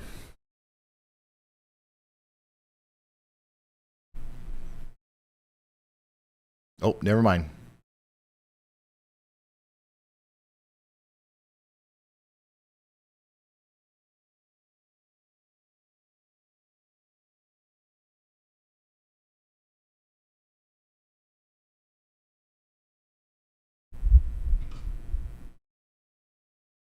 Ohio tomorrow, you guys have a slight risk of severe weather. I don't think it'll be as intense as what we've been dealing with. Hey, Ron, you have a copy? Tornado threat looks lower. It's going to be a wind and hail threat. Can't rule out a tornado, but it looks like something that we wouldn't go live for as of right now. That could change. So hopefully that's the case. Chris. Yeah, go ahead, Chris. I'm coming up from the southeast side of this storm, heading over towards the town of Alexis. And God almighty, these roads are horrible. I am going to get up there and see what it can do. Right now, it looks like I'm going to let it run over and see what the other down southwest can do, but I don't have high hopes. It looks like more of a damaging wind and some health threat right now, so hopefully it stays that way. Yeah, absolutely. Absolutely. That was Chris. Davenport, once again, just an update on your situation. The storm is in full force there. You've got strong winds, probably some hail. And we still have that tornado warning So we want everybody to remain in their safe spots. Eldridge, Hampton, LeClaire, Princeton, you guys too.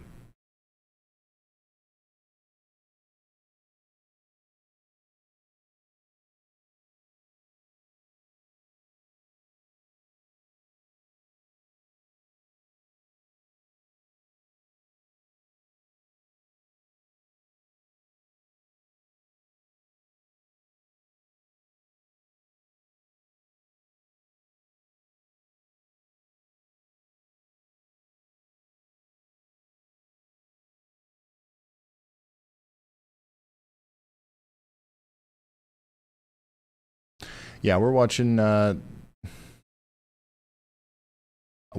Davenport right now. Basically, it just looks like there's some maybe some pretty big hail and some strong winds moving in. There is a tornado warning, so we want you to be in your safe spots. But we don't see any evidence of that on radar right now. It could happen fast though, so that's why we want you to be in your tornado shelter.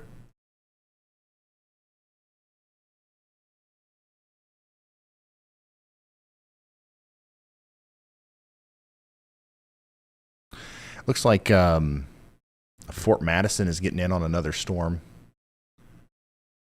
that's got some hail with it.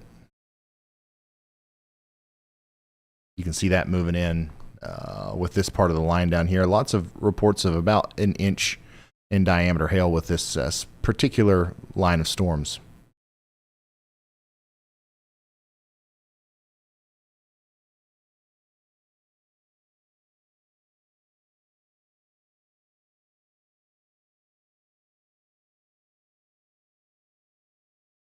Keith Nice, thanks for becoming a high risker.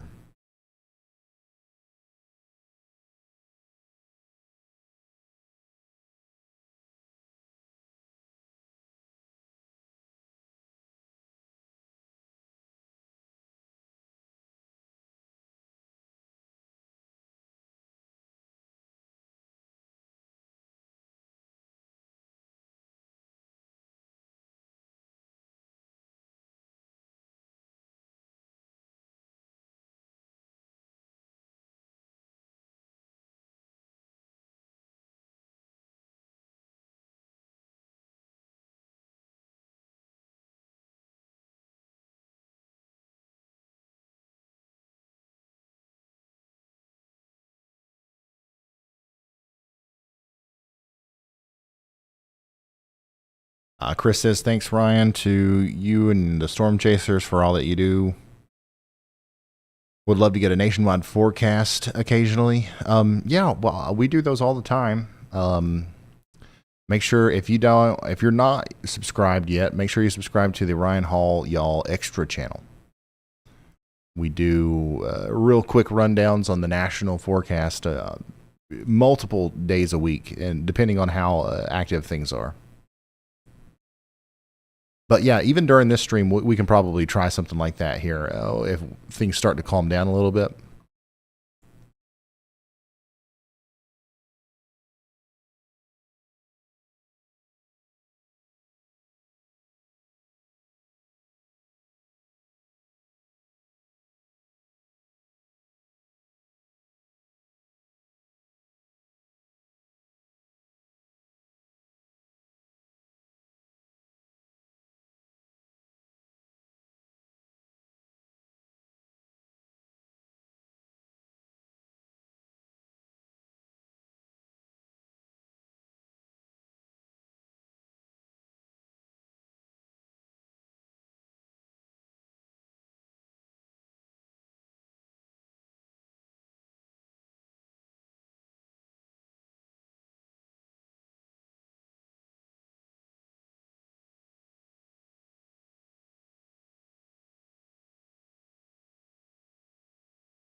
Robert, thanks for becoming a member.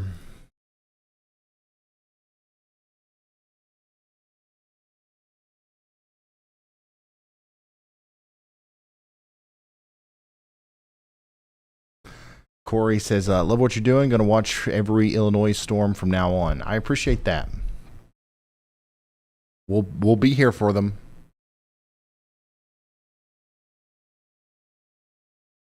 Keep flipping over to velocity on these just to make sure that we're not seeing anything sneaky. So far, everything seems quite tame with these, other than the big hail and the wind.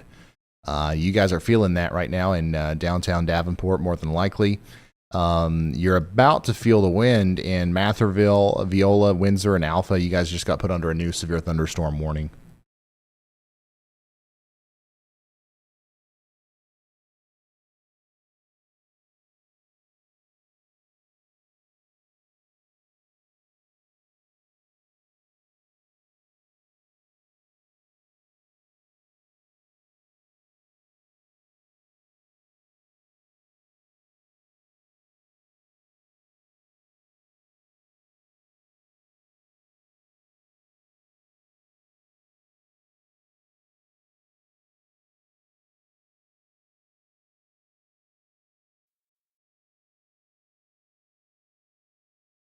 Hey, Ron, we're southwest of Lexus. I don't know how good a service I have right now, but I've got somewhat of a view of what's left of the cloud. All right, that's Chris telling us he's got a view of a storm over there near Alexis. All these guys, most of these storm chasers are on the road between Burgess, Viola, and Alexis right now, keeping up with that storm that just went through Keithsburg and Seaton.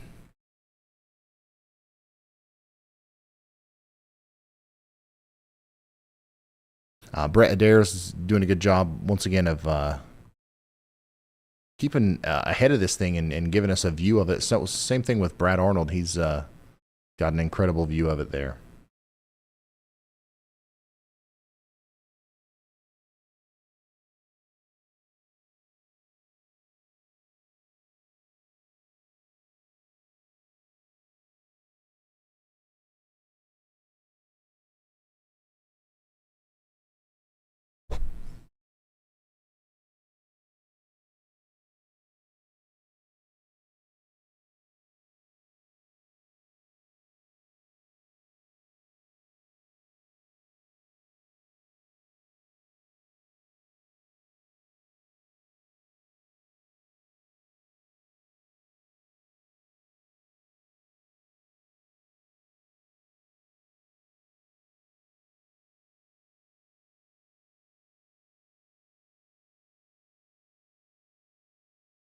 Yeah, I'm still just kind of soaking in all of the content, all of the amazing photos and videos that some of these storm chasers got today of the big time severe weather situation that we just experienced. It's not over. We still got quite a few warnings. We've got a lot of severe thunderstorm warnings. We've got the one tornado warning. And we've still got 2 supercells that need to be watched very closely as they continue to wander out in front of this line, okay? Eventually, they will become less of a problem, but as of right now, they still have the opportunity to try to produce a tornado. So we're going to keep our eye on them.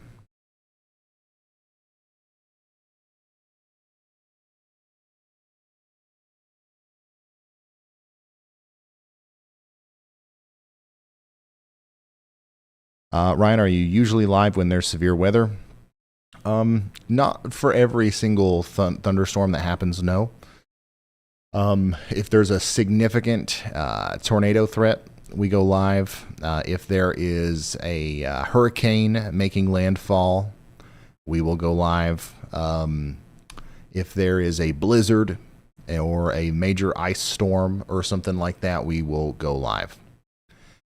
But there's going to be a ton of days where there's a severe weather situation where there's not a huge tornado threat, or maybe it's a small tornado threat where we won't go live, because honestly, you know, every day there's something going on somewhere.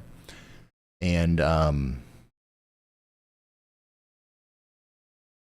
it's just not, you know, we don't want to be live for every single second of every day, because I think we've got a good thing going on right now where when we do go live, people understand that it's for a higher echelon event. and hopefully it gets people to pay attention.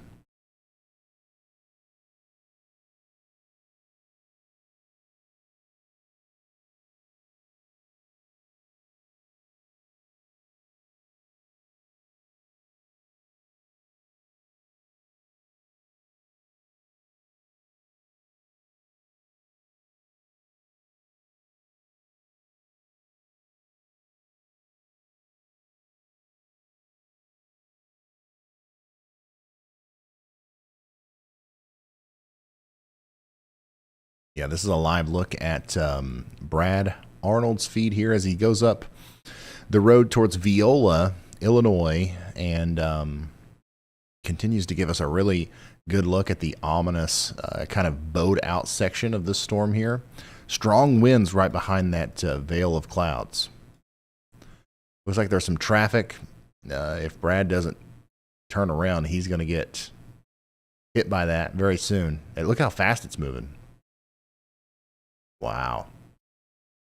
Strong winds getting ready to hit you there in Burgess and Viola in Illinois.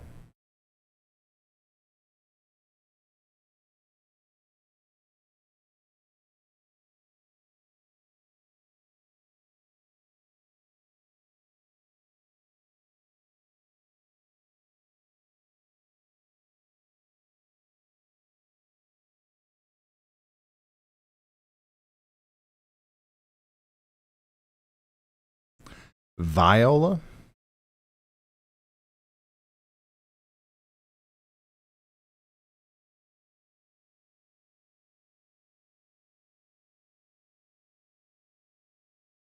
Okay, so he's not going to turn around. He's going through the road work here, and you can see it's approaching him pretty quickly on the west side there. Once again, he's going north towards Viola. This storm here for a little bit. I believe this is about all I'm going to play with it for here, just for a little bit. And we're going to watch the stuff back down to the south. That was Chris.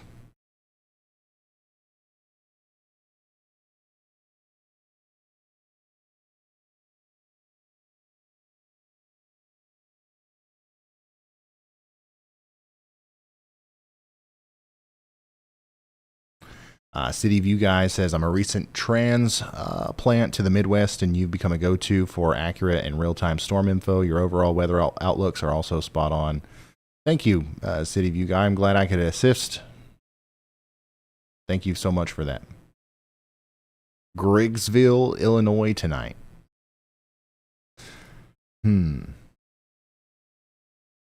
Where's that?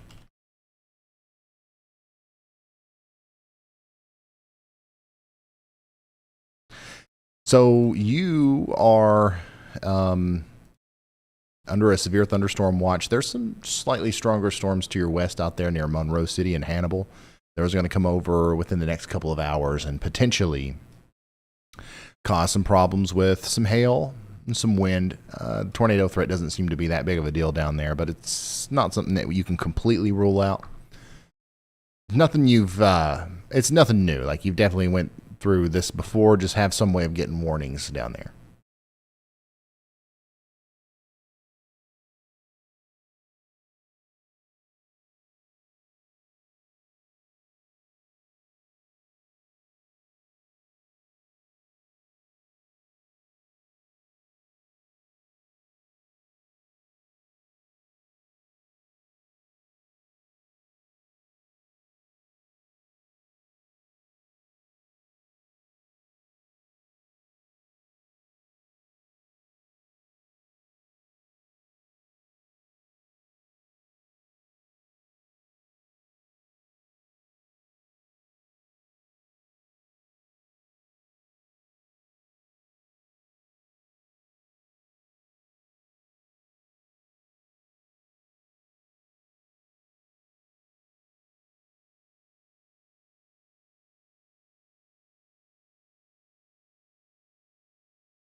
Strongest part of that storm's moved past Davenport now, up into Eldridge, Long Grove, and McCausland.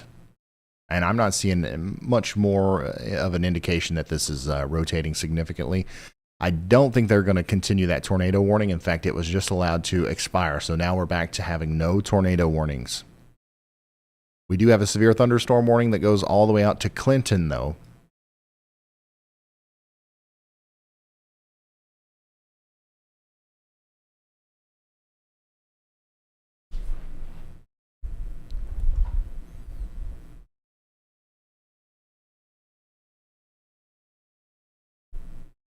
We're currently watching a big storm move into Viola, Matherville, and Burgess in Illinois.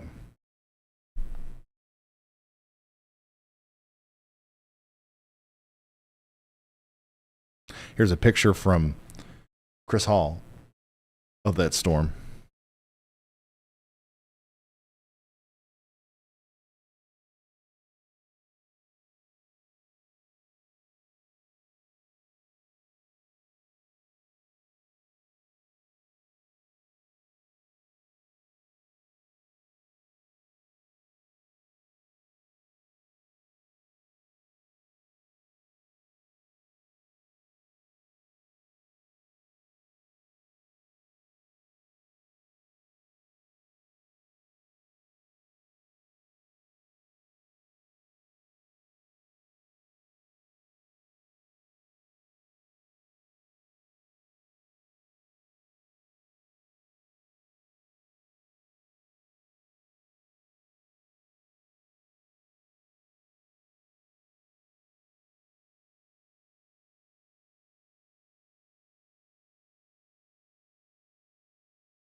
Looks like Brad and Brett both officially got overtaken by the precipitation there in that storm. So they're in the storm that we can see through Chris's view. If you look at the bottom here, Chris is showing the storm from a distance, and then Brad and Brett are both inside of that storm there on the highway leading up to Matherville, Illinois.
Was there any confirmed tornadoes today? Yeah, we've had a bunch, actually.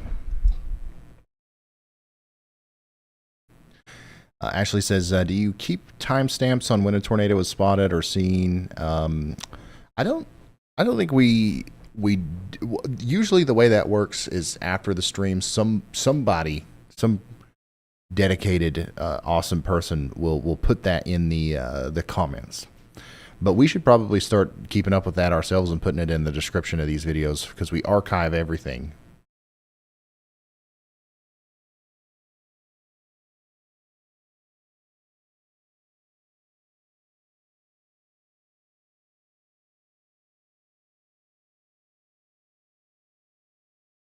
Look at this Boeing segment of the storm here. This is why we're getting such a beautiful shelf cloud out in front of it. Very strong winds, rain cooled air coming through the storm underneath, rolling up over the warm air coming in on top of it. Big nasty looking shelf cloud coming into Griffin, Cable, and Windsor. Usually when you see something like that, it means that there is a pretty good chance you're going to get some high winds. 60-mile-per-hour winds certainly possible there.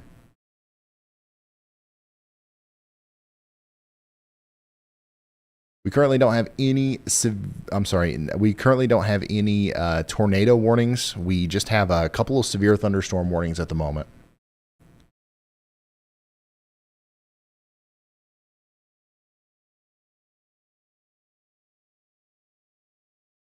Hey Ryan, it's Chris. Just watching this storm. If you watch the radar up there near preemption, that actually may be going to try to somewhat wrap up. That's something to watch on the top end of this Bowen outline.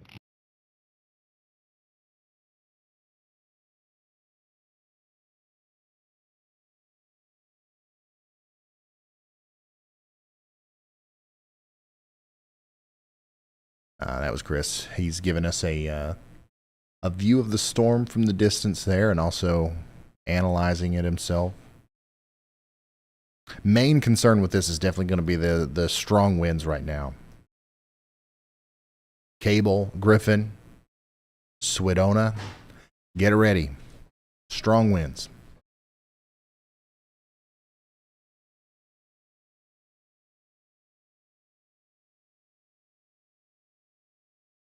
Ryan, when was the last time you went live for a high risk? The last time there was a high risk, I don't remember when that was. I guess that was March 31st, 2023, maybe? I think that was the last one. A little over a year ago.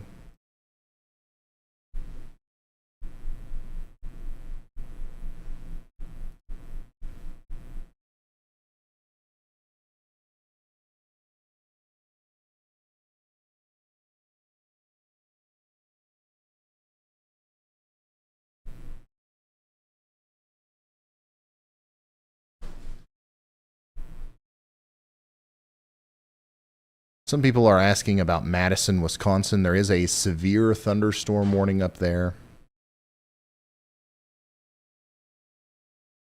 Not for Madison, but areas just to the west of Madison. Got some 60-mile-per-hour winds moving into places like Black Earth, town of Springfield, and the town of Roxbury.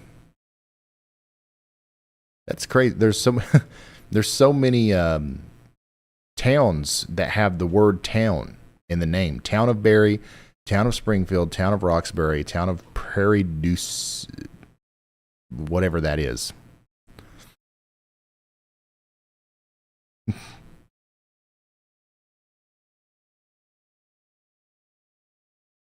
But yeah, the storm that's going through Madison right now is below severe limits, but you're probably getting a little bit of hail and probably some gusty winds there.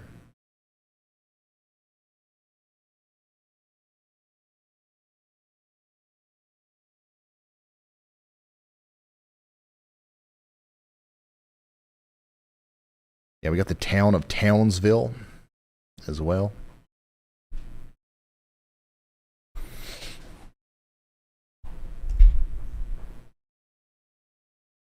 Oh, so it's literally just Prairie du Sac? Okay, I thought there was some fancy way of saying it.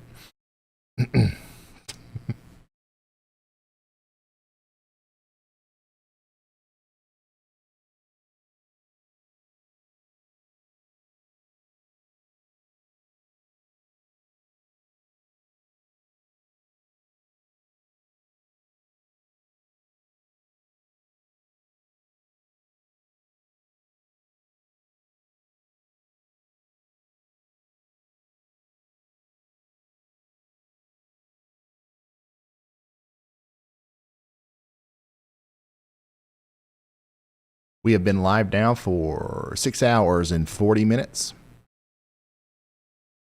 It's currently 7:40 on the East Coast, 6:40 in Chicago, 5:40 in Denver, 4:40 in Los Angeles. Almost 0Z.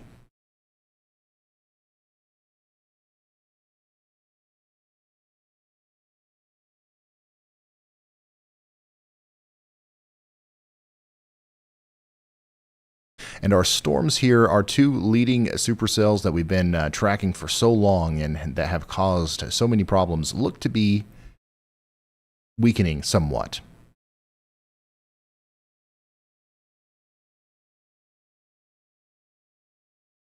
So we're going to hope that that trend continues. Nikki Conway says, "Are we done with tornadoes for tonight?" I'm not confident enough to say that, but hopefully we are entering a period of lesser activity. There's going to be a severe weather risk that persists for quite some time, well into the day tomorrow even.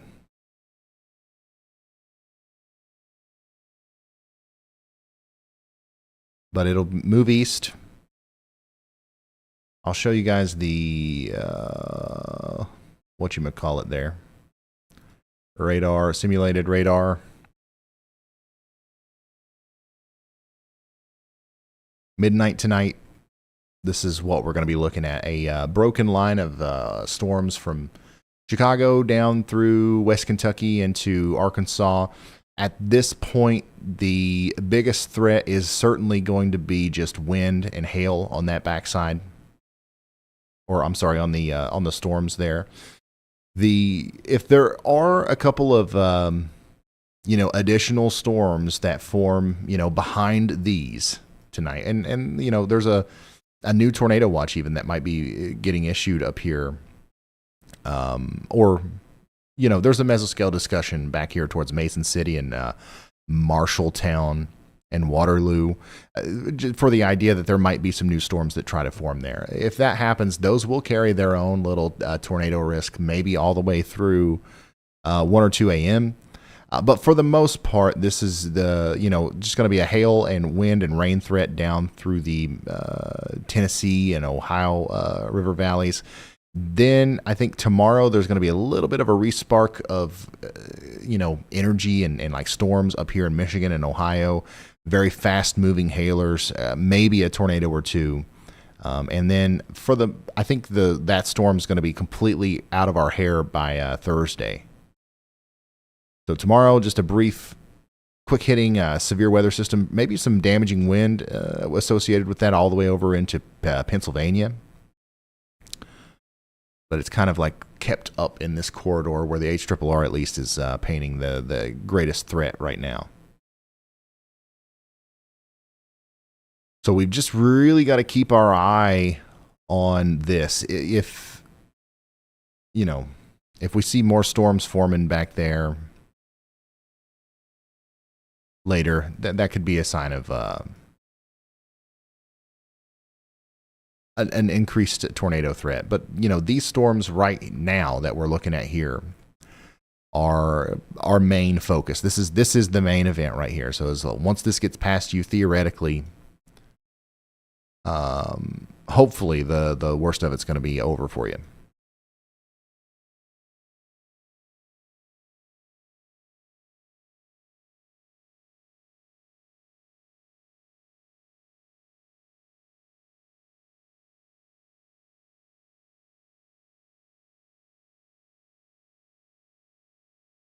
Clinton, Iowa, and Thompson, Illinois. You guys are under a new severe thunderstorm warning. 60-mile-per-hour winds, 1 inch in diameter hail. That's about quarter size. It's on the way.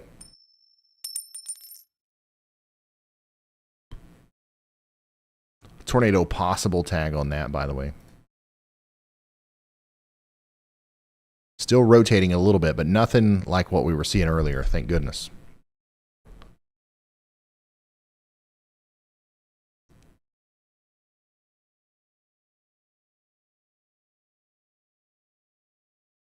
Yeah, these storms will eventually make it over there to Rockford.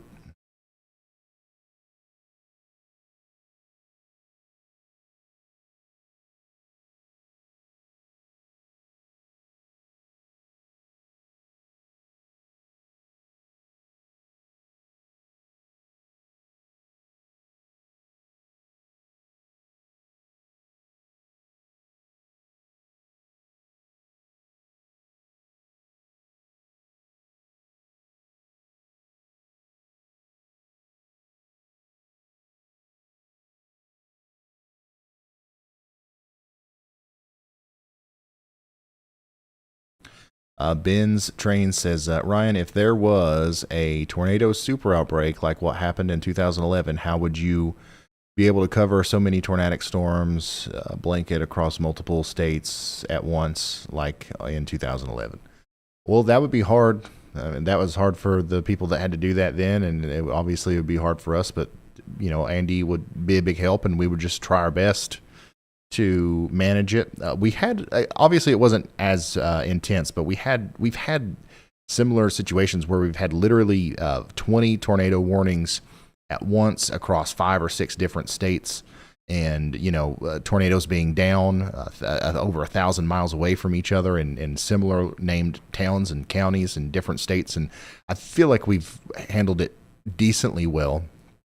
Obviously, Andy's a big help, and it's hopefully we don't have to worry about that anytime soon. But I think that we would just have to try our best and just do what we do.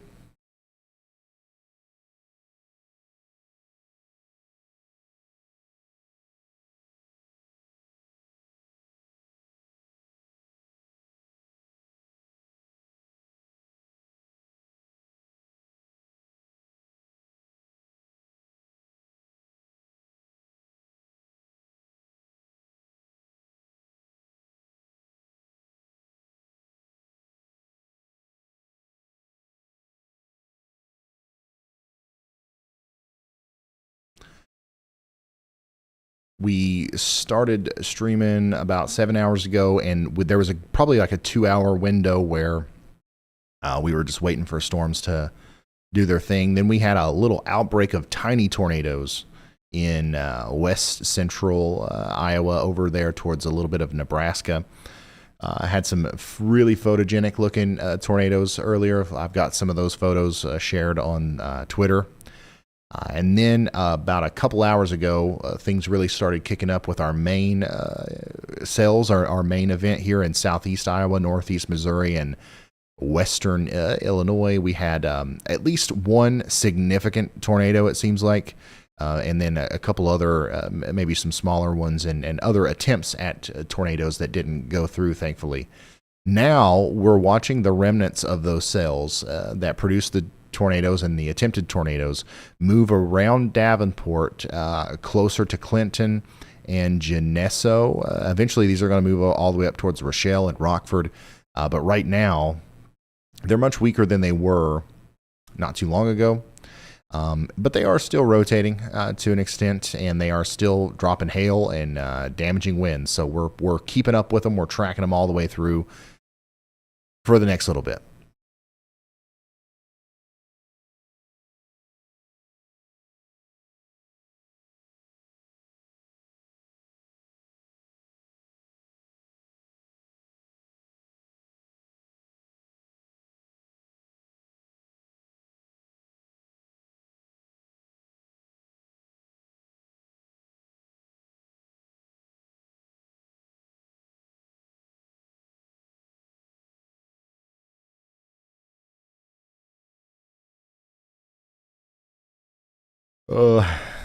August says, how would you react if the tri-state tornado happened again? Honestly, go back and watch the Mayfield stream. We thought that's what was happening there. This is related whatsoever, but looks like we have a sheriff going lights and sirens north towards Viola. That's Storm Chaser Chris Hall giving us an update on the road there.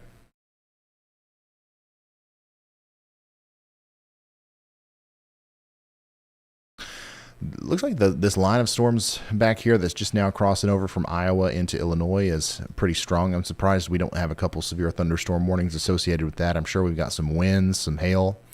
But yeah, nothing crazy going on with those. Burlington, Fort Madison, you guys are feeling that again right now.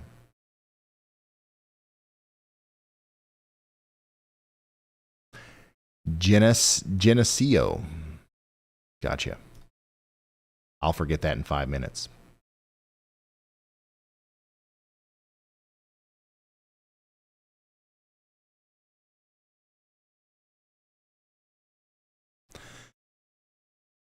Ben Aders Adders. Sorry, I'm mispronouncing the last names now. Has the kids learning about storms and the radar, getting them started out right, young, not scared, prepared, doing it right, man. Love it.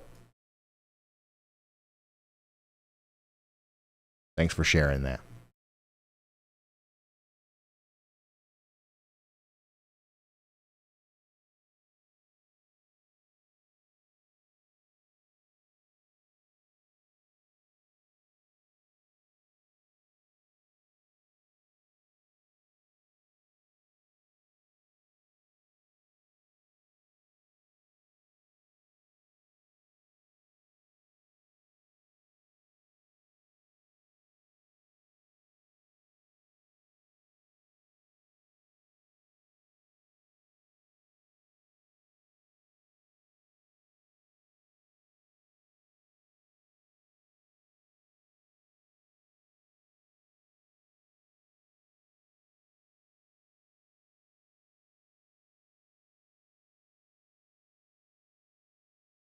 Since we're having a little bit of a down period here, I'm trying to read some of the chat. Unfortunately, I am having to skip over a lot of the individualized local forecasts because it would be impossible for me to get to them all. And also, I don't know. Sometimes it would. If you want me to talk about your area, here's a tip. If you live in, let me zoom in on Chicago here. If you live in, I'm trying to find a good example here. Unfortunately, all of the Chicago suburbs are pretty well notable. Okay, let's say you live near Indianapolis, all right, in Woodruff Place. Okay, you see how close that is to Indianapolis? And you get in the chat and you say, hey, Ryan, what's it looking like in Woodruff Place? I'm not going to know what the heck you're talking about. But if you just say Indianapolis, like there's a chance that I'm you know, I'll go over there and check it out for you. Like, and it'll be very similar. You know, like you can pick a place within probably 50 miles of your home there, whatever the biggest place is, and give it a shot. But like, once again, I can't do that for very long or for every area.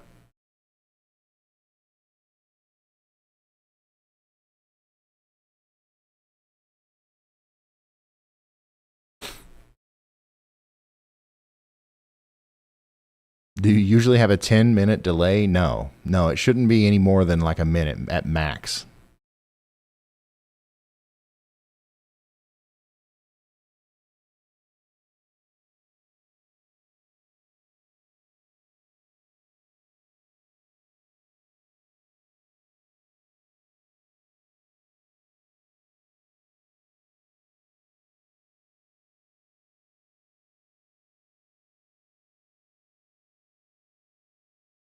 Yeah, if you just say, you know, what's the weather going to be like today in America? You see, I'll know what you're talking about.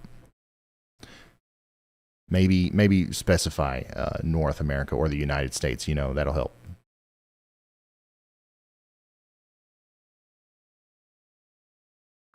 I wonder if we'll start to see a little bit of a QLCS kind of a situation. Maybe some tornadoes trying to spin up in this line here that's crossing into Illinois. If you look at the velocities, there's a couple kinks. There's a couple areas where things are trying to twist and turn a little bit. Nothing that would warrant a tornado warning yet, but it's something to keep in mind.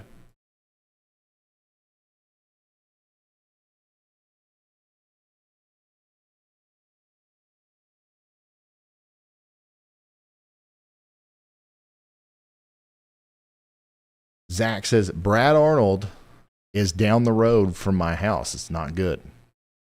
Hey, Ryan, it's Chris. I've got my eyes on a storm now that is west of Biggsville. It's just to the southwest. It's actually coming up right towards us here, and we can see it out in the far distance. But we're keeping our eyes on that one pretty close. West of Biggsville. Okay, we'll take a look at that here in a second. But we've got what was Zach saying? Brad Arnold is down the road from my house, and it's not good. yeah, anytime you get a storm chaser really close to you in your neighborhood, that's just another sign that you should take the weather seriously that day. But if you go outside, if Brad Arnold is near you right now and you go outside and you listen really closely, you might hear this. He's the tornado sniffer. He's the tornado sniffer.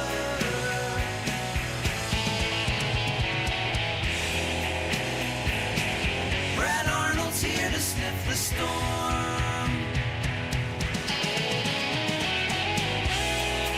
Classic.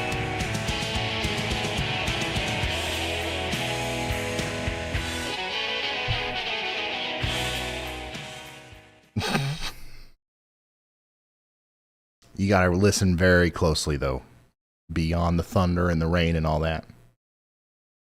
Looky there. They did it. Giant blanket severe thunderstorm warning just issued for this line. Aledo, Viola, Alexis, Monmouth, and Stronghurst all included with that.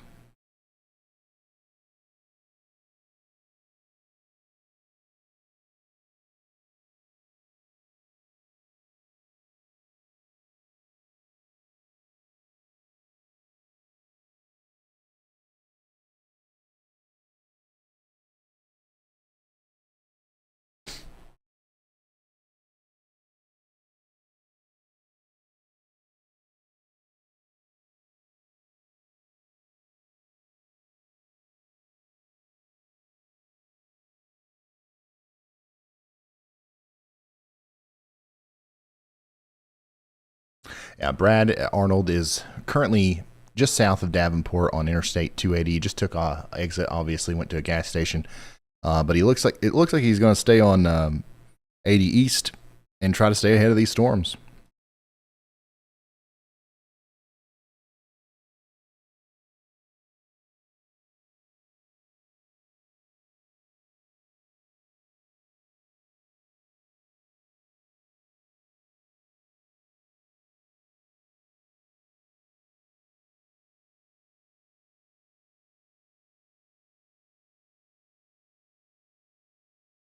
By the way, this is the storm that Chris was talking about, the one just west of Biggsville there near Gladstone. It's another one of those areas along this line that are just trying to spin a little bit.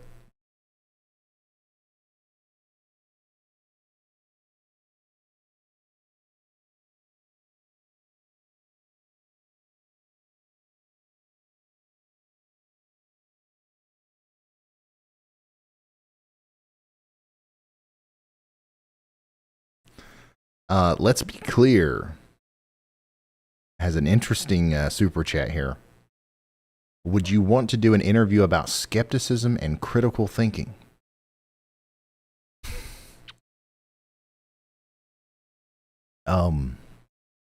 Sure. Why not? Thanks for the support. Riley, does Northwest Tennessee look like we're going to have anything alarming? Not alarming, but there's going to be some storms. Later tonight, early tomorrow. Nothing crazy. You've had them before. Bill, N8 UUP 73s. Brad Arnold sniffing out the tornadoes and topping the Billboard Top 100 with rockin' tunes. Right.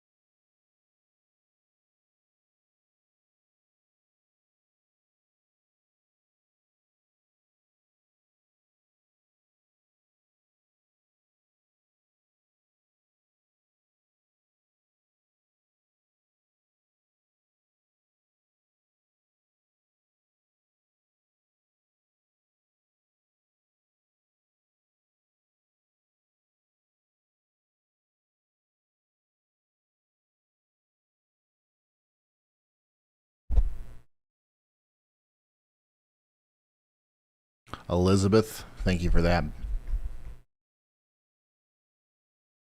Benjamin Taylor, thank you for that.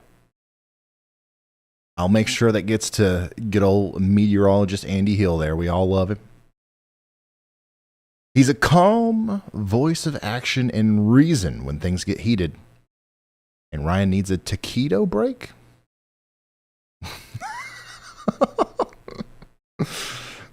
Thank you, Benjamin.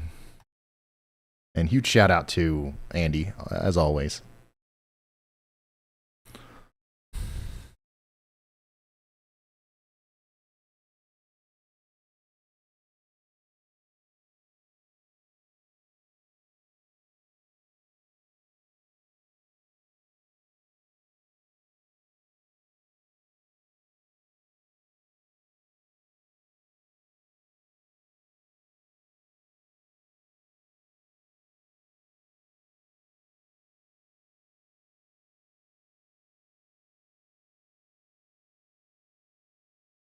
Hey, Ron, you're about to have an absolute fire of sunset with this squall line. That's all I'm going to say. An absolute fire of a sunset, says Chris, with this squall line. Chandra, put Chris somewhere where I can see him. We could probably do RAILFAN in like 2 and 3 for now, and then just keep somebody in 1.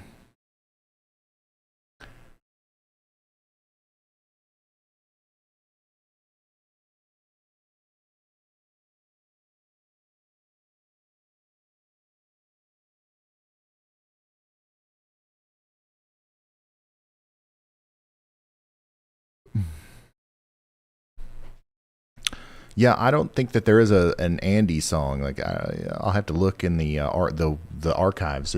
It's really crazy how many songs have been created that are so relevant to what we're doing here. You know, the Beatles. You know, they have the songs about YouTube storm chasers. That's crazy.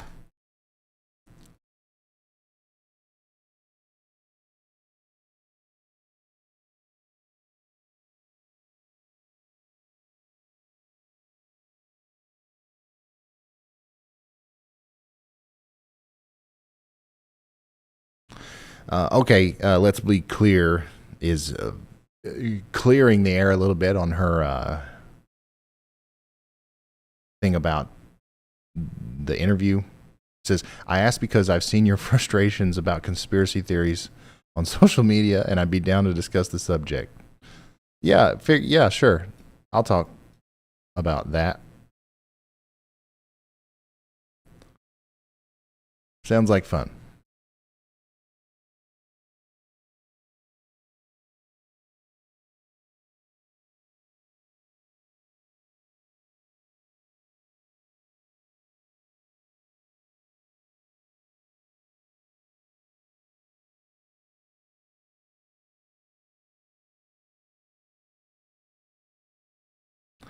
Adam says, my daughter is asking about Chicago. Chicago, you're good right now. A couple storms around the area. Nothing immediately concerning. Later tonight, probably several hours from now, these storms that are causing some problems around Davenport down through Monmouth in West Illinois will get over there towards you, bringing about some hail, maybe some winds, and a very, very small tornado threat. Once again, it's nothing that's not like you've been through these kind of storm systems before, so like you'll be fine. Just have a way of getting warnings tonight.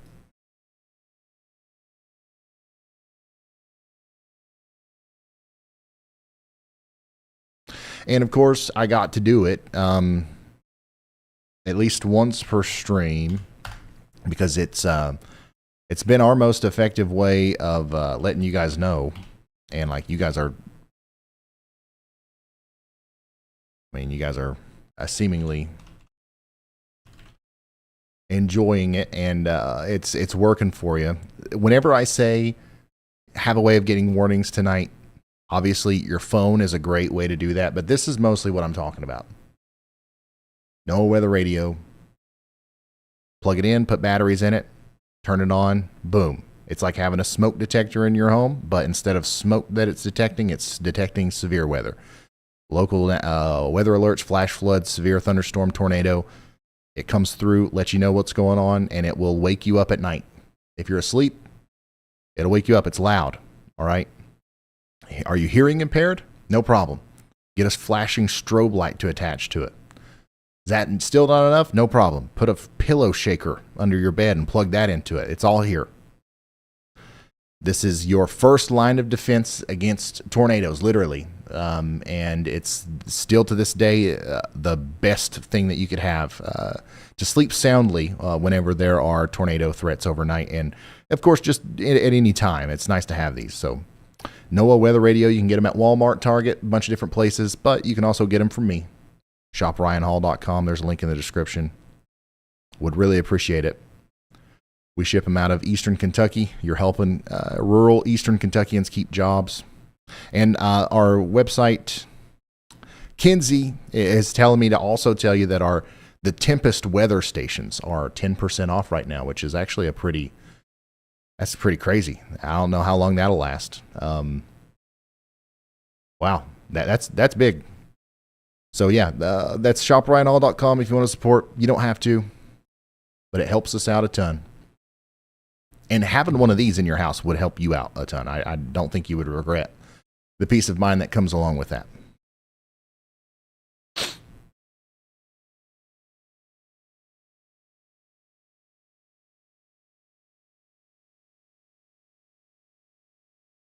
Here's that fire sunset that Chris Hall was talking about. And excuse me while we enjoy this sunset and I get a new water real quick.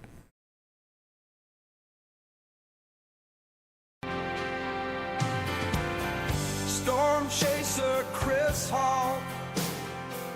He's not related to Ryan, but after he's chased them all, you know he'll be flying to a Waffle House. Oh yeah, Waffle House.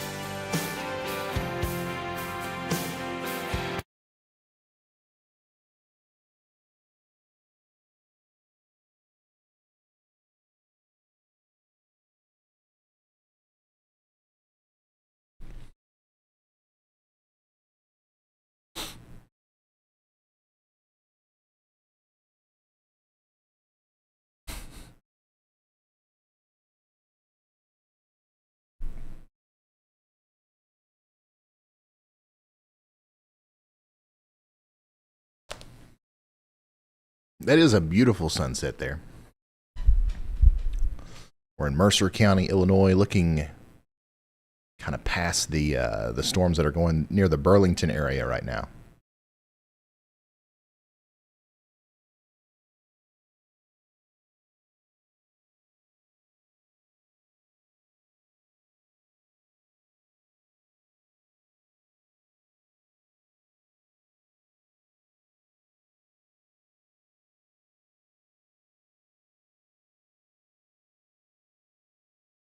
We are still tracking some severe weather. It's much less busy, I guess, compared to what we were dealing with earlier. We've got strong winds moving into Monmouth and Alexis and Viola in Illinois, a place that's already been hit by a storm earlier, but Hey, Ryan, another one's coming in. I know we're looking at this absolute fire of a sunset, but I'm watching this storm that is directly in front of me that is presenting this view. There's actually a pretty decent hail spike on it, and it's trying to bow out, so that is probably packing some significant winds coming right at us, so we're going to experience that probably in the next 10 to 15 minutes. All right, so Chris is talking about the storm that's coming towards Monmouth and Stronghurst there. A little bit stronger of a storm moving towards Viola. There's already about 1,200 people without power in Mercer County. That's probably going to go up a little bit with the winds that come along with this storm. Davenport, You guys had a really strong storm earlier. Another one's coming in now. Not as strong, but some 60-mile-an-hour winds could be possible. And maybe an isolated larger hailstone here or there. Brad Arnold is over here giving us a view of the storm that is moving east of Davenport now. And he's got a view of a little dangly bit. A little bit of an SLC there. He's in Henry County.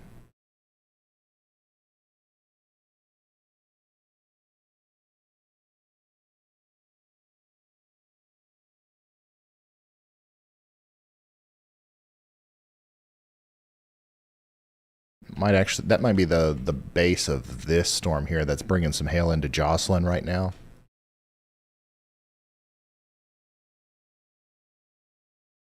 Ever so slight bit of an indication of some rotation on radar with that. So that's probably what we're seeing there. But for the most part, it's an SLC.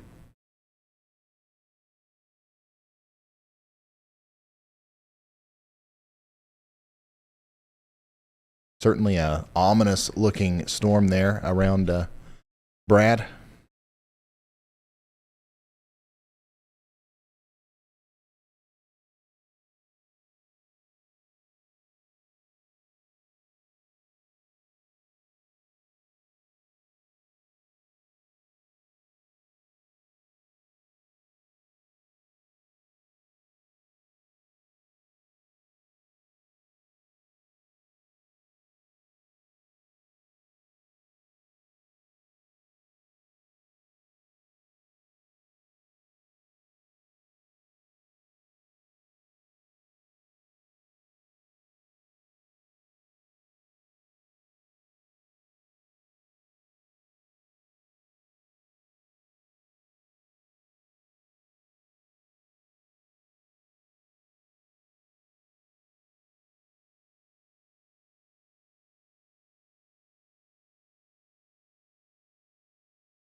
Yeah, Indiana's fine right now. There is a storm down there.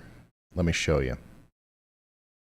There is one severe warned storm near Indiana. It's way down here in southeastern Illinois. We've got a little bit of hail and maybe some stronger winds moving into the... Eventually it'll be moving towards Clinton, Indiana. Right now it's over there close to Paris and Oakland in Illinois.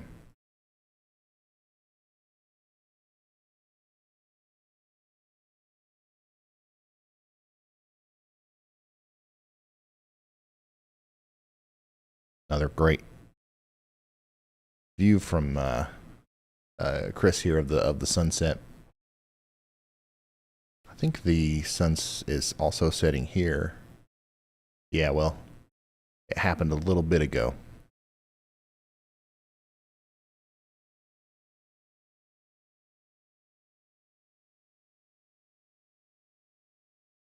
Thanks to everyone who's tuned in tonight. We're not done yet. We still got a little bit of a severe weather threat to cover here, but I really do appreciate everybody for sharing and all that good stuff. Once again, we do have a severe weather threat tomorrow. I think that it's significantly less than what we've seen today, and I also don't think it's going to constitute a live stream. So, yeah, just we might do an extra video in the morning or something. But I'm probably going to take the day to spend with the family or something like that. This evening, you guys know Echo. He was just here. He just delivered my burgers to me. Right after that, he went to one of his soccer games. So I'm going to hang out with him tomorrow, I think. He's super cool. That was a picture Steph just sent me not too long ago.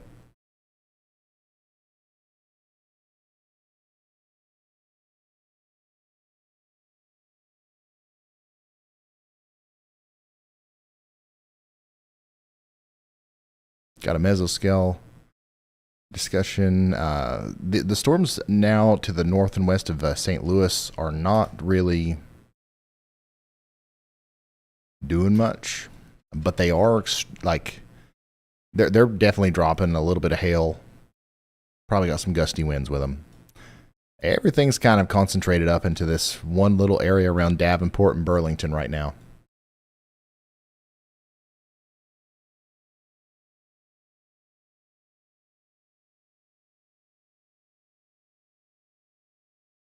Hey Ryan, you can see the sunball through this storm right now. That is awesome.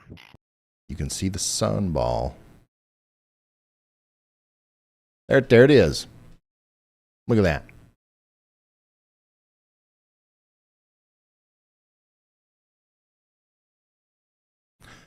Got our own little partial eclipse from raindrops here.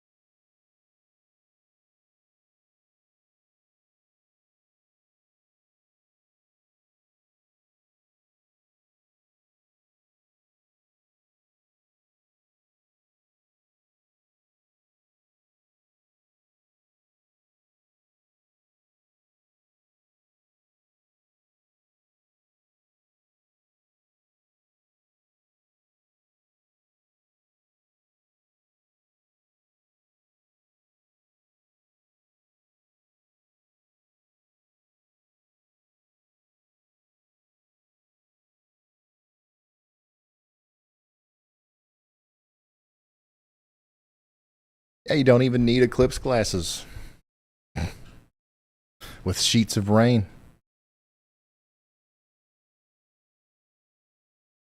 That's basically what the sun looked like with the eclipse glasses on.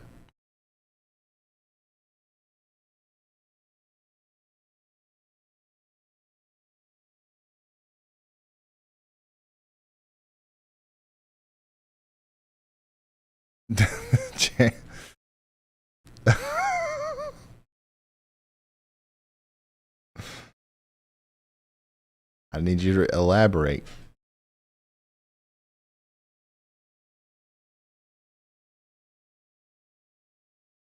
Oh, I remember now.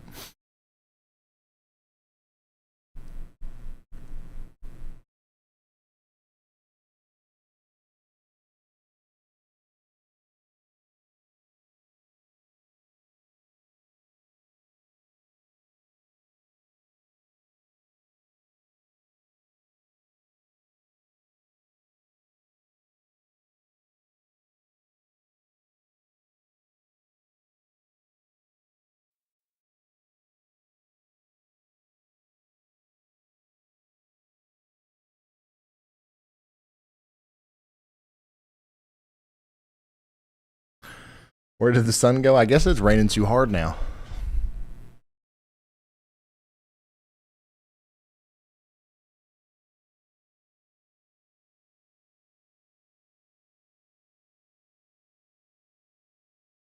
We just got a new severe thunderstorm warning that goes all the way up to Freeport, Cedarville, Winslow, and Rock Grove. Way up in northern Illinois. Tornado possible tag on that, 60-mile-per-hour winds.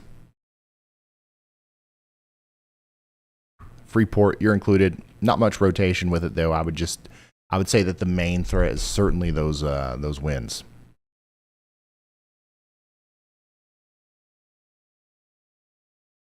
The dark cloud you see above my head there, that's coming from Brad. He's on the storm just to the east and southeast of Davenport now.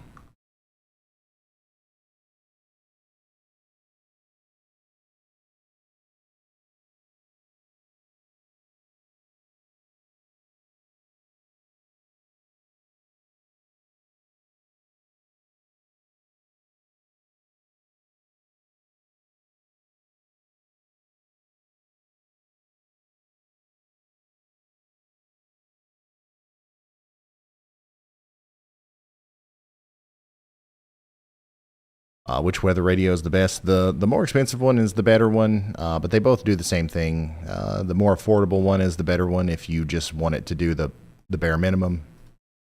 It's a little bit more customizable, the more expensive one.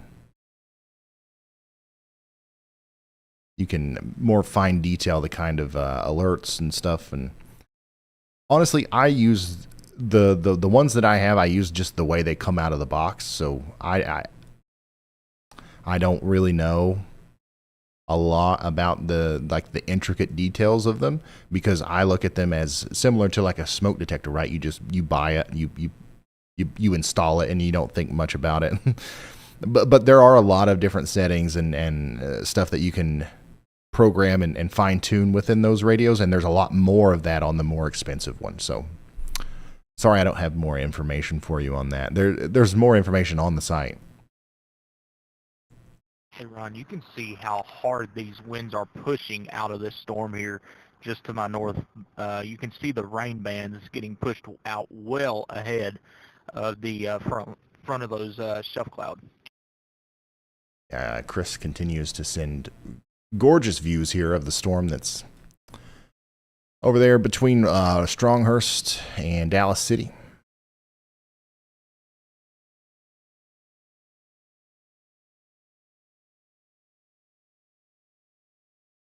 Sports Life, thank you for the 10 gifted.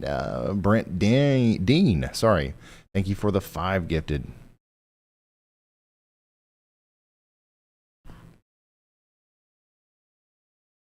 And congratulations to the 15 people there that got free memberships.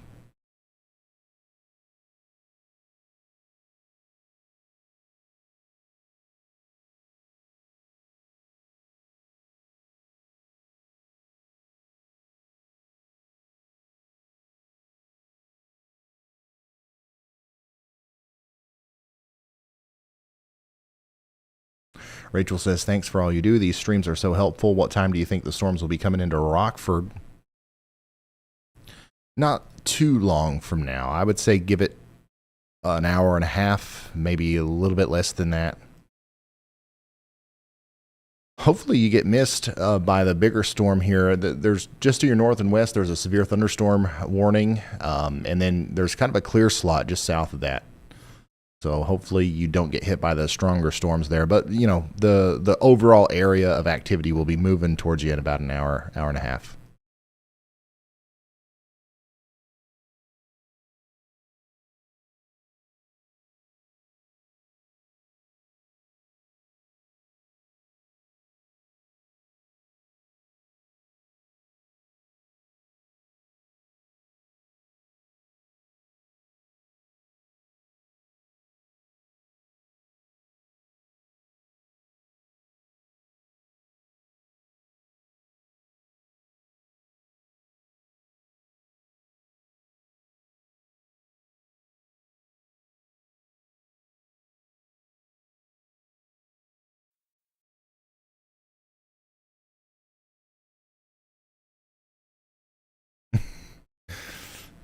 We got to get Chris Hall and ISP Tech thingamabob. Done a great job with Brad's stream today, it seems. And I believe it's done a good job with ours. We're all on, Brad and I are both on ISP Tech data bonding hardware that mine combines AT&T, Verizon, Starlink, and symmetrical gigabit fiber. If one fails, you automatically go to the other. Really cool stuff. ISP Tech sent that and set it up and everything for free, so try to shout them out as much as possible. It's a big help. I live in, rural Kentucky, so we lose internet a lot, and we've lost streams during tornado warnings before because of that, and I don't think that it'll happen again thanks to them. So that's awesome.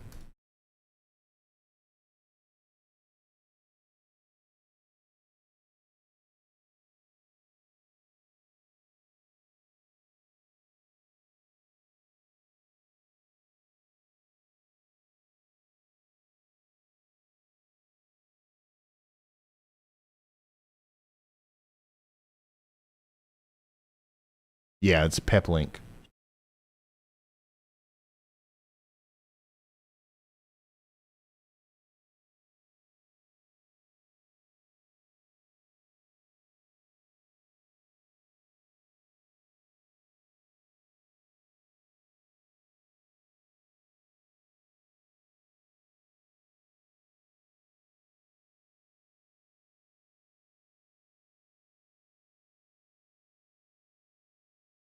Yeah, Brad's currently on the storm to the east of Davenport. That's what we're looking at here live.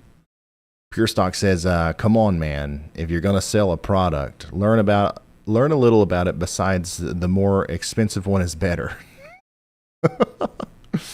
Well, man, I'm sorry to tell you, but I really don't care too much to be a salesman. Like, I'm not trying to sell them that much, so it don't really matter to me. All I know is that they are life-saving devices.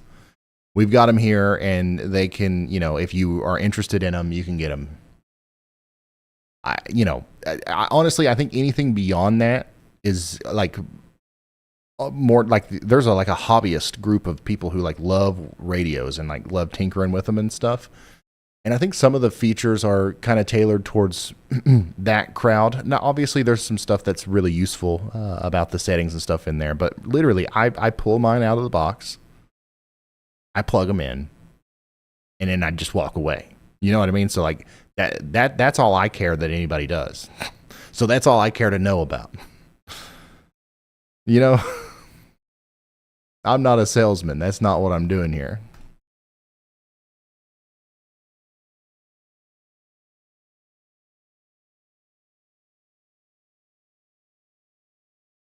Yeah, Chris continues to give us a really awesome, like he called it, by the way. He said this was going to be a fire sunset. And this is definitely a fire sunset.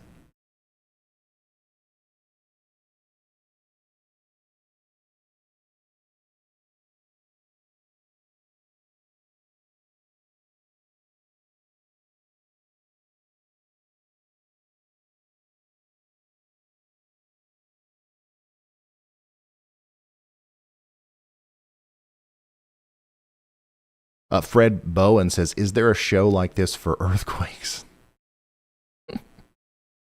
I don't know. Can you imagine, though, going live, trying to go live before an earthquake? Like, what would you talk about while you waited?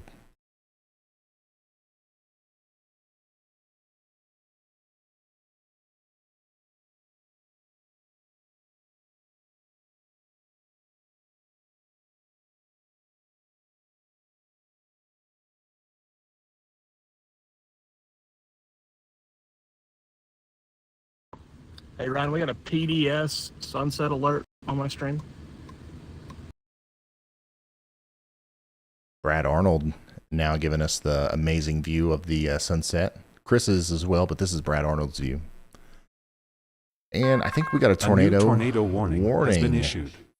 We sure did. Way up yonder in Wisconsin.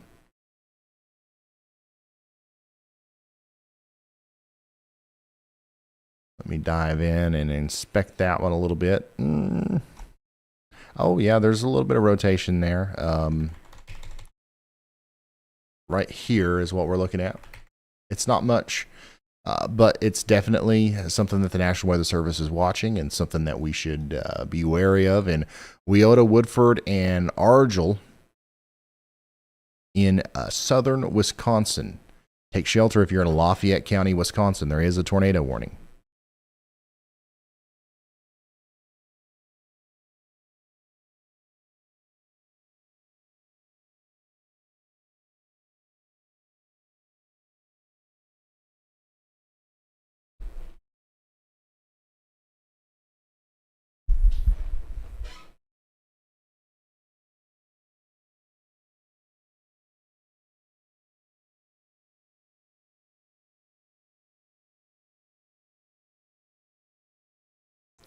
Argyle. Okay, so that one's Argyle. Some places call that same spelling Argyle. Just a heads up.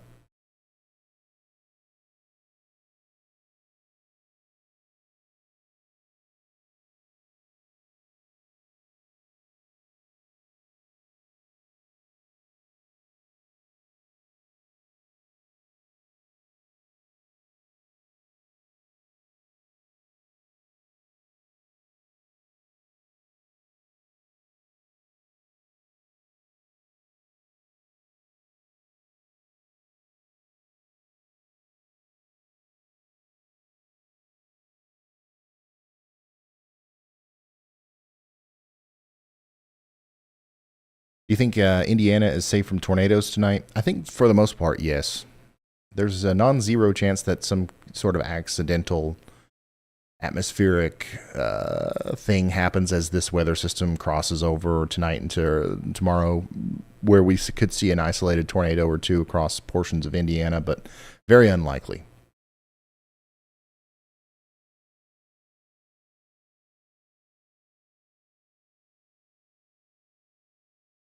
Ohioan Empire says, you've been streaming for a while. And just 7 hours and 30 minutes. We did a little over 8 hours yesterday.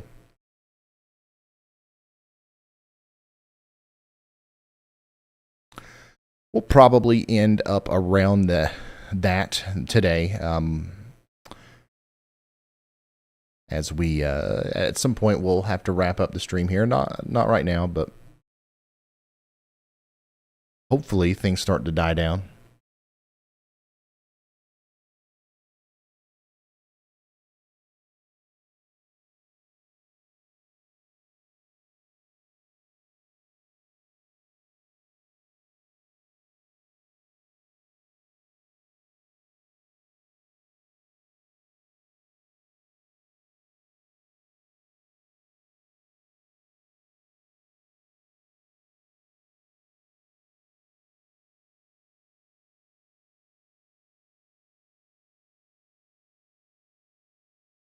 Matt says, are you going to do a video on the day 3? Yeah, I'm going to do an extra.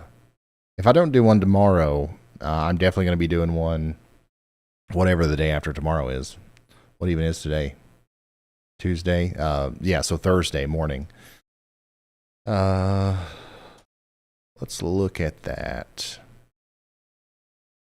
Here's your slight risk of severe weather tomorrow. Big marginal all the way down to Alabama, Mississippi, and Georgia. Probably won't be live for that unless something major changes. Thursday, got a slight risk of severe weather right in here. Yeah, we'll talk about that in the next, like the day of that in an extra video.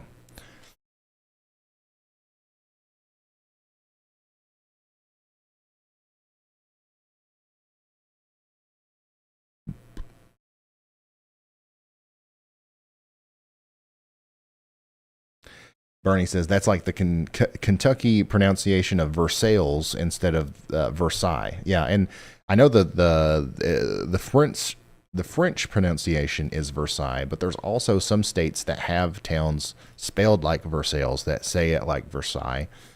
So it's really confusing trying to memorize the correct pronunciation for all of these towns across different states. And it's vastly different everywhere.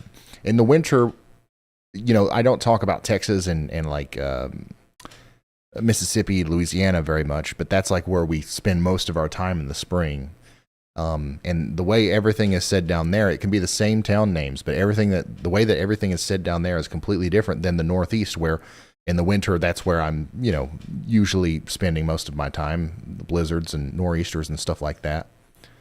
So I get used to the way that, like, you would read something in Louisiana, and then, you know, hurricane season comes around and it's different in Florida, or blizzard season comes around and it's different in Pennsylvania, you know?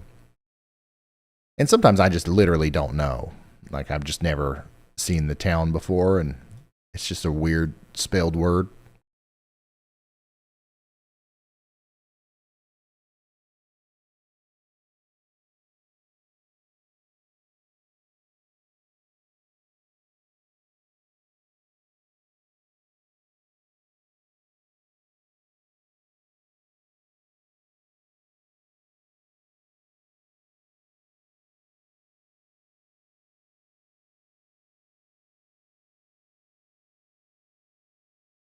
This little bitty storm down here near Camp Point.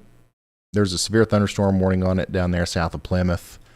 This is in Illinois. It's in a decently supportive environment for rotation, so I'm also keeping an eye on it. It is rotating a little bit, but not enough to prompt a tornado warning or anything like that.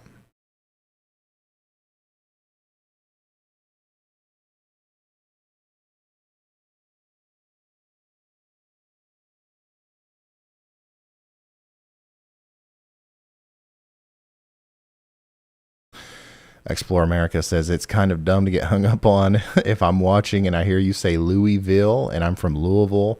I'm not going to think you didn't mean me. I know.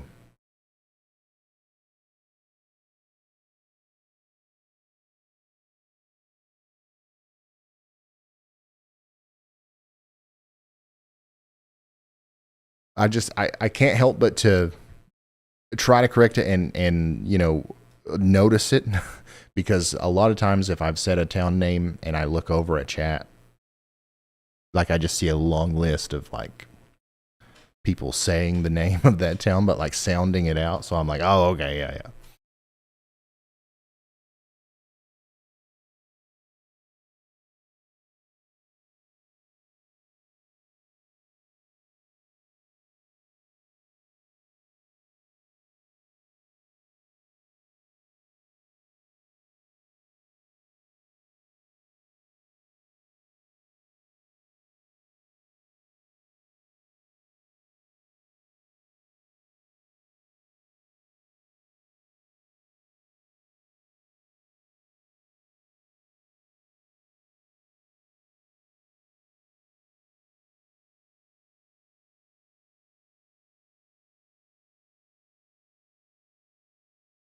Yeah, this storm is getting a little bit stronger here. Nothing to worry about just yet, but we're watching it. The tornado warning up there a little bit farther to the north in Wisconsin is continuing to show a little bit of signs of rotation, but it's nothing crazy. I think the main threat here is going to be the wind, but take shelter if you're in Wyota.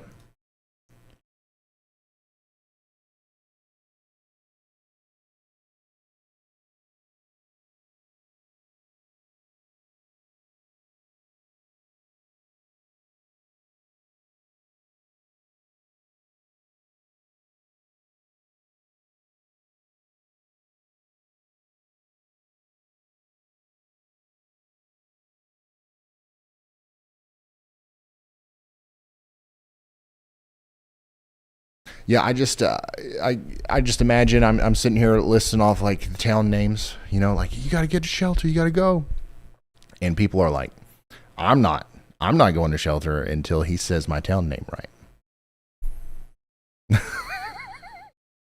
In protest, So like I'm like, oh man, I gotta I gotta pronounce it.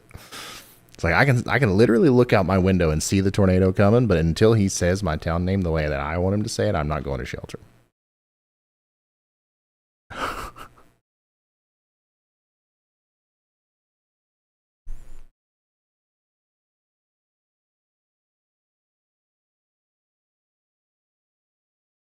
Thank you, Jake's Best. Babs, thank you.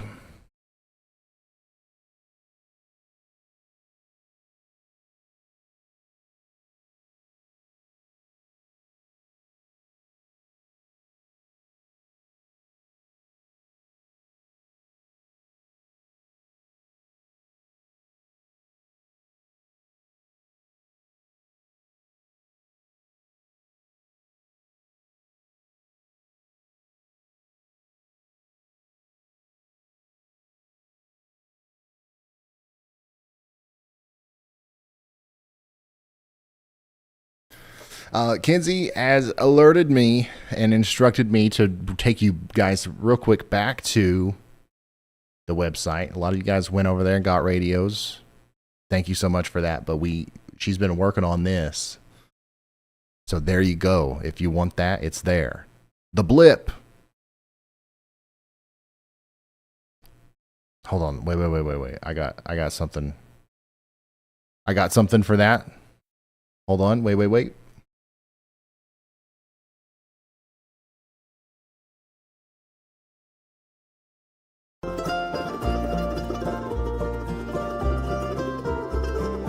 Every storm starts out as a blip, a little bitty blip, taking moisture from the ground, call it a double dip, but I don't give a flip. Little blips, they can rip, you can feel it in your hip. Never underestimate a blip.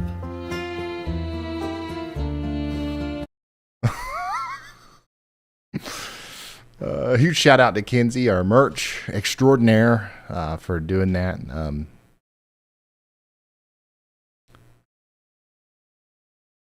20% off until Friday at midnight. So if you guys want to support us by getting a funny shirt about the blip, and if you weren't there yesterday, that probably makes no sense to you, but you just had to be there. You just had to be there.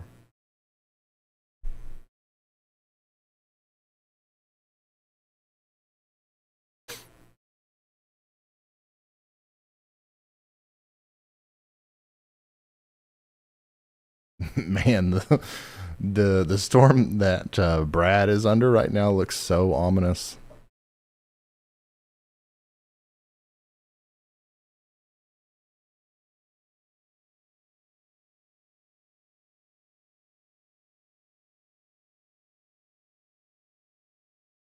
All right, Brian, one more time. You got a copy. Yes, sir. Storm Chaser Chris Hall, go ahead. We are heading southbound. The gust front is pushed well out in front of these storms, so the tornadic threat here, at least in this area, is next to none. We're going to drive on down just a little bit further south. I'm going to check out that storm down near Golden. I'm going to be driving east all night anyway to Ohio, so I'm just going to check that storm out and see how it looks, and then we'll be heading to Ohio here in just a little bit. I'm glad that Chris is going to that storm, because out of everything that we've got right now, that's probably the most interesting looking thing. Severe thunderstorm warning for Camp Point, Illinois, Golden, and La Prairie. Rotating a little bit. All of these storms that are coming out of the Davenport area into western Illinois are also rotating a little bit, but not as much as, that one has the potential to down there. The main threat with these storms coming into Cambridge and Monmouth is going to be damaging winds. And of course, we do have a tornado warning up here in Wisconsin. I'm sorry I'm not focusing on that one as much as we normally would. It is a precautionary tornado warning. There's not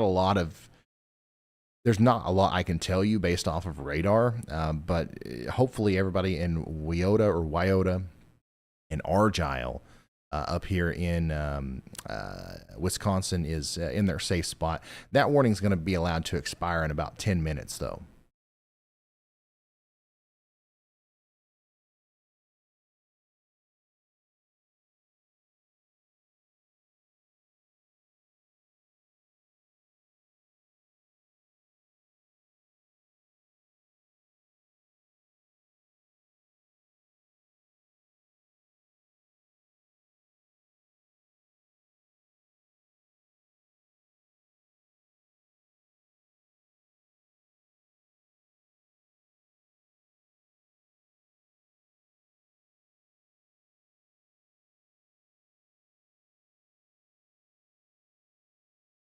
Dude, that looks like a freaking UFO. That's some Independence Day stuff right there. Look at that. Argyle. My bad.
What we're looking at here is just a regular old severe thunderstorm moving out of Davenport down towards Cambridge, Galva, in the Ontario area there in Illinois. It's got some hail, some strong winds with it, no rotation. It's just looking really ominous. Probably the winds are going to be the biggest problem with that as it crosses over Interstate 74 here pretty quick.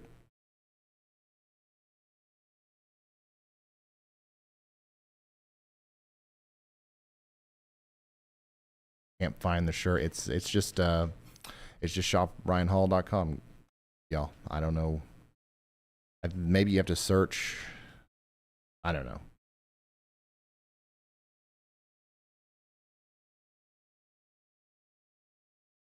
Oh, here you go. If you go to the thing, apparel, t-shirts, boom, first one.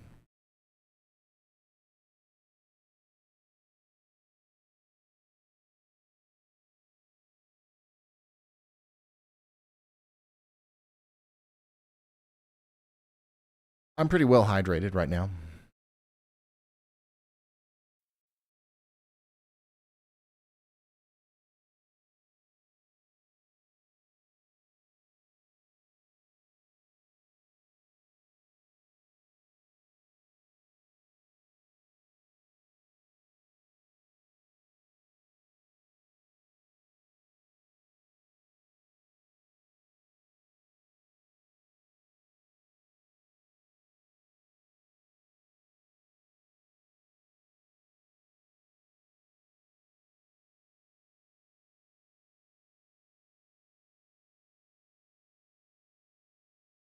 It is getting dark outside there. We're just seeing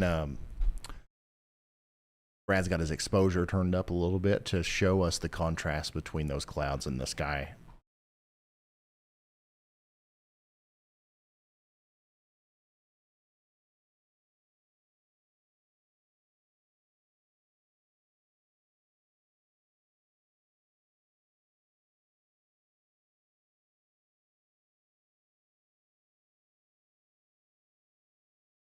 Ryan, on the weather radio, do you feel like the settings are important? The thing that with the settings, and this can be done on either of them, the thing that matters the most, I think, is just you can filter what kind of warnings come through. So if you don't want to get woken up by a special weather statement, you know, like you can turn that off. But that you can do that on both of them, I'm fairly certain.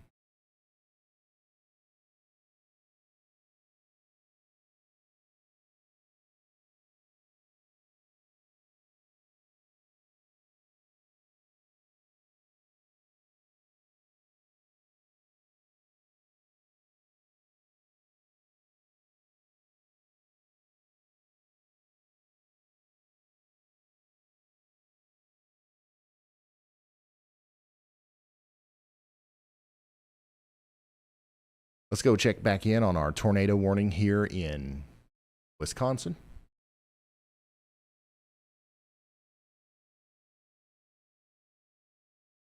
This is certainly a strong storm. Argyle, I got it right that time. Hopefully y'all are in your safe spots. However, I really do believe the main thing that we're dealing with here is some strong winds. The tornado is possible, though. Pottsville, New Glarus, Exeter, Monticello, you guys are next. That storm will probably eventually make it up towards Madison.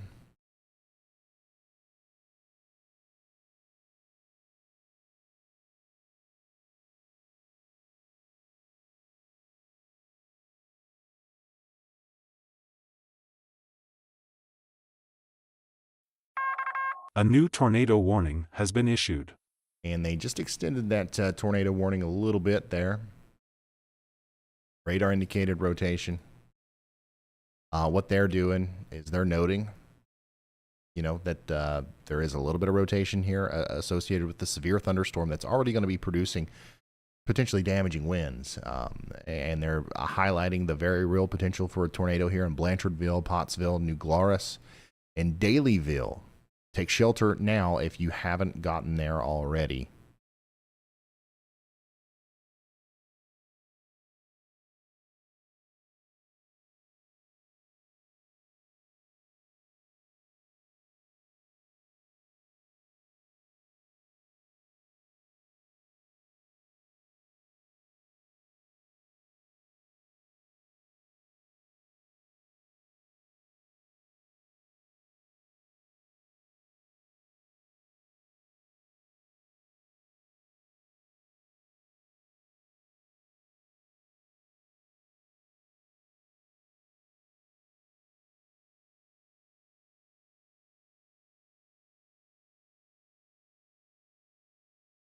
New Glarus.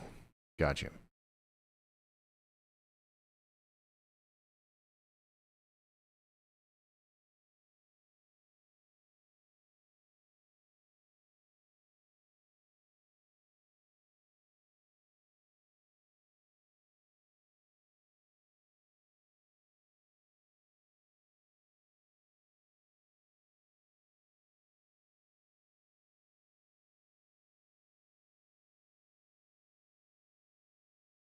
Oh, check out this beautiful display of Madison.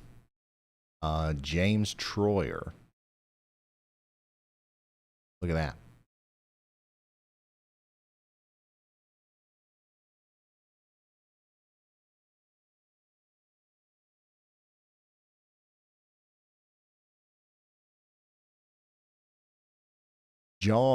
Jason sent me this photo over there on Twitter. He's showing us the rear end of that storm over there near Quincy.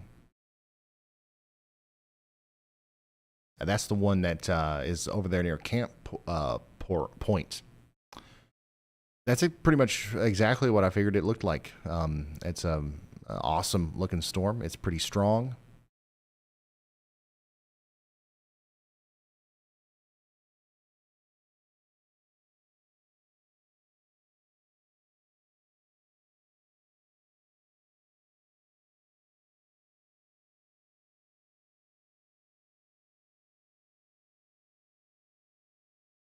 Thank y'all for sending photos and stuff. Always enjoy to see it. Oh, here's another great view of the Madison from Ryan in Iowa. Cool stuff.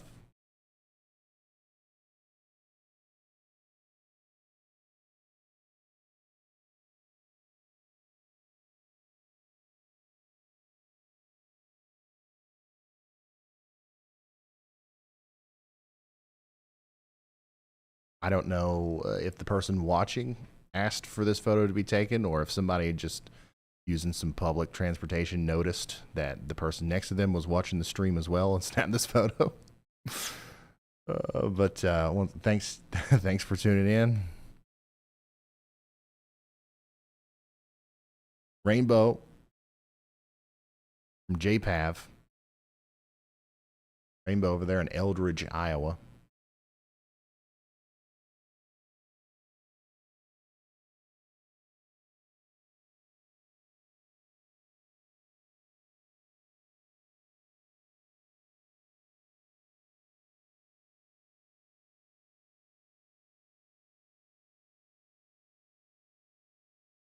Once again, the thing that we're focused in on with our radar here is a tornado warning that's just to the south and west of Madison, Wisconsin.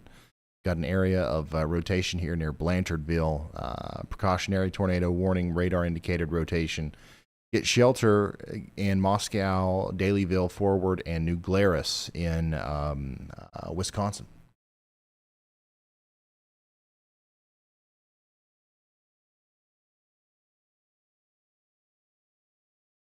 Ruby Sandusky says, "You are my weather hero." Thank you, Ruby. That's awesome.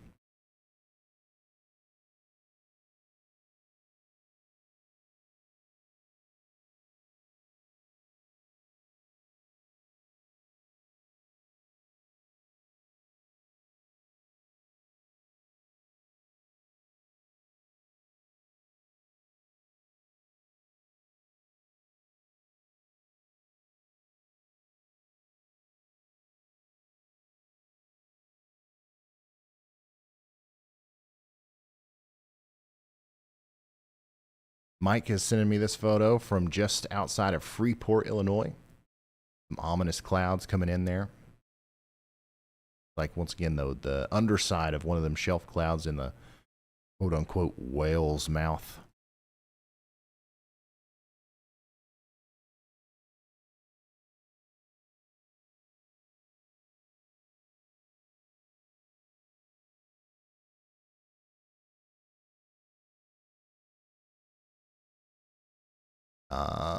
Hey, Ryan, I'm an independent insurance adjuster. You should have an adjuster on who can help make sure they have the right things on their policy to make sure that they are ready for storm season. I've been watching all day and writing claims.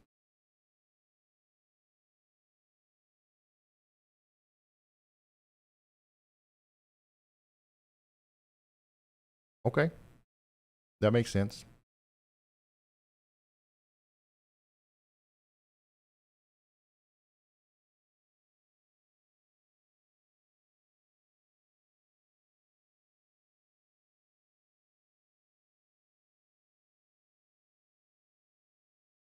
That makes perfect sense.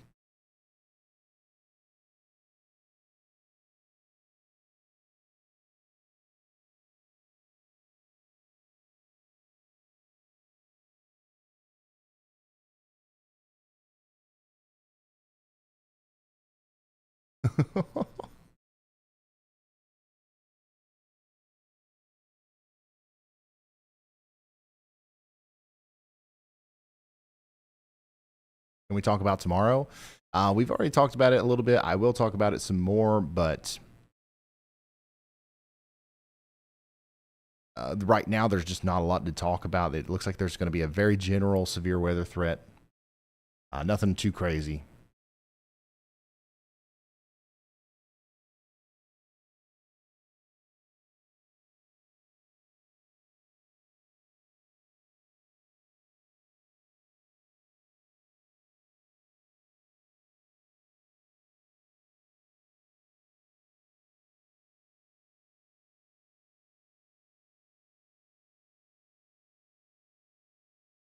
Laurel says, hey, Ryan, thanks for all you do. Can you tell me how southeast Wisconsin looks?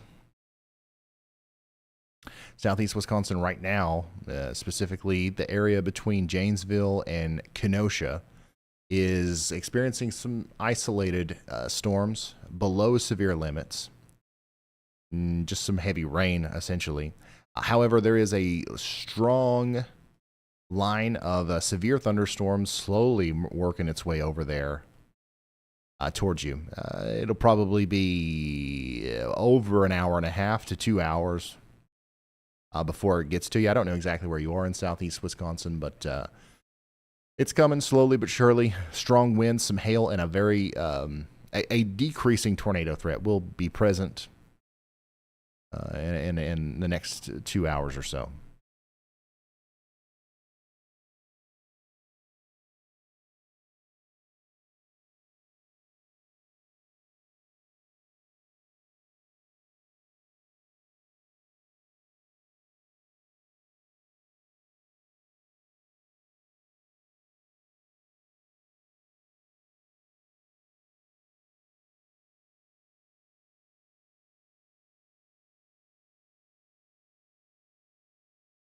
Yeah, I think that guy, I don't know what that guy was talking about. I think he wants me to be like, we got an update from Andy, but first let's hear from insurance adjuster Tom.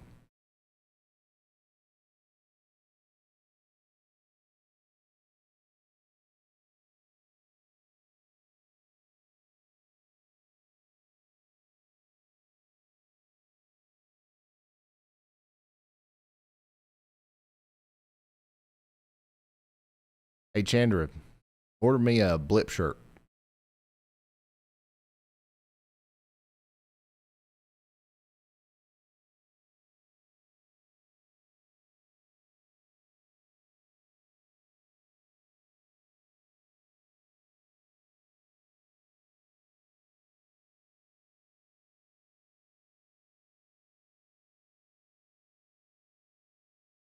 Oh, never mind. Kenzie's sending them.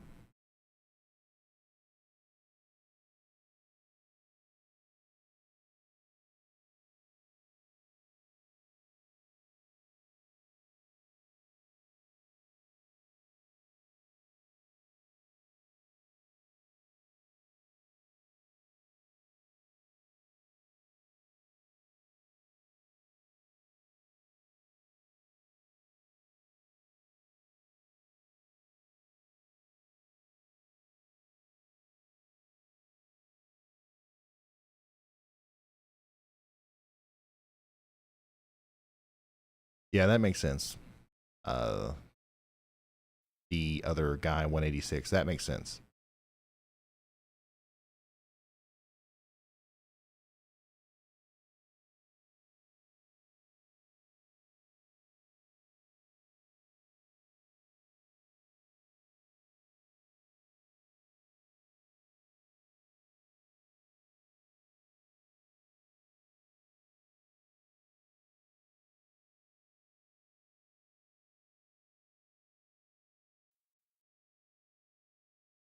Hey Ron, it's Chris.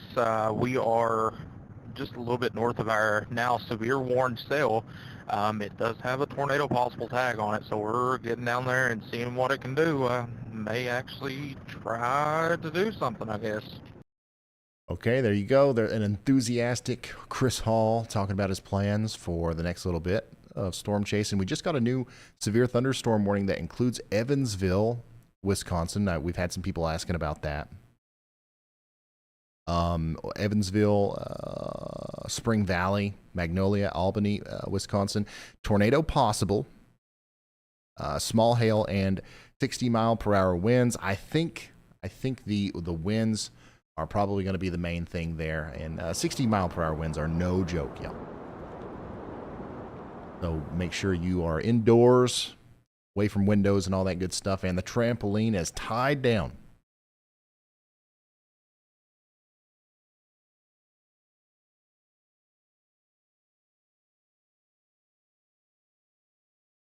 American Aviator, thank you so much for that incredibly generous super chat. He says, blip mouse pads win. Kenzie, you heard the man. I don't know. Hopefully soon. Give me one of them too.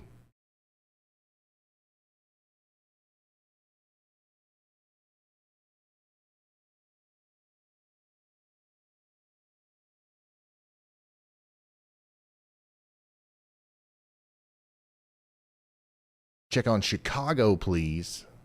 Okay. Nothing going on right now in Chicago. Couple of scattered rain showers here and there. The big nasty line of storms is approaching quickly. Well, actually, pretty slowly. It'll get there eventually, though. It'll be several hours from now, probably 3 or more, unless it really starts to kick up in speed. But yeah, some severe weather is expected tonight. We did get an update.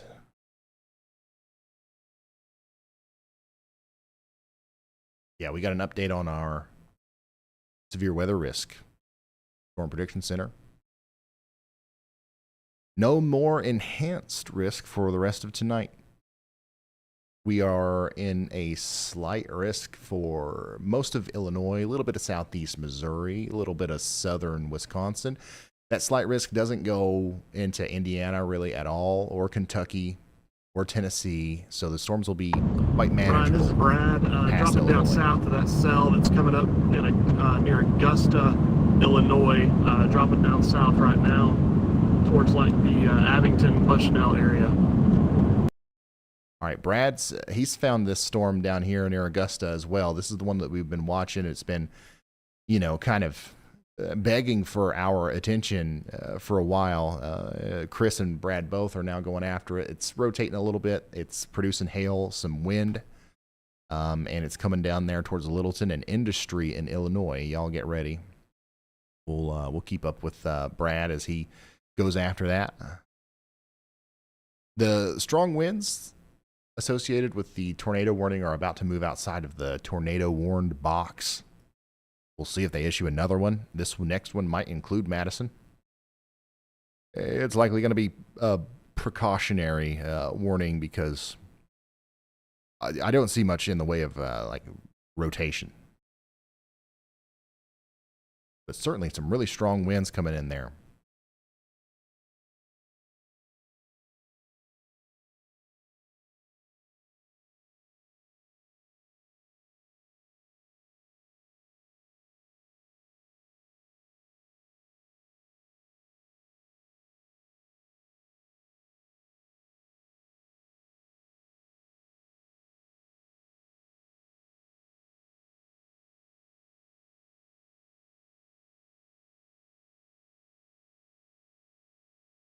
Jess Wolf says, I'm a Yankee transplant from Pennsylvania to Kentucky. I tell all my friends and family that you are the Jim Cantori of the South. I've heard the Oprah Winfrey of weather, the Dr. Phil of storm chasing, and now the Jim Cantori of the South. You guys have given me some crazy titles here.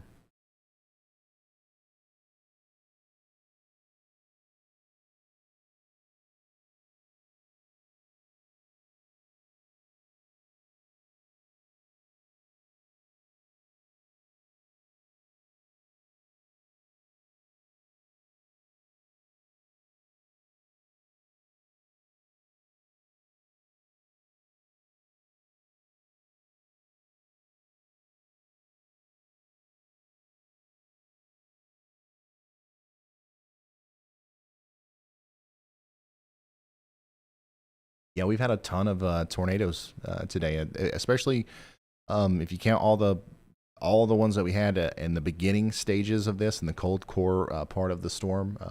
This is going to be a pretty big regional little tornado outbreak once all the numbers are counted and everything.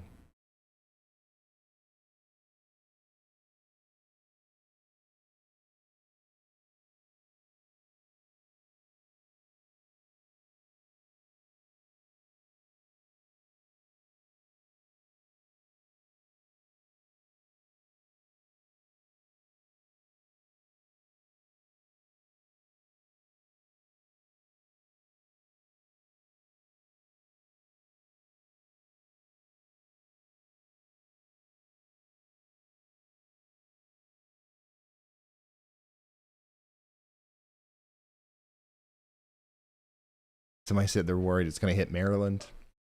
I don't think you have too much to worry about there.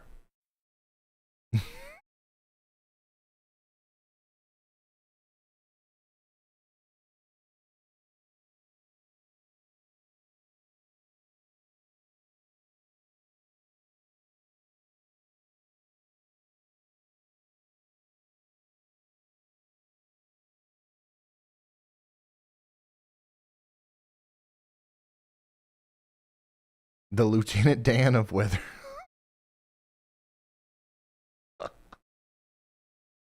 Oh, man.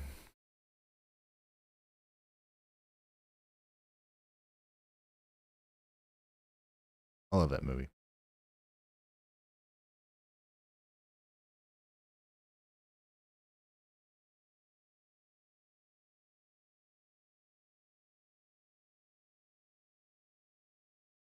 The Elvis of weather. I like that too.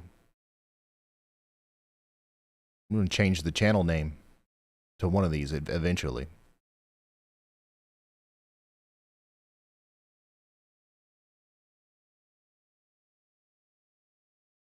Hey Ryan, would you consider a tour through the weather house for an old retired scientist? Yeah, yep. We will wrap up the stream with that in a little bit. Whenever we lose this tornado warning here and it seems like things are calming down, I will take you guys on a tour through our weather house if you guys want.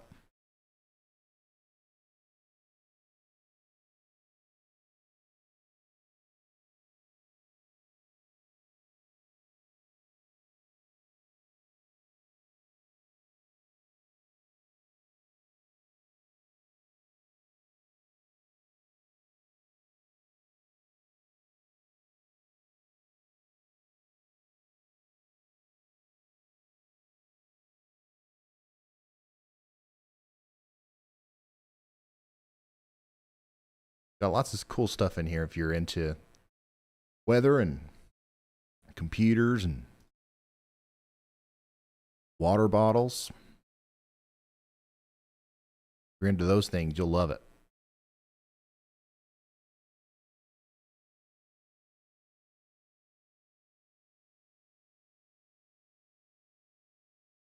Speaking of water bottles, I got to get one more. I'll be right back.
Okay, we just got a new warning for Madison.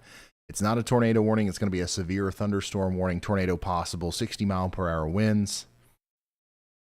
That's going to be over the next 46 minutes or so, so get ready. It's going to get loud out there. Pretty big storm coming through Madison.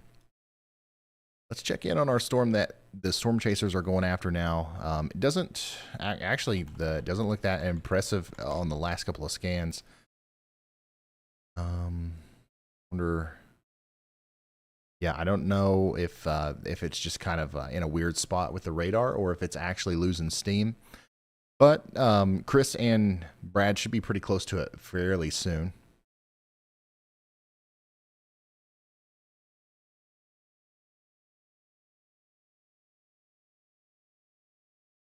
I haven't forgotten about Andy. There is no update from Andy right now. As far as I know. So earlier I did say like here's an update from Andy in like a hypothetical situation. I think some of you guys might have heard that and just kind of perked up and waited for an update from Andy, but it wasn't real. I'm sorry, it was a drill. It was a drill.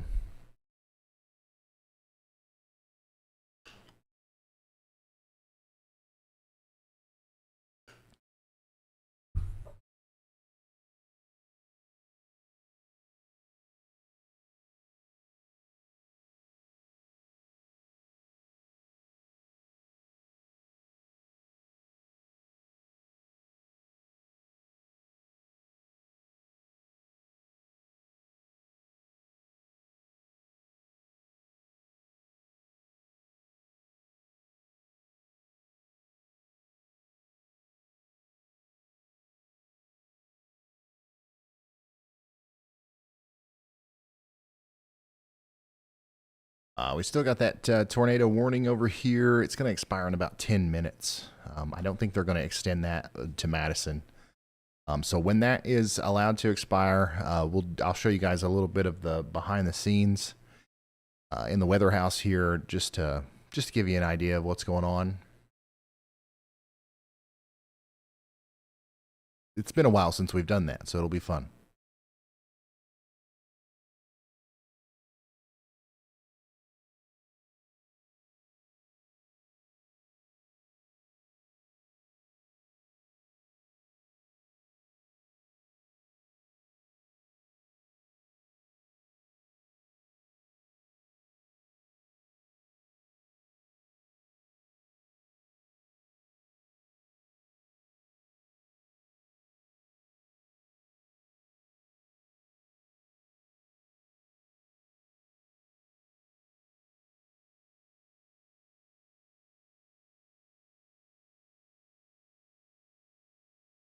Next week, here on the channel, we're going to have a video. Hurricane season, tropical outlook. Lots of things going on in the tropics. Lots of very interesting things. I don't know if you guys keep up with the official hurricane outlooks that come out and stuff, but a lot of those have already been published and released and stuff, and everybody from commercial weather outlets like the Weather Channel and places like that to the official people that issue the main messages are hinting towards a very, very active tropical season.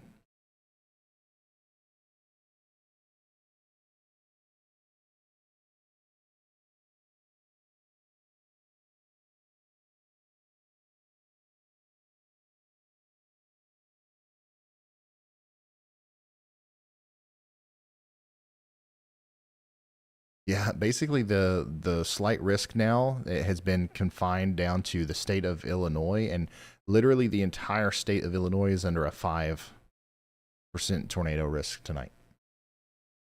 5%.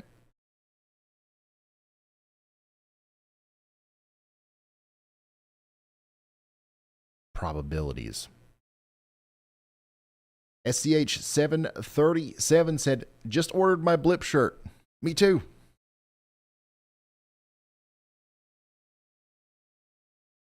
Usually don't take long to get them. I don't know exactly how long it takes, but I'll wear mine in the video or something. I don't know.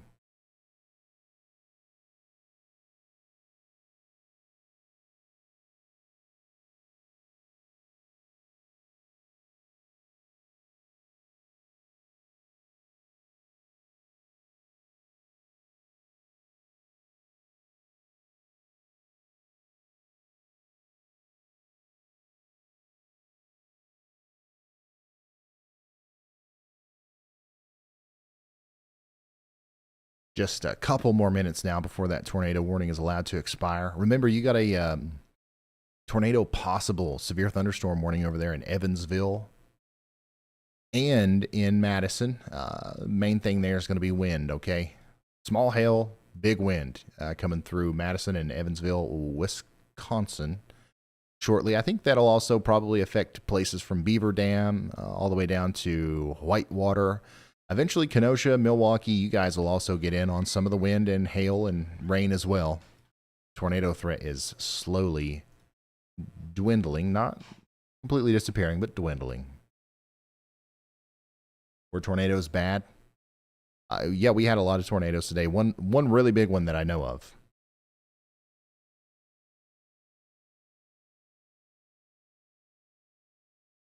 Thankfully, it didn't. From what I can tell, it didn't hit any like town or anything like that. So that's good.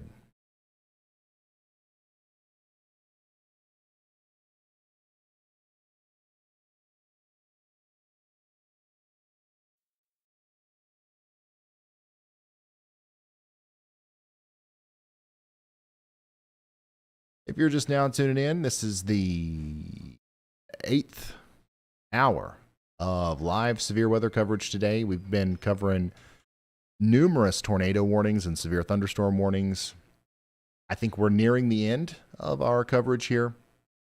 And we've got one tornado warning left right now up here in Wisconsin. It won't be the last one of the night. There will be more even after we end the stream. But the tornado threat is going down. And as soon as that warning is allowed to expire, we're going to sit here and just make sure that they don't issue that up towards Madison. I don't think that they're going to, but I want to make sure that we're here to relay that information if they do.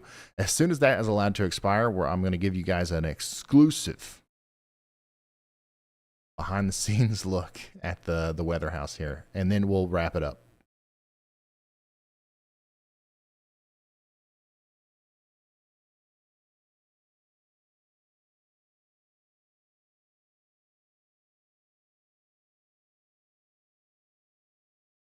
Ryan, please explain the great blip from last night. I can't really explain it. You literally had to be there. You had to be there.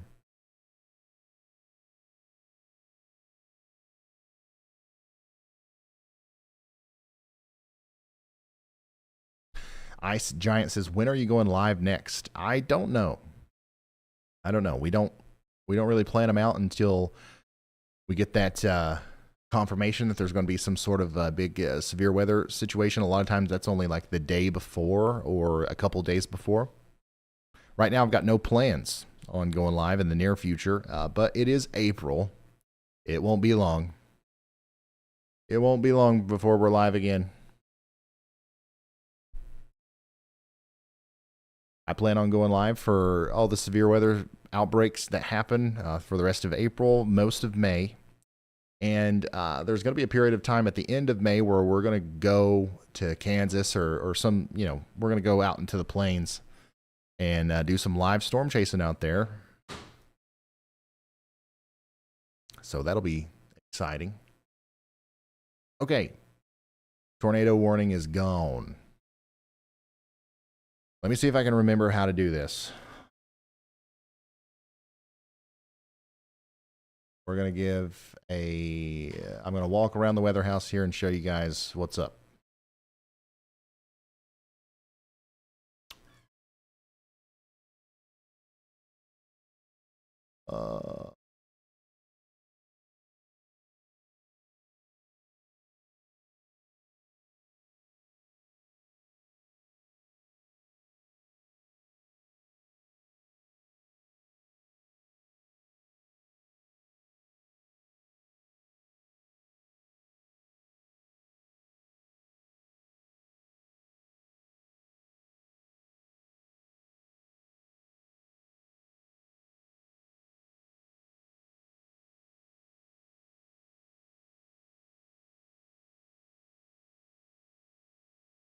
1 second. Bear with me, y'all.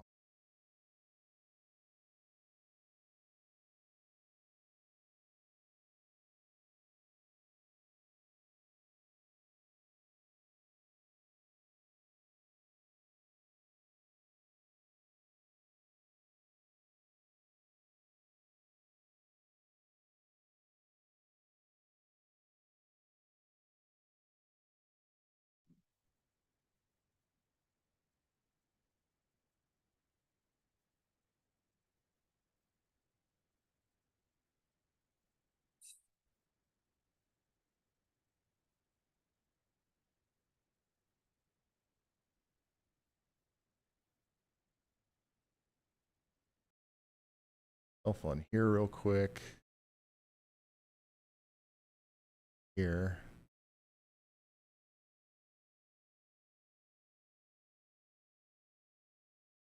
Live on the fly.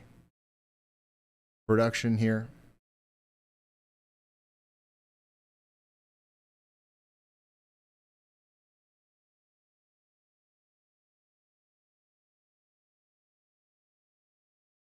That should work. Okay, can you all hear me now? I think what I'm going to do.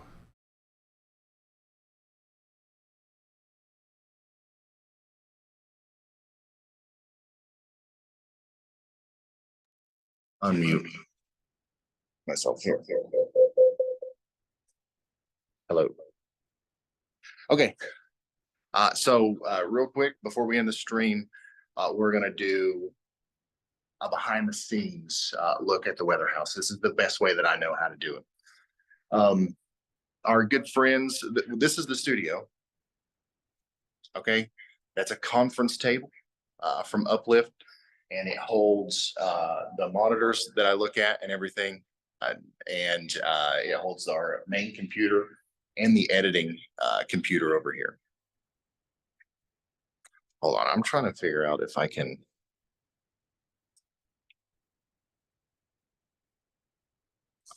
Well, this will just have to do. Let me flip this.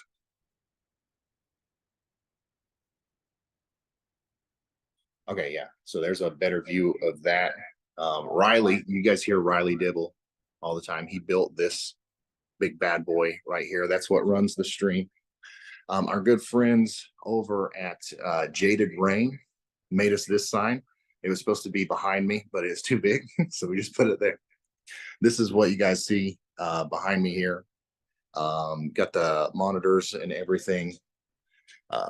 That's our very messy and unorganized data center. Let me turn this on. Yeah, look, it lights up and everything. Let's see what else. This is our new power system. So everything over here is hooked up to backup batteries. So it's technically I should be able to lose power and internet. And as long as the cell tower is still working and these batteries are going, I should be able to continue to stream for like 10 hours or so without any sort of interruptions. So yeah, this is the studio right here. This is where I make the videos and do the live streams. But it's not just the weather studio, right? It's the weather house. So let me show you the rest of the place here. We've got my makeshift hallway here. Got some cool weather graphs from Tim Vasquez on the wall here. Got a blank SKU-T. Some information about supercells and different kind of storm modes, cloud chart, weather symbol chart, tropical chart. Walk through the tunnel here. And you come into the weather kitchen, which is quite it's not very interesting. This is just where we kind of sit the weather food and put the weather water, got the Fujita super outbreak map here from April 3rd and 4th, 1974, hanging on the wall there. This is not a real wall, but this is the divider between the rest of the house and the studio over there. This is you guys hear me hollering at Chandra from time to time. I'm hollering back here in this room. There she is. Hey Ryan, it's Brad. This is Starting what to we see call an the uptick production room. in inflow Okay, into so that storm. Chandra, Had some convection that popped up. what do you do, Chandra?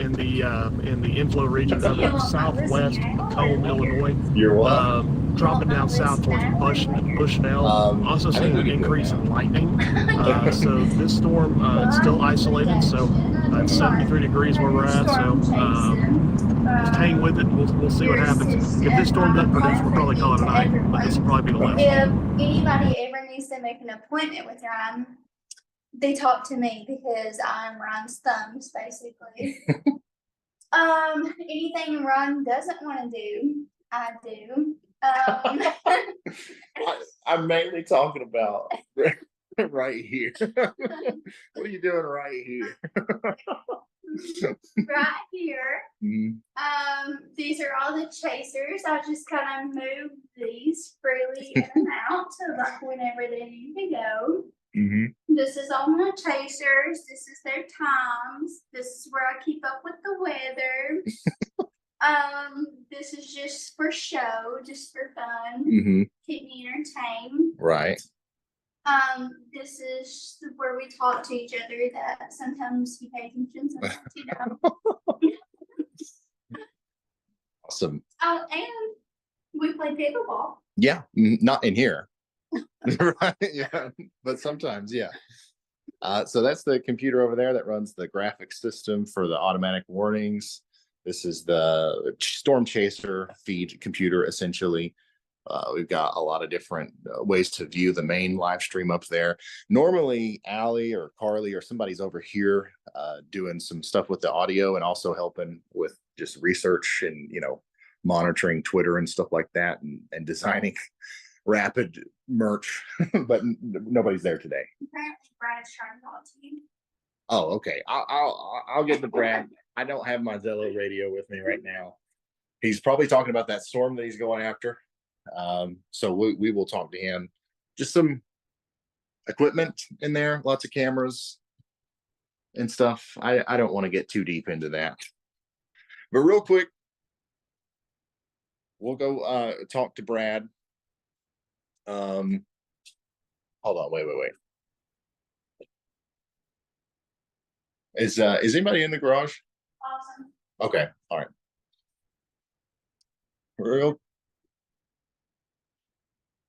Okay.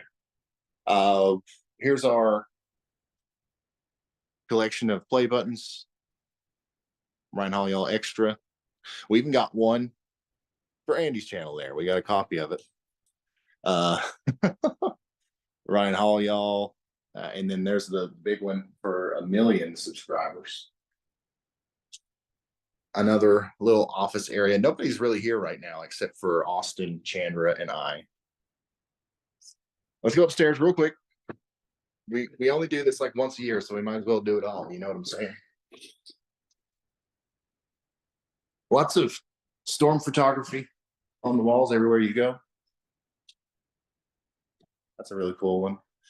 Another workspace that's currently empty. Couple more up here. This is where most of the extra videos are edited, right there. There's another one. And then we've got a photo or a painting actually of my great grandfather right there, sitting right next to Carly's office, our accountant, HR, whatever, like a million different things on this list as well. Carly's also not here right now. And then this is the conference room.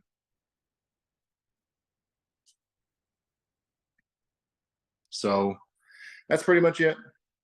Lots of things have changed since you guys last saw all this, I think, but that is basically what the weather house consists of. And if you pause at in any room, you'll see one of these. No weather radio.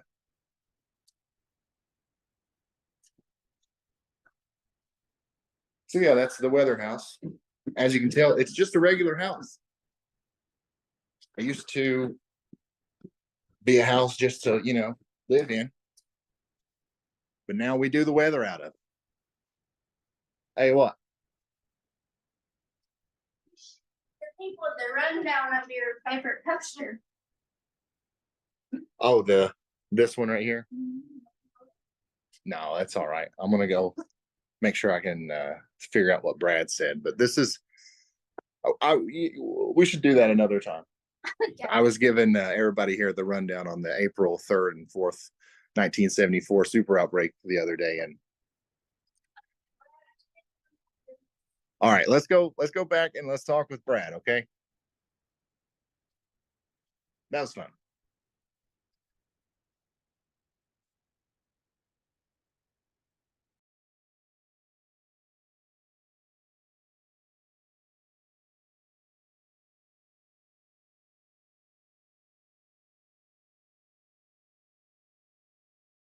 So that was the weather house, most of it anyways.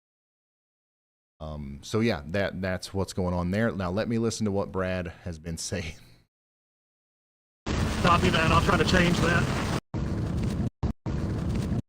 Not everything that he's been saying. Hold on.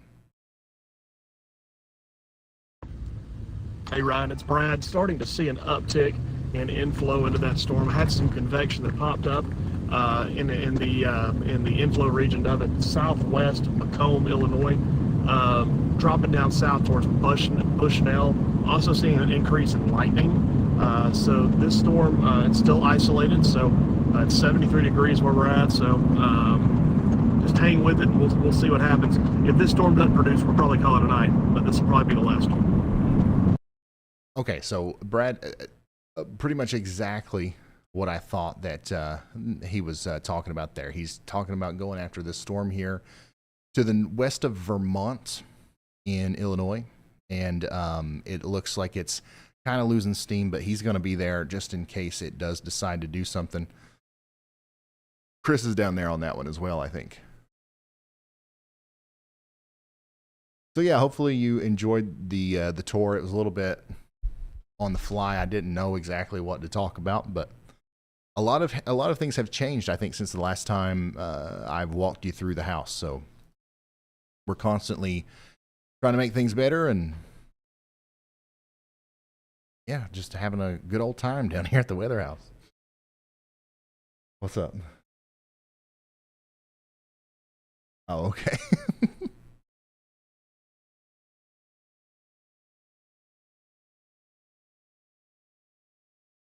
Who? He was just saying that he was going after that storm. Pretty much what I thought. He's saying that he was pretty much exactly what I thought. Said.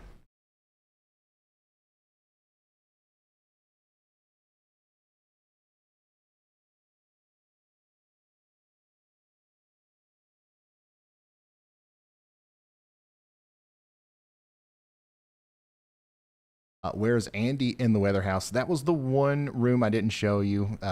It's the basement. It's like a little tiny room. I don't like going down there, so it's scary. It's scary, you know.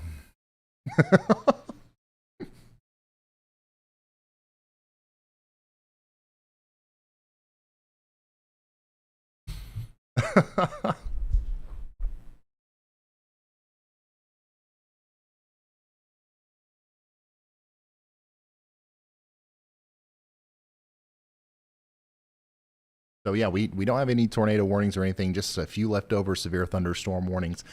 Those are going to be moving towards Chicago, Milwaukee, but they're going to be dying out by the time they get past Illinois. So Indiana, Kentucky, you guys really don't have to worry about anything. Tomorrow, maybe a little bit of storms in southern Michigan.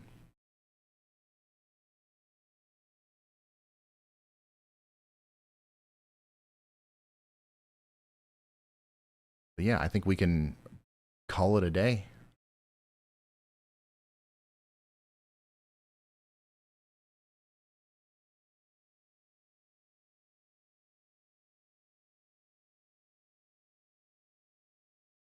Oh yeah, I forgot Riley. He's also down there. I don't go down there very often, but they got computers too, you know. All right, thank you guys for watching the stream. I really do appreciate it. We're going to see you again very soon. And yeah, that's it. I'm going to go. I'm going to spend the day with the family tomorrow, and then you'll hear from me a ton on Thursday. Hold on, wait. I got a good, hold on, I got a thing for this.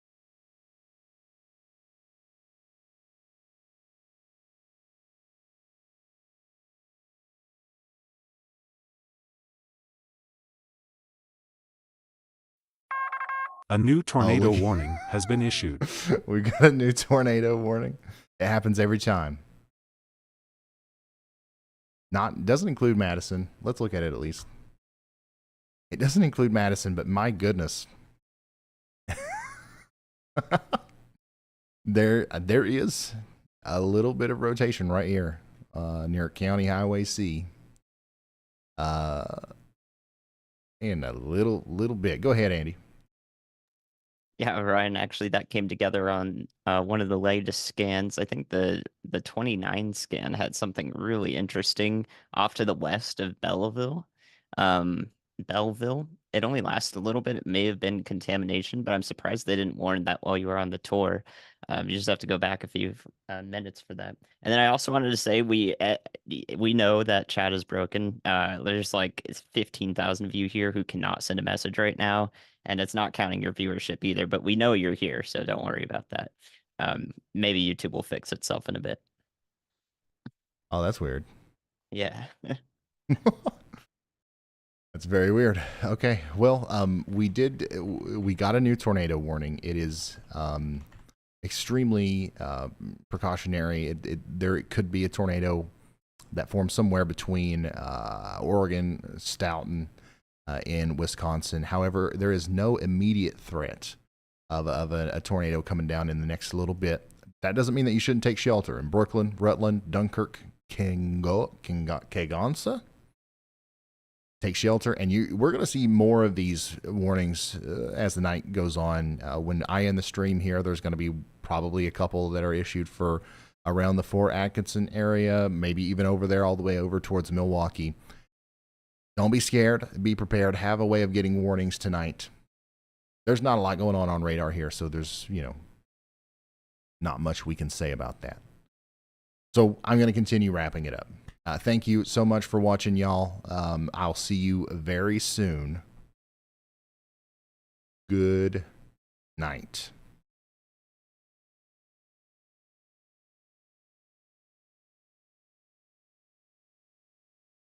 Not starting.